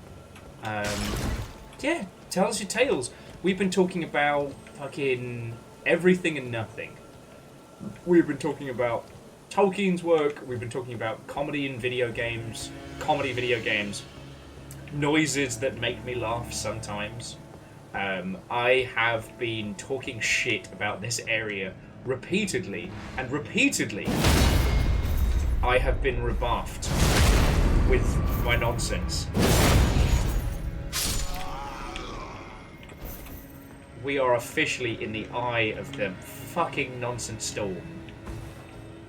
But what is the true measure of success in a FromSoft game? Is it how quickly you beat the boss? No. Is it how you use your skills to win the game? No.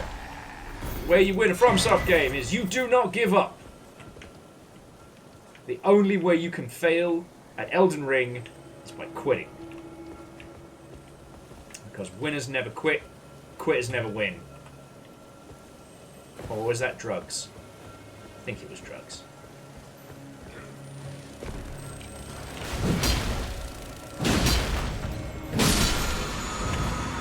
That's right, this is intentional. This is intentional!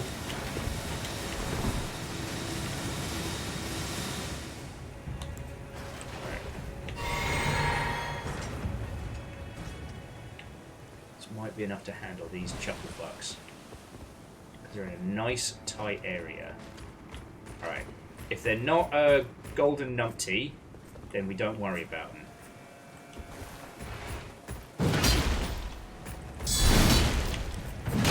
Power stance me.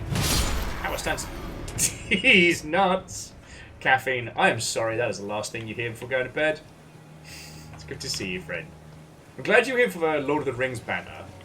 Oh, fuck off, crossbow wanker.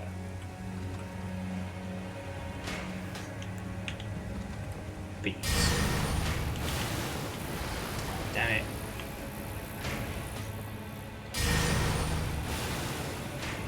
Go get him, bees. Didn't need to do that. But I'm sick of being insulted by these bloody goldbugs. Bees. Bees. Bees.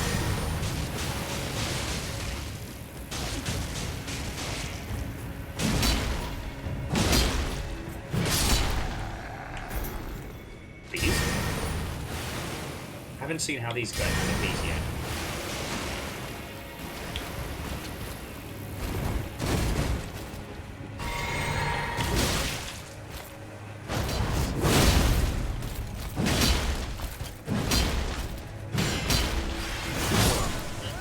Oh, you just nudged me! I can't believe he gave me the old... Fucking poked me in the belly button and I died. That's not okay. The belly button not be attacked without permission, expressly. Fucking peas!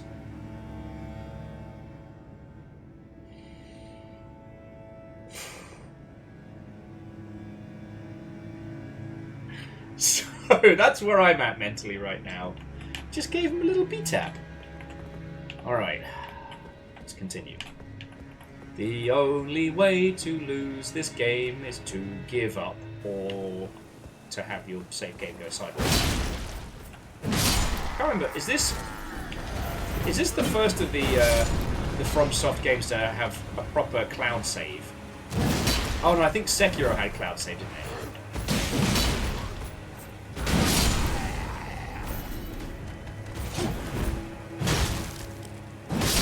Because I do remember a lot of people, myself included, have been caught off guard by the fact that Dark Souls 1, 2, and 3 have no form of cloud saves. Okay, I'm just going to bully these guys to make myself feel better.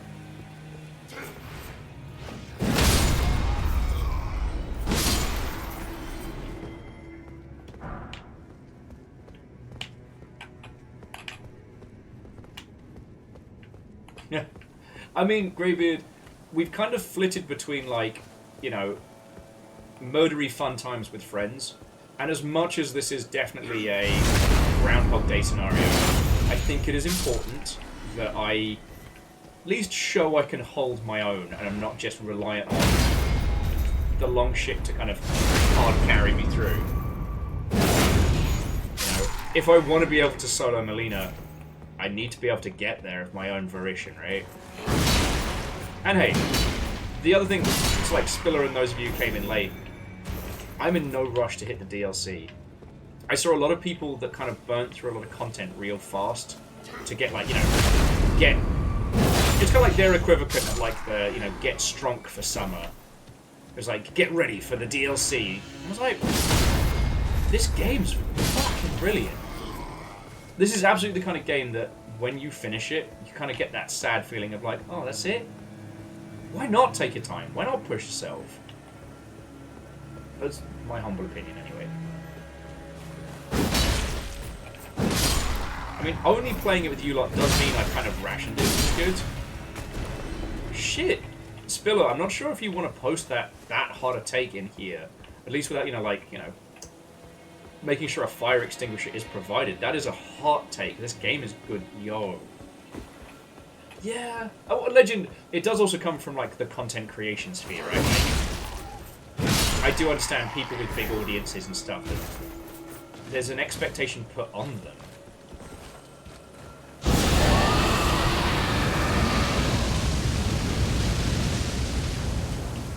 You know, for a lot of them, they don't have the opportunity to take their time like we do. Fuck you. At this point, I'm actually going to have the clean one set.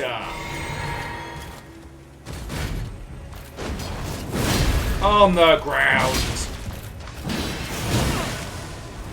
You know what? That's the belly button poke he got me with before.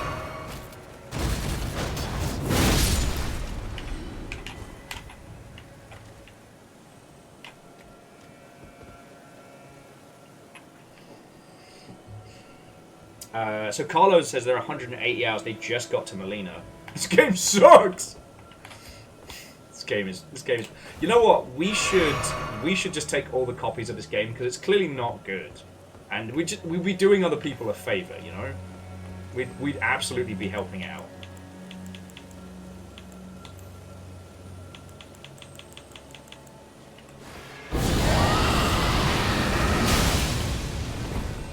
Okay, that felt rude. That felt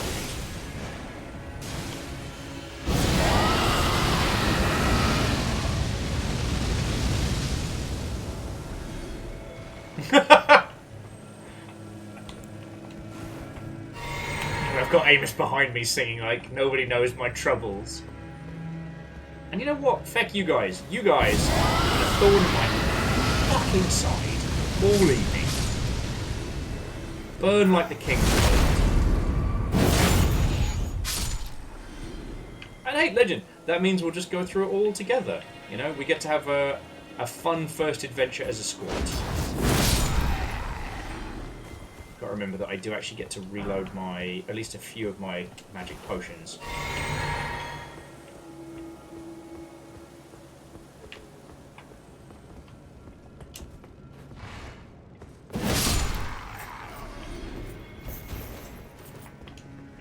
But yeah, so the other thing that I know I've been telling you all this probably for like the last year and change. Y'all are the interesting part of my day, right? Okay, I did actually do something a little interesting. I don't know if it's a good video or not, but last night I took the fancy headphones for a run. Not actually a physical run, like, who do you think I am? But the peeps who sent me the headphones have been wanting me to test them in like a myriad of different situations, and so I took them through their paces on Sniper Elite. And gotta say, like, it was definitely a soupy, bony experience. To put it another way, I didn't appreciate in certain sections just quite how good the audio design was for Sniper Elite.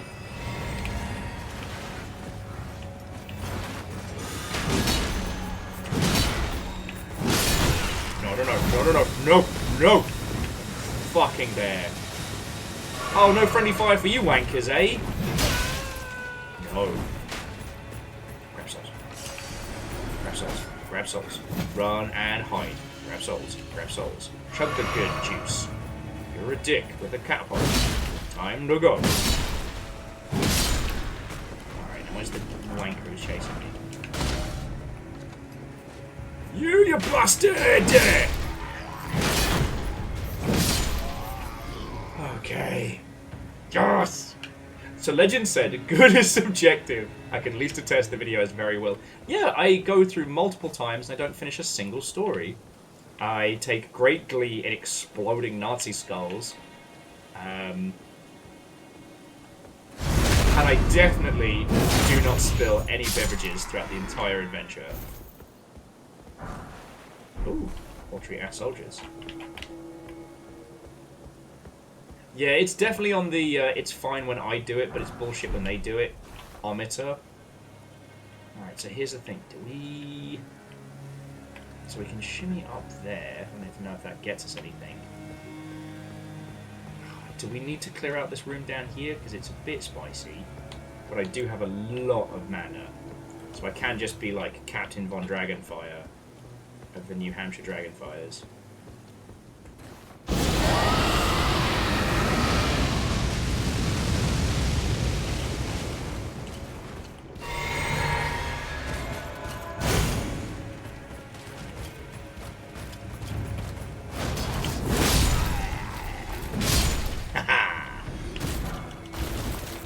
Remember, friends, it's not cheesing if you're winning.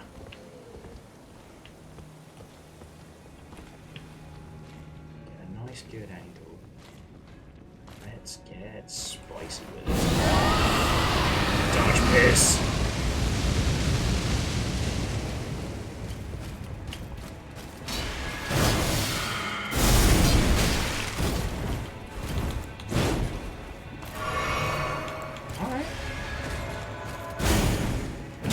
Right in the you-know-whats. Yeah, Greybeard, I will admit, I think it was Dark Souls 2 was the first one that gave us like a mounted weapon to fuck around with.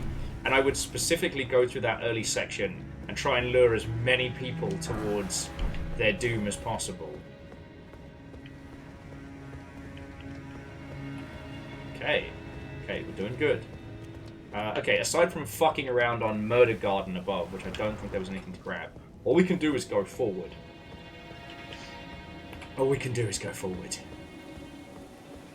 I know you were saying I need to get a few levels down before I encounter the mini-boss. Oh, look who it is! It's Gangalore, the Fuckinator! Ruiner of days. Destroyer of everything good.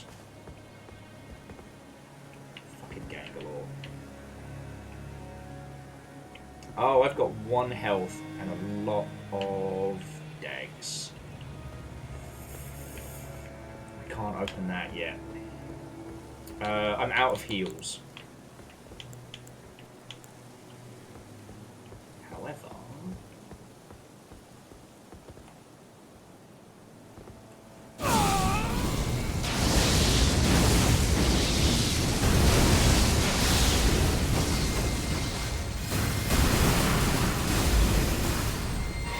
not out of magic.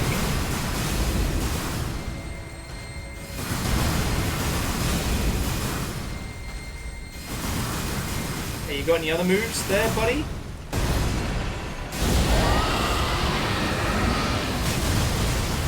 Fuck you, me.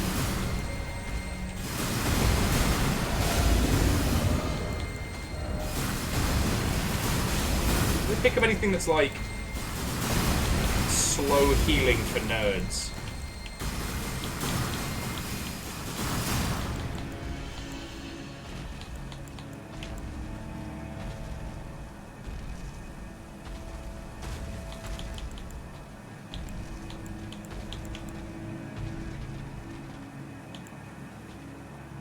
I wonder.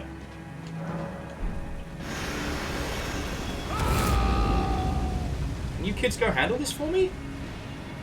Where did you go over there?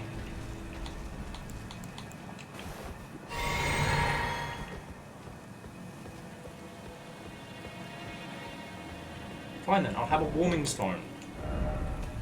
I wasn't gonna eat, like I was gonna wait until like after. Okay, yeah, this is nice. This is nice. I can do this.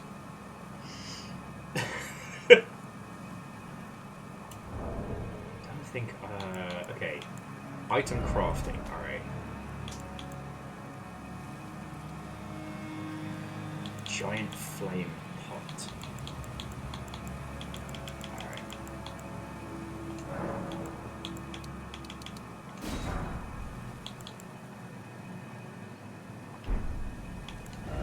See if we can make this work.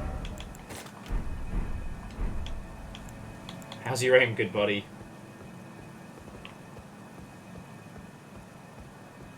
You got the good throwing arm in, or no? Wait, that's bees.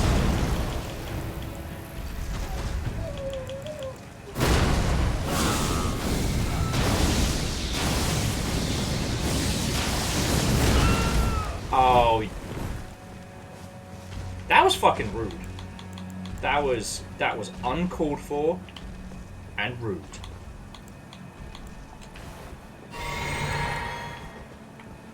And also I'm now in severe pain. So, just gonna myself a little snack.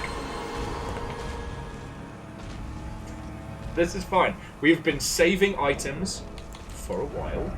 This is fine. This is fine.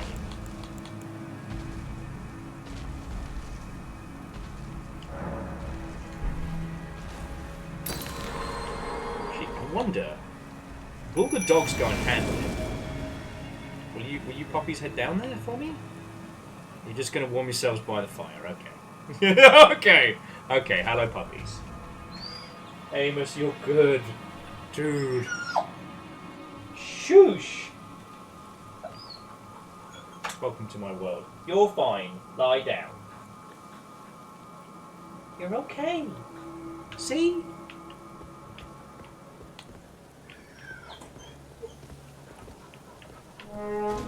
Hey, Wheeler Dealer. Welcome to the cheapest match.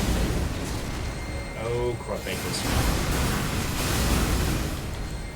In all of Elden Ring history, I have no healing pots left. It has taken me hours to get this far.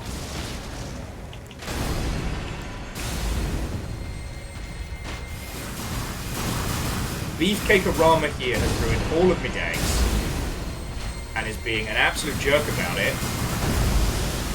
So how are you doing? Edwards, Tokyo Boy, what and welcome. You will have my full attention once shitey Treebeard here is posted. Yes! Okay. So we are now out of all pots.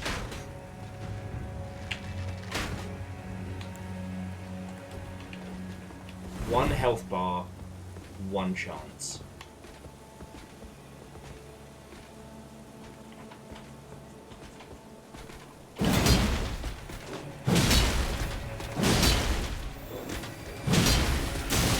No, wizards, no!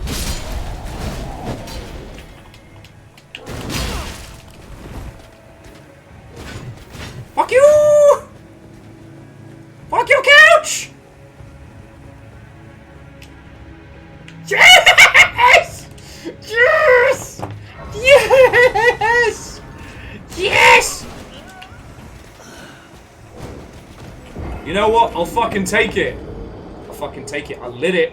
It's lit. It's lit.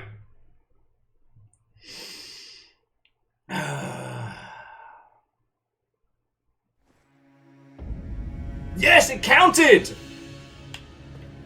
It counted. There are my goodies. Big Tree's not back, because Big Tree's still dead.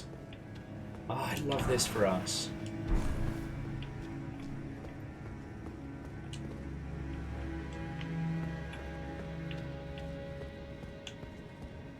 Knock knock, chucklefucks. Guess who's back? Okay, you know what? That was fair.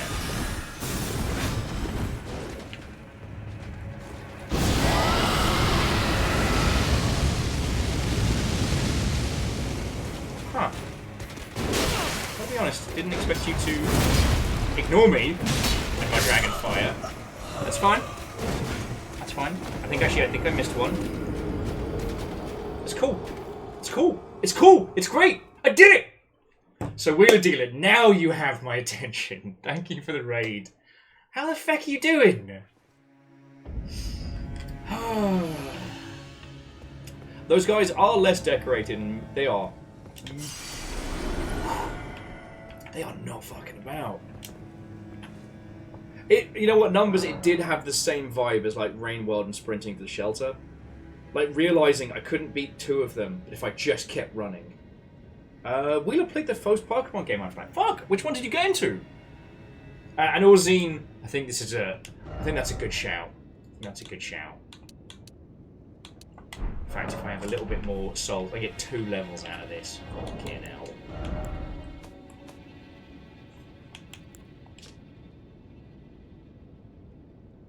Oh wow. So I can summon Holgry soldiers who, in their last-ditch effort, will basically just explode themselves. I hate that for us. So it's Pokemon Crystal. Wow, what do I want to start on? I've been a Pokemon kid for as long as there's been Pokemon. Back when I was a youngling, we were visiting the States. Visiting my stepdad's family in Fort Wayne, Indiana, of all fucking places. And I happened to be out there as Pokemon Red and Blue were dropping. Despite being a fire type through and through, I did actually get Blue to start with. Fucking love that. I mean, Carlo, if you can get up for your grocery order, maybe a nap is going to be worth it. If you are like me, and that is an impossible challenge. Okay.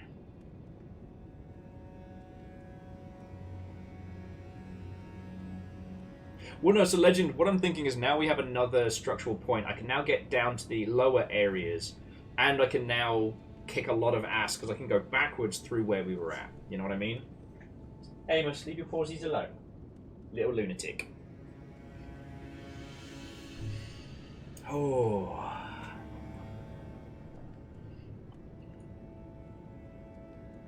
A legend, and I appreciate it. I appreciate it.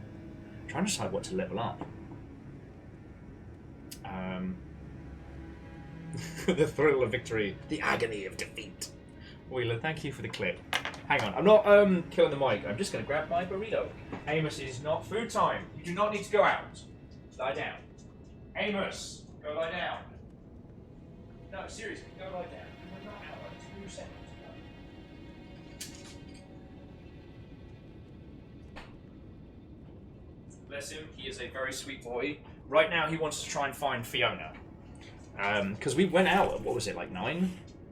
You do not need to go out. Lie down. He's on new meds. He's on new meds. Where the feck was I? Cracking open my misshapen Boruto. Right. I know you're hungry, buddy, but it's coming. Oh, gaze ye mighty in despair. Oh, it smells like everything right with the world.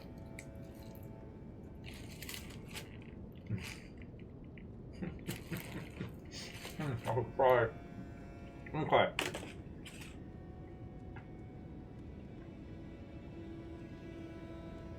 Okay, so Legend, that ramp area that I was at is somewhere I want to head back to, right?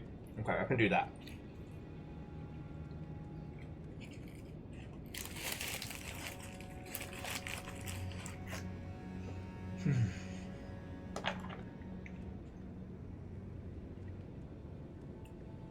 I'm trying to think what stories to tell for Wheeler and Squad. I guess just as an FYI, we are ages away from the DLC, so you do not need to worry about spoilers. Also, don't tell me. I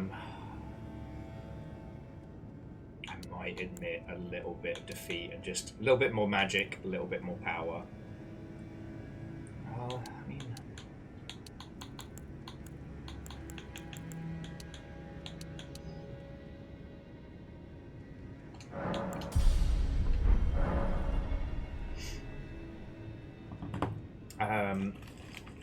as I was saying before you all came on in, I did a video last night for, well, testing out some fancy headphones that I got sent, which I've been trying to review honestly. I may or may not have gotten very drunk playing Sniper Elite. But in my defense, they just announced that they're going to be doing a Sniper Elite Battle Royale, and I might be one of the few people who is insanely excited for that.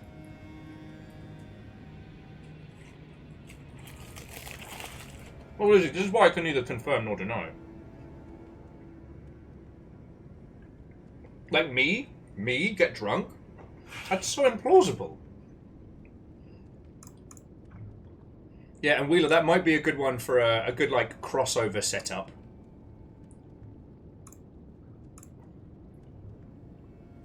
And I think it's going to slap. I really do. That's really been the long and short of it. Like, it's just been...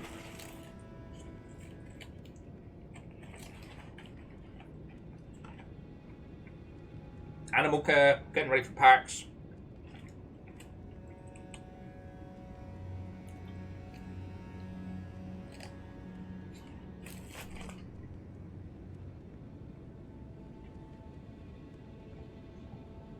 Yeah, numbers, essentially, yeah.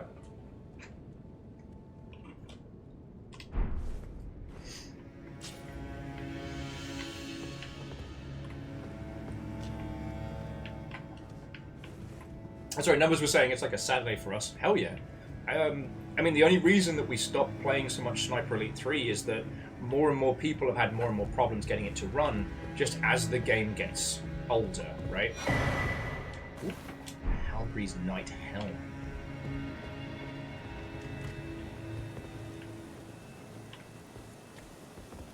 Or was this the place you were saying that I needed to check out? Because we can now get that thing in front of the crossbows.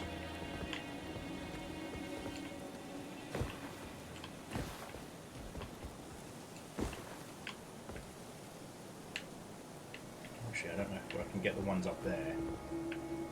But I can now get down into the lower areas, so that's pretty cool.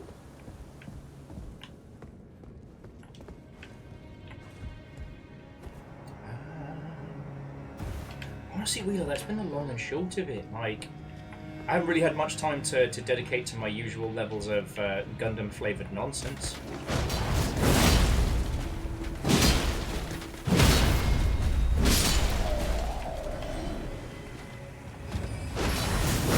How does the ground taste, man?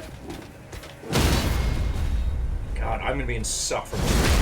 Now that I can start in a good place and bully these guys, I'm going to be insufferable.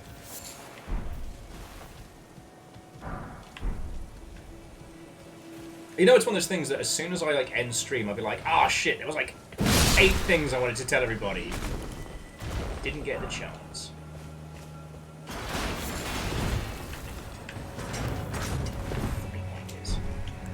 It's alright, I've got an idea. Oh, you did not!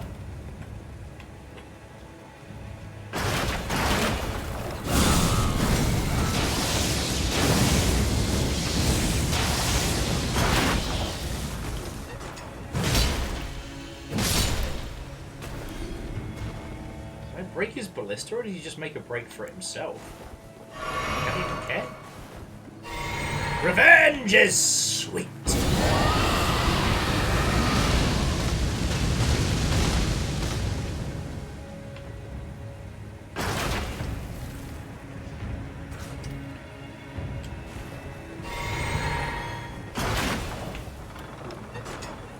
Oh, sorry. I think we're getting into the late night hours because my manners are completely falling apart. So at this point, as we're kind of like close friends and homies, I can't imagine there's anybody here that doesn't know Wheeler Dealer by now. But me and Wheeler worked together. When I was at CA, Wheeler was at Sega of America, and we saw things. The rise and fall of Uncle Sonic, the waggling finger of Doom. Wheeler now works over in the anime industry, which is fucking cool. And I keep meaning to do intros between you. Oh, goody. Comes in twos. Oh, fuck me! No! No!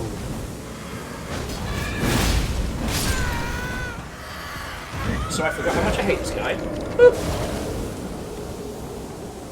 He's a bastard.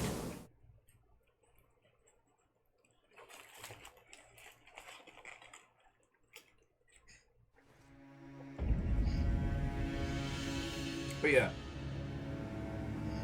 Again, I can't imagine there's anybody here that doesn't know Wheeler already, but if you don't, please do follow them. Because, one, they're fucking cool. Two, all the stuff they make from streaming goes to a dog's charity. And three, like, we've seen things. We go back.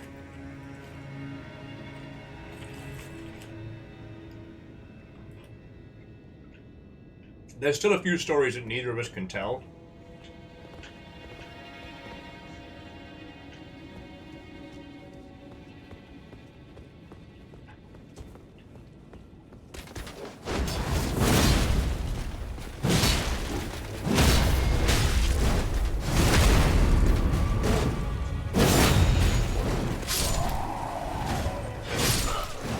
Oh, that's spiteful. Amos, you're fine, buddy. Come lie down. Amos, come lie down. Like, I only took him out like an hour ago, right? I took him out at 9. You're okay. Please lie down.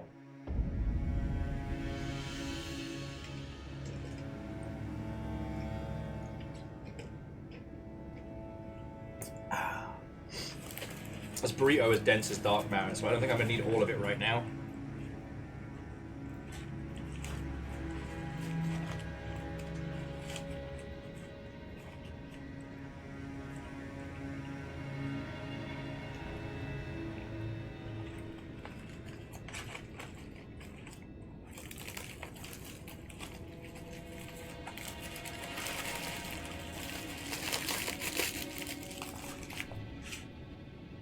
Okay, excuse me for stuffing my face.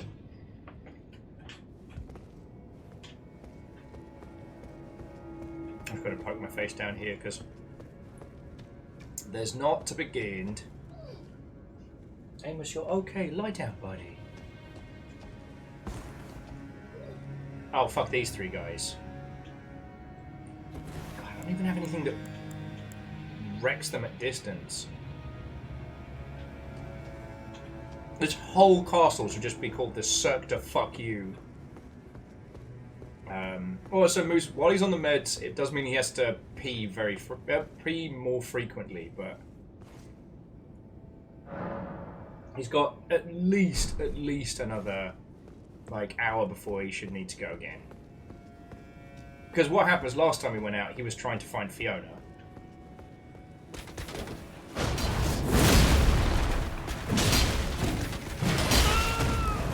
Oh, right, that's why we go for Bow Guy first. The other oh, come on! Jesus, that wasn't even an arrow, it was a small spear. Okay.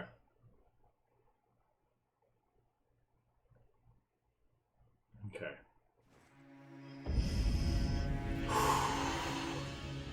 I think I might have to admit defeat.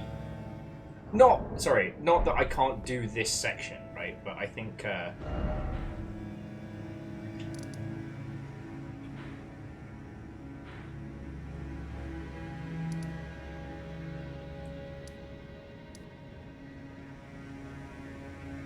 I think I got to admit that this is as far as my skills will take me today. So I'm not going to end the stream right this second, friends, but you've got me for banter for a little bit as we hang out in the round table hold. Although I've upgraded everything currently, so I don't know. Maybe I should work on my my recursive bow.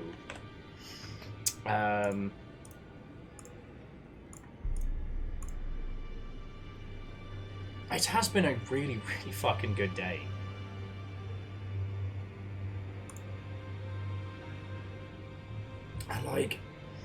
I don't know. It's not like it's been a blow the doors off redonkulousness of a day. It's just, we had great food, great company, great conversation, you know?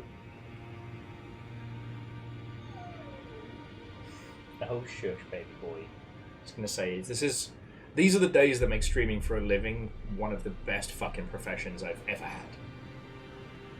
I am enamored with this game, as I'm sure you have noticed. And oh, what are you doing? Sorry about that. I'm just seeing who we can squidge on over to after this.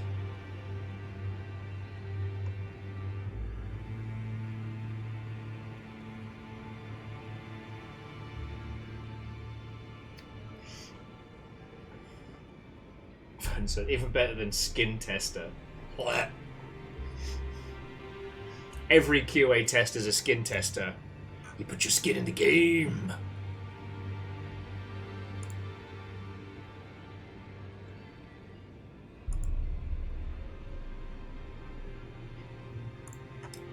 Oh. Yeah, Lizzie, we have... Angelus has their snack now, and it is the cutest little danger noodle. God,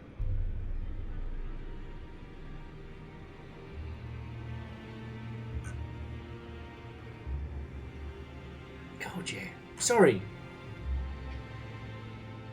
Hey, no, Wheeler, go get some sleep, friend. I think I'm going to bring everything to a close. Now that I've stopped to just chat and have a natter, it's like all systems have hit power down.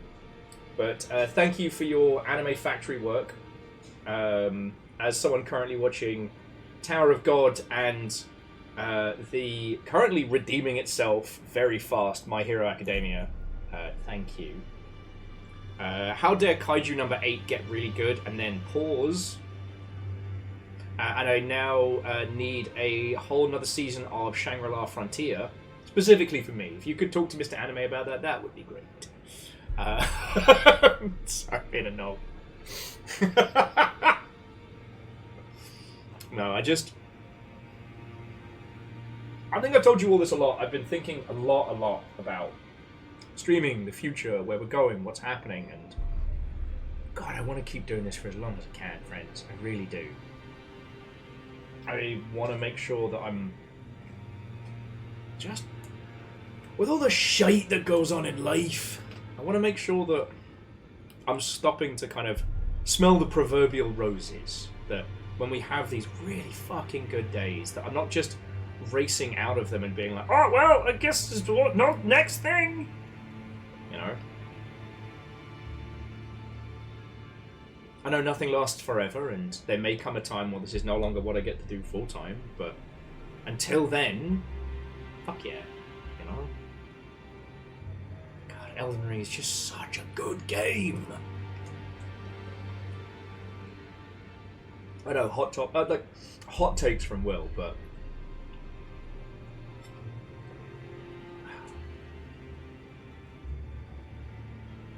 Spiller's fishing stream game. Just need 100 pulls, it'll take a minute. I may need to set it up for tomorrow, because tomorrow I'm going to have to look after the whiniest boy in the world, and also try and stream for you lot, and it's going to be challenging. It's going to be very challenging. I was contemplating moving Bo Path of the Teal Lotus to another day, and maybe doing just, I mean, air quotes Gundam building, but something that I can keep the fishing thing going whilst y'all are hanging. Amos, you are fine, buddy. Killing me. It's fine. I'll disable the dab economy once more. I don't know, friends. I'm obviously at that incoherent but feelsing part of the evening.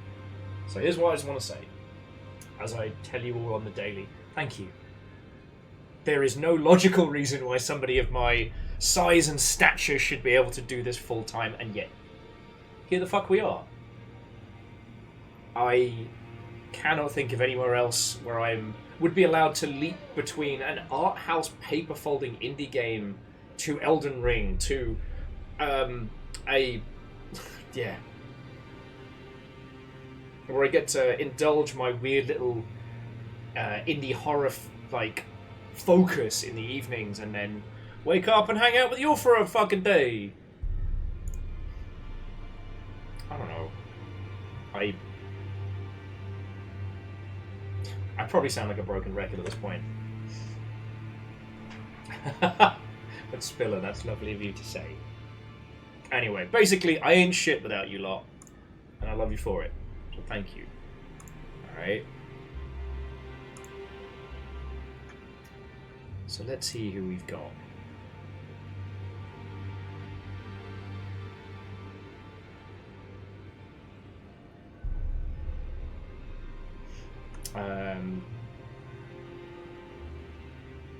See, I'm seeing one of our Seattle streamer friendos. They've put first playthrough, but not what they're playing through first. So it's a big old dice roll. Actually, Spiller, I will say, like, coming into this professionally from being a community manager was definitely setting myself up for success. But just because, like understanding why people want to spend time in spaces and stuff like that really does help.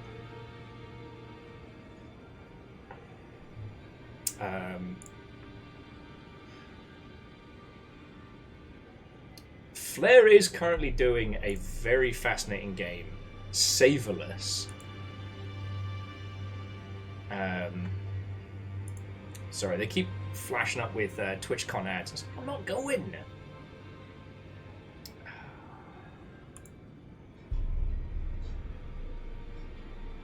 We are once again spoiled by choice.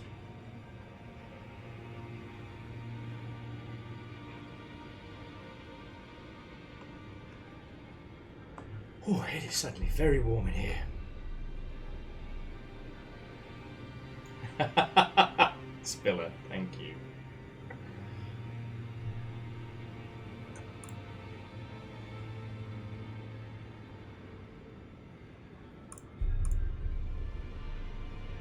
You know what, friends? I'm going to pass you on over to Flare. Because Flare is currently playing a game that I haven't seen called Saverless.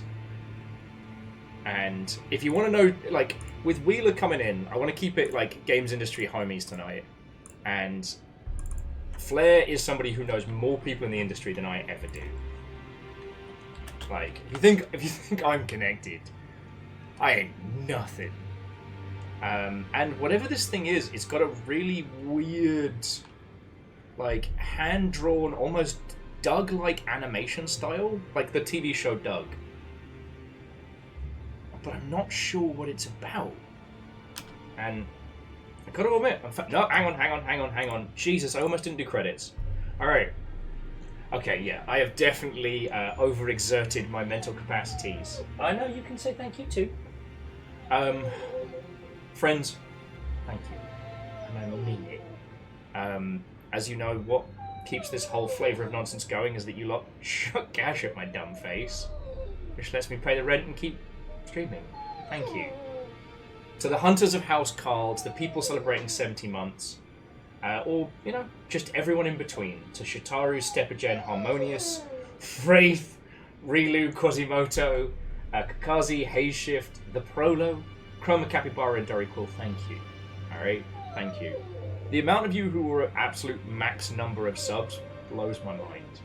Again, bits and donations is what keeps us alive. So to Kira Zero, Eraman, Lyris Dragon, Vanderbeast, Legend of Moraid, some numbers, Wolfcrad, Fearless, Sunbacon, Avenger, Quasimoto, Shitaru, and Stepagen. Thank you so much. Your moderator today was not just Lizzie T. Power. We had the full complement. We had Rhymes and Moose, we had Caffeine, the whole shebang. And to Wheeler Dealer, Greybeard Demonson, and Restless Roots, you all bought raids in. No matter how tiny, no matter how massive, it's a huge compliment when someone's like, yeah, no, I'll bring my squad in to come hang out. Like, that means a lot. Verdant says, Will, why do you never thank Nightbot? It knows what it did. Nightbot is here working off a lengthy debt. Not a lot of people know that. Okay, now we can raid Flare. Dude.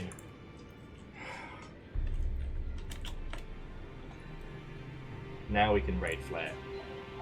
But please, pass Flare my love, because I'm going to see if he is being a stressy spaghetti baby or if he really is going to pee on everything ever. But I will be back over there to say oh hi howdy. So please, go introduce yourself, ask Flare about anything and everything games industry wise. Dude's been to more E3s and met more people than anywhere else in the space. Alright? Amos, you're fine. Settle. I know. This is going to be a lot of tomorrow.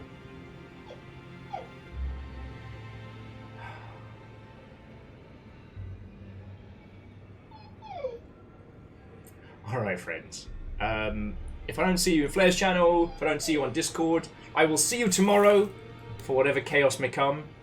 Have an exceptional rest of your evening. To be continued, okay? To be continued. For chaos! No, Lizzie. For Corgo.